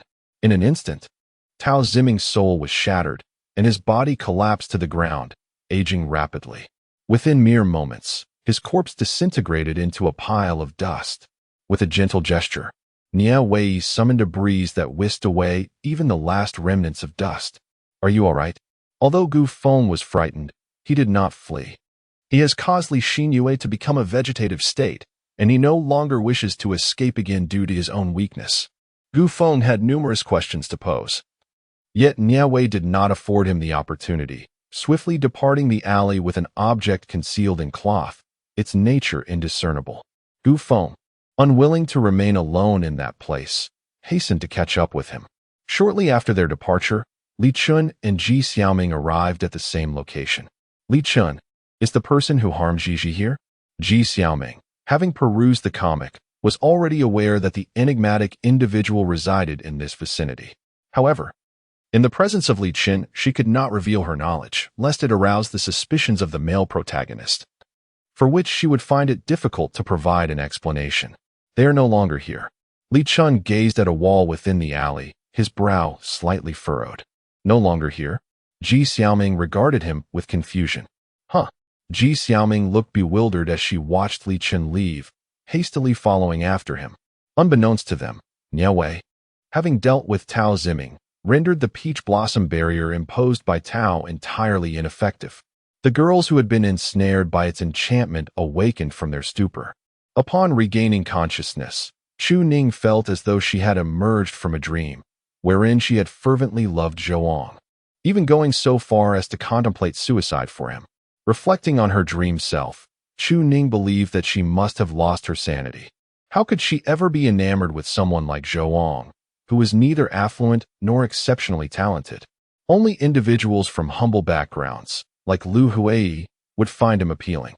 Mom, how could I possibly consider taking my own life for Zhouang? He is hardly worthy of such a sacrifice. He pursued me, yet I never entertained the thought of being with him. Someone like Zhouang is simply not deserving of me. Chu Ning felt an overwhelming sense of revulsion. Having cohabited with such a man was one thing, but to die for him was utterly absurd. She seriously doubted whether her past self had been bewitched. Was I truly under some kind of spell? Or was it Nie Wei who saved me? Mother, your words are becoming increasingly incomprehensible. She believed her mother when she suggested that she had been bewitched, as it seemed implausible that she would attempt suicide for Zhouang. However, the notion that it was Nie Wei who rescued her was beyond her comprehension. She and Nie Wei had never seen eye to eye. If she were to come to harm, Nie Wei would likely relish the opportunity rather than offer assistance. Moreover, given Nie Wei's character, it seemed improbable that she possessed the capability to save her. Noticing Chu Ning's skepticism, Chu mother, fearful that her daughter might further offend Nie Wei, recounted everything Nie Wei had done upon arriving at the hospital. Chu Ning listened in astonishment. Ning, regardless of your past disagreements with Nie Wei, you must learn to coexist with her moving forward. Someone with her level of power is not to be trifled with. We should seek to befriend her, not antagonize her. Concerned that her daughter might not grasp the gravity of the situation, Chu mother spoke gently. Mother, do you truly think I am so naive? Rest assured, I am aware of how to proceed. Although Chu Ning often played favorites, there was one aspect that pleased her mother immensely. Chu Ning had an innate understanding of whom to provoke and whom to avoid.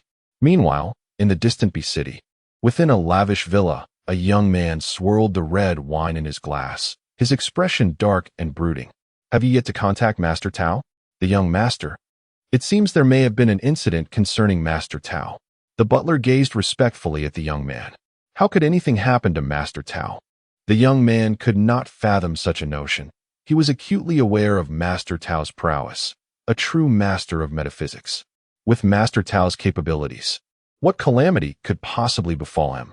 The life talisman left for Miss AZ shattered moments ago. She claimed it contained a drop of Master Tao's blood. When Master Tao departs from this world, the talisman will automatically break. Miss AZ is profoundly distraught and is now driving to the airport, consumed with thoughts of vengeance. Damn it! Why didn't anyone stop her? The young man seethed with rage, shattering the wine glass in his hand. The crimson liquid instantly ruining a carpet worth hundreds of thousands. I apologize, young master, but given Miss AZ's abilities, the bodyguards in the villa dared not intervene. The butler admitted, unable to conceal the truth. Prepare a ticket to City A immediately. We must locate AZ and prevent her from acting recklessly. The young man inhaled deeply, his gaze darkening. The butler wasted no time and promptly set about arranging the ticket. Nie Wei remained oblivious to the events unfolding in City B, unaware that the daughter of Tao Ziming sought retribution.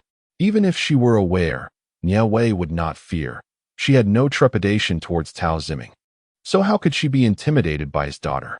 The malevolent spell upon her had been lifted, yet her injuries were her own to heal. They were not the result of the dark arts, which I cannot mend, Nie Wei lamented. Gu Feng wore a visage of profound disappointment, his heart plagued by countless regrets for having entangled his beloved goddess, Li Xinyue, in his troubles. Had it not been for him, Li Xinyue would not be languishing in the hospital, unable to awaken. I will buy it, regardless of the cost. Having witnessed Nie Wei's extraordinary abilities, Gu Feng harbored immense hope for the protective talisman and felt no trepidation in acquiring it. The price was set at 3,000 yuan. Although Gu Feng considered it rather steep, his monthly living expenses amounted to merely 1,000 yuan, and to enhance his quality of life, he needed to work part-time. Earning a little over 3,000 yuan as a tutor, he dared not haggle. Fortunately, he had saved some money, thus the sum of 3,000 yuan was within his means. After making the payment, he grasped the freshly acquired talisman and dashed eagerly toward the hospital. How he would navigate the disapproval of Li Xinyue's parents, who would relish devouring him whole if given the chance. To deliver the talisman into her hands was a matter that no longer concerned him. Chapter 62. The peculiar roommate. This killing sword was truly aligned with Nie Wei's intentions. Left Qing, wary of the sword's formidable power, dared not approach Nie Wei too closely, fearing the overwhelming malevolence emanating from the weapon. After a rigorous process of refinement by Nie Wei, the sword was finally tamed, allowing its use without the interference of its sinister aura. Gu Feng had encountered Nie Wei once, expressing his gratitude for her previous sale of the talisman, which had facilitated Li Xinyue's swift recovery. Li Xinyue remained hospitalized, and Gu Feng had clandestinely visited her twice, finding solace in her impressive recuperation. As for his feelings towards Li Xinyue, he dared not entertain them any longer.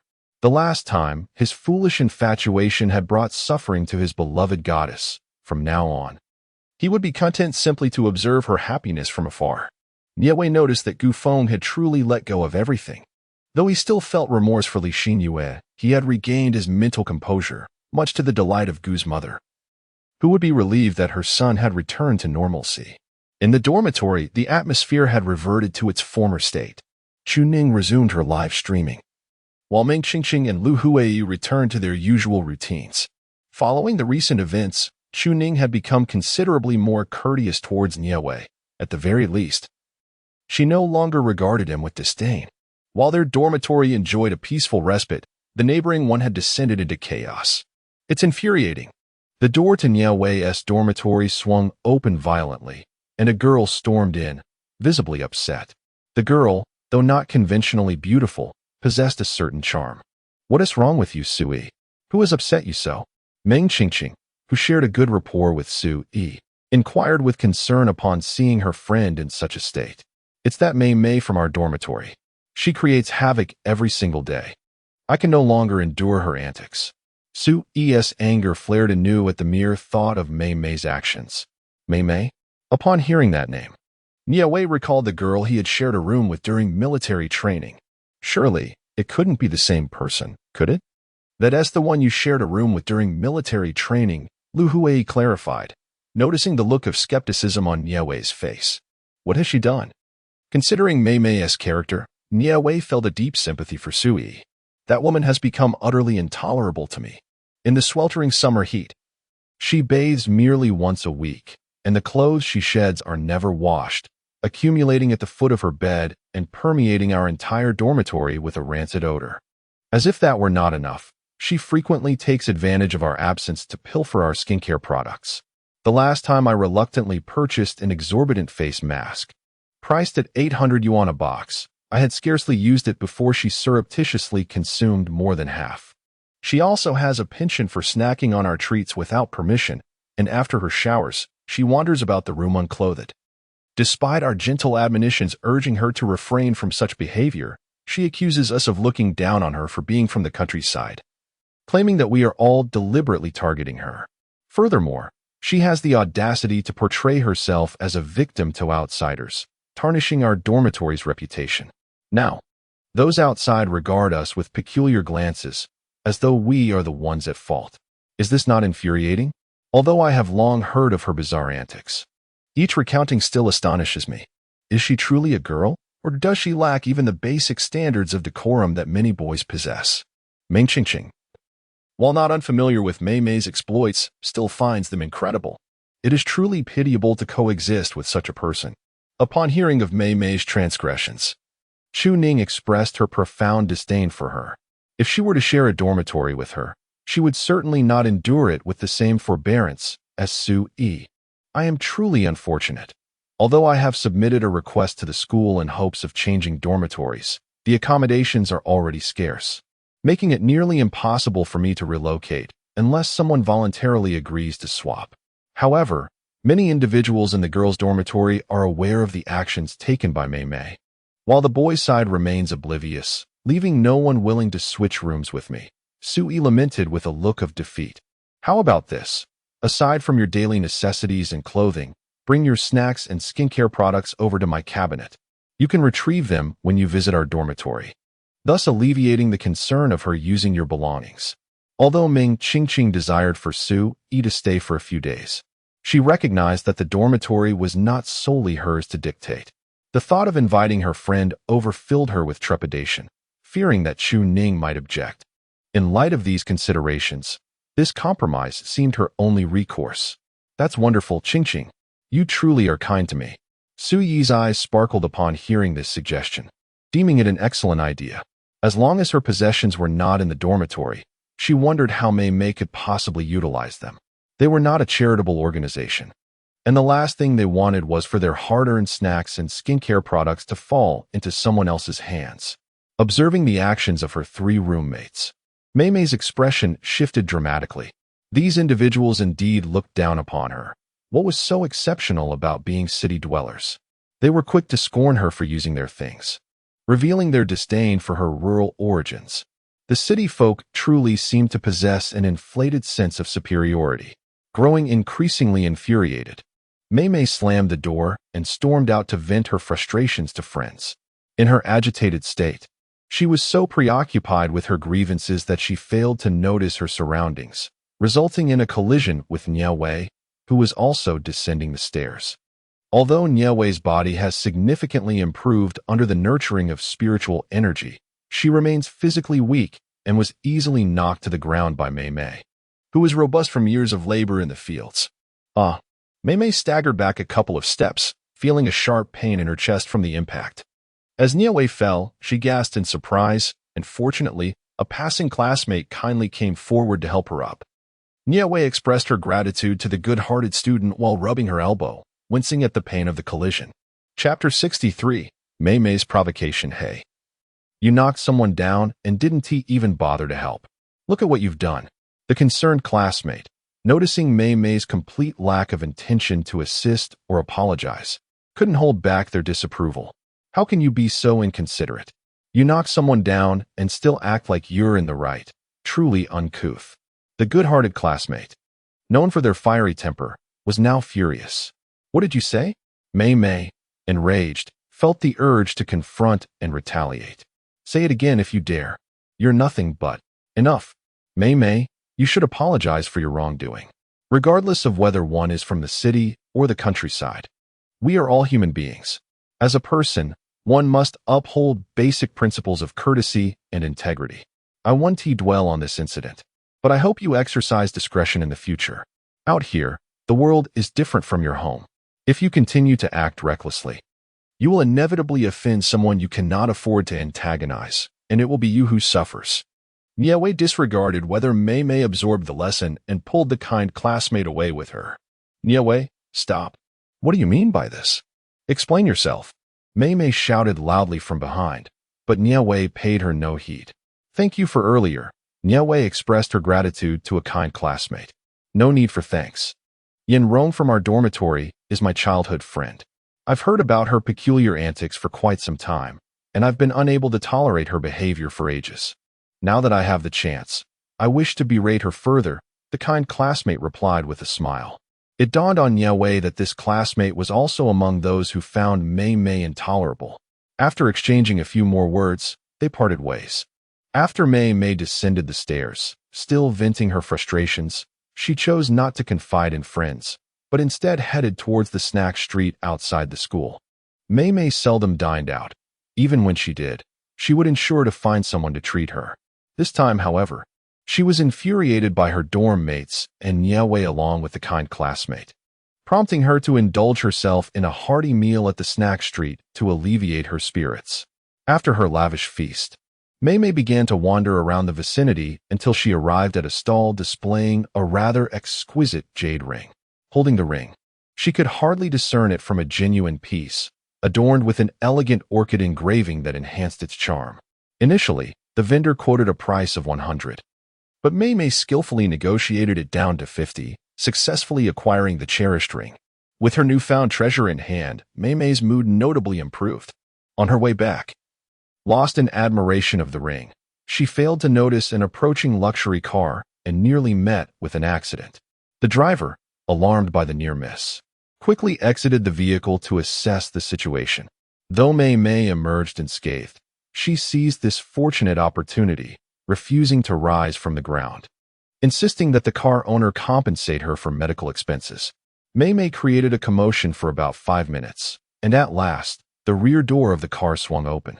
A pair of immaculate strappy sandals appeared before her, followed by a stunning young lady, whose delicate features resembled that of a porcelain doll, adorned in a luxurious dress that exuded an air of nobility.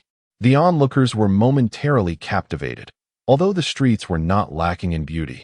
Such exquisite elegance was indeed a rare sight. "Miss, why did you get out?" the driver inquired anxiously upon seeing the girl alight from the vehicle. "It's nothing. Is this student injured? Uncle Ming, please call an ambulance. Since someone has been hurt, I will take full responsibility," the young lady stated with poise. Her willingness to accept accountability garnered the admiration of the bystanders, in stark contrast to Mei, whose earlier antics of feigning injury were evident to anyone with eyes. Her intention was clearly to fabricate a scenario for profit. Those who engage in such deceit rarely earn the sympathy of others, while the crowd did not step forth to act as champions of justice. They cast disdainful glances at Mei. "No need to call an ambulance. Just pay me some medical expenses." Mei, oblivious to the judgment surrounding her, could only see the girl before her. This young lady, hailing from a privileged background and possessing such beauty, was precisely the kind of person Mei had always aspired to emulate. Consequently, her gaze was filled with envy and resentment. "It is better to get checked at the hospital. Don't worry, I will cover the expenses," the girl replied with a gentle smile. "I said no need. Just give me the money. Why are you wealthy people so bothersome?" Mei retorted. Mimi dared not truly go to the hospital. The vehicle had not struck her at all. It was she who had deliberately fallen in an attempt to extort some money. "My young lady acted out of kindness. And seeing that you refuse to seek medical attention, I suspect you are merely feigning injury to deceive us," the driver remarked with skepticism. "What do you mean? Don't think that just because you hail from the city, you are superior. You crashed your car into me, and yet you believe you are in the right. Don't underestimate me just because I come from the countryside. If you do not compensate me today, you shall not leave." Mimi retorted defiantly, her neck stiff with indignation. "What has transpired here? Mimi, are you all right? Why are you sitting on the ground?" Feng Qingqing, noticing the crowd that had gathered, pushed through out of curiosity, only to find Mimi seated on the ground, engaged in a heated argument with a middle-aged man. "Qingqing, this man drove his car into me and refuses to pay." Mimi lamented, her expression one of grievance as she turned to Feng Qingqing for support. "I tell you, young lady, you must not speak falsely. My young lady has offered to take you to the hospital, covering all medical expenses. It is you who declines," the elderly driver countered angrily, his frustration palpable. Feng Qingqing looked between the driver and Mimi, feeling a sense of discomfort. She was well aware of Mimi's personality, although they shared similar backgrounds. Some of Mimi's actions were indeed quite irksome, to the point where even she found it hard to tolerate at times.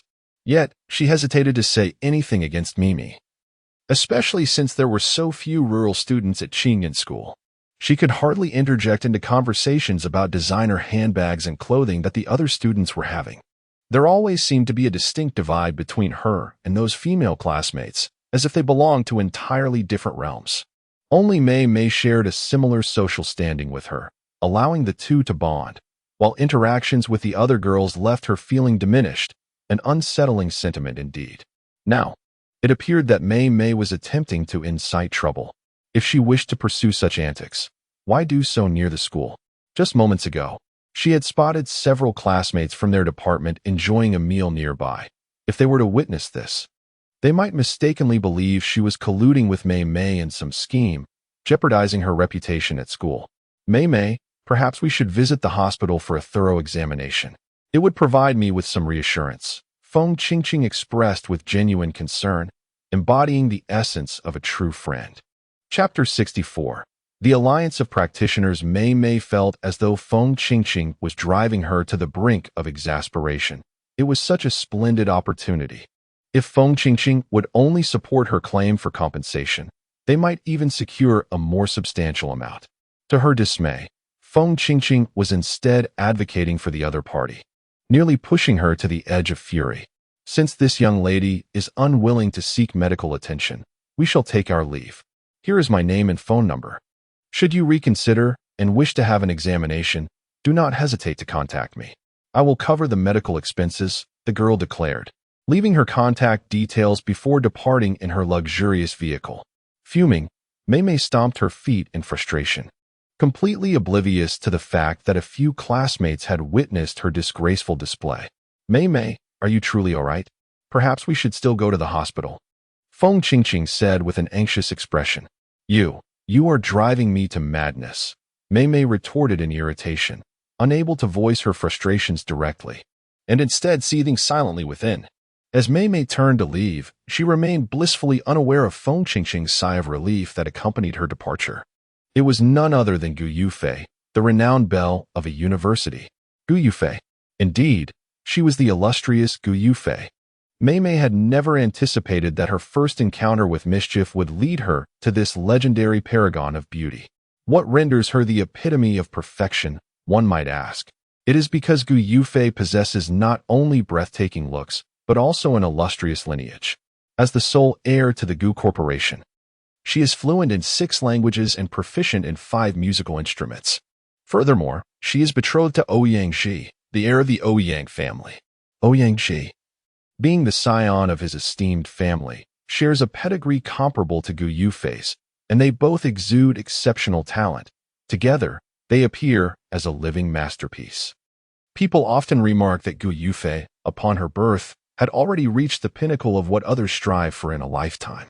With her dormitory mates absent, she nonchalantly rummaged through their lockers, discovering an apple and 2 bananas. Without a care for their consent, she proceeded to indulge in her finds. How unjust it seemed. Some are born with everything, while I must toil each day to scrape together living expenses.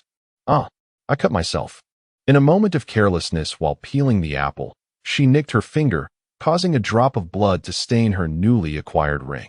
In haste, Mei Mei grabbed some paper from the dormitory to staunch the bleeding, intending to search for a band-aid, when she was suddenly startled by a voice. Thank you for rescuing me. To her astonishment, a golden-haired beauty clad in a flowing white gown and adorned with a floral crown stood before her. Yet, this enchanting figure appeared somewhat translucent, unmistakably not of this world. Who are you? Mei Mei inquired. What do you wish to do with me? Mei Mei gasped, nearly crying out in fright. Since you have summoned me, I can grant you one wish, whatever it may be. Now speak, what is it that you desire? The ring spirit said with a sweet smile. Truly, any wish at all. Mei Mei pondered, recalling her fondness for various novels on a certain Chinese website during her idle moments. Could she finally be experiencing a turn of fortune? Is this her golden opportunity? Indeed, the spirit's smile grew even more tender. Then may I wish to become Gu Yufei? Mei Mei asked cautiously. Your wish shall be fulfilled. Nie Wei sat quietly on her bed, engrossed in her phone, when suddenly, Zhuqing appeared at her bedside. Xiao Wei, I sense a surge of malevolent energy stirring. It manifested abruptly and vanished just as quickly, as Zhuqing said with a hint of concern. Where? Nie Wei inquired, setting her phone aside. Within the girls' dormitory. Keep a close watch over the next few days and swiftly ascertain the location of this malevolent spirit, Nie Wei instructed, her expression grave. Zhuqing nodded and vanished from the dormitory. However, Su Yi had mentioned that recently, Mei Mei seemed to be struggling with her mental state, fantasizing about being Gu Yufei for over a week. Interestingly, she had shown improvement lately, exhibiting a newfound cleanliness, bathing daily, being polite to others, and refraining from misusing other skincare products or pilfering their snacks. Nie Wei held little interest in Mei Mei's transformation. She was never a person of significance, and Nie Wei was indifferent to her plight. The tranquil days continued until she received a phone call from Mu Bingbing. Xiaowei, do you have some free time recently? Would you like to accompany me to the Cultivators Alliance for the Celestial Master Qualification Assessment? Mu Bingbing, having received over 1 million and successfully curing her father's illness, has been in high spirits lately. In order to secure more business opportunities, her father urged her to participate in the Celestial Master Guild's evaluation. Mu Bingbing believes that with her abilities, she has a fair chance of obtaining a Level 1 Celestial Master certificate. She also recalled that Nie Wei seemed to have yet to take the examination, so she called to invite her to join. The Cultivators Alliance? The Celestial Master Qualification Assessment? What are those? Mu Bingbing's words left Nie Wei perplexed. These were concepts she had never encountered before and had never heard anyone mention. You actually don't know about the Cultivators Alliance? Mu Bingbing exclaimed in disbelief. Is it really that strange that I don't know? Nie Wei replied, puzzled. Observing that Nie Wei was entirely unaware of the Cultivators Alliance, Mu Bingbing took it upon herself to enlighten her about the fundamentals. As it turns out, during this age of diminished magic, all cultivators have been unified to form the Cultivators Alliance. Within this alliance, there are not only disciples from the Buddhist and Taoist sects, but also sorcerers, poison masters, celestial masters, fate masters, demon exterminators, and many other systems of cultivation. Every cultivator who has developed spiritual power can authenticate one identity within the Cultivators Alliance and receive a corresponding identity badge. Regardless of whether they are disciples of the Buddhist or Taoist schools or belong to any other cultivation system, upon joining the Cultivators Alliance, they can designate their most proficient skill as their identity authentication. Those skilled in sorcery may participate in the sorcerer assessment and receive an identity rank badge. Skilled in exorcism and ghost catching, one may be certified as a celestial master or an exorcist, while those proficient in fortune-telling can obtain the title of fate master. Upon passing the Alliance's assessment and receiving an identity rank badge, individuals may undertake tasks on the Alliance's internal website. Moreover, upon achieving the esteemed title of Certified Celestial Master, one is entitled to a salary distributed by the Alliance, ensuring a steady income even without accepting tasks. Although the Alliance provides a fixed monthly salary, none within its ranks truly relies solely on this income for their livelihood. The primary motivation for aspiring to become a certified celestial master lies in the vast collection of tomes and formidable techniques available for study within the Alliance. While these resources must be acquired through contribution points earned by completing tasks, diligent effort in accumulating sufficient points can unlock even legendary techniques previously only heard of in whispers. With unwavering determination, one can ascend the ranks in due course. Mu Bingbing has already begun to revel in the prospects of the future over the phone, while Nie Wei ponders thoughtfully, her eyes shimmering with intrigue. How fortunate it is to discover the existence of such a practitioner alliance. Had Mu Bingbing not enlightened her, she might have missed this opportunity or come to realize it much later. The headquarters of the Cultivators Alliance is located in City B. However, each city possesses a branch of the Alliance. The assessment for the Cultivators Guild allows participants to register at the branch in their respective city. There is only one opportunity to take the examination each year, and an individual is permitted to attempt it only 5 times throughout their lifetime. Should one fail all 5 attempts, it serves as a testament to their lack of capability to join the Alliance, and they will no longer have the chance to partake in the assessment. Nie Wei accompanied Mu Bingbing to the Alliance branch situated in City A. Xiaowei, look. There are so many people here for the assessment. This was Mu Bingbing's first time attending the evaluation, and she was astonished to witness such a large turnout. The crowd comprised individuals ranging from teenagers to those in their 30s and 40s, numbering at least 1,000. For Nie Wei, This was the first occasion she had encountered such a congregation of cultivators. While such gatherings were commonplace in her original world, she had assumed that. In this era of diminished magic, very few cultivators existed. To her surprise, a single city harbored so many. This was merely the current year's participants, not accounting for those who had previously taken the exam or those yet to arrive. Despite the apparent multitude, the individuals were pursuing various professions, leading to a diverse array of examiners and questions. Consequently, the number of participants was not as overwhelming as it initially appeared. A jovial and plump young man happened to pass by and, upon overhearing Mu Bingbing's words, casually inquired, "What assessment are you here for?" Finding him approachable, Mu Bingbing eagerly engaged in conversation. "I am here for the Celestial Master Certification Assessment. These are my brother and his sister. They are participating in the Demon Exorcist examination." "What about you two?" The plump youth cheerfully introduced two friends accompanying him, revealing their participation in the same examination project. "What a coincidence! We are also here for the Heavenly Master Assessment." Upon learning that the young lad was likewise vying for the title of Heavenly Master, Mu Bingbing felt a surge of joy and began to inquire about the essential considerations for achieving a high rank in the assessment. The youth was equally delighted to encounter someone amidst the throng of over 1,000 individuals who was engaging in the same endeavor, deeming it a fortuitous connection. As the boy and Mu Bingbing engaged in lively conversation, Nie Wei and the two siblings were momentarily sidelined. The siblings, of a similar age to the boy, appeared quite accustomed to his exuberant demeanor. Aside from a roll of their eyes, they refrained from any further comment. Nie Wei, possessing a naturally placid temperament, remained unfazed by Mu Bingbing's oversight. Through her dialogue with the boy, Mu Bingbing successfully gleaned information about both the plump youth and the siblings. It turned out that the rotund lad hailed from a renowned lineage of heavenly masters, with his family boasting a legacy spanning over 3 centuries.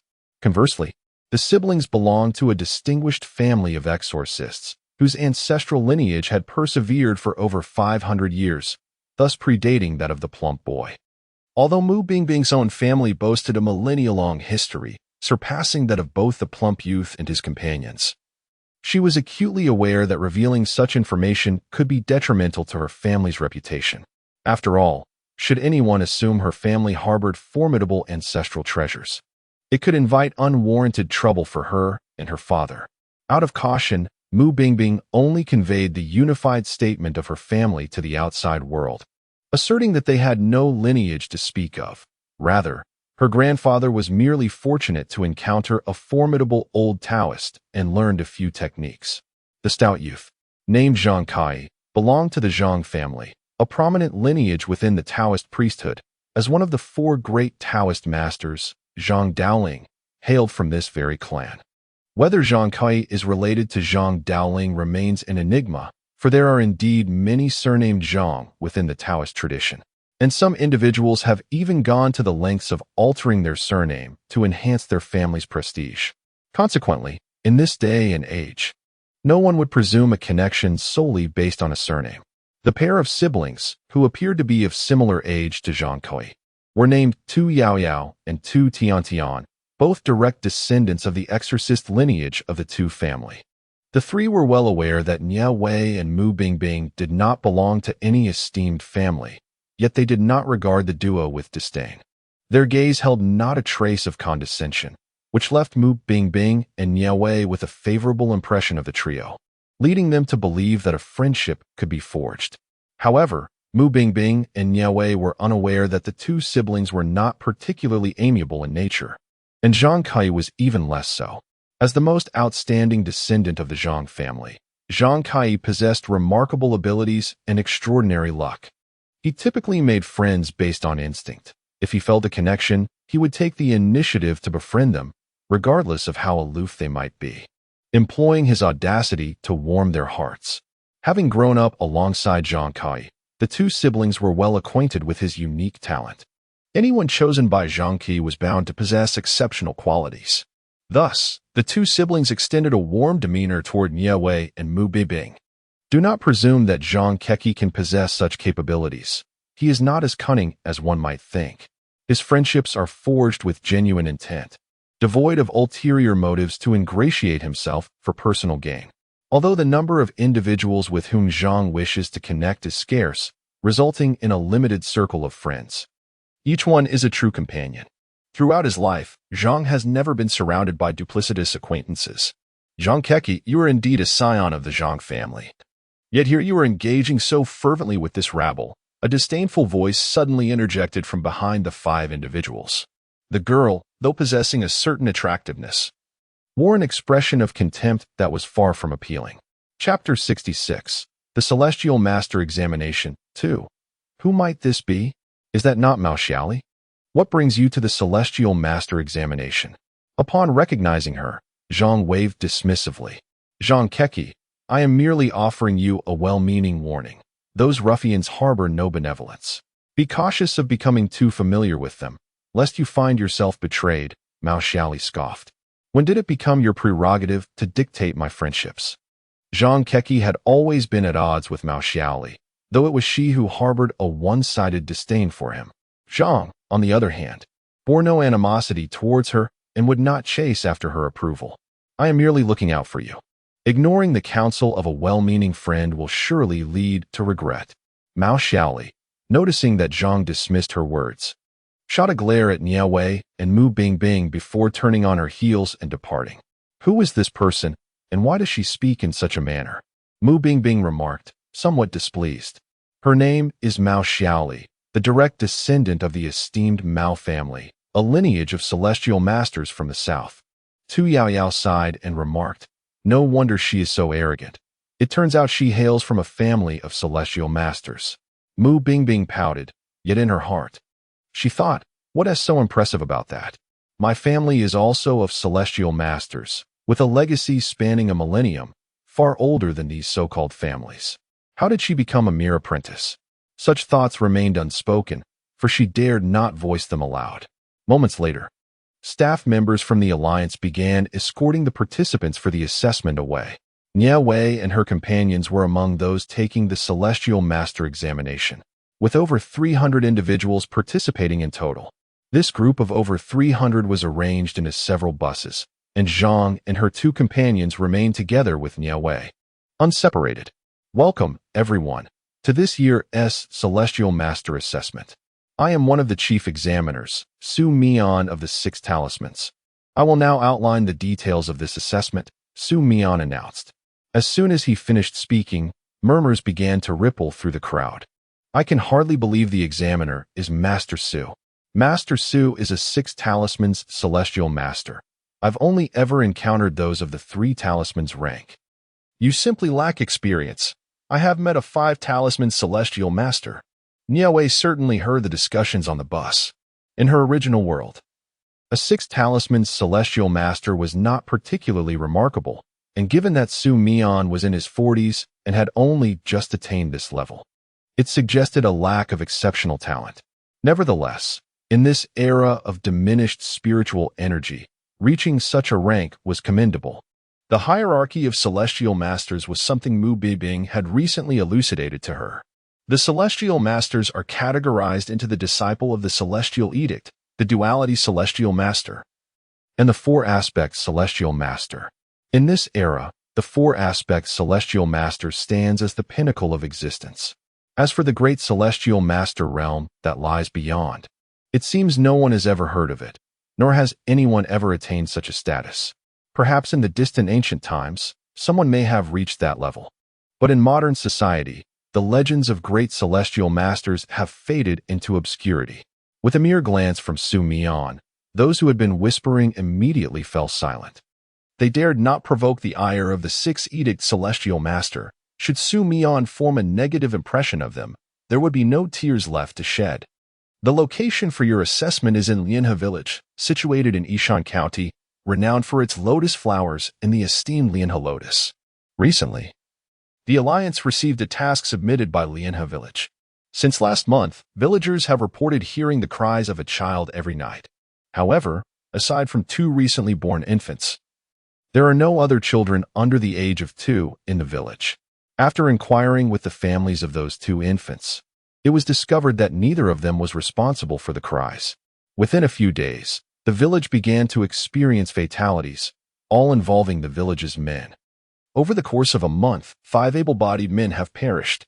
The village chief sought assistance from several individuals, yet the issue remains unresolved. The nightly cries of infants persist. The villagers are filled with trepidation and subsequently appealed to our alliance, hoping that we, the practitioners, would dispatch a celestial master to address this troubling matter.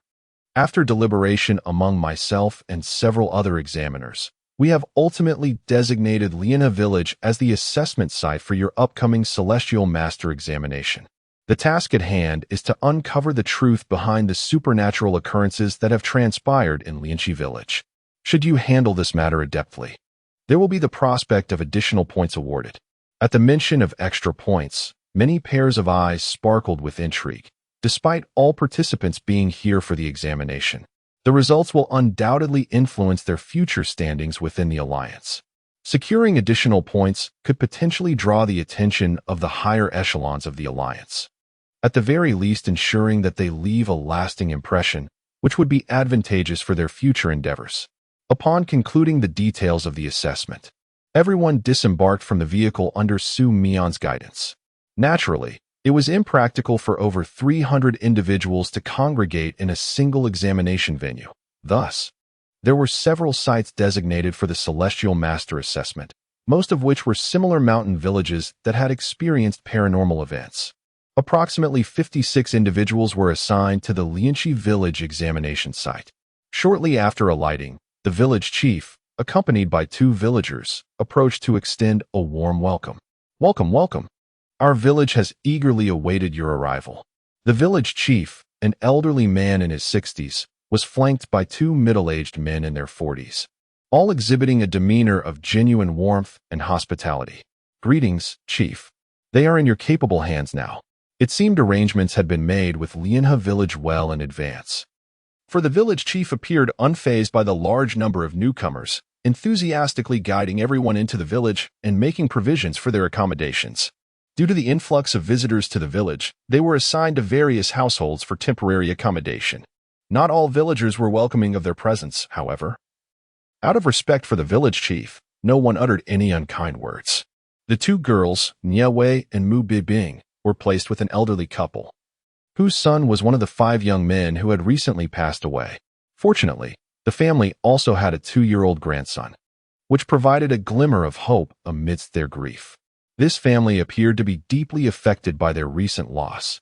Even the little grandson wore a perpetual frown, rarely breaking into a smile.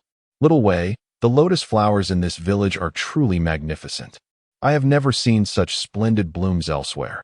Their colors are simply exquisite. And the lotus roots must be delectable," Mu Bingbing exclaimed enthusiastically. Upon hearing this, Mu Bingbing was taken aback. "Is there something amiss in this village?" she inquired. Although the villagers do not seem particularly welcoming, most have been quite amiable. "I have not perceived any issues. I am not yet certain. I will speak of it once I have clarity," Nie Wei replied, slightly furrowing her brow, choosing not to elaborate further. "Oh," Mu Bingbing responded, despite Nie Wei's vague answer. She resolved to heed her friend's counsel, recognizing that Nie Wei's experience surpassed her own. As night fell, after enjoying a dinner provided by their hosts, Nie Wei and Mu Bingbing intended to venture outside. However, their hosts unexpectedly restrained them. Nie Wei was unaware of their hosts' names, only referring to them as Uncle Eugene and Aunt Eugene, as the villagers did. Aside from Uncle Eugene and Aunt Eugene, there was also their daughter-in-law, whom the villagers affectionately referred to as the daughter-in-law of Dezhu, and some called her Chunhua. Chunhua had a son, whom the family called Shirtu. The reactions of this family of 4 to Nie Wei and Mu Bingbing's request to venture outside were rather peculiar. Little Shita's face was etched with terror, while the expressions of the 3 adults were more complex, revealing emotions beyond mere fear, emotions that Nie Wei found perplexing. "Uncle Eugene, Aunt Eugene, why can't we go outside?" Mu Bingbing could not help but inquire. "Regardless, you cannot go out at night. We mean you no harm," Aunt Eugene asserted with a firm tone. "Sister, you mustn't go out. Aunt Xiuxiu is outside, and Aunt Xiuxiu will kill." Shida's words were abruptly silenced as Chunhua covered his mouth. Who is Xiuxiu? Nie Wei asked, intrigued. No one in the village is named Xiuxiu. Shitu heard a ghost story a few days ago, which has caused him to speak nonsense lately. Do not take it to heart, Chunhua explained, before picking up Shitu and retreating to her room, closing the door behind her. Do sleep early. Do not venture out at night. The village is not safe after dark, Uncle Yujin advised, exhaling a plume of smoke. Mu Bingbing immediately fell silent, realizing too late that someone was lingering outside, eavesdropping. Aware of the presence listening in, they refrained from further conversation and soon extinguished the light, settling into bed for the night. With the knowledge that someone was attentively watching them from outside, Mu Bingbing found it difficult to sleep for most of the night, finally drifting off only as dawn approached. Not long after they had fallen asleep, Shitu came to summon them for breakfast.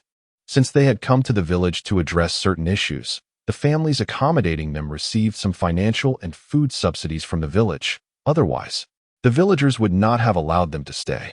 For breakfast, they enjoyed the white porridge and buns prepared by Chunhua herself. Chunhua's culinary skills were exceptional, and Mu Bingbing could not help but consume 2 bowls of porridge and 3 meat buns before finally stopping, while Nie Wei managed to drink 1 bowl of porridge and eat 2 meat buns. After their meal, the two departed from Uncle Yogan's home, intending to explore the village.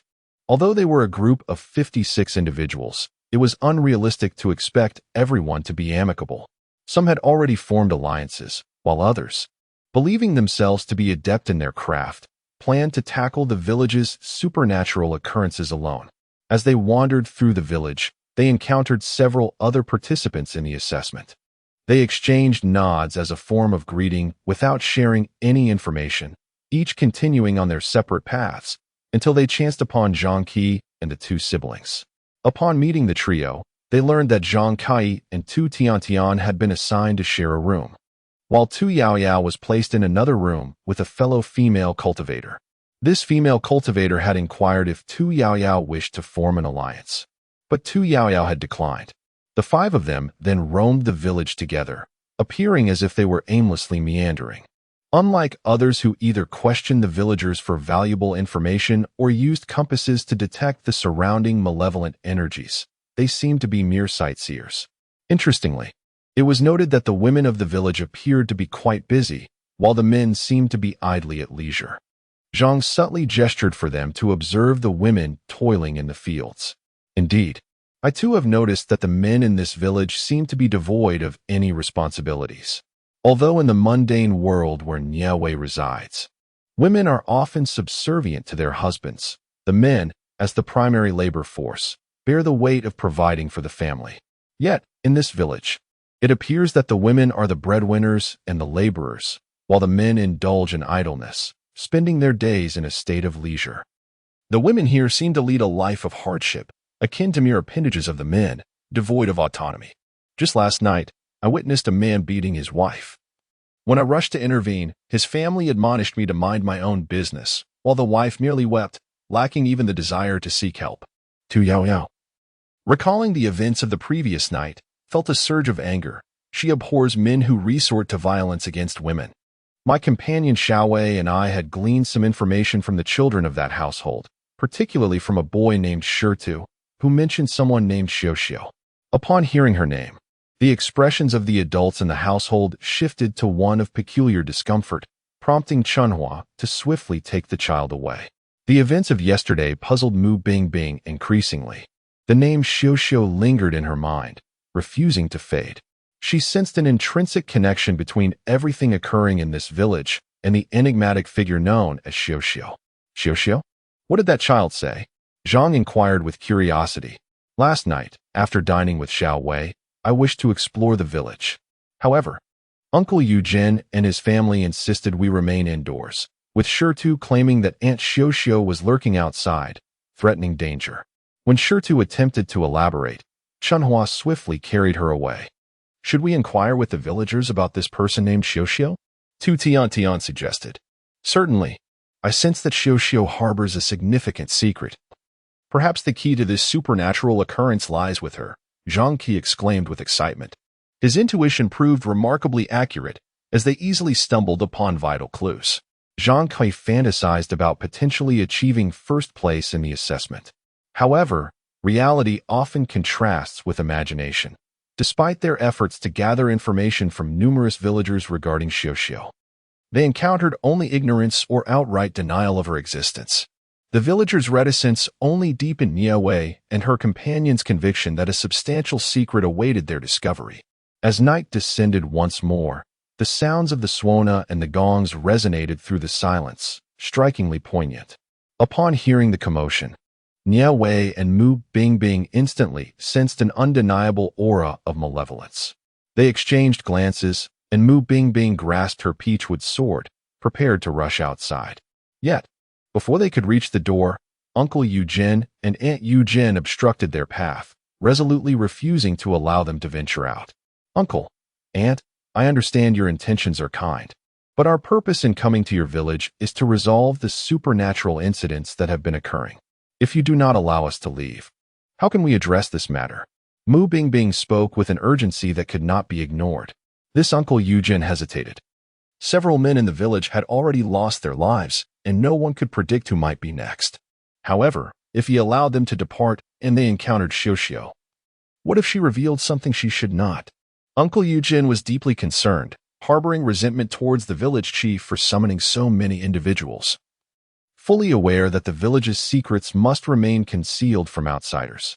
The greater the number of people, the more perilous the situation seemed. Caught in indecision, Uncle Eugene was ultimately persuaded by Aunt Eugene, who insisted they should let them go. "This child speaks the truth. We cannot hinder their efforts." With Aunt Eugene's encouragement, Uncle Eugene finally permitted the two to exit their home. Nie Wei and Mu Bingbing swiftly dashed outside, having been confined for what felt like an eternity. The distant sounds of gongs and drums were fading, and they feared they might miss their opportunity if they did not hurry. The two hastily left the Eugene residence, oblivious to Chunhua, who stood at the doorway with her child, contemplating the direction in which the two had departed. "Mommy, is Aunt Xiuxiu going to be all right?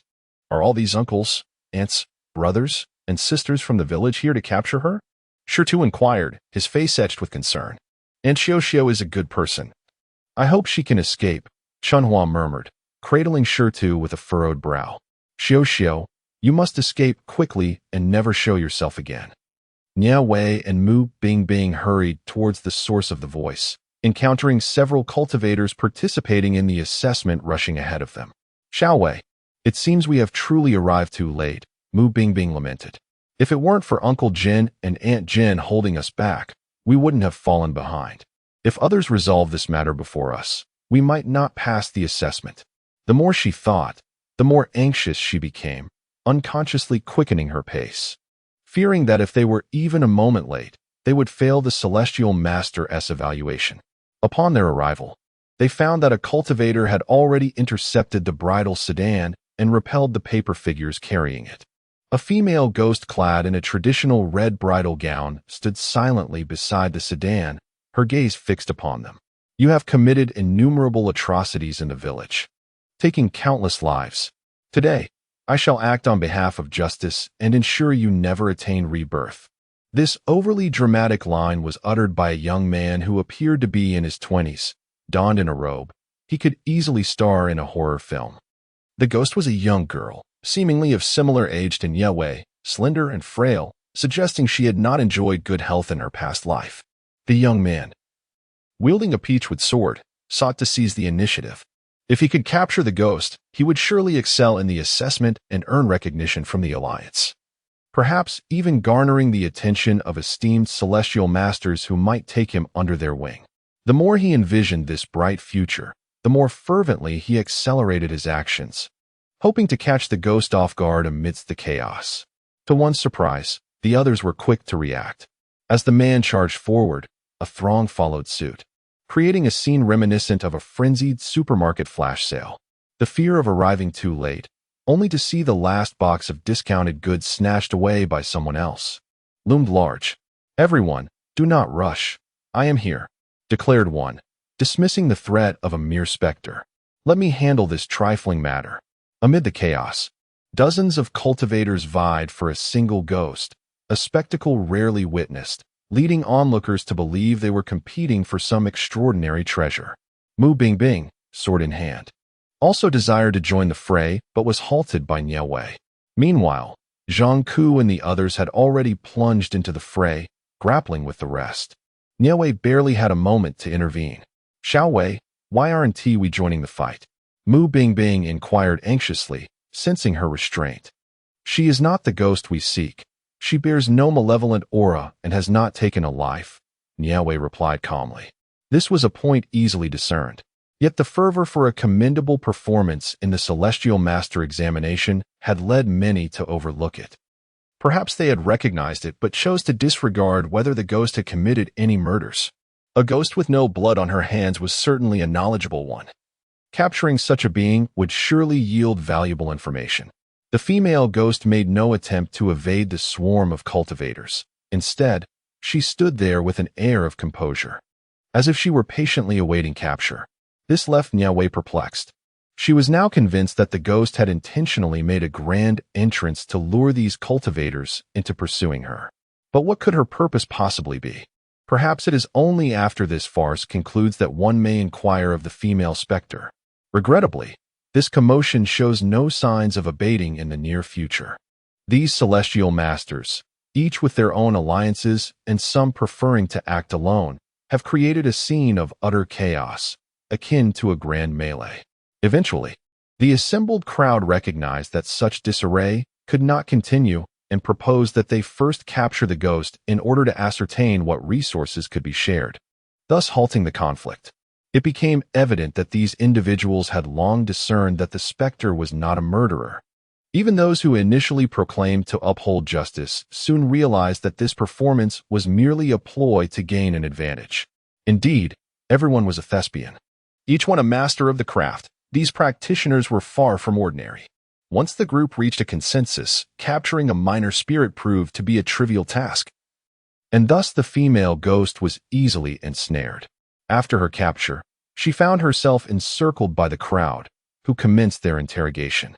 However, to their astonishment, the ghost could not utter a word. The expressions of the others soured, as they had finally apprehended a potentially knowledgeable spirit, only to discover that she was mute. The disappointment among the crowd was palpable. Their initial intent to seize the initiative had resulted in a collective loss, even depriving them of the opportunity to share resources. In the midst of this disheartenment, a spark of inspiration struck one individual. They suddenly recalled that although the ghost could not speak, she might still possess the ability to write. Despite her limited powers preventing her from interacting with physical objects, the assembled practitioners, all endowed with spiritual energy and the promise of becoming celestial masters, could easily facilitate the ghost in taking up a pen to inscribe her thoughts. Upon the utterance of this notion, the individuals present were suddenly infused with a renewed sense of hope. Among the esteemed future celestial masters, one was selected at random to perform a modest incantation, enabling the ghostly female to temporarily wield a writing instrument. To their astonishment, the spectral figure exhibited a countenance fraught with difficulty. After some contemplation, she lifted the pen and began to draw upon the paper. Observing her posture, it became apparent to the onlookers that this ghost was, in fact, illiterate. In this era, illiteracy is a rarity. The state has long instituted 9 years of compulsory education, ensuring that attendance at elementary and secondary schools incurs minimal financial burden. For particularly disadvantaged families, even the nominal costs of textbooks can be waived, supplemented by state financial assistance. Given these numerous beneficial measures for the populace, to encounter an illiterate individual in contemporary society, especially one of 17 or 18 years, seems almost an impossibility. No one could have anticipated such an extraordinary occurrence would befall their group. It was indeed a stroke of peculiar luck. Fortunately, this ghost displayed a degree of intelligence, managing to convey her thoughts through drawing. Yet one could only wonder if the creations of an illiterate spirit would be comprehensible. The onlookers maintained little hope. As the ghost concluded her artwork, they clustered together to catch a glimpse. Instantly, a singular impression emerged. This ghost must be a promising candidate for abstract art. Undeterred, The group posed numerous inquiries, but alas, their efforts were in vain. The ghost could neither speak nor write, and her drawings were so enigmatic that their meaning eluded them entirely. This once coveted spirit quickly transformed from a sought-after entity into one of utter disregard. Ultimately, after much deliberation, the female specter was secured by Zhang Ku. The following morning, Nie Wei and Mu Bingbing arranged to meet with Zhang Ku and the others behind the village. Given the constant flow of villagers, discussing matters within the village proved rather inconvenient. They could not fully trust everyone in the village. Thus, any plans or discussions had to be conducted discreetly.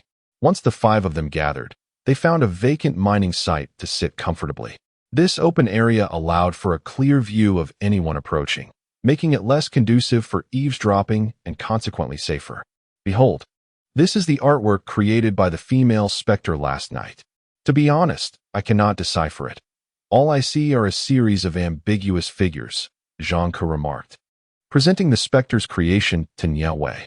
Due to the overwhelming crowd and chaotic scene the previous day, Nie Wei had refrained from joining in until today, when he finally beheld the specter's masterpiece. It appeared to depict a group of individuals, presumably the villagers. Nie Wei picked up the first piece of artwork and spoke slowly. "How do you deduce this represents our village?" Tu Yao Yao inquired with an expression of curiosity. Mu Bingbing, Zhang Ku, and Tu Tiantian shared her intrigue. "Look at the corners of the painting. Do you not see a few flowers depicted? These must be the lotus flowers from our village. And the figures should be the villagers. Except for this one in the center, which is a woman, the rest are male figures." Nie Wei explained after scrutinizing the painting closely. "Indeed, that is correct. The woman has long hair, while the others are depicted without any," Mu Bingbing added, leaning in for a closer look. The scene depicted is that of a group of male villagers surrounding a woman. After examining the first painting, Nie Wei turned to the subsequent ones, ultimately discerning that these illustrations narrate the tale of a woman who met her demise at the hands of the villagers. The reasons behind their heinous act and the identity of the woman remain shrouded in mystery, leaving us to ponder whether she is indeed the ghostly figure in question. "The information we possess is woefully insufficient. Perhaps we should summon the ghost and inquire further," suggested Mu Bingbing, her dissatisfaction palpable. Coincidentally, Nie Wei harbored inquiries of her own for the spirit, wishing to ascertain whether her celestial vision could unveil any truths regarding the ghost. The ghost, having been released from the vessel that confined her, still donned the crimson wedding gown from the previous day, her complexion even more pallid than before. It is likely that the daylight, with its harsh rays, adversely affected her ethereal essence, despite their meticulous preparations to release her in a shaded area. Nevertheless, the sunlight rendered the ghost visibly uncomfortable. "Now, I shall pose a question. You may respond by nodding or shaking your head. If you agree, simply nod," Nie Wei stated, wasting no time. The ghost complied, nodding obediently, as if she had an abundance of thoughts yearning to be expressed. Yet her inability to articulate or write left her in a state of silent frustration. Observing her willingness to cooperate, Nie Wei felt a sense of relief, confident that this spirit possessed knowledge. Alas, it appeared that someone had already tampered with her, obstructing their path to uncovering the truth. "Are you Xiao?" Nie Wei recalled the moment she first arrived at Uncle Jin's home, when Shitu had uttered that name. The female ghost nodded, a glimmer of joy flashing in her eyes. It truly was her, and although Nie Wei felt some surprise, it was not unexpected. "Were you killed by the villagers?" she inquired. The ghost nodded again, her expression now tinged with excitement and resentment. Mu Bingbing and the others felt a sense of elation, knowing that the more they learned, the closer they came to the truth, which would greatly aid their assessment. "But why did those men kill you?" Zhang Ku asked, curiosity getting the better of him. The ghost remained silent, unable to articulate her thoughts even if she wished to. Zhang Ku hadn't anticipated an answer. It was merely a casual inquiry. Chapter 70. The Master's Assessment. 6. Next question. "Do you know who killed those men from the village?" Nie Wei continued. The ghost nodded once more. "Is it someone from your village?" "Oh, no. Wait, is it a ghost from your village?" Mu Bingbing interjected impulsively. The ghost shook her head. "No. The revelation that the killer was not a ghost from their village was astonishing. They had assumed that the murderer was most likely a ghost with deep-seated grievances against the villagers, and the most probable suspect would be someone from the village itself. However, the ghost's denial raised more questions than answers. "Well then, let us continue our inquiries," Nie Wei said, processing the information before posing her next question. "Is the murderous ghost a visitor here for the festivities?" Lianqi Village is renowned as one of the county's most celebrated attractions. During the peak tourist season, a considerable number of visitors flock to this picturesque locale. Nie Wei harbored suspicions that perhaps these tourists had met their demise at the hands of the avaricious villagers, leading to a series of retaliatory murders. However, the female ghost shook her head, indicating that this was not the case. To Nie Wei's surprise, it was neither the tourists nor the villagers who bore such deep-seated animosity towards the locals. Confounded by the ghost's identity, Nie Wei chose not to dwell on the matter further. After posing several inquiries, they finally managed to distill some valuable information. They learned that the ghost, though not a villager, had perished within the confines of this village, having been conspired against and murdered by the village men. This spirit, a female ghost, harbored a profound hatred for the men of the village. This constituted the entirety of their gathered intelligence. Nie Wei initially intended to utilize her celestial vision to uncover the truth behind these events and discern the ghost's true identity. Yet, despite multiple attempts, she found herself unable to activate this ability. With a sigh, she lamented that although she had unexpectedly unlocked her celestial vision, its reliability was inconsistent. At times it would function flawlessly, while at others it would fail repeatedly. Had she been able to engage her celestial vision, she would have been privy to all that transpired during Xiuxiu's life, thus alleviating the need for so many questions. As another night descended, at the stroke of midnight, Nie Wei was abruptly awakened by an overwhelming aura of ghostly malevolence. The intensity of this sinister presence rivaled that of the vengeful spirit Jiang Li encountered during the previous haunted house incident. After Nie Wei was startled awake, she noticed that Mu Bingbing was still in a deep slumber. Realizing that this female ghost would undoubtedly be difficult to confront, she refrained from waking her and ventured outside alone. The scent of blood permeated the air. The ghost had resumed its murderous spree. Nie Wei discerned a direction and began to sprint towards it with utmost haste. However, she had not gone far when she encountered three young women. She recognized them. One was Chunhua, the daughter-in-law of Uncle Yu Jin, with whom she was staying. The other two were unmarried daughters of the village carpenter. Although she had only been in the village for a few days, she was aware that their father was quite harsh, often berating them as burdensome. During her wanderings in the village, she had frequently overheard the carpenter scolding his daughters as worthless. "Chunhua, what are you three doing standing here?" Nie Wei inquired. "Ning Wei, we came to find you. We hope you can assist us with a matter," Chunhua replied, exchanging glances with the others before stepping forward to speak. "If I am not mistaken, the favor you seek from me pertains to that ghost," Nie Wei deduced as she anticipated her words. "You are truly astute," Chunhua acknowledged. "We have observed over 50 individuals who came to the village for exorcism and believe you are the only one capable of aiding us. Yesterday, Xiuxiu deliberately revealed herself to lure you Taoists out, yet only you and your companion refrained from acting against her. Thus, Xiuxiu's appearance yesterday was a calculated move to test us," Nie Wei realized, understanding why she found Xiuxiu's sudden manifestation so unsettling, as if it were a deliberate attempt to draw them in. "Apologies for testing your willingness to assist us in this manner. We cannot be certain whether any among you would be inclined to offer help, which is why Xiuxiu devised this plan. She prepared herself for the worst when she stepped forward, inviting your pursuit. Fortunately, you did not inflict harm upon her." "How may I assist you?" Nie Wei inquired. "We simply request that you do not impede Miss Lan Lan. If possible, could you help us by delaying the other celestial masters?" Chunhua replied. "Who exactly is Lan Lan?" I asked. I inquired of Xiuxiu, and she informed me that Lan Lan is not from your Liana village. The mystery of Lan Lan's identity had always perplexed Nie Wei. Lan Lan grew up abroad, a spirited and cheerful girl, yet the men of the village did not welcome her presence. Upon her arrival, She quickly realized that our village relied on women to sustain men, while the men contributed nothing, merely existing to father children with us. Understanding our village's plight, Lanlan expressed that in the outside world, gender equality had long been established, and the notion of male superiority was outdated. She began to enlighten us about the outside world and the freedoms enjoyed by women beyond our borders. For too long, the men had concealed this reality from us, seeking to control our lives. The village's sole television was sequestered by the village head in a separate room, accessible only to the men, while we women were forbidden from watching. Likewise, mobile phones were off-limits to us. Only the men of the village were deemed worthy of possessing such devices. Thus, what lies beyond our village remains a mystery to the women here, until Lanlan enlightened us.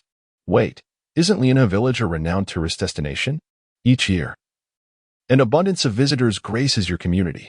Have you never gleaned anything from those travelers? Nie Wei inquired, perplexed. We women are forbidden from engaging with any men besides our own. Hence, whenever guests arrive, it is the men who attend to them. Even if some female visitors wish to converse with us, the men swiftly concoct excuses to summon us away, never permitting us to engage in prolonged discussions. Chunhua stated, her expression devoid of emotion. Is it possible that Lanlan's revelations about the outside world incited the ire of those men, leading them to conspire to eliminate her? Nie Wei speculated. This could merely be a catalyst. Lanlan's demise stemmed from her discovery of the village's greatest secret, which necessitated her silence. For the men would never allow her to leave the village alive. At that moment, one of the carpenter's daughters, a young girl named Li Tao, spoke up. Unlike Chunlan, whose eyes mirrored a stagnant pool, hers brimmed with profound resentment at the mention of the men in the village. The village's greatest secret? Nie Wei furrowed her brow in surprise. For centuries, our village has adhered to the archaic custom of burial sacrifices. Whenever a man in the household passes away, if his wife bears no sons, she is compelled to follow him into the grave. When Li Tao uttered the term burial sacrifice, her lips nearly met with her own teeth in disbelief. It is astonishing that such practices persist in this era. Were it not for the profound resentment radiating from Li Tao and her companions, one might suspect they were jesting. In this age of decline, although cultivation has become arduous, one silver lining is the stringent enforcement of laws. Practices such as burial sacrifices were abolished long before the establishment of the nation. Yet here we are today, in a picturesque mountain village, still encountering such barbaric customs. The women in our village are largely illiterate and lack exposure to the outside world, having lived under these traditions for generations. Consequently, we accepted this as the norm, enduring our plight in silence, believing that even if we left the village, our lives would mirror those we had always known. It was only upon meeting Lanlan that we realized the truth. We had been deceived by the men of our village. They feared that knowledge would empower us to resist, thus forbidding us from education. Anxious that we might long for the outside world and attempt to flee, they spun elaborate lies to keep us tethered. Shortly after Lanlan's arrival in the village, Xiaoxiu's husband, Ashu, succumbed to illness.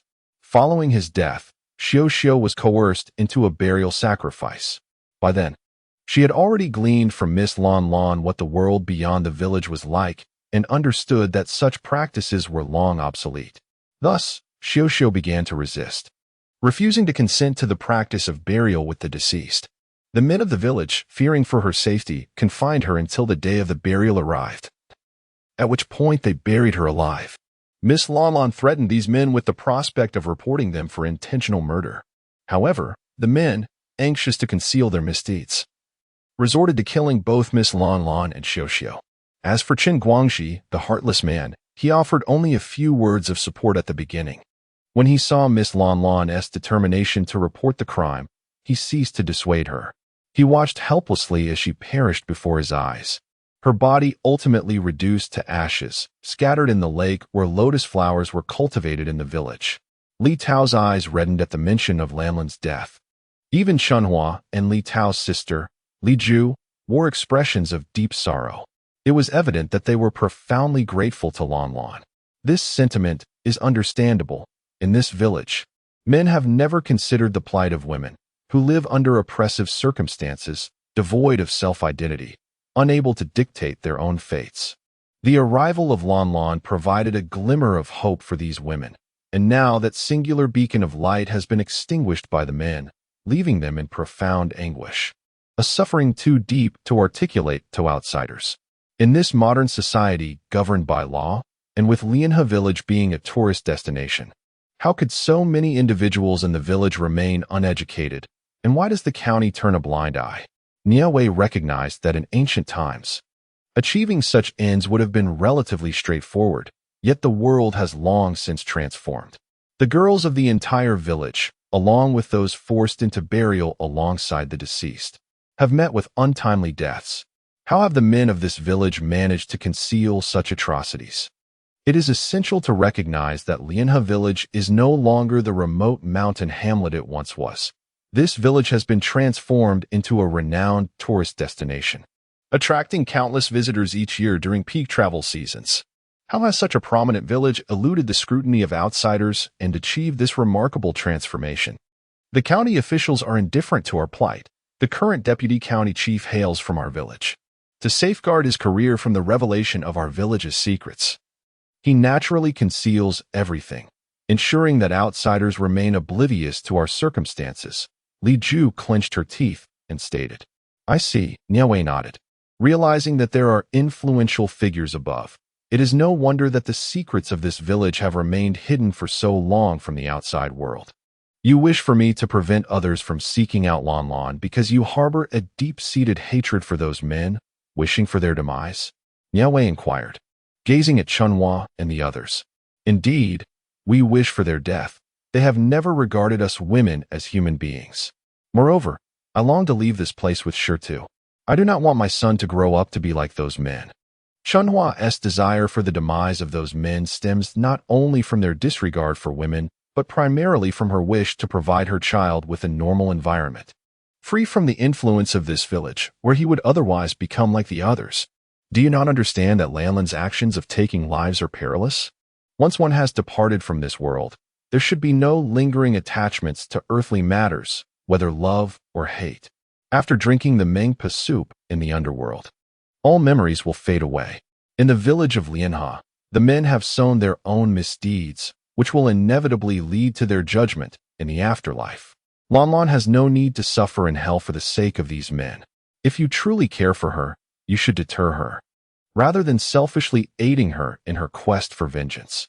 This village is home to many pitiable women, yet they permit Lan Lan to descend into madness and violence, a course of action that Nie Wei cannot condone. The anguish within Lan Lan is beyond your comprehension. She has long since prepared herself for the possibility of her spirit being shattered. We are also ready to face death at the hands of those men, fearing nothing, simply desiring that they pay for their transgressions. Over the years, among the sisters who have grown up together, 3 have already been taken to serve as sacrificial offerings. If we do not act now, even more of our sisters will perish at their hands. Li Tao declared fearlessly. Chapter 72. The Examination of the Celestial Master. 8. The following day, Mu Bingbing arose at dawn, having experienced a night devoid of dreams, which left her feeling rejuvenated and lighthearted. After breakfast, Nie Wei and Mu Bingbing ventured into the village as usual. Not far along their path, they encountered Zhang Ku and his companions, who were searching for them. "Why didn't you two come yesterday? Another man has died in the village, and it was the son of the village head. Unfortunately, he was taken by that female ghost," Zhang Ku lamented. "What? Another person has perished?" Mu Bingbing exclaimed, her mouth agape in astonishment. She had felt nothing amiss the previous day. Bingbing's situation was one thing, but the female specter from last night was indeed formidable. She deliberately concealed her ghostly aura, making it nearly impossible to detect without sufficient strength. However, Xiao Wei's abilities should have surpassed this. Why did she not pursue the specter yesterday? Tu Yaoyao gazed at Nie Wei with curiosity. "I was utterly exhausted last night and retired early, thus I failed to notice anything," Nie Wei replied with a faint smile, appearing nonchalant. After much contemplation, Nie Wei resolved not to divulge the events of the previous night to them. The fewer individuals privy to this knowledge, the better. as it was best not to involve them further. Is that so? The two siblings never considered that Nie Wei might be fabricating a story, and thus they accepted her explanation without skepticism. Even Zhang Qi harbored no doubts. What a pity, Xiaowei. Had you been present last night, perhaps that female specter could have been captured, Mu Bingbing expressed, having unwavering faith in Nie Wei's capabilities. It's all right. There will be other opportunities, Nie Wei replied calmly. You mentioned that the village chief's son has died? Nie Wei inquired. Indeed, when we arrived yesterday, the village chief's son had just perished at the hands of that female specter, and not even his soul escaped. Zhang Kai contemplated the scene of over 20 individuals battling the specter. Had it been a one-on-one confrontation, he feared he would have met his demise long ago. The village chief's son, could it be Chen Guangji? Nie Wei mused, having believed since hearing about Lan Lan's transformation that she would first seek to eliminate Chen Guangji. To her surprise, Lan Lan had chosen to spare him initially, allowing him to remain unharmed. After conversing with Zhang for a while, the morning swiftly passed. Due to the death of the village chief's son, the entire Lianhe village became bustling with activity, as families flocked to the chief's residence to offer their condolences. The men, who typically spent their days drinking and playing cards, finally found themselves engaged in meaningful labor, assisting the chief's family in draping white cloth and preparing the coffin. Although the practice of burial had long been abolished in urban areas, in certain remote mountainous regions, it remained the primary method of interment. The village chief had but one son, and now his family wore expressions of deep sorrow. Chen Guangji's mother was weeping to the point of near fainting.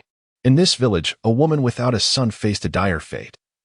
If her only son were to die and she could not bear another, her future was grim. Such women were often compelled by the men to follow their sons into the grave, destined to care for them in death. Chen Guangji's mother, now in her 40s and unable to bear more children due to complications from childbirth, faced the harsh reality that the chief would need to marry another woman to have a male heir. It was clear that the current wife would have no choice but to follow her son in death. The village chief's wife will undoubtedly be taken by those men to accompany Chen Guangji in death, Li Tao remarked with a cold smile, revealing her disdain for the village chief's wife. You do not like her, was not a question, but rather a statement of fact. I certainly harbor no fondness for her. Her disdainful demeanor towards the women of the village is largely attributed to the fact that she has raised a son who gained admission to a prestigious university. Even when witnessing other women being sacrificed in death, she has been known to revel in their misfortune. Thus, it is not merely I who holds her in contempt. The entirety of the village's women share this sentiment. Li Tao does not conceal her animosity towards the village chief's wife. Each time a woman is taken for sacrifice, the village chief's wife has the audacity to tell these women that they should consider it a stroke of fortune to descend and continue serving their husbands and caring for their sons. She insists that for women like them, remarriage is not an option, rather than face a lonely existence in the future. It is better to accompany their husbands and continue their lives of affection in the afterlife. As Li Tao reflects on the words of the village chief's wife, her disdain becomes increasingly palpable. Although the village chief's wife does not directly drag these girls to their demise, she is complicit in the cruelty. Li Tao's resentment towards her, while perhaps not as profound as that of the men, is certainly significant. Thus, when she learns that the village chief's wife intends to sacrifice herself for her son, Li Tao feels not a shred of sympathy. It is often said that those who are pitiable possess their own loathsome traits. As Nie Wei contemplates this familiar adage, he finds it aptly applicable to the village chief's wife. Lan Lan has already killed Chen Guangji. Is her quest for vengeance not yet complete? Nie Wei inquires. No. Li Tao replies. Lan Lan's intention is to eliminate all the men in the village. Among those men is your father. Do you truly feel no concern whatsoever? There is nothing of significance to ponder.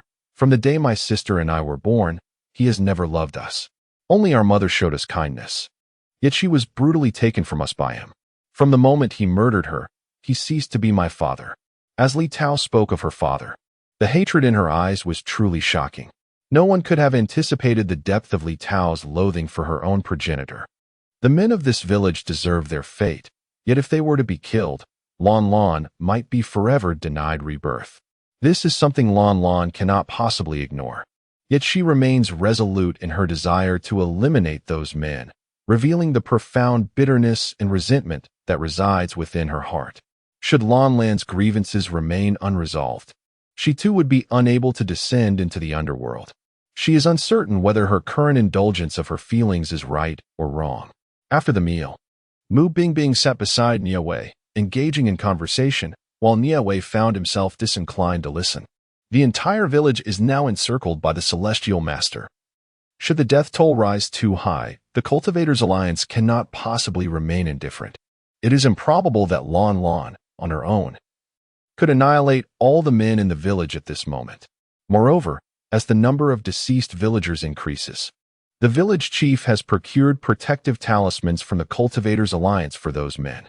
Logically, with the protection of these talismans, Chen Guangji should not have met such a swift demise, indicating that his death involved more than just Lan Lan's actions. The women of the village must have intervened as well. Otherwise, Lan Lan's intention to eliminate Chen Guangji, who is protected by the talismans, would not be so easily fulfilled.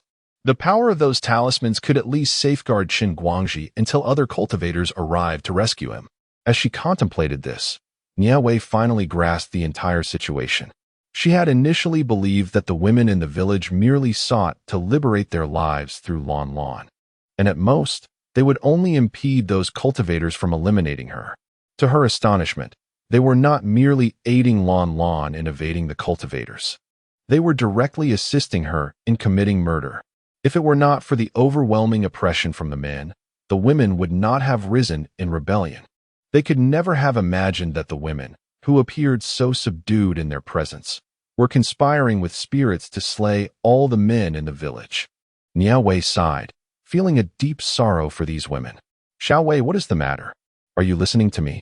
Mu Bingbing pouted in displeasure, sensing that Xiao Wei seemed somewhat distracted today. I am fine. My apologies. I was momentarily lost in thought, Nie Wei replied with an apologetic smile.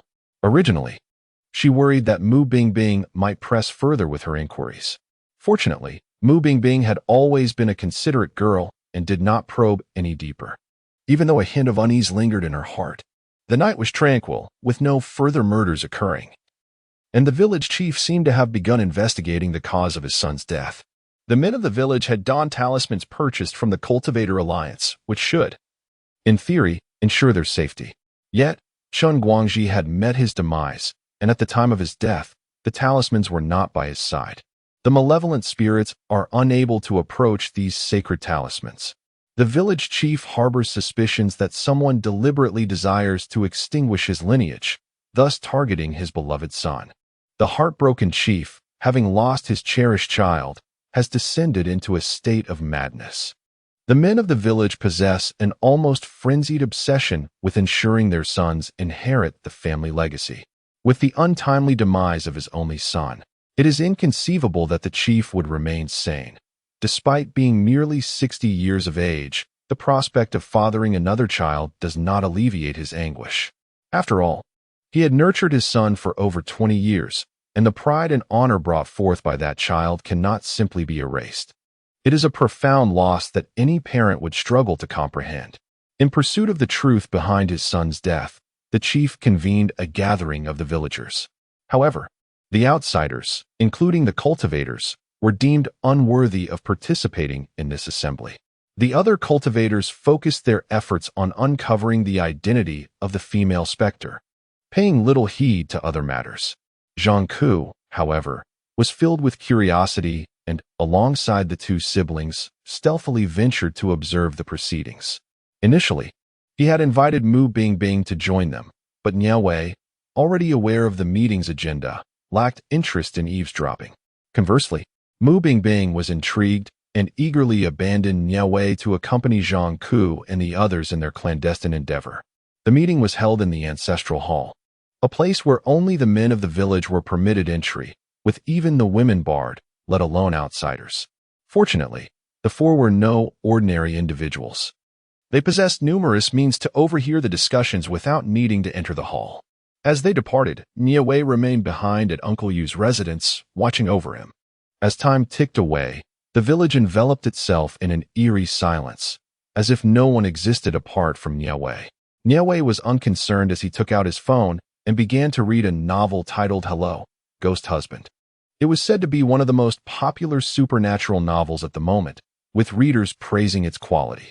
Thus, Nie Wei downloaded a pirated version online to savor at his leisure.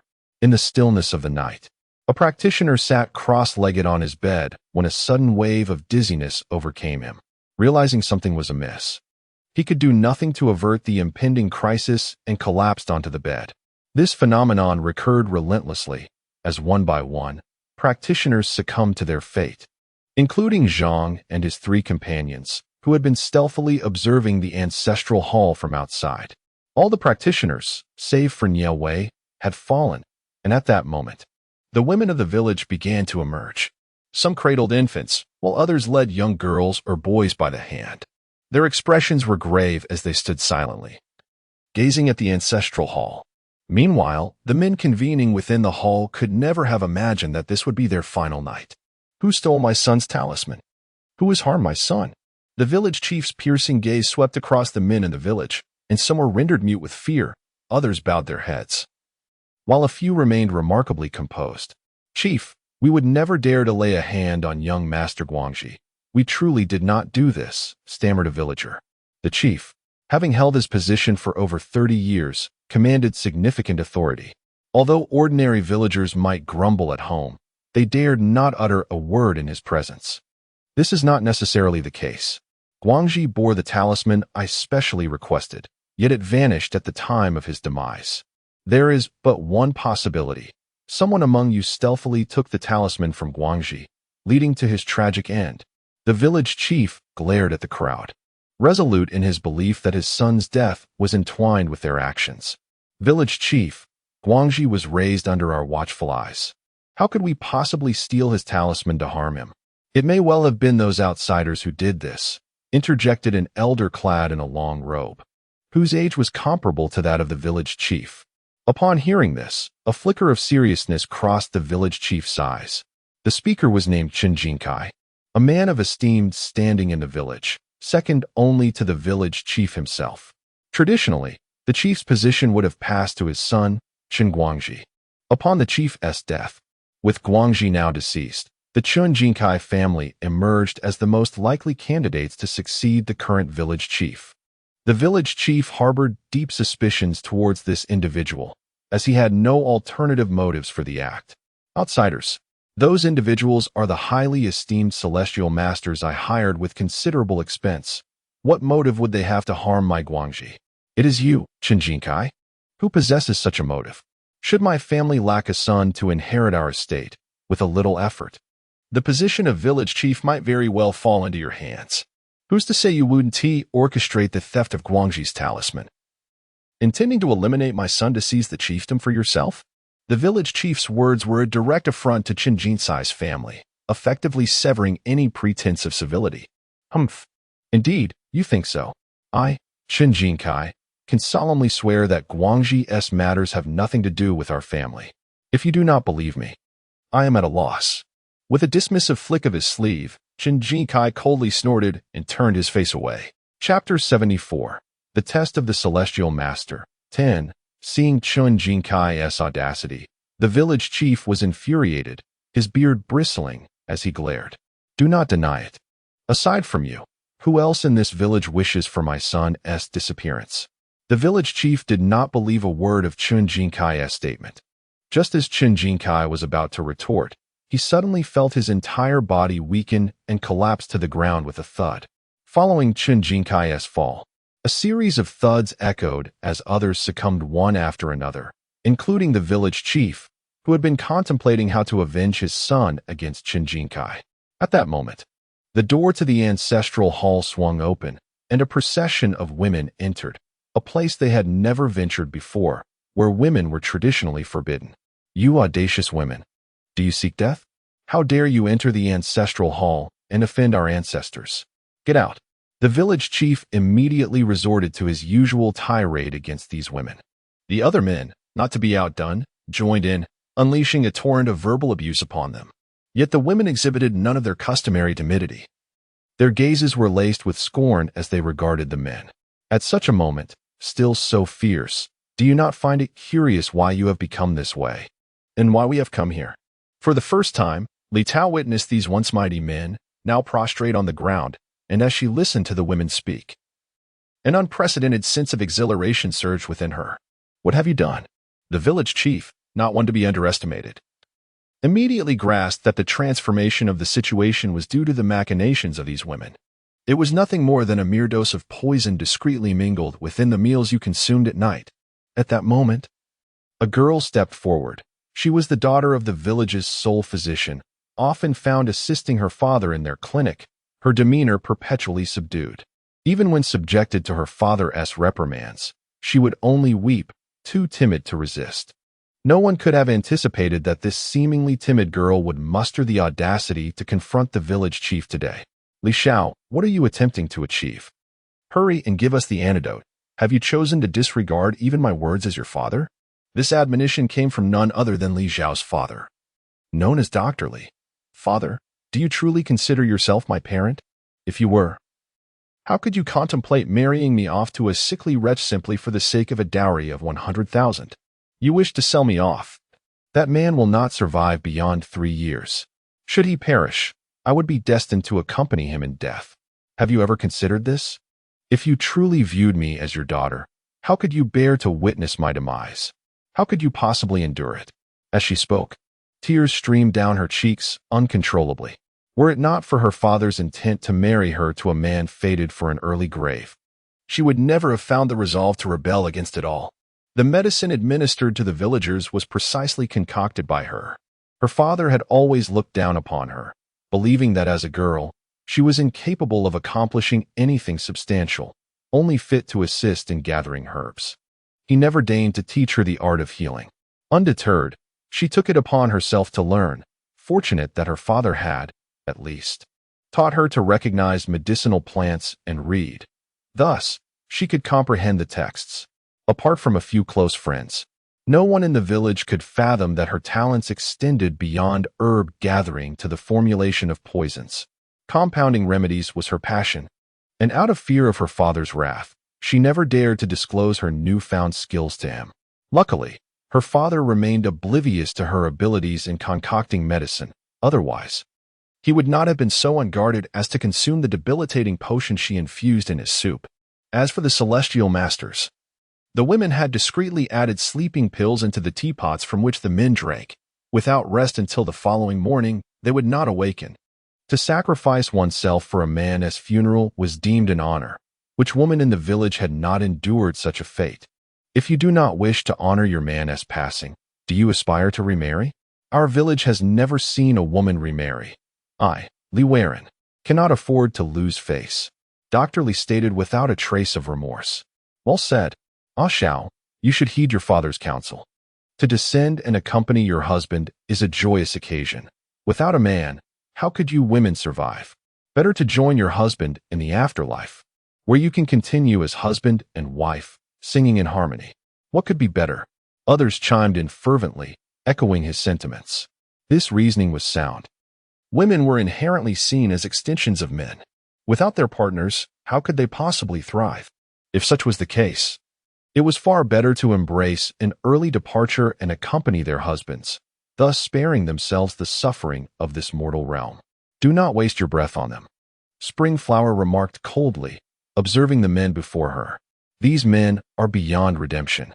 Once this night passes, we shall no longer endure their oppression and can embark on a new chapter of our lives. What do you mean by that? What are you plotting? The men, sensing an unsettling shift, began to feel a rising tide of panic. Initially, they had dismissed the group of women before them as inconsequential. After all, they had long relished their dominance over them, forgetting that these women were indeed adults, not defenseless children. However, upon hearing Springflower's words, a realization dawned upon them. Could it be that the women intended to incapacitate them with some form of drug and escape en masse? They were uncertain how long the effects would last. By the time they regained their faculties, the women might have vanished without a trace. In Lianhe village, secrets ran deep. Marriages were typically resolved within the community, with few alliances formed with outsiders. Occasionally, villagers would purchase young girls from traffickers, raising them to eventually wed the village bachelors, thus profiting handsomely. If all these women managed to flee, how could the men of the village ever hope to find another partner? At that moment, they failed to grasp the gravity of the situation. Had they known the true intentions of the women, they would have preferred the reality of their fears to come to pass rather than allowing the women to escape their grasp entirely. The women cast cold smiles at the men, their expressions revealing a rare glimpse of satisfaction. Nie Wei sat indoors, engrossed in a novel, oblivious to the events unfolding outside, until someone entered her room. "You're here," she said, putting away her phone and gazing at the newcomer. The girl who entered was strikingly beautiful, in her 20s. Adorned in a flowing white dress, her hair styled in glamorous waves, exuding a sense of fashion. Her attire was such that it seemed impossible to associate her with the village girls, making her identity unmistakably apparent. "Thank you for not intervening." The girl smiled at Nie Wei, her radiant smile suggesting she must have been a vivacious spirit in life. "There's no need for gratitude. I too disapprove of the men's behavior," Nie Wei replied with a gentle smile. It was a pity for this girl, from her gaze. Nie Wei could discern that she possessed a commendable moral compass. It was precisely this quality that made her unable to tolerate the men's persecution of women in the village. Yet, she had underestimated the malevolence of human nature, ultimately sacrificing her own life in the process. "Why didn't you report it in the beginning?" "I did report it. But the police in the town had various connections with this village. After I reported it, not only did they fail to take action, but they also disclosed my report to the villagers. Since then, my phone has been confiscated by the villagers. The only points of contact with the outside world are closely monitored by those men, leaving me with no opportunity to reach out for assistance." Lan Lan's gaze remained tranquil. The hatred within her had dissipated with the demise of those men. "Master Tianshi, please escort me to the underworld." Lan Lan expressed her wishes. Yet she hesitated to request one final favor from the master. "May I implore you to watch over the women of the village? They are a group of unfortunate souls, and I wish for them to have the chance to start anew, to live as any normal woman should." She paused, pondering her parents. "They likely remain unaware of my passing. Please, could you visit my parents and reassure them that I am faring well below, and that they need not worry about me?" Lan Lan felt a pang in her heart as she thought of her family. She regretted not heeding her parents' advice and insisting on accompanying Chen Guangji to this village. However, had she not come, the women here would have continued to endure torment at the hands of the men, forever trapped in their plight. Perhaps this was all preordained.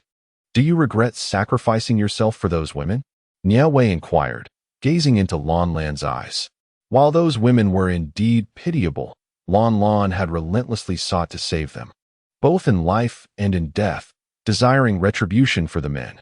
This situation had never been her concern, yet she had risked her life for individuals she had scarcely known, revealing an extraordinary compassion. Although she had encountered some girls at school who merely put on a facade of kindness, she had never before met someone as genuinely saintly as Lan Lan. She felt no regret. The events had unfolded to this point through her own choices. It was she who had chosen Chen Guangji and decided to walk alongside him. Even her efforts to assist the women of the village were her own volition. Having made her choices, she understood that she must bear the consequences, even if those consequences were beyond her capacity to endure. This young woman appeared to hold no blame towards anyone, except for that group of men. "You have slain all the men in the village upon descending to the underworld. You are likely to endure great suffering, bound to face punishment for at least a century before being reborn. If you wish to avoid reincarnation, would you consider accompanying me?" Nie Wei had discerned upon meeting Lan Lan that she was a rare water spirit. A water spirit, by definition, is one who possesses innate water attributes, yet perished by fire in life, ultimately returning to water after death. If she was not mistaken, Lan Lan must have met her end by fire and subsequently had her ashes cast into water. Thus, she was liberated from water's constraints, able to appear freely in the village, unlike other spirits who, unless they had died a natural death or their ashes had not been cast into water, would forever remain bound. unable to escape unless they found a substitute to take their place. The water spirits are inherently endowed with the ability to command water. As their powers ascend, much like Zhuqing, they may ultimately attain the esteemed rank of ghost immortals, a rare and extraordinary constitution. Females of the water virtue possess an innate kindness and a profound capacity for compassion. It is no wonder that their benevolence can overflow, even to the extent of sacrificing their lives for others. Accompanying you? Lan Lan had never contemplated such an arrangement. She had resigned herself to the possibility of her soul being scattered. To her astonishment, there existed an alternative. Indeed, if you follow me, I shall provide you with a monthly stipend and also guide you in the cultivation methods of ghostly practices. If you exert sufficient effort, achieving the status of a ghost immortal in the future is not beyond the realm of possibility. Nie Wei began to entice. Zhuqing, nestled within the gathering of stones, rolled her eyes upon hearing Nie Wei's words. Here we go again with the grandiose promises, she thought. Yet her curiosity was piqued regarding what peculiar qualities this young woman possessed that would capture the attention of the discerning Nie Wei. The prospect of freely becoming a ghost and possibly ascending to immortality was alluring. After all, no one desires to endure suffering in hell. Although she had resolved to embrace her fate, if an alternative path was available, why not pursue it? Thus, the human and the ghost joyfully decided to embark on this journey together. The following morning, upon awakening, the cultivators discovered that in the entire village, all the men had perished, leaving only the women. The women did not conceal the truth. They admitted to having drugged the cultivators. When the cultivators, filled with rage, demanded to know why, the women recounted the tale of their village and Lan Lan. Most of these cultivators were accustomed to the vicissitudes of human existence. Yet they could not help but feel a sense of indignation at the conduct of these men. Although sympathizing with Lan Lan, the female specter must be captured for the sake of their celestial master examination. The women observed the agitated cultivators with remarkable composure, stating, "There is no need for your futile efforts. Lan Lan has long since descended to the underworld last night, and you shall not find her." They were well aware that Lan Lan had been taken by that esteemed individual to serve as a ghostly envoy. Yet would they divulge such information? Certainly not. Upon hearing of Lan Lan's punishment in the underworld, the cultivators were utterly dismayed. The culprit had already departed, leaving them to ponder the fate of their celestial master examination. A wave of dizziness washed over them, yet they were powerless, for their investigations revealed that this village harbored no spectral presence.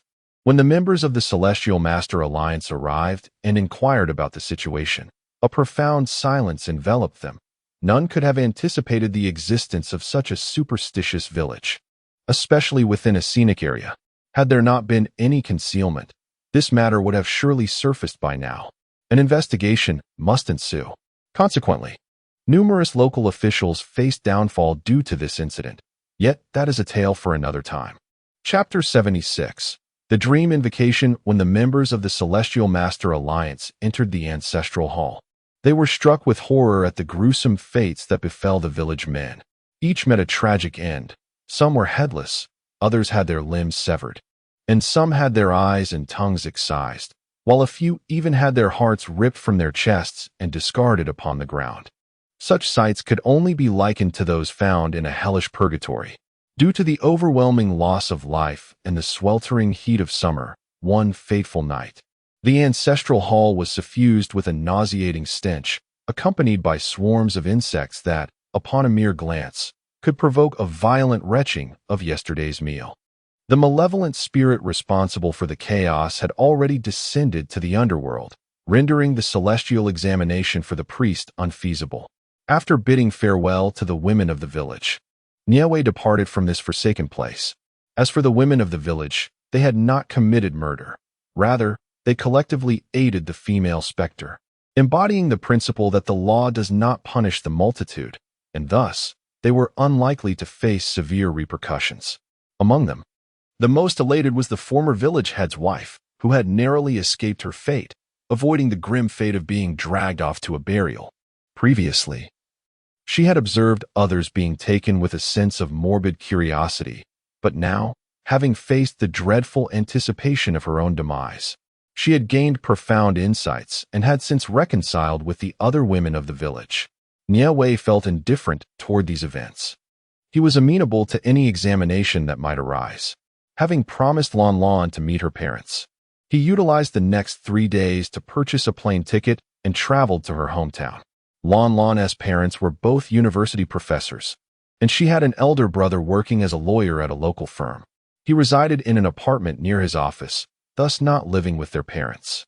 After wandering around Lan Lan's neighborhood, Nie Wei found himself at a loss for an appropriate approach to visit her family.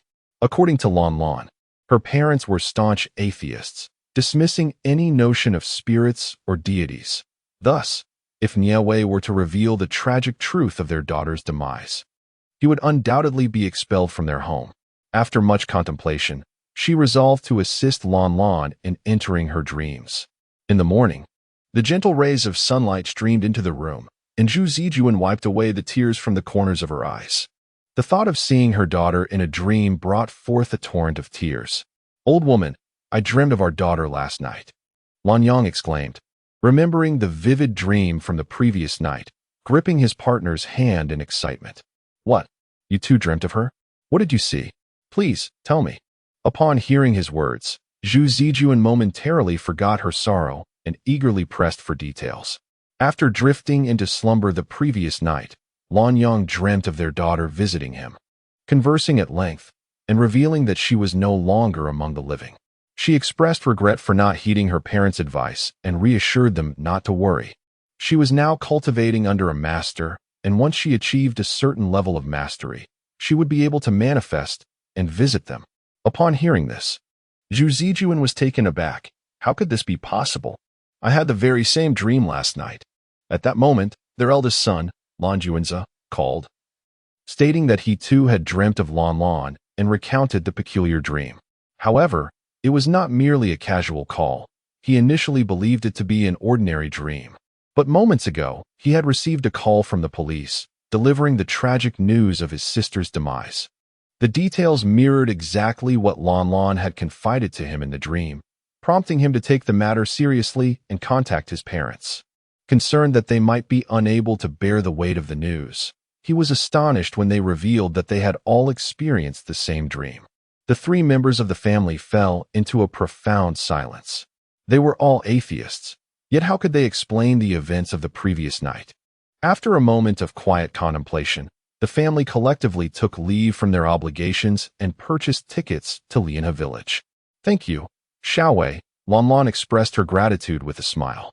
Due to the dream visitation from the previous night, her parents had not succumbed to despair upon receiving news of her death.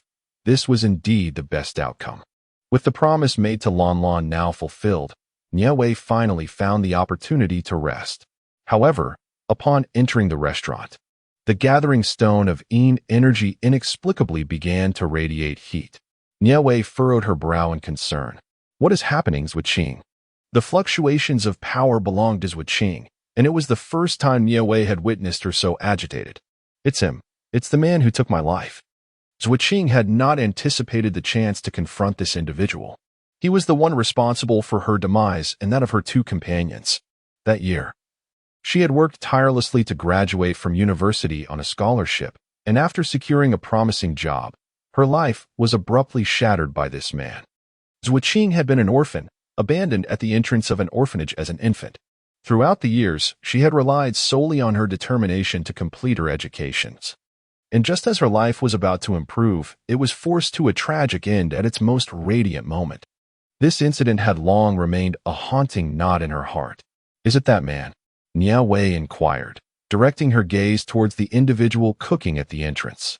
The restaurant was modest in size, with the cooking station situated outside, allowing a clear view of the chef as he prepared dishes. "Sister, what would you like to eat?"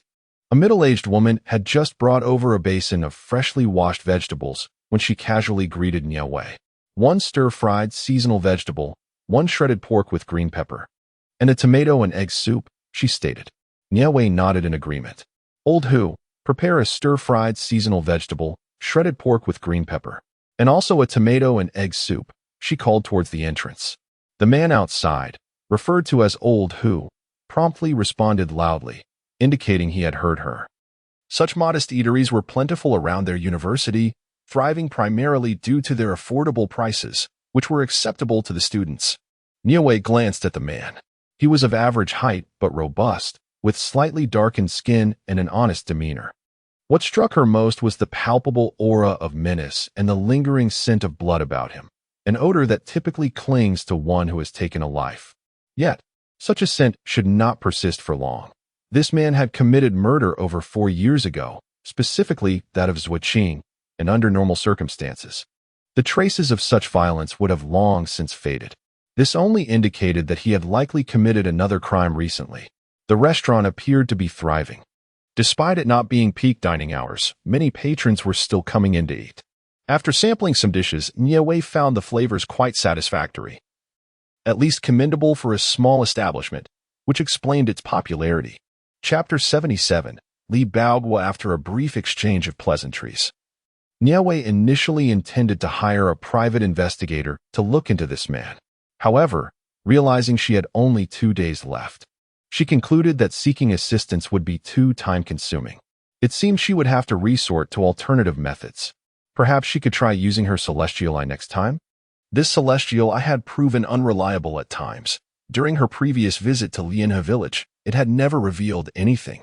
Hoping that this time there would be no missteps, Nie Wei set aside her formalities and settled into a tea shop across from the small restaurant, observing the man through the glass. In an attempt to open her celestial eye, she unexpectedly succeeded on her first try. She glimpsed the entirety of this man's life. His name was Li Baoguo. Born in a small village near Yilong Mountain. Orphaned at a young age, he saw his parents' land and newly built home usurped by his grandparents, who bequeathed it to their favored youngest son. At merely 12 years old, Li Baoguo lacked the capacity to resist, and as his guardians, his grandparents left him with no recourse. Li Baoguo was not particularly striking in appearance, nor was he articulate. His academic performance was subpar, rendering him unworthy of his grandparents' affection. His maternal relatives had long since scattered or passed away, and even if he sought them out, their willingness to aid him was questionable, lacking their favor. His grandparents adopted a dismissive attitude toward him, assigning him all household chores.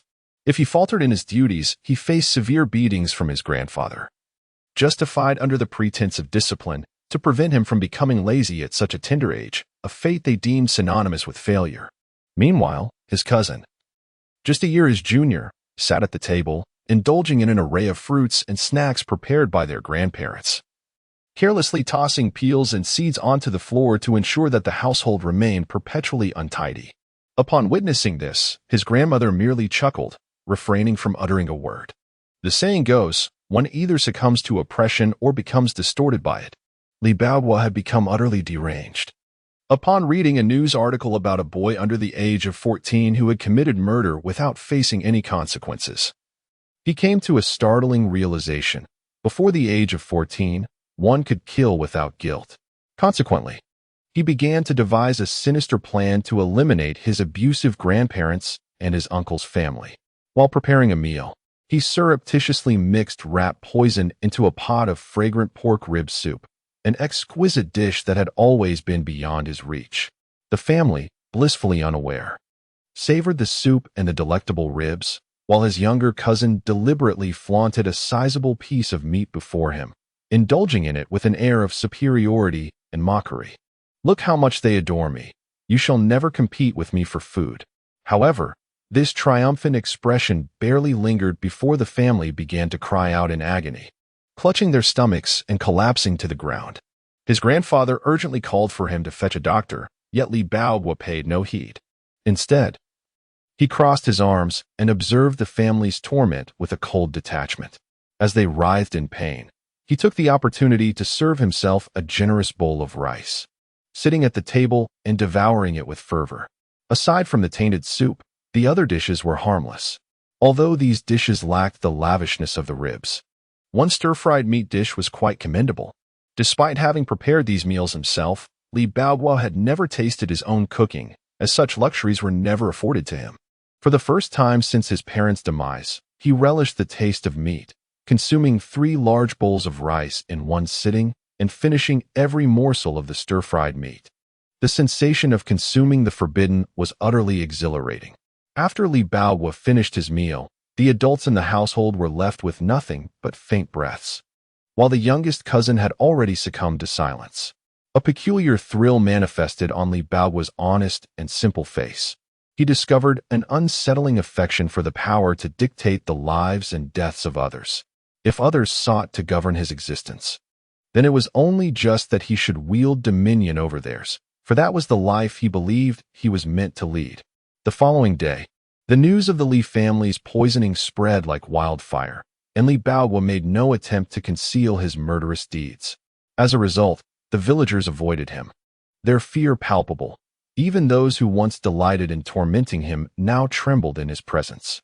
As the years passed, Li Baohua matured, but his notorious reputation rendered him unmarriageable in the village, with no woman willing to engage him, each one scuttling away at the mere sight of him. Li Baohua remained unfazed by this ostracism, living in this manner for many years until a few years ago, when developers set their sights on the area.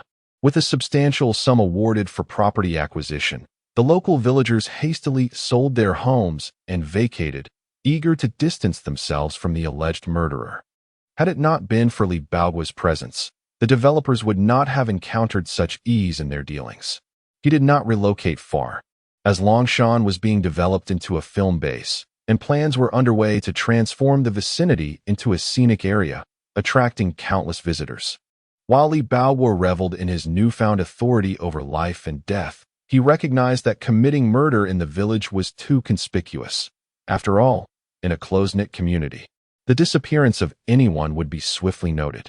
In addition, everyone will soon locate him. With the influx of tourists, Li Baohua could no longer contain himself and subsequently murdered 8 tourists in Longshan.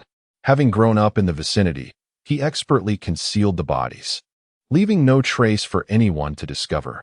Hence, the missing persons case remained unresolved, shrouded in mystery.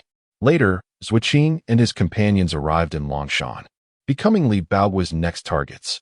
A friend of Zuoqing, possessing certain connections, leveraged his influence to investigate the disappearance.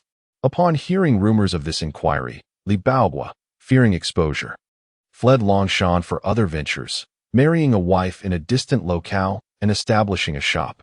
Even after departing Longshan, he did not cease his malevolent activities.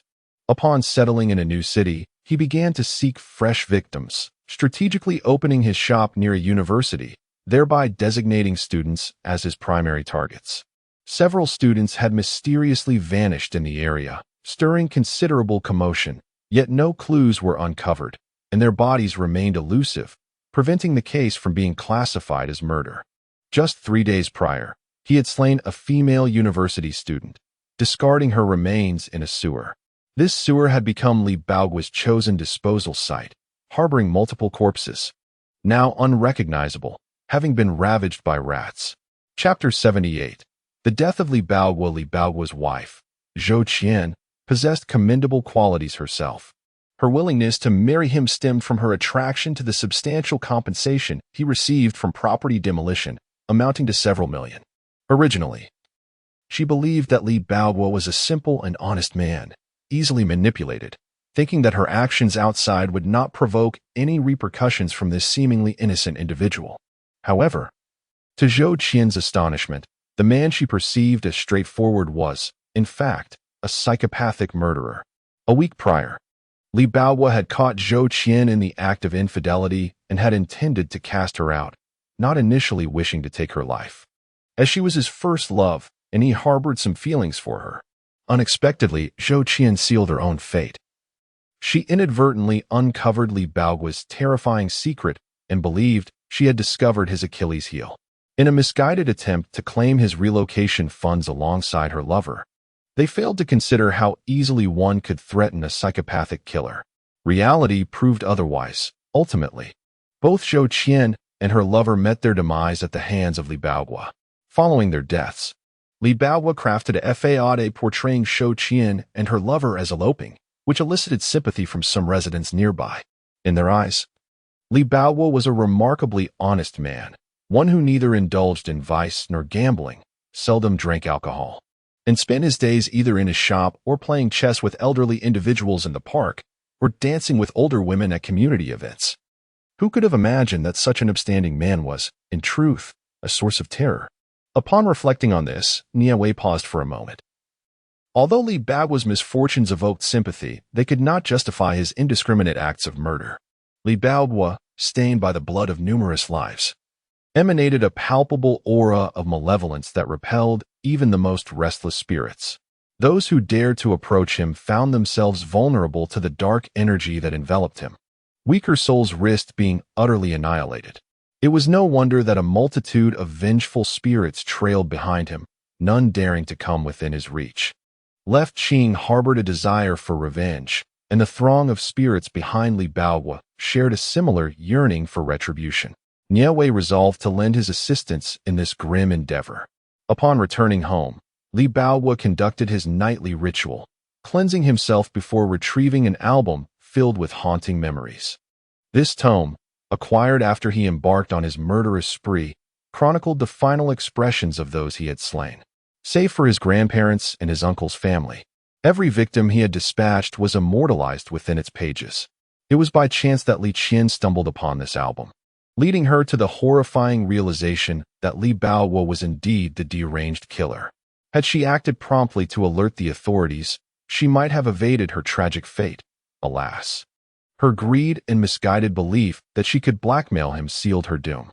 As Li Bao perused the photographs, a rapturous smile crept across his face. How exquisite! The terror etched upon their faces in those final moments was increasingly beautiful with each glance. His smile morphed into something more frenzied, his once innocent demeanor now obscured by madness. Outside the confines of his abode, hidden from his view, a host of spirits, both male and female, gathered, their crimson eyes fixed upon him, yearning to pounce upon the murderer and exact their vengeance. Regrettably, no matter how fervently they endeavored, they could not draw even a fraction closer to Li Bao, relegated instead to watching from outside the window as he lived his life with untroubled ease. Just as they were frantically attempting to grasp the window, an astonishing occurrence transpired. The malevolent aura surrounding Li Bao vanished. The sudden absence of this sinister energy incited the spirits to surge forward, fervently clawing at him. Luo Qing joined the fray, alongside the other specters, as they ravenously tore at Li Bao's soul, each ghost partaking in the feast, all having met their untimely demise at his hands during their flower-like youth. As the malevolence dissipated, Li Bao felt an unexpected chill enveloping him. Initially attributing it to an unclosed window, he turned to gaze in that direction, only to behold a throng of vengeful spirits rushing toward him, clawing and biting with insatiable ferocity. He screamed in agony, calling out about the ghosts and pleading for help. Yet, it seemed as if the house existed in a realm unto itself, rendering his cries inaudible to the outside world. In excruciating torment, he was ultimately torn apart by the very spirits he had once extinguished, experiencing the profound terror that had gripped those souls in their final moments. When Li Bao's essence was entirely consumed, leaving behind only a dismembered corporeal form, the wronged spirits finally found solace, their grievances quelled as they descended to the underworld. Awaiting rebirth, they took a moment to acknowledge the individual who had aided them, bowing deeply in the direction of Nie Wei before departing. Nie Wei received their gesture of gratitude, watching as they vanished into the depths of the underworld before her eyes. On the third day, the couple living next to Li Bao sent their son off to kindergarten early in the morning. To their astonishment, as they passed by Li Bao's door, they were suddenly engulfed by a strong metallic scent of blood. They knocked on the door, yet no one responded, prompting them to immediately call the police. The authorities forcibly entered the premises and discovered Li Bao's lifeless body, along with scattered photographs nearby. Thus, a long-standing case of a psychopathic killer, which had remained unsolved for several years, finally reached its conclusion. However, the identity of the individual who had brought this murderer to justice remained shrouded in mystery, known to no one. Meanwhile, the online community erupted with fervor over the incident. The psychopathic killer had finally been apprehended, people could now venture out at night without fear. Regardless of who had dispatched this criminal, I would exuberantly applaud their actions. But who truly ended the life of Li Baogua? Could it indeed be the work of a ghost? Surely, it must be a ghost. A friend of mine, whose father's sister's daughter's boyfriend works at the police station, revealed that the body was horrifically mutilated, and the wounds did not appear to be inflicted by a human hand. What has been said from above rings true. I too have a friend in the press, who also mentioned that the corpse was exceedingly peculiar. To prevent public panic, the authorities chose not to publish any details. It seems that after committing numerous murders, this individual finally faced retribution. My friend's girlfriend was a victim of this murderer, leaving my friend in a state of despair for 3 years, during which he has not dared to pursue another romantic relationship. The murderer has also taken the life of my sister, causing my parents to fall gravely ill from overwhelming grief. My father succumbed to a heart attack, while my mother has cried to the point of nearly losing her sight. Now, this fiend has finally faced retribution. Regardless of whether the one who exacted vengeance is a human or a spirit, I wish to express my heartfelt gratitude. Thank you, truly. Chapter 79. Mei Mei's suicide. Upon reading the comments online, Nie Wei smiled. What brought her the most joy was the outcome of this event. With Li Baogua's matter resolved, Zuoqing's spirits had significantly improved, and the knots in his heart had finally unraveled, allowing for swifter progress in his cultivation. Lan Lan was also making earnest efforts. Though her start was slow, her innate talent assured that with diligent practice, her day of recognition would eventually arrive. The time for the second Heavenly Master assessment had finally arrived, and this time, the evaluation proceeded smoothly, as it was merely an introductory level assessment that would not delve too deeply. The previous incident in Lianhe village had already surpassed the capabilities expected of a novice Heavenly Master. Once the assessment concluded, both Nie Wei and Mu Bingbing received their Heavenly Master identity tokens, and Zhang Kegong had also passed. Meanwhile, the two siblings, after passing the Heavenly Master assessment, were required to participate in the exorcist examination. It was then that Nie Wei learned that an individual could hold multiple authenticated identities. Generally, the more identities one certifies, especially at higher levels, the more substantial the rewards. Many capable individuals opt to take several certification assessments, resulting in a diverse array of identities displayed on the Alliance's official website. Just as earning multiple degrees in university enhances one's prestige, acquiring several certifications is far more impressive than holding a single one. Nie Wei expressed her complete disinterest in the matter, while Mu Bingbing entertained the idea of becoming a fortune teller again. However, her abilities in divination were rather limited. She merely entertained the thought without daring to pursue it seriously. The drama queen, Mei Mei, who often played the victim and demanded sympathy for being from a rural background, had met a tragic end by her own hand. The news was so astonishing that it was hard to fathom. Nie Wei could not envision Mei Mei as someone capable of such an act. Despite her loud demeanor, she would never willingly choose to end her life. While the news of Mei Mei's death surprised Nie Wei, it was merely a fleeting shock. She felt no obligation to dwell upon the fate of someone she cared little for. How could Mei Mei have taken her own life? Lu Hui, contemplating the loss of a young life, sighed in lament, regardless of their acquaintance. It was best not to dwell on her. It felt ominous. Chu Ning furrowed her brow. Nie Wei sensed an incongruity in their discussion, but chose not to probe further. At that moment, Zuoqing and Lan Lan suddenly appeared before her. Xiao Wei, there's something amiss with Mei Mei. The soul residing within her is not her own. What do you mean her soul is not hers? Whose could it be? Nie Wei inquired. You must have heard of her. It's Gu Yufei, the belle of a university. Zuoqing, recalling the soul of Gu Yufei she had just seen, found it hard to believe that an ordinary person like Mei Mei could achieve a soul exchange. It is her. Upon recollecting the name Gu Yufei, Nie Wei realized she had indeed heard of her before. In truth, she had never encountered Gu Yufei. Her knowledge stemmed solely from the conversations shared by Chu Ning and her friends. They often remarked that Gu Yufei was the epitome of every girl's aspirations, having seemingly reached the pinnacle of success at birth, thus sparing her the need to compete on the same track as others. Contemplating Gu Yufei's status, Nie Wei discerned yet another lucrative opportunity had presented itself. Now, she considered herself a businesswoman, managing a shop and caring for 2 spirits and a dog. Naturally, she needed to augment her income. The demise of Gu Yufei was unfathomable to her. She had never anticipated such an untimely end. Gu Yufei possessed everything that others yearned for, until one fateful morning when she awoke to find her entire existence had been transferred to another girl, effectively swapping souls. It was not until she witnessed her fiancé, Ouyang, showering affection upon this new soul, hand in hand as they journeyed to school, that the gravity of her situation struck her. Although they inhabited the same body, the essence within had irrevocably altered. Did Ouyang, who had grown up alongside her, truly remain oblivious? And what of her parents? How could they fail to perceive the truth? In a frenzied rush, she approached Ouyang, desperately attempting to reveal that the one inhabiting her body was not herself.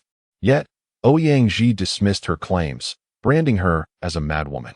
Meanwhile, Mei Mei, now cloaked in the guise of Gu Yufei, feigned sympathy, urging others to spare her. This infuriated Gu Yufei to the point of losing her composure, as she lunged forward with the intent to strike. However, how could Gu Yufei, masked as a simple country girl, ever hope to lay a hand on Mei Mei, who donned the faade of the esteemed Gu family's daughter? Before she could even close the distance, she was violently cast aside. However, those she encountered were not true masters of their craft, but mere charlatans who dismissed her claims of soul exchange as the ravings of someone deranged with the desire to become the esteemed daughter of the Gu family. Yet, she remained undeterred, resolutely seeking out Ouyang and her own parents, fervently striving to validate her identity. To her dismay, Mei Mei, fearing that her continued entanglement might expose her own secrets, wielded familial connections to have her expelled from school, even hiring a few ruffians to harass her, casting aspersions on her private life. Ultimately, overwhelmed by their incessant torment, she leapt from the rooftop of her dormitory. It was only in death that she came to realize the nature of the spirit world, which, paradoxically, offered more freedom than her existence had. She yearned to confront Mei Mei, but alas, she seemed trapped in this realm, unable to escape, wandering the school as a ghost. Perhaps because she was not the genuine Mei Mei, she did not relive her suicide like other restless spirits. This, perhaps, was the only aspect that brought her solace. Initially, she believed she would bear her resentment alone until descending into the underworld. To her astonishment, she encountered a benefactor in her life, revealing a glimmer of hope in her destiny.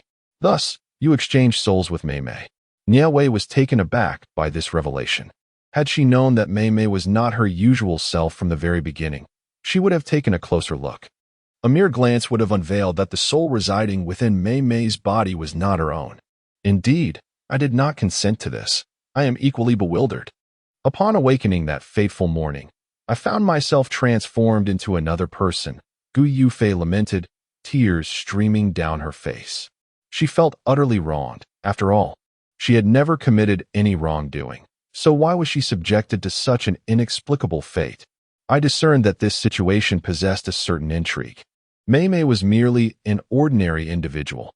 How could she possibly wield the power to interchange souls at will? Not even the most skilled practitioners could achieve such a feat, let alone someone as unremarkable as Mei Mei, who likely had no acquaintance with those capable of such sorcery. Even had she encountered such individuals, she could not possess the wealth or treasures to persuade them into performing magic for her. There must be some hidden secret within Mei Mei that facilitated this occurrence.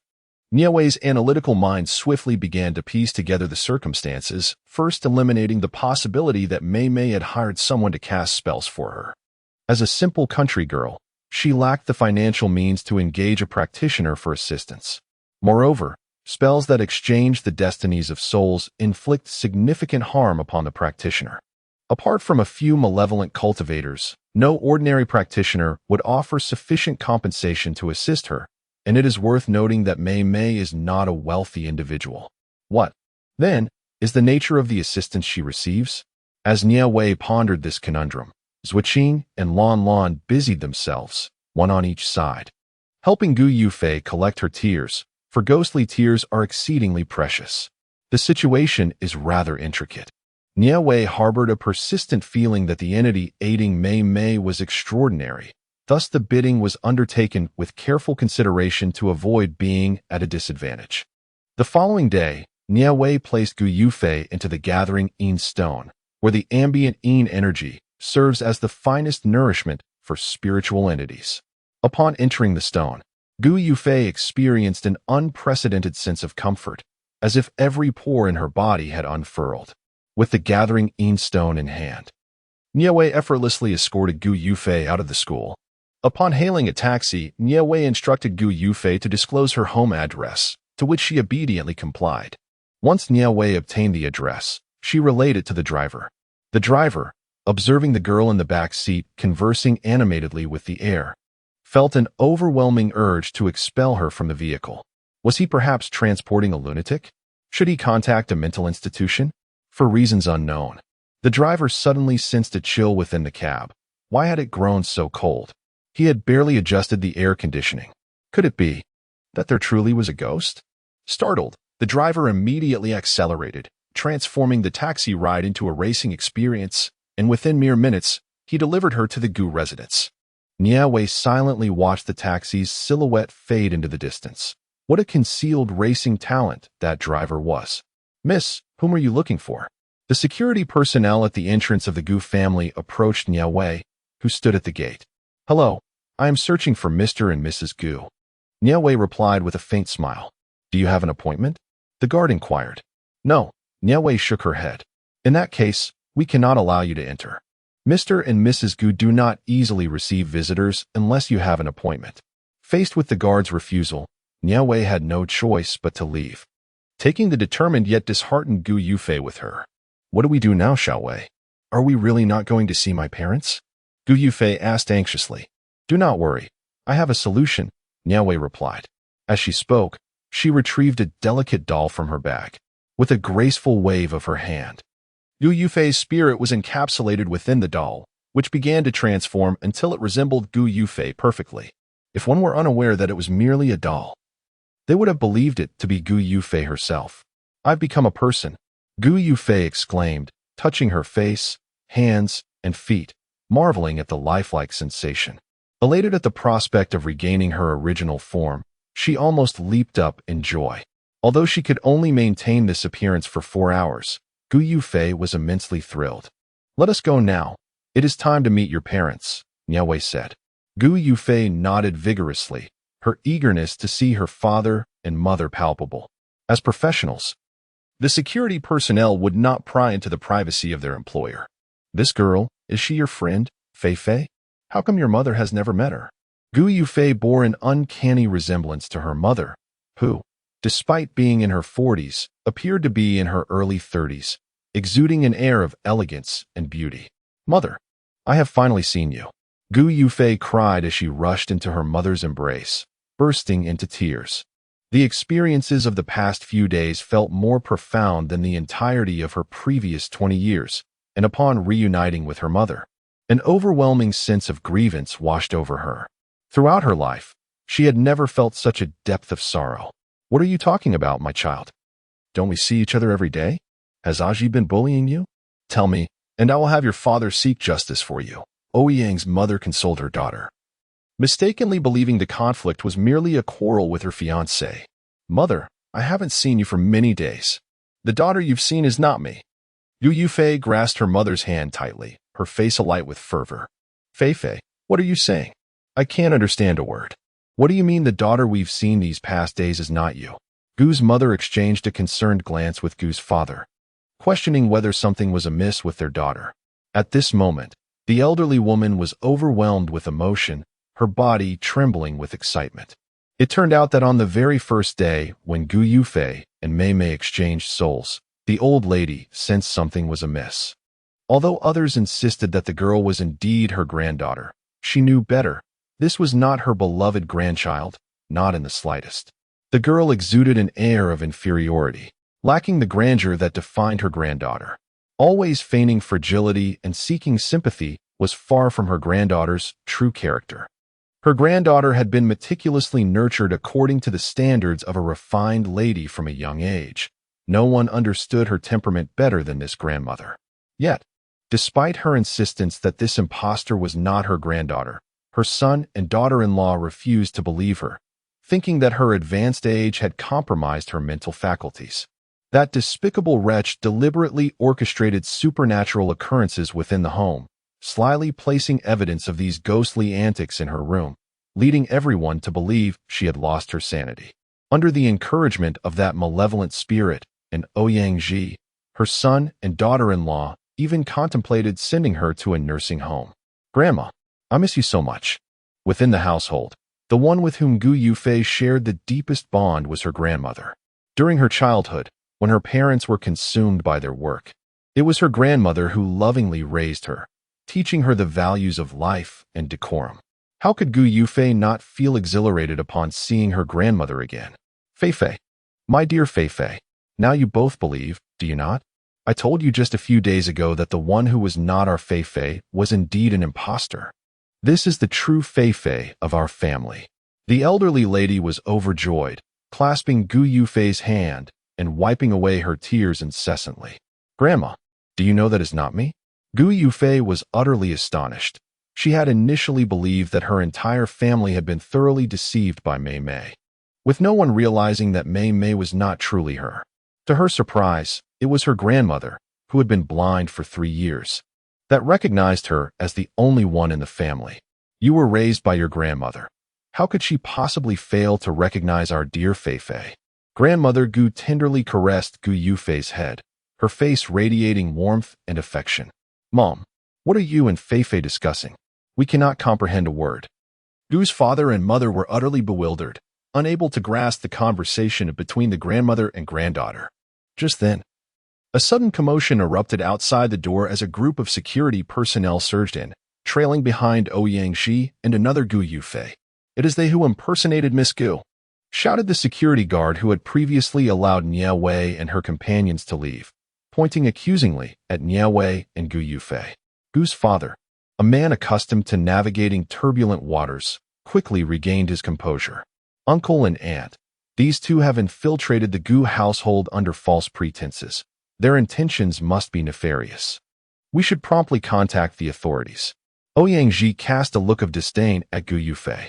"Mom, Dad, Grandmother, are you all right?" Mei Mei, occupying Gu Yufei's body, feigned concern as she gazed at the Gu family.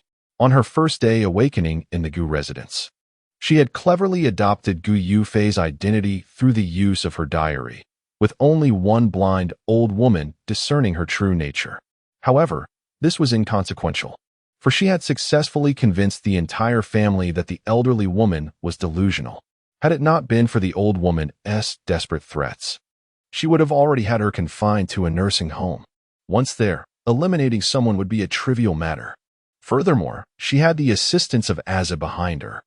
It was only after reading Gu Yufei's diary that she realized Gu Yufei was not as flawless as she seemed, despite her aversion to the flattery from her classmates. She maintained a facade of kindness and approachability, which was truly repugnant. Who could have anticipated that the seemingly perfect princess of the Gu family was, in fact, such a duplicitous woman? Azzy had always been indifferent towards Gu Yufei, far removed from the rumored closeness.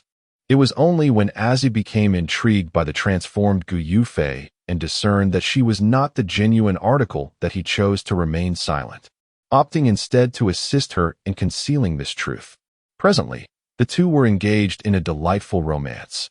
Thinking of Ouyang, Mei Mei felt a rush of sweetness in her heart. She had never imagined that a boy as perfect as Ouyang would take an interest in her. Indeed, it seemed that with a beautiful exterior and a noble status, she could also capture the affection of exceptional young men.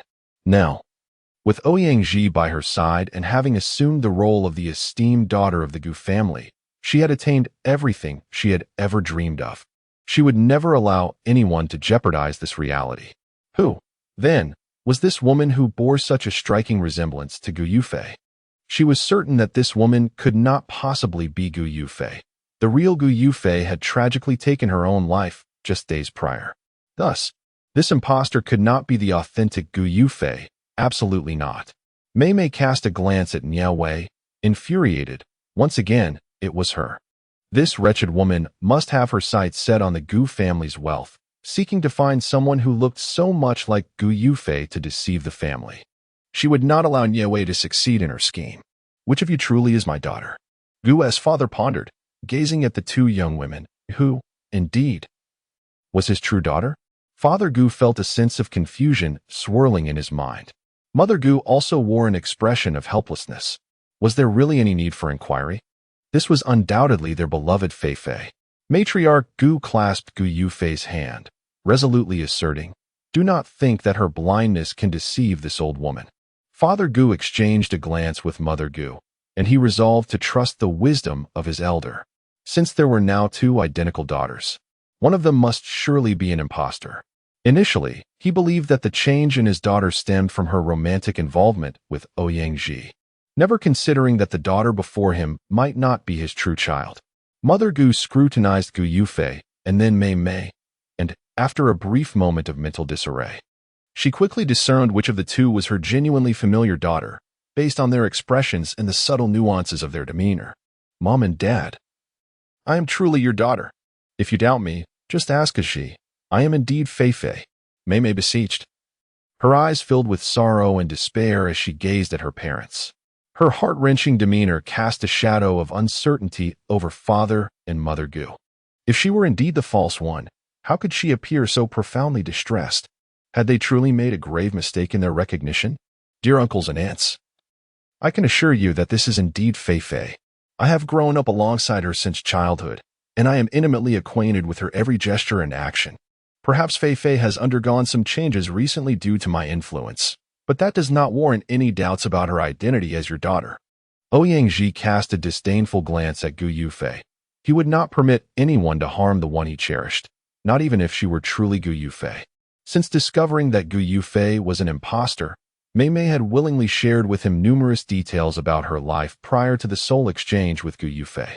Mei Mei had always been diligent and kind-hearted, yet her parents favored sons over daughters, nearly depriving her of the opportunity for an education. To gain admission to a prestigious university, Mei Mei endured countless hardships, and upon reaching university, she faced disdain and hostility from her peers for being a girl from the countryside. In Ouyang's eyes, Mei Mei was akin to a lotus blossoming unsullied from the mud. Compared to the perpetually poised and elegant Gu Yufei, it was the resilient and hardworking Mei Mei who truly captivated his heart. Although their time together had been brief, he had already fallen deeply in love with Mei Mei's beautiful soul. Therefore, he would never allow anyone to harm her, regardless of who they might be. "Ouyang, on what grounds do you claim that she is Fei Fei? You are not a member of the Gu family. I am the one who raised Fei Fei, and no one knows her better than I do. You are merely an outsider." Upon witnessing Ouyang supporting the impostor, Grandmother Gu's expression darkened, and she spoke with sharp indignation. "Grandma Gu, although I am merely an outsider, I have grown up alongside Fei Fei since childhood.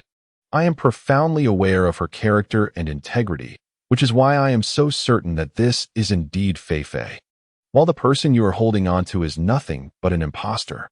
Ouyang, equally resolute, grasped Mei Mei's hand and asserted with conviction, "Enough of this, Mei Mei. During our school days, you merely engaged in petty tricks, and I was too indifferent to intervene. I never anticipated that you would now seek to usurp another's identity. The price one must pay to defy fate is staggering and daunting. Although I am unaware of who orchestrated these actions on your behalf, I can assure you they harbor no benevolent intentions. It would be prudent for you to lead me to them immediately. I may still salvage your soul." Regardless of the identity of those pulling the strings behind Mei Mei, one truth remains clear: their assistance is not born out of goodwill, but rather malice. While ordinary individuals may remain oblivious, Nie Wei perceives the taint of darkness upon Mei Mei's soul. The sinister aura surrounding her is neither mere ghostly presence nor spectral energy. It is the essence of dark magic. Nie Wei could hardly fathom the existence of such malevolence in this world. Yet it appears that this particular entity is not exceptionally formidable. Otherwise, Mei Mei would have perished the moment it revealed itself. "What nonsense are you spouting? I am Gu Yufei, not some Mei Mei. Who are you really, and why have you brought this charlatan into my home?" What are your intentions? Mei Mei was utterly taken aback that Nie Wei could recognize her. How on earth did she manage to see through her disguise? Although her heart was in turmoil, Mei Mei quickly regained her composure. She was Gu Yufei, the esteemed daughter of the Gu family. Even if Nie Wei recognized her, what could it matter? Did she possess any evidence to substantiate her claim of being an impostor? You are merely a diminutive usurper of my body. You had promised to return my form to me, yet secretly, you cavorted with my betrothed and sought to tarnish my reputation, leaving me with no means of escape. I should never have placed my trust in you, the devil. Gu Yufei often lamented, questioning whether, had she sought her parents and grandmother immediately, her fate might have been different. Alas, in this world, there exists no remedy for regret. She had already taken her own life in Mei Mei's body, now reduced to a mere specter, in essence animated within a doll. You lie. I do not know you at all. I am Gu Yufei. You two are nothing but charlatans. Parents, I suspect they have employed sorcery to bring ruin upon our family. Consider how grandmother has suddenly changed in demeanor, and how these two individuals have appeared out of nowhere. There must be a conspiracy at play, Mei Mei asserted, pointing at Nie Wei and Gu Yufei as she addressed her parents. Could it truly be that the machinations of these two young women lay behind it all? Having never believed in sorcery or the supernatural, Gu Yufei's parents found themselves questioning whether such forces might indeed exist. Proving who is genuine and who is false is quite simple. I can demonstrate it to you right away. Nie Wei, unwilling to squander time on futile disputes, strode purposefully towards Mei Mei, positioning herself directly before her and extending a hand towards her. Upon witnessing the unfolding scene, Ouyang felt compelled to intervene. For reasons unknown to him, he sensed an inherent danger emanating from the girl. If he did not restrain her, Mei Mei's true identity would undoubtedly be exposed. In Chapter 83, titled Extermination of Demons, it is stated that proving who is genuine and who is not is a straightforward endeavor. I can readily demonstrate this to you. Nie Wei, unwilling to squander time on futile quarrels, boldly approached Mei Mei, positioning herself directly in front of her and extending her hand towards her. Ouyang, intent on stopping her, found himself immobilized at the mere flick of Nie Wei's hand, sensing an overwhelming force that rendered him unable to move. As Mei Mei observed this alarming spectacle, she disregarded Ouyang and attempted to flee. However, Nie Wei was swifter. In the very moment Mei Mei turned to escape, Nie Wei reached out and seemingly extracted something from her. Subsequently, Gu Yufei's body collapsed to the ground, motionless. Fei Fei, what have you done to my daughter? Gu Ma shrieked in terror upon seeing her daughter lying lifelessly. Gu Ba rushed forward to ascertain his daughter's condition, yet was restrained by Gu Nai, torn between his desire to reach her and his concern for the elderly woman's safety. Do not be alarmed. I have merely extracted a thief who has unlawfully occupied another space. You may now witness for yourselves who resides within your daughter's body.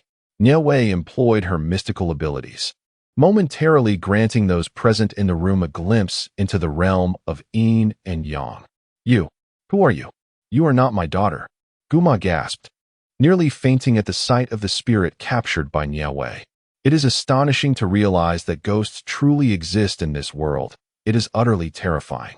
The body of her daughter has been possessed by a malevolent spirit, and as a mother, she failed to notice this dreadful truth, while it was an elderly woman, blinded by age, who first uncovered the grim reality.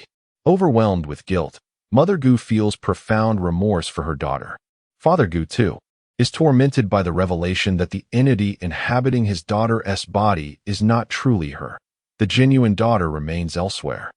He reflects on his disbelief in his own mother and daughter, nearly succumbing to the deception of a vile spirit, witnessing her parents' deep anguish. Even though Gu Fei feels anger and sorrow for their lack of faith in her, she cannot summon the energy to be upset at this moment. Who are you? Let me go? Let me go?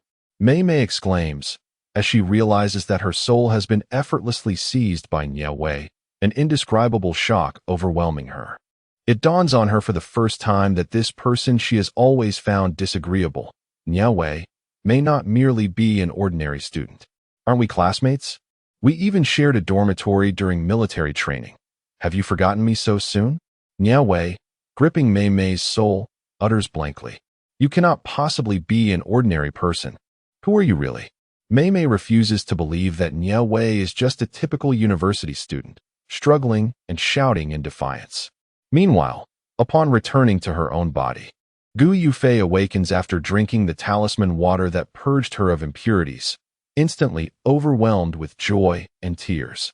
Thank you, Xiao Wei, truly thank you, Gu Yufei exclaims, her happiness rendering her nearly speechless. The Gu family was filled with joy, save for Ouyang-Ji, who remained discontent. What do you intend to do with Mei Mei? You wretched person, release her at once. Though Ouyang-Ji was unable to move, he unleashed a torrent of invective upon Nie Wei. It seems you have long been aware that she is not the genuine Gu Yufei, Nie Wei asserted with certainty. She had discerned Ouyang-Ji's peculiarity. His demeanor suggested not ignorance, but rather a knowledge that he chose to conceal. Even if she is not real, Mei Mei is the most exquisite girl in this world. She embodies purity and kindness, strength and courage, qualities that far surpass those of the spoiled Gu Yufei. Ouyang-Ji harbored no fondness for Gu Yufei, even feeling a measure of disdain. Thus, no amount of her flattery could sway him. Born a prodigy, he required no familial alliance to fortify his standing. He yearned only to wed a girl he truly loved, akin to Mei Mei, rather than a submissive, unassertive heiress like Gu Yufei, who was thrust upon him. Are we truly discussing the same Mei Mei? Pure and kind?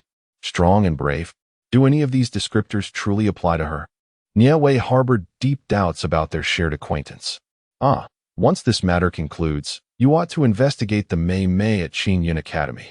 After you peruse the findings, let us see if you can still utter such sentiments. With a sympathetic glance, Nie Wei regarded Ouyang-Ji, thinking to herself that he might be in need of an eye examination. Mei Mei was apprehended, and Nie Wei effortlessly discovered the ring she had worn. This ring, originally affixed to Mei Mei's being, remained with her even after their souls had exchanged. Gu Yufei, unsuspecting, handed the ring back to Mei Mei, who adorned herself with it and never removed it since. Once in Nie Wei's possession, the ring appeared to be an ordinary piece of jewelry. However, Nie Wei was not easily deceived. With a swift motion, he struck the ring with the killing sword, severing it in two. In that moment, a disheveled woman cloaked in black emerged from the shattered ring. This was the same female demon who had once proclaimed herself the spirit of the ring. No longer did she possess the beauty she had when first encountering Mei Mei. Instead, she now exuded an aura of darkness, devoid of the previous light and goodness. Despicable celestial master, how dare you thwart my intentions? The demon fumed, cursing in indignation as she fled into the night. Nie Wei could not allow her to escape. After all, she was a demon. Should she elude capture, who could say if another Mei Mei would arise? The demon's power lay in awakening the deepest malice within living beings, feasting upon those wicked thoughts until humanity was ultimately consumed, soul and all. With a flick of his wrist, Nie Wei cast a talisman that promptly obstructed the demon's path. He raised the killing sword high and charged at her. Fortunately, this demon was not formidable. Had she been, she would not have fled upon encountering Nie Wei. In a matter of moments, he subdued her, ultimately shattering her true spirit with a decisive strike, ensuring she could no longer wreak havoc. After some contemplation, Nie Wei hesitated to request a fee for exorcising the demon from the Gu family. However, the Gu family was unwilling to relent and immediately added another 10 million to Nie Wei's account, resulting in Nie Wei's balance increasing by 20 million yuan once more. Earning money was indeed that effortless. In Chapter 84, Supernatural Live Broadcast, Chu Ning sat on a nearby chair, and Nie Wei promptly surmised that the three of them had something to discuss with her. Ever since the truth behind Zhouang's incident was unveiled, Lu Hui, under Chu Ning's deliberate attempts to please her, had finally reconciled with Nie Wei. Meanwhile, Meng Qingqing, seeing that Lu Hui had forgiven Nie Wei, refrained from further comments. In any case, the three of them had at least superficially returned to their previous mode of interaction. What brings you three to me? Nie Wei inquired as she pulled up a chair to sit down. Well, Xiao Wei, take a look at this, Chu Ning said as she opened a video, revealing several boys appearing on the screen. It was a ghost house exploration live broadcast, showcasing adventures within renowned haunted houses. At that moment, the boys were animatedly addressing the camera, recounting the history of the house before them.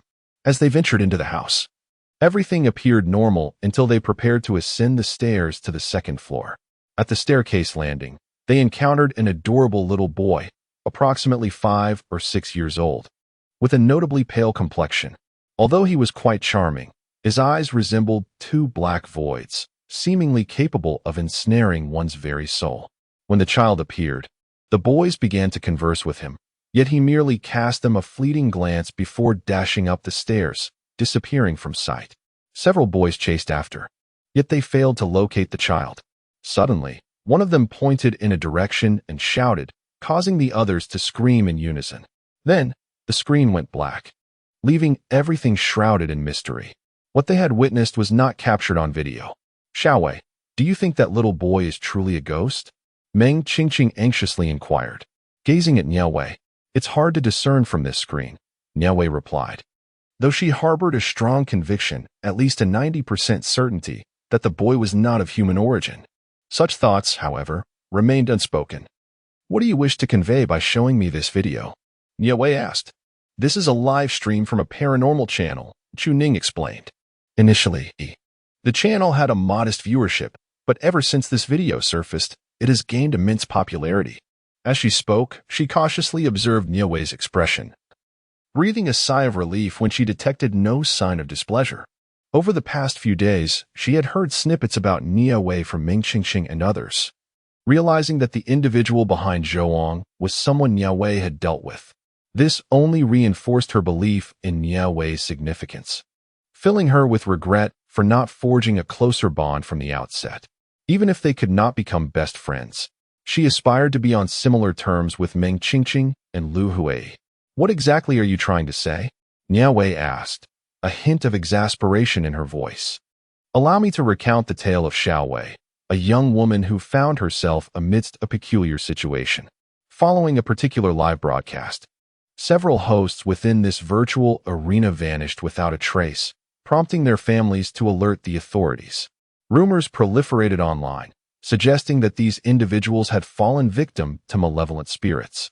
Consequently, numerous paranormal broadcasters have designated that very location as their next venue, hoping to achieve sudden fame akin to the ill-fated boys. Lu Hui succinctly summarized the events, allowing Nie Wei to grasp the gravity of the situation. You three have deliberately drawn me here to converse. Do you intend to venture into that haunted house for a live ghost hunting session and wish for my company? Nie Wei speculated, her expression impassive. Lu Hui immediately shook her head, clarifying, that is not the case. This matter, while concerning us, is particularly relevant to my cousin, who is merely 2 months my junior and a university student, albeit at a different institution, as he attends an art college. In light of the sudden surge in popularity of a particular video, my cousin, along with a few classmates, established a live streaming channel. Lacking initial traction, they resolved to emulate the boys from the video and venture into that haunted dwelling for a broadcast. Despite my repeated counsel against this reckless endeavor, he remained obstinate. Thus, I seek your insight. Can you discern whether that house truly harbors spirits, and will my cousin be in peril should he enter? Lu Hui, having maintained a close relationship with her cousin, could not remain passive upon learning of his perilous intentions and immediately thought of Nie Wei. Originally, Lu Hui held a skeptical view towards the supernatural. However, after the incident involving Zhouang, her belief has intensified tremendously.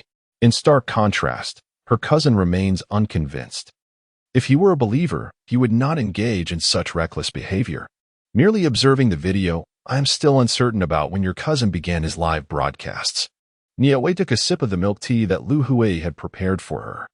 It was evident that Lu Hui had gone out of her way to bribe her with this treat, along with an assortment of snacks and delicacies, all of which are favored by young women. I understand now. Inform your cousin that you will accompany him tomorrow night, and I shall join you as well. Nie Wei remarked after a moment of contemplation. Lu Hui, without hesitation, readily agreed, promptly picking up her phone to call her cousin. Upon hearing that his initially reluctant cousin would be joining him, Her cousin was momentarily taken aback before quickly acquiescing. As for the friends her cousin mentioned, he had no objection to bringing them along. Having settled matters with Nie Wei, Lu Hui expressed her gratitude by treating her to dinner, and the four girls enjoyed a lavish meal at a hot pot restaurant. Just as Lu Hui was about to settle the bill after their feast, a sudden commotion erupted nearby. "Zhang Tao, didn't you say you had to work late tonight? How could you bring your mistress to eat hot pot?" A girl clad in a red dress pointed accusingly at a rather handsome young man and a youthful, stylishly dressed girl. The girl, named Lily, slapped his hand away and shouted, "What? Are you embarrassed? If you're ashamed, then stop engaging in disgraceful acts. How can you speak like that? I am the one whom Tao truly cherishes as his girlfriend. Do not speak so harshly." The other woman glared at Lily, grasping Zhang Tao's hand with an air of triumph. "I have been in a relationship with Zhang Tao for 5 years. I am his girlfriend, you shameless vixen." Lily pointed at the other woman, hurling insults. No matter the setting, the other woman is universally despised. Several bystanders began to point and sneer at her with disdain. The other woman's expression shifted dramatically as she counterattacked. "Am I the one lacking shame? Who truly lacks dignity here? You're merely an insurance salesperson, and I hear you are among the best performers in your company. What do you rely on to secure those sales? Is it not through compromising your own integrity? You know the reputation you hold within your firm. Do you not have any self-awareness? Tao has long contemplated ending things with you. If it were not for the remnants of past affection, how could he possibly tolerate a woman of such fickle nature for so long? Tao, do you not see how I have treated you? Do you truly believe those slanderous words about me?" Lily gazed at Zhang Tao with a heart full of anguish. Lily could never have anticipated that her beloved boyfriend would treat her in such a manner. During her university years, she had a reserved spot for further studies. However, in a selfless act for her boyfriend's future, she relinquished this opportunity to Zhang Tao and chose to work instead, earning a living to support him. Despite the modest remuneration of her previous job, which amounted to merely a few thousand, she faced challenges from some senior colleagues, leading her to pursue a career in the insurance industry. Lily, inherently a daring and tenacious young woman, excelled in her new role, becoming one of the top performers in her company, establishing a steady clientele, and earning a monthly income several times greater than that of her prior position. Although there were envious colleagues who attempted to tarnish her reputation by insinuating that her success was due to her allure, Lily remained oblivious to the fact that her deeply cherished boyfriend had never truly believed in her. Overwhelmed by a sense of despair, Lily felt as if all hope had vanished. Zhang Tao looked at her with a face full of regret, saying, "I'm sorry, Lily, but I have come to realize that we are not suited for each other. It is best for us to part ways." Did you hear that? Tao Tao has no desire for you at all. If you hadn't clung to him so desperately, he would have already ended things with you. If I were in your position, having done so many shameless things, I would have left voluntarily instead of standing here in disgrace, the mistress exclaimed with a malicious glee. "You wretched woman, I will fight you," Lily cried as she lunged toward the mistress, but Zhang Tao shielded her, preventing Lily from striking. In the ensuing struggle, Zhang Tao forcefully pushed Lily away, inadvertently causing her to stumble towards a nearby table, upon which a pot of boiling broth was precariously perched. "Ah!" The onlookers, startled, screamed in terror, realizing that if one were to fall into the scalding broth, it could spell disaster, if not death, then perhaps a disfigured visage. At that moment, Lily suddenly sensed an unseen force that propelled her, altering her trajectory and causing her to tumble onto a nearby chair, emerging unscathed but shaken. Zhang Tao, equally alarmed, found himself consumed with concern. His worry for Lily was only surpassed by his fear for his own future. Should Lily be disfigured due to his push, his own prospects would surely be jeopardized. Fortunately, Lily was unharmed, preserving his future as well. Yet, the third party harbored a tinge of regret, lamenting the missed opportunity to mar the countenance of that insufferable woman. "Lily, my companion, and I have matters to attend to. We shall take our leave for now and reconnect later." Zhang Tao, reluctant to linger, grasped the third party's hand and attempted to exit. However, the crowd was dense, and amidst the chaos, it seemed someone had intentionally obstructed their path. The third party was the first to stumble, falling directly toward a cauldron of boiling broth, brimming with an array of delicacies. "Help!" she cried, gripping Zhang Tao tightly, only for them to collide into a table, causing the broth to spill. They were drenched in scalding liquid, writhing on the floor in agony. The proprietor of the hot pot establishment, witnessing the escalating turmoil, swiftly called for an ambulance. Minutes later, assistance arrived, and both Zhang Tao and the third party were transported to the hospital. At last, I witnessed the fabled retribution. I found myself once again believing in the adage that evil begets evil. The surrounding spectators could not help but exhale a collective sigh of astonishment. Who could have imagined that retribution would arrive so swiftly? The mistress and the scoundrel have already faced their comeuppance, and the speed of it all surpasses that of any dramatic series, where such events unfold only after decades. As Lily observed the pair of scoundrels receiving their just deserts, her spirits lifted unexpectedly. She felt a sudden urge to expose this duplicitous couple. Such a man should have been discarded long ago. What purpose does retaining him serve, especially during festive seasons? With her handbag in hand, Lily departed from the hot pot restaurant, accompanied by a refined gentleman in his 30s, a client from her insurance company who had joined her for the meal. This man had instinctively wanted to rush to her aid when the incident occurred, but alas, he was too far away to intervene in time. Fortunately, Lily emerged unscathed, and upon seeing her safe, he breathed a sigh of relief. Although he did not rush to help her initially, he remained nearby, concerned for her welfare. He understood that intervening would only provide the deceitful couple with ammunition to retaliate, and thus chose to refrain from complicating the situation. Nie Wei observed the gentleman escorting Lily away, sensing that a connection was beginning to form between them. The aura surrounding Lily was remarkably pure, indicating that she was not the type of woman who would resort to using her body to achieve her ends, as often depicted in novels. With the troublesome romantic entanglements now behind her and the perilous phase of her life having passed, what awaited her was a true and worthy destiny. The earlier scene had been truly frightening. It was astonishing to witness a real-life drama between a mistress and the rightful partner. The mistress was indeed despicable, yet it was a relief that both parties received their due retribution. Meng Qingxing felt a deep sense of satisfaction thinking about the fate of that deceitful pair. Chu Ning couldn't help but reflect on her relationship with Lu Hui, thus she chose to remain silent. Lu Hui, likely feeling a tinge of awkwardness as well, remembered their past as the original wife and the mistress, although it was later revealed that Chu Ning had been manipulated by Zhou Eng's sinister sorcery at that time. The thought of it still evoked a sense of discomfort. Upon returning to the dormitory, Nie Wei retreated to the bathroom for a shower. Once inside and with the door securely closed, she spoke, commending, "You performed admirably just now. I detest those deceitful men who prey on women." Lon Lon, recalling the fate that awaited the duplicitous couple, couldn't help but chuckle with glee.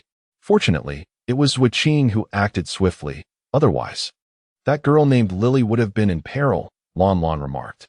Chapter 86. The Live Broadcast of Death. 1. It turned out that earlier, in the hot pot restaurant, when Lily was about to fall into the boiling broth, it was Zui Qing who had given her a gentle push. Enraged, Lon Lon intentionally tripped the mistress as the trio was leaving, leading to the calamity that befell the scoundrel and the mistress. Originally, it was fated that Lily would plunge into the broth, her beauty marred, while the scoundrel would be taken away by the authorities for pushing her and causing her disfigurement. However, it was later established that Lily's injury was an accident, and as she had instigated the altercation, the scoundrel faced only a monetary penalty without any significant repercussions. The mistress emerged unscathed, and although Lily later underwent plastic surgery to regain her former beauty, she bore a profound psychological scar. However, the mistress and the scoundrel, though unpunished by the law, found their lives irrevocably altered when footage of the incident was uploaded by onlookers to the internet.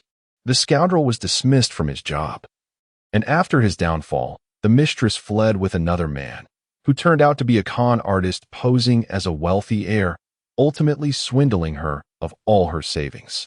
This encapsulates the original trajectories of the three individuals, which were drastically altered due to Nie Wei's intervention. Meanwhile, Lily had fortuitously encountered her true love much earlier. The following evening, Nie Wei joined Lu Huai at a prearranged meeting place to rendezvous with her cousin. Lu Huai's cousin, known as Dongzi, was accompanied by several young men, Xiao Fei, Xiangzi, and Ajie, along with the sole female member, Ajie's girlfriend, Xiao Qi. Together, they formed a live-streaming team dedicated to outdoor broadcasts, often focusing on locations steeped in supernatural lore, such as haunted houses or eerie mansions. They employed props and sound effects to deliberately craft a terrifying ambience, managing to amass a modest yet loyal audience. Nevertheless, their monthly earnings remained meager, and their popularity showed little sign of growth. This time, they placed their hopes on a trending live video, aiming to enhance their viewership through a ghostly house broadcast. Ajie, do we really have to go in? Xiangzi, a plump young man and the most timid of the group, voiced his apprehensions. Ever since the decision to stream from this location was made, he had been wavering, repeatedly expressing his desire to back out. Ajie extinguished the cigarette in his hand and said, Xiangzi, must you be so timid? How can there possibly be ghosts in this world?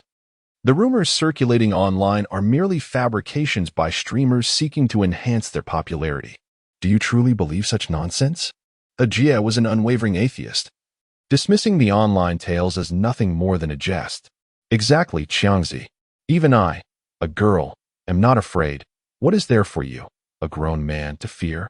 Xiao Qi leaned against Ajie's shoulder, giggling as she spoke. I think Xiangzi has a point, Xiao Fei interjected. It's quite the frenzy online. None of the streamers who entered this house have reappeared. Should we not consider relocating our live stream to another venue? I've heard of a park where a ghostly woman in red is said to wander every night. Perhaps we should film that. Xiao Fei hailed from a rural background, where superstition was prevalent. Although he did not grow up in the countryside, his grandmother was a superstitious woman.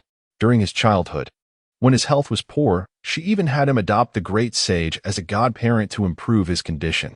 From that moment on, Xiao Fei's health significantly improved, and he fell ill no more. While he was reluctant to fully embrace these ghostly beliefs, he could not entirely dismiss them either. This incident had escalated far beyond mere gossip. It felt ominously substantial, instilling in Xiao Fei a sense of foreboding that compelled him to leave this place swiftly. Witnessing two grown men, Xiao Fei and Xiangzi, so fearful of these intangible specters, stirred a feeling of disdain within him. Ajie, Xiangzi, Xiao Fei, and Xiao Qi gathered to meet my cousin and her friend. At that moment, Dongzi happened to approach with Lu Huai and Nie Wei. The four had no choice but to pause their conversation and turn their attention to Dongzi. Following him were Lu Huai and Nie Wei. Lu Huai was strikingly beautiful, with long straight hair and a lovely face, embodying the essence of a goddess. Although Nie Wei's beauty did not quite match Lu Huai's, she possessed a refreshing and elegant aura, coupled with an air of mystery resulting from her spiritual training, which was equally captivating. Upon the arrival of these two enchanting ladies, Ajie felt an immediate uplift in spirits. Dongzi had mentioned to them the previous day that his cousin and her classmate wished to join the live broadcast. Hearing that Dongzi's cousin was a stunning beauty, Ajie and his companions, eager for increased popularity during the broadcast, did not hesitate to welcome them. Knowing that the presence of two beautiful women would undoubtedly enhance the audience's engagement. Greetings, I am Dongzi's cousin, Lu Huai, and this is my classmate, Nie Wei. Lu Huai introduced herself as the elder cousin. Hello, beautiful. We are Dongzi's friends. My name is Xiao Fei, this is Xiangzi, and this is Ajie. This lovely lady is Ajie's girlfriend, Xiao Qi. They introduced themselves in return, expressing warm welcomes to Lu Huai and Nie Wei. Although Xiao Qi felt a twinge of displeasure at the arrival of two new girls who might overshadow her, she refrained from uttering any sour remarks. As Lu Huai engaged in conversation with the boys, Nie Wei surveyed the surroundings, sensing nothing amiss, not even a hint of negative energy. The surroundings are impeccably clean, yet perhaps too pristine, devoid of even a wandering spirit. It's been ages since I encountered such a spotless place. At that moment, a cacophony of voices broke the silence. Nie Wei glanced ahead and spotted a large group of people approaching. It appeared that this crowd was not a unified entity, but rather several waves of individuals. From the snippets of conversation drifting towards him, it was evident that they had come here to live stream. It seems there are indeed quite a few who are unafraid of death. Nie Wei gazed incredulously at this assembly of young souls, recklessly seeking fame, unable to comprehend whether notoriety truly holds more value than life itself. Is this the place? It certainly exudes a chilling aura. With so many flocking here to broadcast, who will venture in first?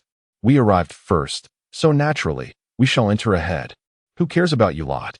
Ajia and his companions, disregarding their conversation with Lu Hui, engaged in a heated dispute with the later arriving streamers over the order of entry.